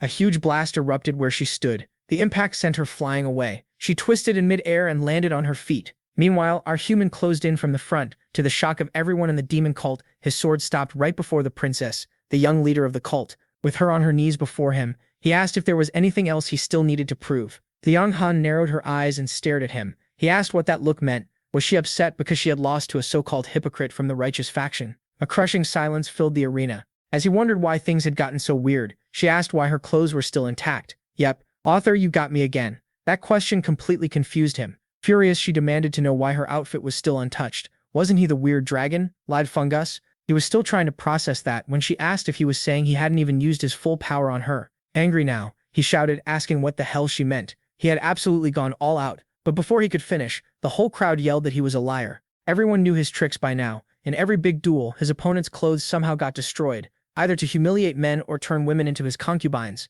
So with Xiangha's clothes still untouched, the crowd took it as proof that he hadn't fought seriously and had held back. He was stunned. His ridiculous reputation had really spread everywhere. Xianghe then said he had gone easy on her because her father was watching and she would take that as an insult. Before he could answer, she clenched her fists and swore she would never forget today's humiliation. Shouting at the top of her lungs, she declared that during the Heavenly Demon martial arts tournament, she would make him use his full strength against her. Then she raised her fists and cried out with everyone else, "The strong survive, the weak perish, and no weak person lives by the mercy of the strong." That speech fired everyone up. Even though she lost, she showed the spirit worthy of a divine demon. After hearing all that, he could only wonder how absurd this whole scene was. In the end, he looked at the girl and said she could challenge him as many times as she wanted. He'd accept every time. And so, the big duel between the evil faction and the righteous faction ended with our human winning. The heavenly demon applauded them both and said they had put on an excellent duel while pushing past their limits. He added that coming to this banquet had been worth it because of the two of them. Then he surprised his daughter too by saying she had especially caught his attention. He told her she had done very well, and in such a short time she had raised the heaven-destroying demon emperor's arts to this level.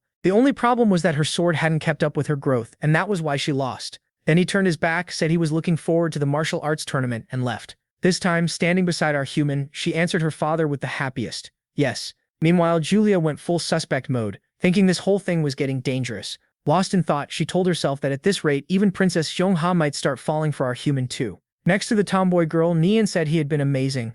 Julia kept silently analyzing everything, with her eyes fixed on Aina. That insane inner energy was hard to ignore, and Julia thought it was way too suspicious for someone like her to just appear out of nowhere. Ane had openly used telepathy with the heavenly demon, and even now she stood in front of him without the slightest fear. That made Julia wonder. This mysterious girl was clearly hiding her real strength, but who was she really? While she kept staring at Ania, Julia narrowed her eyes and thought that maybe she could not become our human's wife. But as a disciple of his sect, she still could not accept this. She could not just stand by while someone like Ania, hiding her identity, got close to him. With that decided, she moved in. Until Anaina noticed her. With her usual playful laugh, Anaina asked what brought her here. Getting straight to it, Julia put on a serious look and said she wanted to talk with her alone somewhere quiet. Soon, the two of them were in a place away from everyone else. Anaina asked what was so important that Julia had brought her somewhere this isolated. Then Julia asked if she was really who she claimed to be. Lifting her chin proudly, Anaina answered that of course she was, the disciple of Master Bake Mao Jung-un.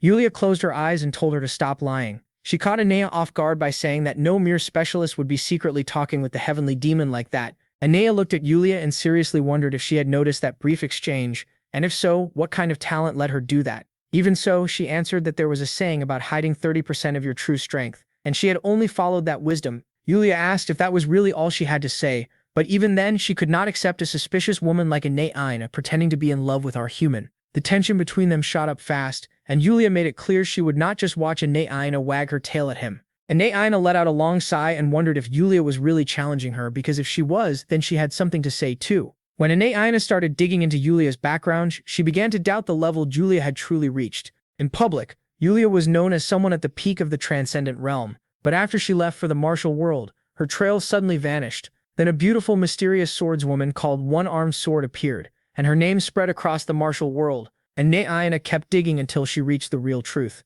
With a teasing little laugh, she told Julia not to speak so lightly about her feelings. Stepping closer, Anaina said that being our human senior gave Julia no right to judge her heart. She moved in even closer with a small smile and pointed out that she was not the only one hiding her true identity. Julia was caught off guard when Anaina brought up the name One-Armed Sword, the wandering sword beauty. Yulia lowered her head and thought this was only to be expected. Looking at the dark-haired beauty before her, she admitted to herself that Aina had seen through her secret and really was a master of a very high level. Aina went on, saying that hiding your real identity while getting close to a young warrior like the king of Sungas wasn't that the same thing Yulia herself was doing? She pressed harder and said that if our human ever found out Yulia had been lying to him this whole time, Aina was shocked when Yulia apologized before she could even finish.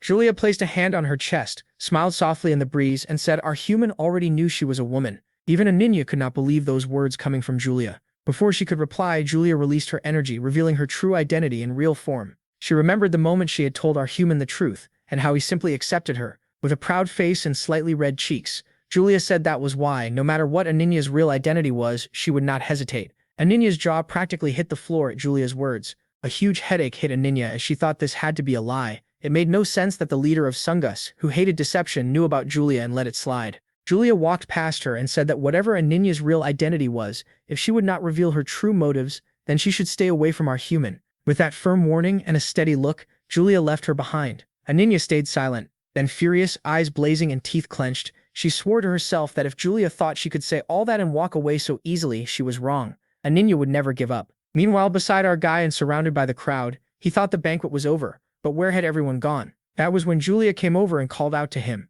He walked to her and asked where she had been, telling her to be more careful in the demonic cult. Julia apologized and said she had some things to discuss with Aninya. He was surprised to hear Aninya's name come from Julia. Looking a little bothered, she said it was only a guess, but Aninya seemed to be hiding her true identity. He realized Julia had noticed it too. He told her she was right and said that with the Heavenly Demons martial arts tournament about to begin, they should stay alert for now. Julia was happy to hear that. Then she hugged him tightly and shouted that she knew it. The instincts of the leader of Sungas were always right. He just stood there awkwardly, thinking this was really strange. Then with a sweet smile and a warm voice, Julia asked if they could head back to their rooms soon. Elsewhere, inside a certain pagoda-like building, a mysterious person appeared holding a torch. He walked up to an altar and lit all the candles. Suddenly, a ghostly being appeared. A spirit of flames rose before that mysterious figure. The old spirit called him Shang Mei and said it had been a long time since they last met. Shang Mei addressed him as Lord Demon Janshi and reported that, as ordered, he had secretly repaired the mechanisms of the Heavenly Demon's tomb in the demonic realm.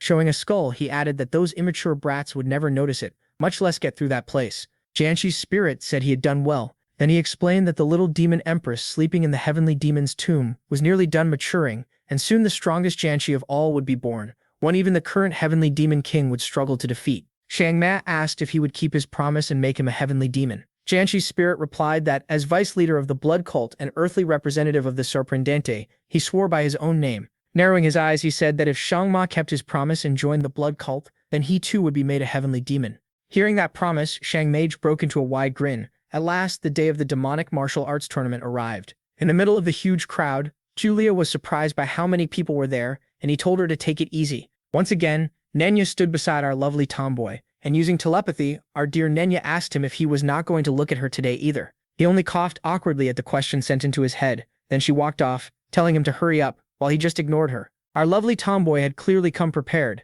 so she felt a little disappointed when she got no praise at all. Ever since Julia learned about Nenya and warned him too, he had been avoiding her the whole time, but that tug-of-war was about to end today. Then he was caught off guard when the demon princess herself arrived. He went to greet her, but she ignored him and walked right past. He stood there making a face, thinking, well, maybe it was normal for her not to greet him first. Still, what mattered most was the man beside her, the son of Shang Mei. Shang Mei was a veteran who had fought for the demonic cult for years, and during the joint bloodbath incident, he led the front line against them. In other words, he was a true enemy of the demonic sect. In his past life, after the heavenly demon lost his duel to Julia, Shang Mage sent his son Make Dawan to investigate and spark a civil war inside the demonic cult. The note from the divine monk, our dear Kurorisida's Damasa Veladado, had said that one of the 5 demons was a traitor and had joined hands with the demonic cult. If Shang Mage attacked Gong Dong instead of Kong Lung to wipe out the martial line of the sword emperor blade that Julia carried, then our human had reason to suspect that among the 5 demons, the traitor might be Shang Mage himself.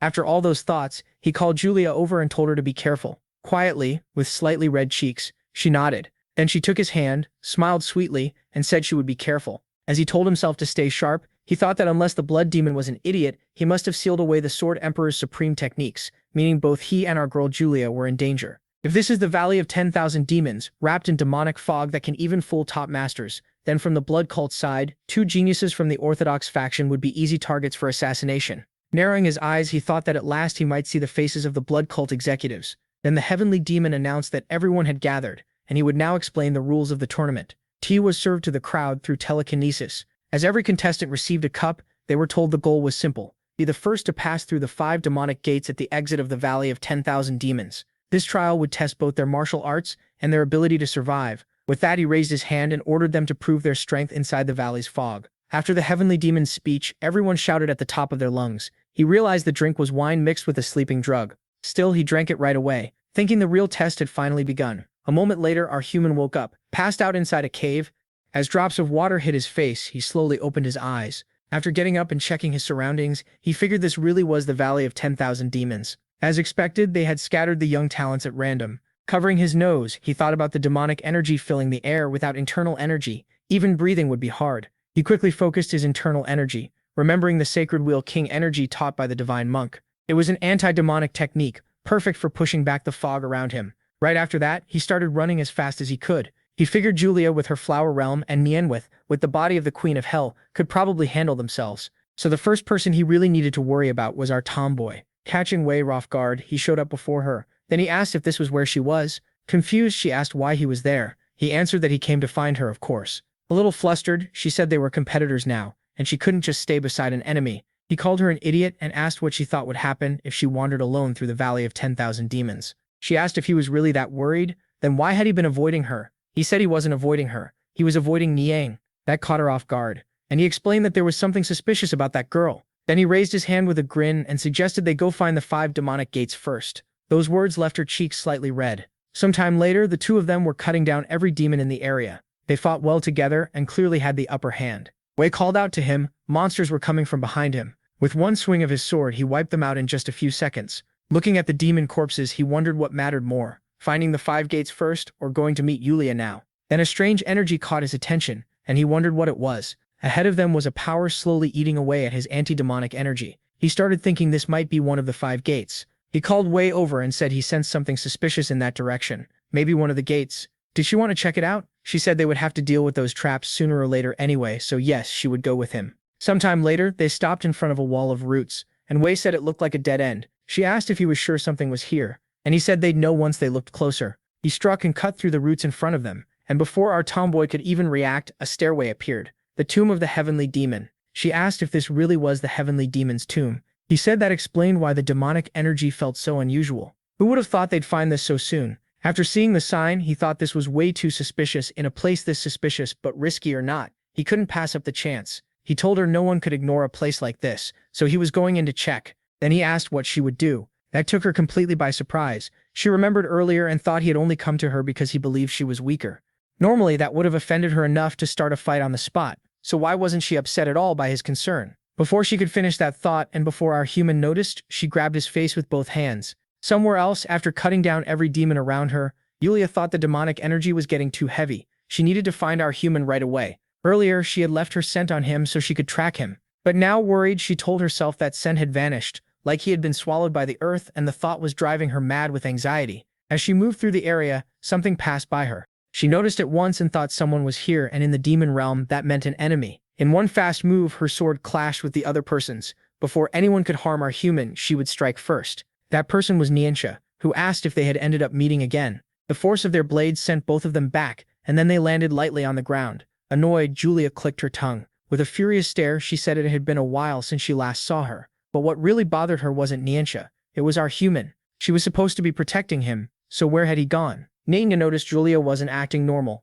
Being separated from our human had clearly made her more anxious and aggressive, so provoking her now would be a bad idea. That caught Julia's attention. Before Julia could react, Nina grabbed her hand and suggested they look for our human together, since she was searching for him too. All the anxiety Julia had been carrying suddenly faded. As Nina kept talking, Julia felt her mind becoming clearer, just by meeting someone else. And after seeing Neja's bright eyes, she decided that if she couldn't find any trace of our human, then keeping an eye on Neja was her best option. So she accepted the proposal and agreed to stay by her side. Meanwhile, our human, beside our tomboy, said the cave looked man-made. But why would there be a tomb in the middle of the demon realm? Then Wei suddenly told him to look that way. Standing before a lake, she said the path ended here, but there was no sign of any tomb. As she wondered what was going on, he held an arm out in front of her and said appearances could be deceiving. Focusing energy into his eyes, he remembered that the sacred wheel technique from the divine monk and the demonic energy of this tomb were natural opposites. He sent his internal energy toward the lake, saying that whatever was hidden there, he would force it to react.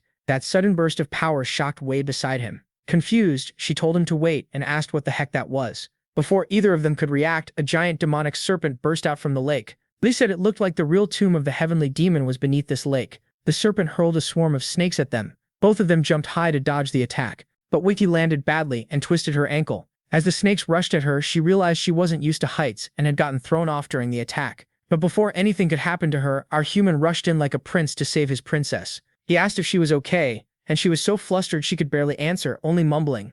Seeing her like that, he told her to pull herself together and get out of his arms fast. Using brute force, she fixed her twisted ankle. Then she took off the scarf around her neck and the hairpin in her hair. Throwing those ornaments aside, she took a deep breath and said that stuff never suited her anyway. Then she took a fighting stance with the demonic serpent in front of her and charged straight at it without hesitation. Her strike split apart the snakes in front of her, and she shouted to our human that they should finish this quickly. He answered that now this was the beautiful Wei Sorian, the tomboy he knew. Now fully in sync, the two prepared to bring down the giant serpent. A fierce battle spread across the serpent's massive body. The serpent lunged at our human with huge bites, but at that exact moment, Wei came in from behind it. She yelled for the cursed snake not to forget about her. With one strike, she split the serpent's fangs in half. Right after that, she called out to our human, as he gathered his energy. With his attack ready, he raised his sword and shouted at the top of his lungs. Then he used the demon-subduing art and split the serpent in half. At the end, our guy stood face to face with the serpent's fallen body. Wiping sweat from his face, he asked Weibi if she was okay, but her eyes were fixed on the hairpin in front of her. The sadness on her face was impossible to miss. He asked what happened, and whether that accessory meant a lot to her. While putting away her sword, she said no and told him to hurry. If this wasn't one of the 5 demonic gates, they were just wasting time. Catching her off guard, our guy grabbed her by the waist and told her to hold on tight. As she asked what the hell he was doing, he jumped straight toward the lake ahead. Deep below, they passed through a hidden gate. Inside a bubble of air, they could feel a huge power rising from the bottom of the lake. Soon they reached the place below. He looked around and said it was a stone chamber, maybe the real tomb of the heavenly demon. Then he looked at Wake and asked what was wrong, teasing her for having weak legs. Before she could react, he picked her up in his arms. Now she really was being treated like a princess. Flustered, she yelled at him to put her down. Her wet clothes were stuck to her body, and she was beyond embarrassed. He asked if she wanted to stay there forever, and she blurted out that she didn't want him seeing her in such a rough, manly way. Covering her mouth, she nervously admitted she was raised like a boy. She always felt messy, unfeminine, even ugly. And around him, that only made her more ashamed. Deep down, she feared he didn't see her as a woman at all. That caught him off guard, so he asked how she could be so sure of that. That was when something suddenly grabbed her attention. Startling him, she muttered that something down there was reacting. Our guy realized his body was giving him away, and his little problem was making itself known to the tomboy beauty. Unable to deal with this anymore, she just buried her face even deeper into the ground, her cheeks red as a tomato, and screamed that he was a pervert. Well, now she had proof he did see her as a woman.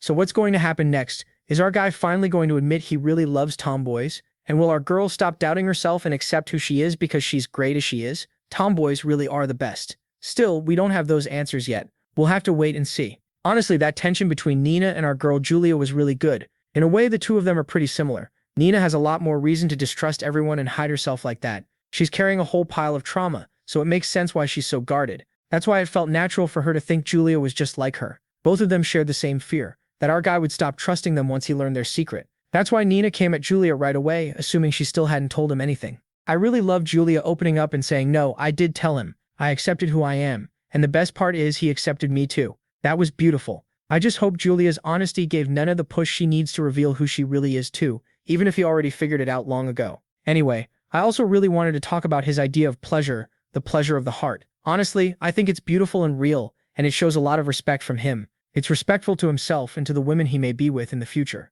I've seen a lot of people saying our guy still hasn't put his giant warrior to work. And sure, it's not like he lacked chances, but if he only acted on desire, he wouldn't be much different from the demon of lust. Sooner or later, he'd face the same emptiness she felt before meeting him. And that same emptiness is what the heavenly demon feels too. That's what this whole arc keeps circling around. It's a serious theme, and I actually like this side of him. Yeah, it can be annoying watching him ignore all these beautiful women chasing him, but that's his belief. That's his truth. It's even why he risked his life to go back in time to smell the scent of the woman he loves, even if, yeah, there are already more than 5 women around him. Another thing I wanted to mention is this idea of honoring yourself. The story didn't go super deep into it, but I liked how it showed that the emptiness we carry inside can turn into deep sadness and make us lose care for the people around us. That kind of emptiness can break us and hurt the people close to us too. The heavenly demon always believed he was cold and had no feelings. But like Lidl Sunga said before, he was an orphan who never learned how to understand or deal with his emotions. It wasn't that he felt nothing. He just didn't understand what he was feeling.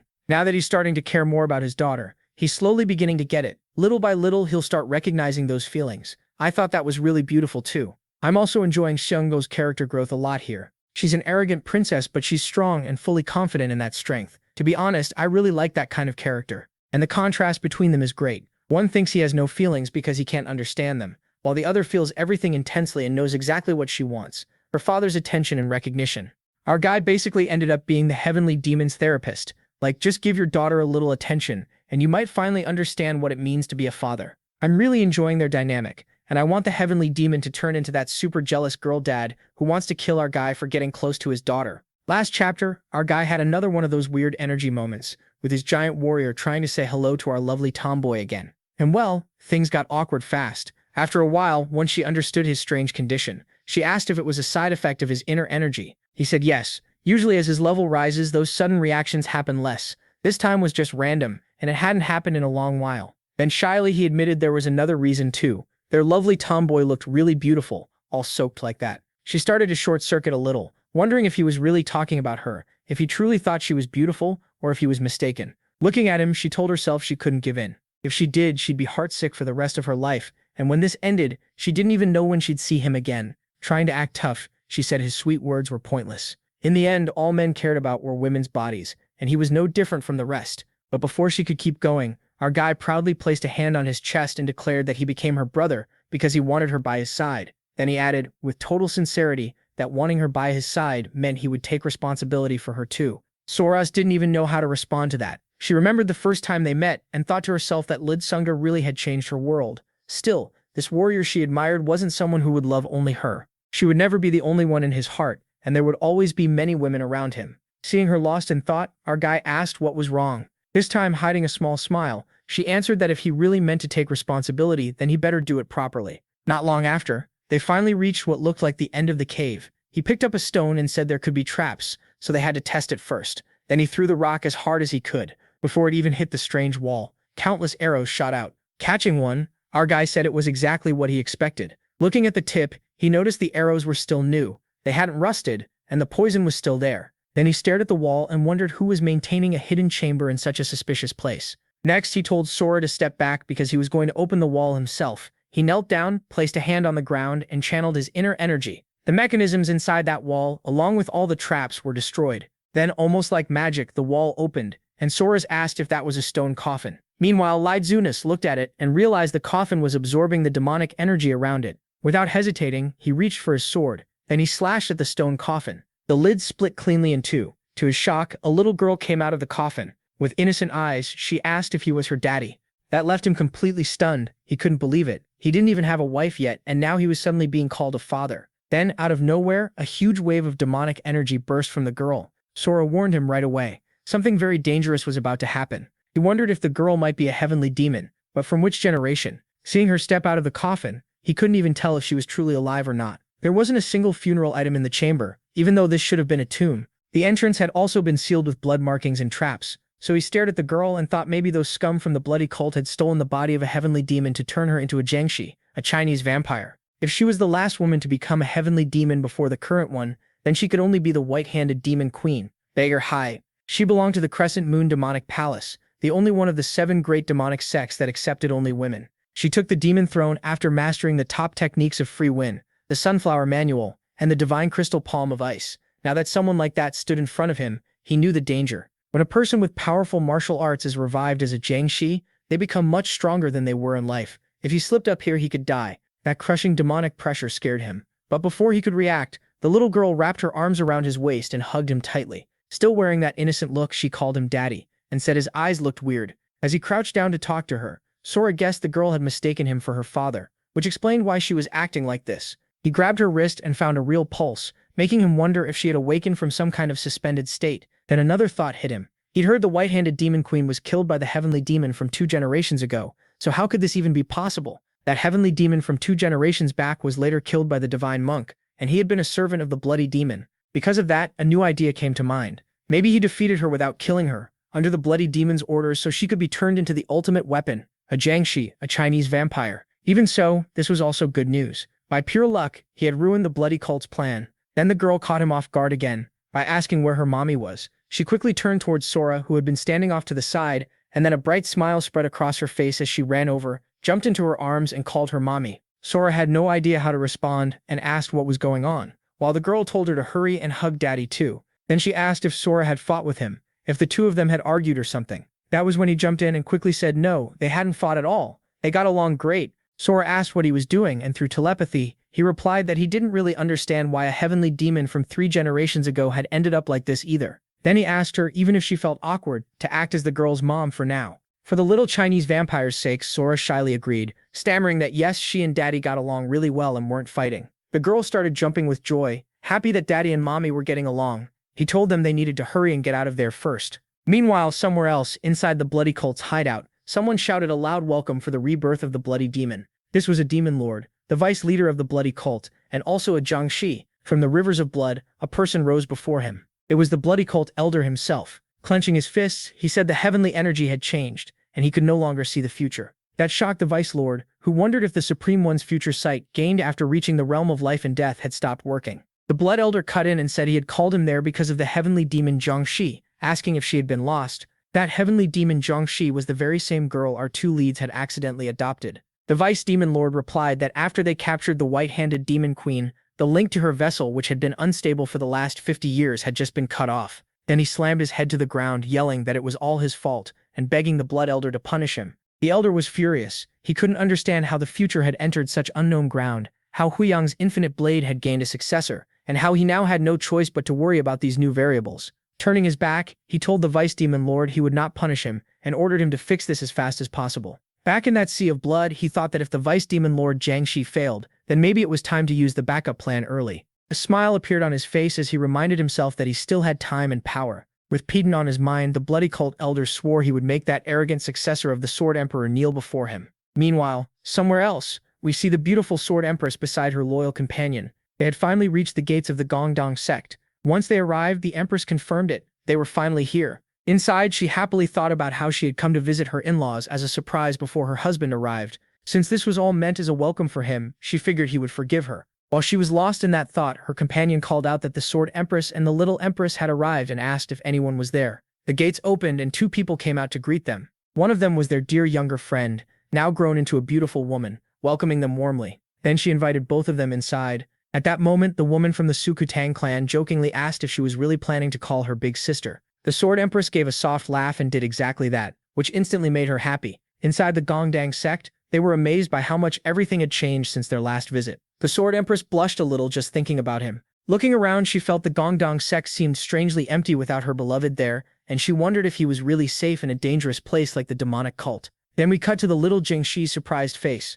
Outside the dungeon, she called them Daddy and Mommy, and said the water in front of them looked like a sea. Pitten admitted he still couldn't get used to being called Daddy, and Sora said she felt the same about being called Mommy, though honestly it wasn't that bad. Hearing that, he perked up and asked if she actually liked being called Mommy. A little embarrassed, she said there was no stopping the nickname now. Still, she had always wanted a younger little sister. Her innocent answer caught him off guard, and he realized she really did have an unexpected side. Meanwhile, the little girl looked at her reflection in the water and said there was no path there. Then she asked what they were going to do. Gently patting her head, he called her his sweet daughter, and asked if she wanted to play a diving game with Daddy and Mommy. She lit up right away and said yes. He still wasn't sure what was supposed to be so fun about things like that. Then all 3 of them jumped into the water and dove down to the bottom. When they came back up outside, the little girl shouted that diving was super fun. Then something suddenly caught her attention. She looked over and said there was a giant snake nearby. To the shock of the 2 brand new parents, she ran straight toward it as fast as she could, yelling that she was going to make a new friend. Sora, already slipping into full mom mode, shouted that it was too dangerous.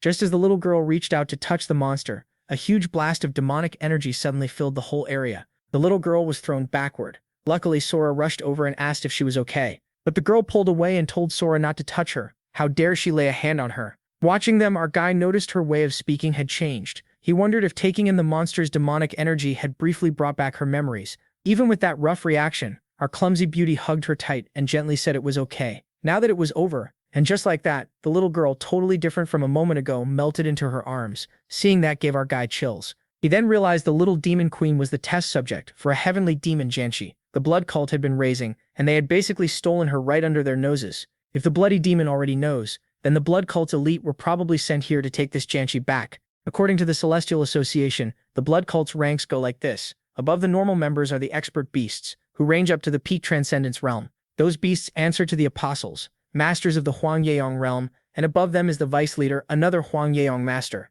If an apostle shows up, they might still manage somehow, but anything above that is far beyond what he and Sora can handle. Clenching his fists, he told himself he had to reach a higher level now, high enough to endure until Celestial Association reinforcements arrived. As he walked toward the monster, Sora was caught off guard and asked what he was about to do. He explained that this child was the heavenly demon Janshi the blood cult had been creating, the demon queen from 3 generations ago, the White Hand's demon queen Bakir Jiek. Stunned, Sora asked if that legendary master really was this child. He said yes, then cut open the monster's belly and added that there was no way the blood cult hadn't noticed that Janshi vanished during the process, so they had to get ready right away. Holding up the core in his hand, he told Sora to stand guard. Sora set the little girl down nearby while our guy started drawing in all that energy. Looking at the core, he thought about how his current level was still only the transcendence stage. If he couldn't break past it now, they would all be wiped out once someone at the vice leader's level arrived. Glancing at Sora, he decided that instead of dying without doing anything, he would carve out their way to survive right now. With that resolve, he took in the core, and as he focused, he remembered that Gongdong's internal arts are trained through reverse blood flow.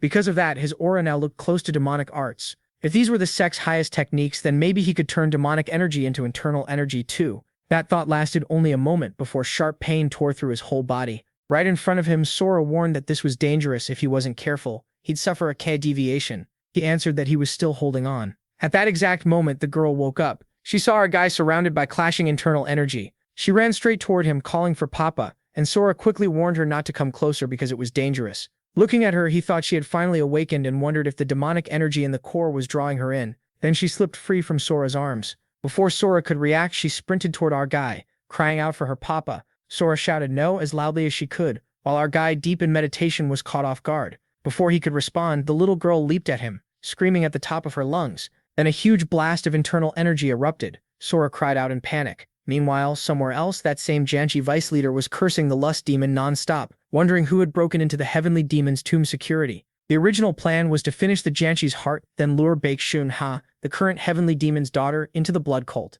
That was why he was so nervous. Now, if things had gone as planned, a civil war inside the demon cult would have started soon enough. He remembered the bloody elder saying he wouldn't interfere and would leave everything to him, but if he failed, he'd have to ask that cursed Blood Tears demon lord for help. And in the end, that guy would steal all the credit. He clenched his fists in rage. Then through that sphere he saw our guy and called him a brat who dared steal what was his, so now he wanted to kill him. Elsewhere, in a hidden room, another figure stood before a wall covered in maps. He was thinking about Madame Gru and that failure. Who would have thought even a heavenly demon Janshi could be stolen? Then catching him by surprise, someone suddenly appeared behind him wrapped in heavy energy. It was the bloody demon himself. The hooded figure revealed that he was the Blood Tears demon, the Supreme One's representative. Fixing his hair, the Blood Tears demon said that, in case the demon lord of Anshir failed, the Supreme One had ordered him to head to the demon cult. He then told the man that once the demon lord of Anshir failed to recover the heavenly demon's Janshi, they would attack the cult. Then he noticed all the maps pinned to the wall.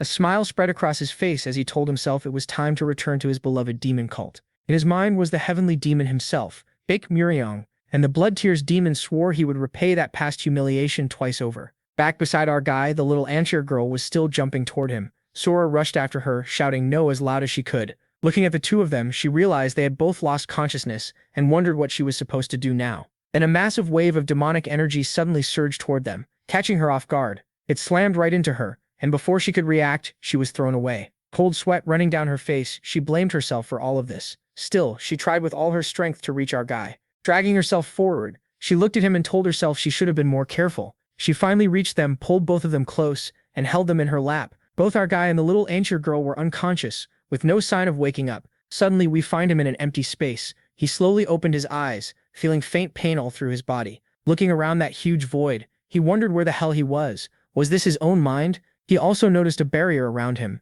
and wondered why he had ended up here. Just a moment ago, he had been trying to absorb the demonic energy of the Blackhorn Blood Serpent using the reverse Asura blood art before blacking out. Even with all that struggle, he knew very well that doing this could easily cause a key deviation. Still, his real question was how he ended up in a place like this. Then, to his surprise, someone told him not to worry about his physical body. It was the little Anshiki girl standing in front of him, saying he still hadn't fallen to key deviation. Caught off guard, our guy asked if she was the White Hand's demon queen. Placing a hand on her chest, she said yes, she was the heavenly demon, the White Hand's demon queen, the great Bakurajaki. Seeing how confident she acted, he figured that after taking in the Blackhorn Blood Serpent's energy, the White Hand's demon queen had regained some of her strength. But as he touched his chin, he told himself it still made no sense that she had also recovered her sanity. So when her childlike mind crashed into his earlier, their demonic energies must have resonated and created this space. Bakurajaki said he was pretty sharp. He told her to get to the point and asked why she had come to him. Bakurajaki gave a faint smile, and before he could react, a huge cold energy flooded the whole place.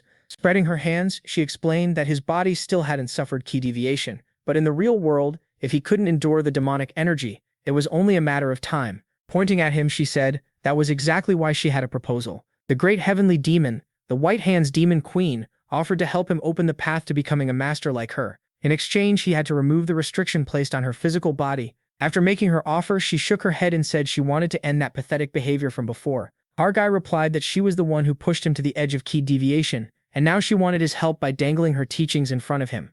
Then he caught her off guard by saying she was wrong about one thing. With a big grin and a hand on his chest, he said that now he was her master. Those words left Bakiari stunned, asking what. He answered that if she was the one begging, then her attitude should match who she was begging to. Then he tells her he can reach the realm of Hongyongyong without her help. With energy swirling around him and a sure smile on his face, he says that in this mind world, he's far more than a simple transcendent master. That sudden burst of inner energy spreads through the whole place, catching her off guard. Struggling to see clearly, she asks what this power is. Meanwhile, our human gathers all his inner energy and clenches his fists. Then, with his cold heart technique, a giant ice tree rises behind him. Staring with her mouth open, Bakiari realizes he's no ordinary brat. He agrees with that himself. Inside his mind world, he can freely use the power he had as a eunuch. That freezing energy wraps around Bakiari's body. He steps up to her and asks, so now what? Still smiling with total confidence, he asks, who's really in control here? The white-handed demon queen can't understand how a man with such a huge body can use a technique only women and eunuchs should be able to control.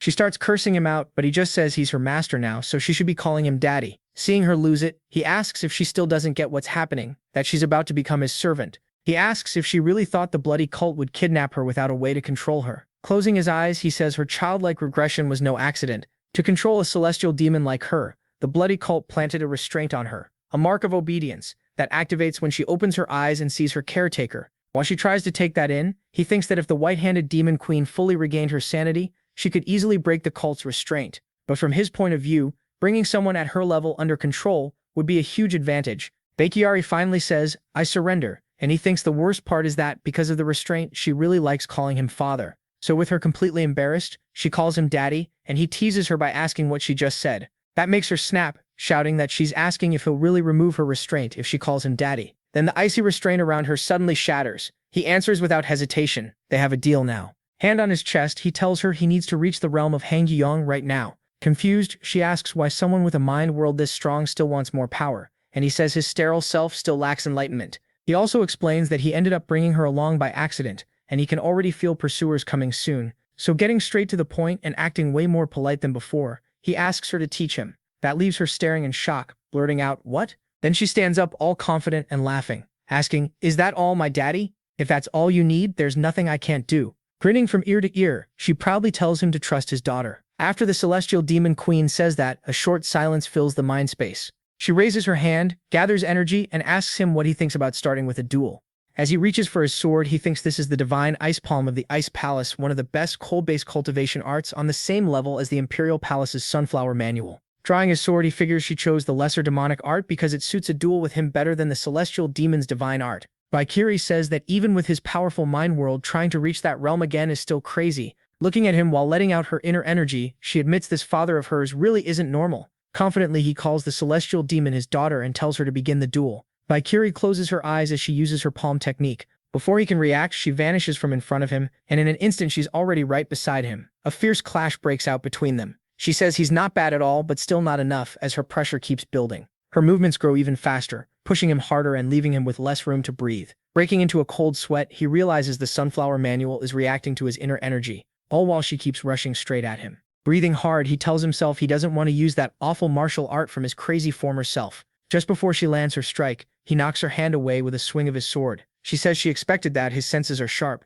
Bringing both hands together, she says that using only her right hand won't be enough. Before he knows it, a mass of ice spikes forms above her head. At first, he thinks her mental domain is filling the whole place, and if this is her peak, fighting her will be tough. With a serious look, she presses her hands together and all those ice shards come flying at him. He swings his sword as fast as he can to block the barrage. Even while defending, he tries to close the distance between them. That's the moment he pushes off the ground, pouring all his inner energy into the tip of his sword. He charges in with a loud shout, and she watches him come the same way. But nothing happens. She stops his attack with just 2 fingertips. Total humiliation. Holding his sword in place, she tells him he can't do that. As icy power floods his body, she says he can't ruin this while his daughter is working so hard to help him. Before he can react, his entire sword turns to ice. Seeing that, he realizes that if he doesn't sort out his understanding now, he'll lose his chance to reach new enlightenment. Closing his eyes as the cold spreads over his whole body, he tells himself that to enter a new realm through the Gongdong Sect's martial arts, he has to return to the core of the art itself. For Manhwa, that core is the plum blossom. For the Wudong clan, it's Taiji.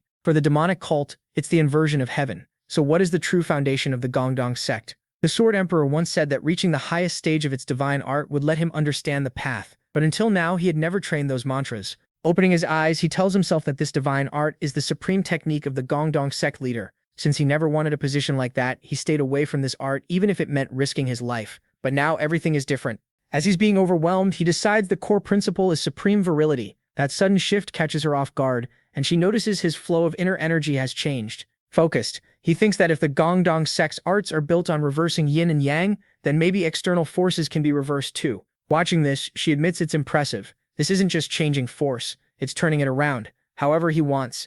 Yin and yang, black and white, front and back, left and right, and at last he understands the power of opposites. Yes, this is it. The energy pumping from his heart spreads through his whole body to the tips of his feet. The ice around him cracks apart, and he finally understands what that energy is. Then he opens his eyes. At once, the entire mind world around them shatters like glass hitting the floor. She can't believe what she's seeing right in front of her. He only smiles. With one light swing of his sword, he sends her flying back and thanks her. She crashes to the ground hard, like a dropped sack. He clenches his fists and smiles, happy that he reached this realm for the second time. A moment later, he slowly opens his eyes. Right away, he sees Sarah weakened by the demonic energy surrounding both of them. Grabbing her shoulder, he wonders if she was really trying to pull them out of the mind world. Seeing how bad she looks, he thinks that touching demonic energy puts a person at risk of key deviation. Before he can finish the thought, Sarah coughs up blood. Seeing her like that, he wonders why she pushed herself so far. Her energy channels are wildly unstable, and taking in that much demonic energy must have been agonizing. Half conscious, Sarah opened her eyes and asked if he was awake,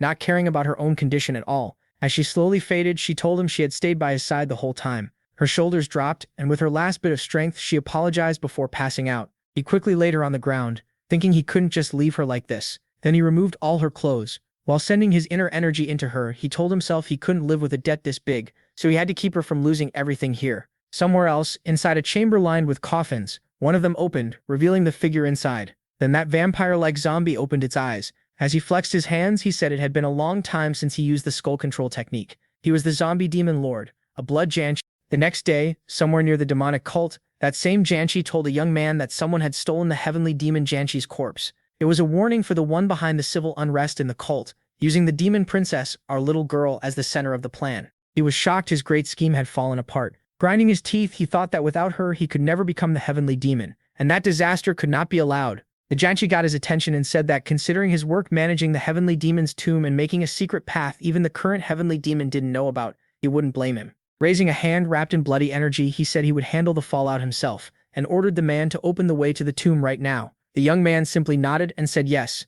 Meanwhile, our guy was trying to steady Sarah's inner energy. Seeing her rough breathing, he thought she had passed out after failing to endure the demonic energy shock while trying to pull him away from the white demonic hands queen in the mental world. What worried him most was that one mistake now could make her suffer Kia deviation instantly. For a martial artist, Kia deviation is worse than death. It destroys years of cultivation and can leave them crippled for life. He hurried to relax her body by stimulating her pressure points with acupuncture. Watching the spasms, he realized she thankfully didn't seem to have internal injuries. If he had to sum up their relationship so far, it had mostly been the two of them fighting. By his own words, he had only forced Sarah to call him brother. Beyond that, they barely had any real bond. Still, seeing her like this, he wondered why she had gone so far for him, why she risked her life for his sake. Turning her onto her stomach, he told himself those questions didn't matter right now. Paying back what he owed her did. He placed both palms on her and began pouring in his inner energy. As he treated her, Sarah groaned in pain, her whole body twitching. The sound of her moans woke the little girl. Still sleepy, she sat up, called for her father and mother, and asked what they were doing.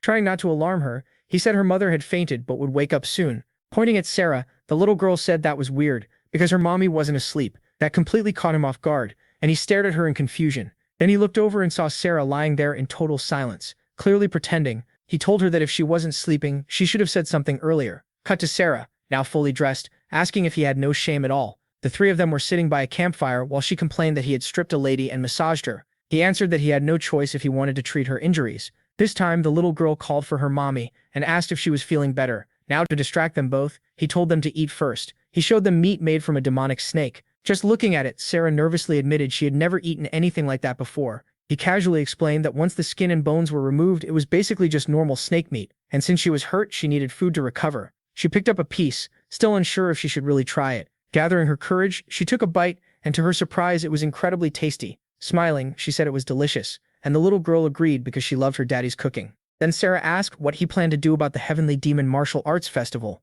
Without hesitation, he said he should give it up. Looking at the little girl beside him, he figured that since they had taken her, the people chasing her were probably already on their way, and Sarah wouldn't be able to survive against the enemies coming for the Heavenly Demon Genchi, the little girl on her own. With all that in mind, he said winning the cult's festival no longer mattered, especially since he owed Sarah a debt. With a small smile, she said she hadn't really done that much. But before she could finish, he pressed a hand to his chest and said that didn't change the fact that she had risked her life for him.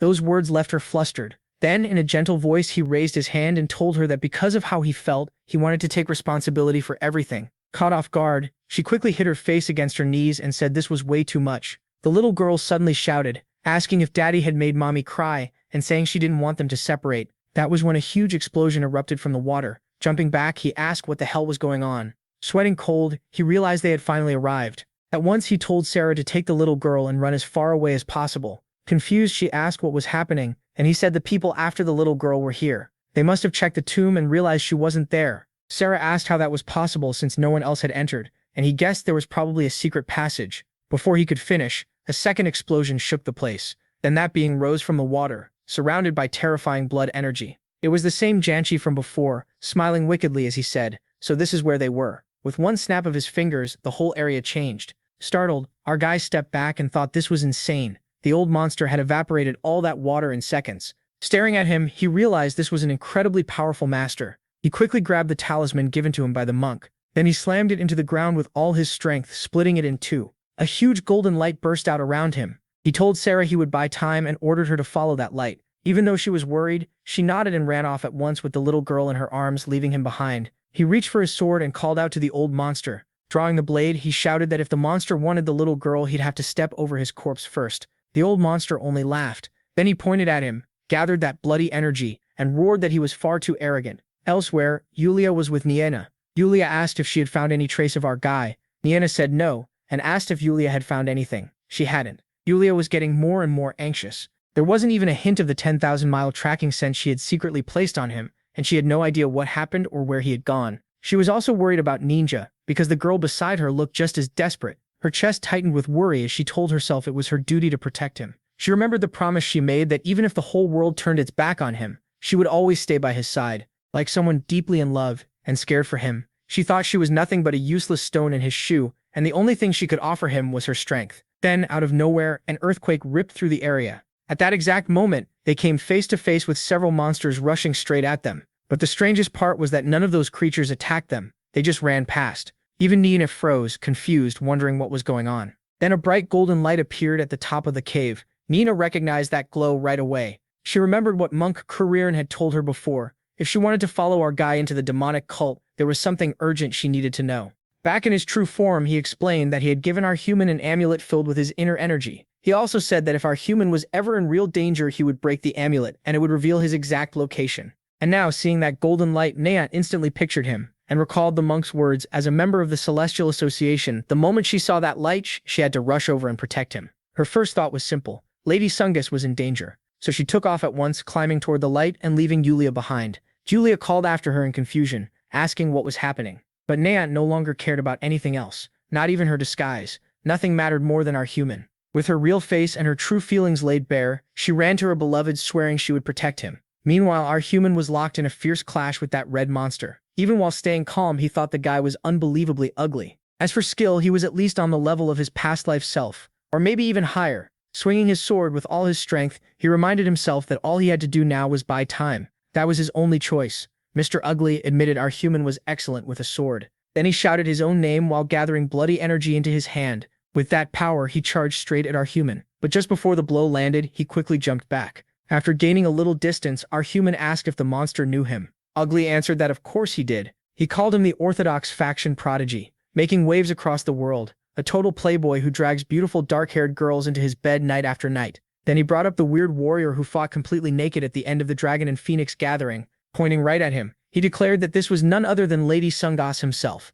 the so-called strange dragon. That alone told him his fame had spread even to the filthy blood cult. Annoyed, he snapped, asking who the hell this strange dragon was. The ugly bastard shot back that it was obviously him. Who else could it be? Our human let out a long sigh, wondering what kind of nonsense this was. Then he yelled that he was no womanizer. He was the official winner of the Dragon and Phoenix gathering, recognized by the Murin Alliance leader, and a pride of the Orthodox faction. He pointed his sword at the ugly old freak and asked if becoming a mummy had rotted what little brain he had left. The hideous old monster burst out laughing, asking how he dared speak to him like that. No one had ever talked to him that way before. Even so, our human was sweating coldly. It had already been a while since he broke the amulet, and he had no clue where his backup was. The old freak said he would reward that boldness by letting him hear this old man's honored name. He should take it as a privilege and remember it well. Sticking out his tongue, he introduced himself as Demon Lord Jiangshi. Then he lunged forward, roaring that he was the vice leader of the blood cult, and would silence him for good. Our human sword crashed against Jiangshi's demonic hands, and the force of both energies shook the area.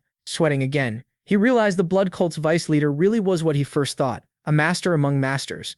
Jiangshi's strike knocked our human's sword aside. Right after that, our human rushed in as fast as he could with a loud shout. He swung his blade again while Jiangshi leaped back. Both sides were going all out, our human with his full strength, Jiangshi with all his energy. As far as he knew, the blood cult was built in ranks, from the blood demon to the vice leader and then the rest below. Anyone at vice leader level should be a master of the yin and yang realm. But as the fight went on, he started thinking the current demon lord Jiangshi felt short of that title. He kept blocking every hand strike and intercepting all of Jiangshi's attacks. While they traded blows, he told himself the claw technique was strong but it had no soul. That left only one possibility. Catching the vice leader off guard, our human suddenly asked if this body wasn't his real one. Jiangshi flinched and jumped back in surprise. That was the opening our human needed, and he rushed in at once. He poured all his inner energy into the tip of his sword and unleashed a storm of slashes at that zombie vampire. The zombie vampire cursed him non-stop. Then, catching Lady Sungas off guard, a wave of energy spread around him. The ugly old monster pointed at him and said he deserved praise for reaching the Hangye Yang realm at such a young age.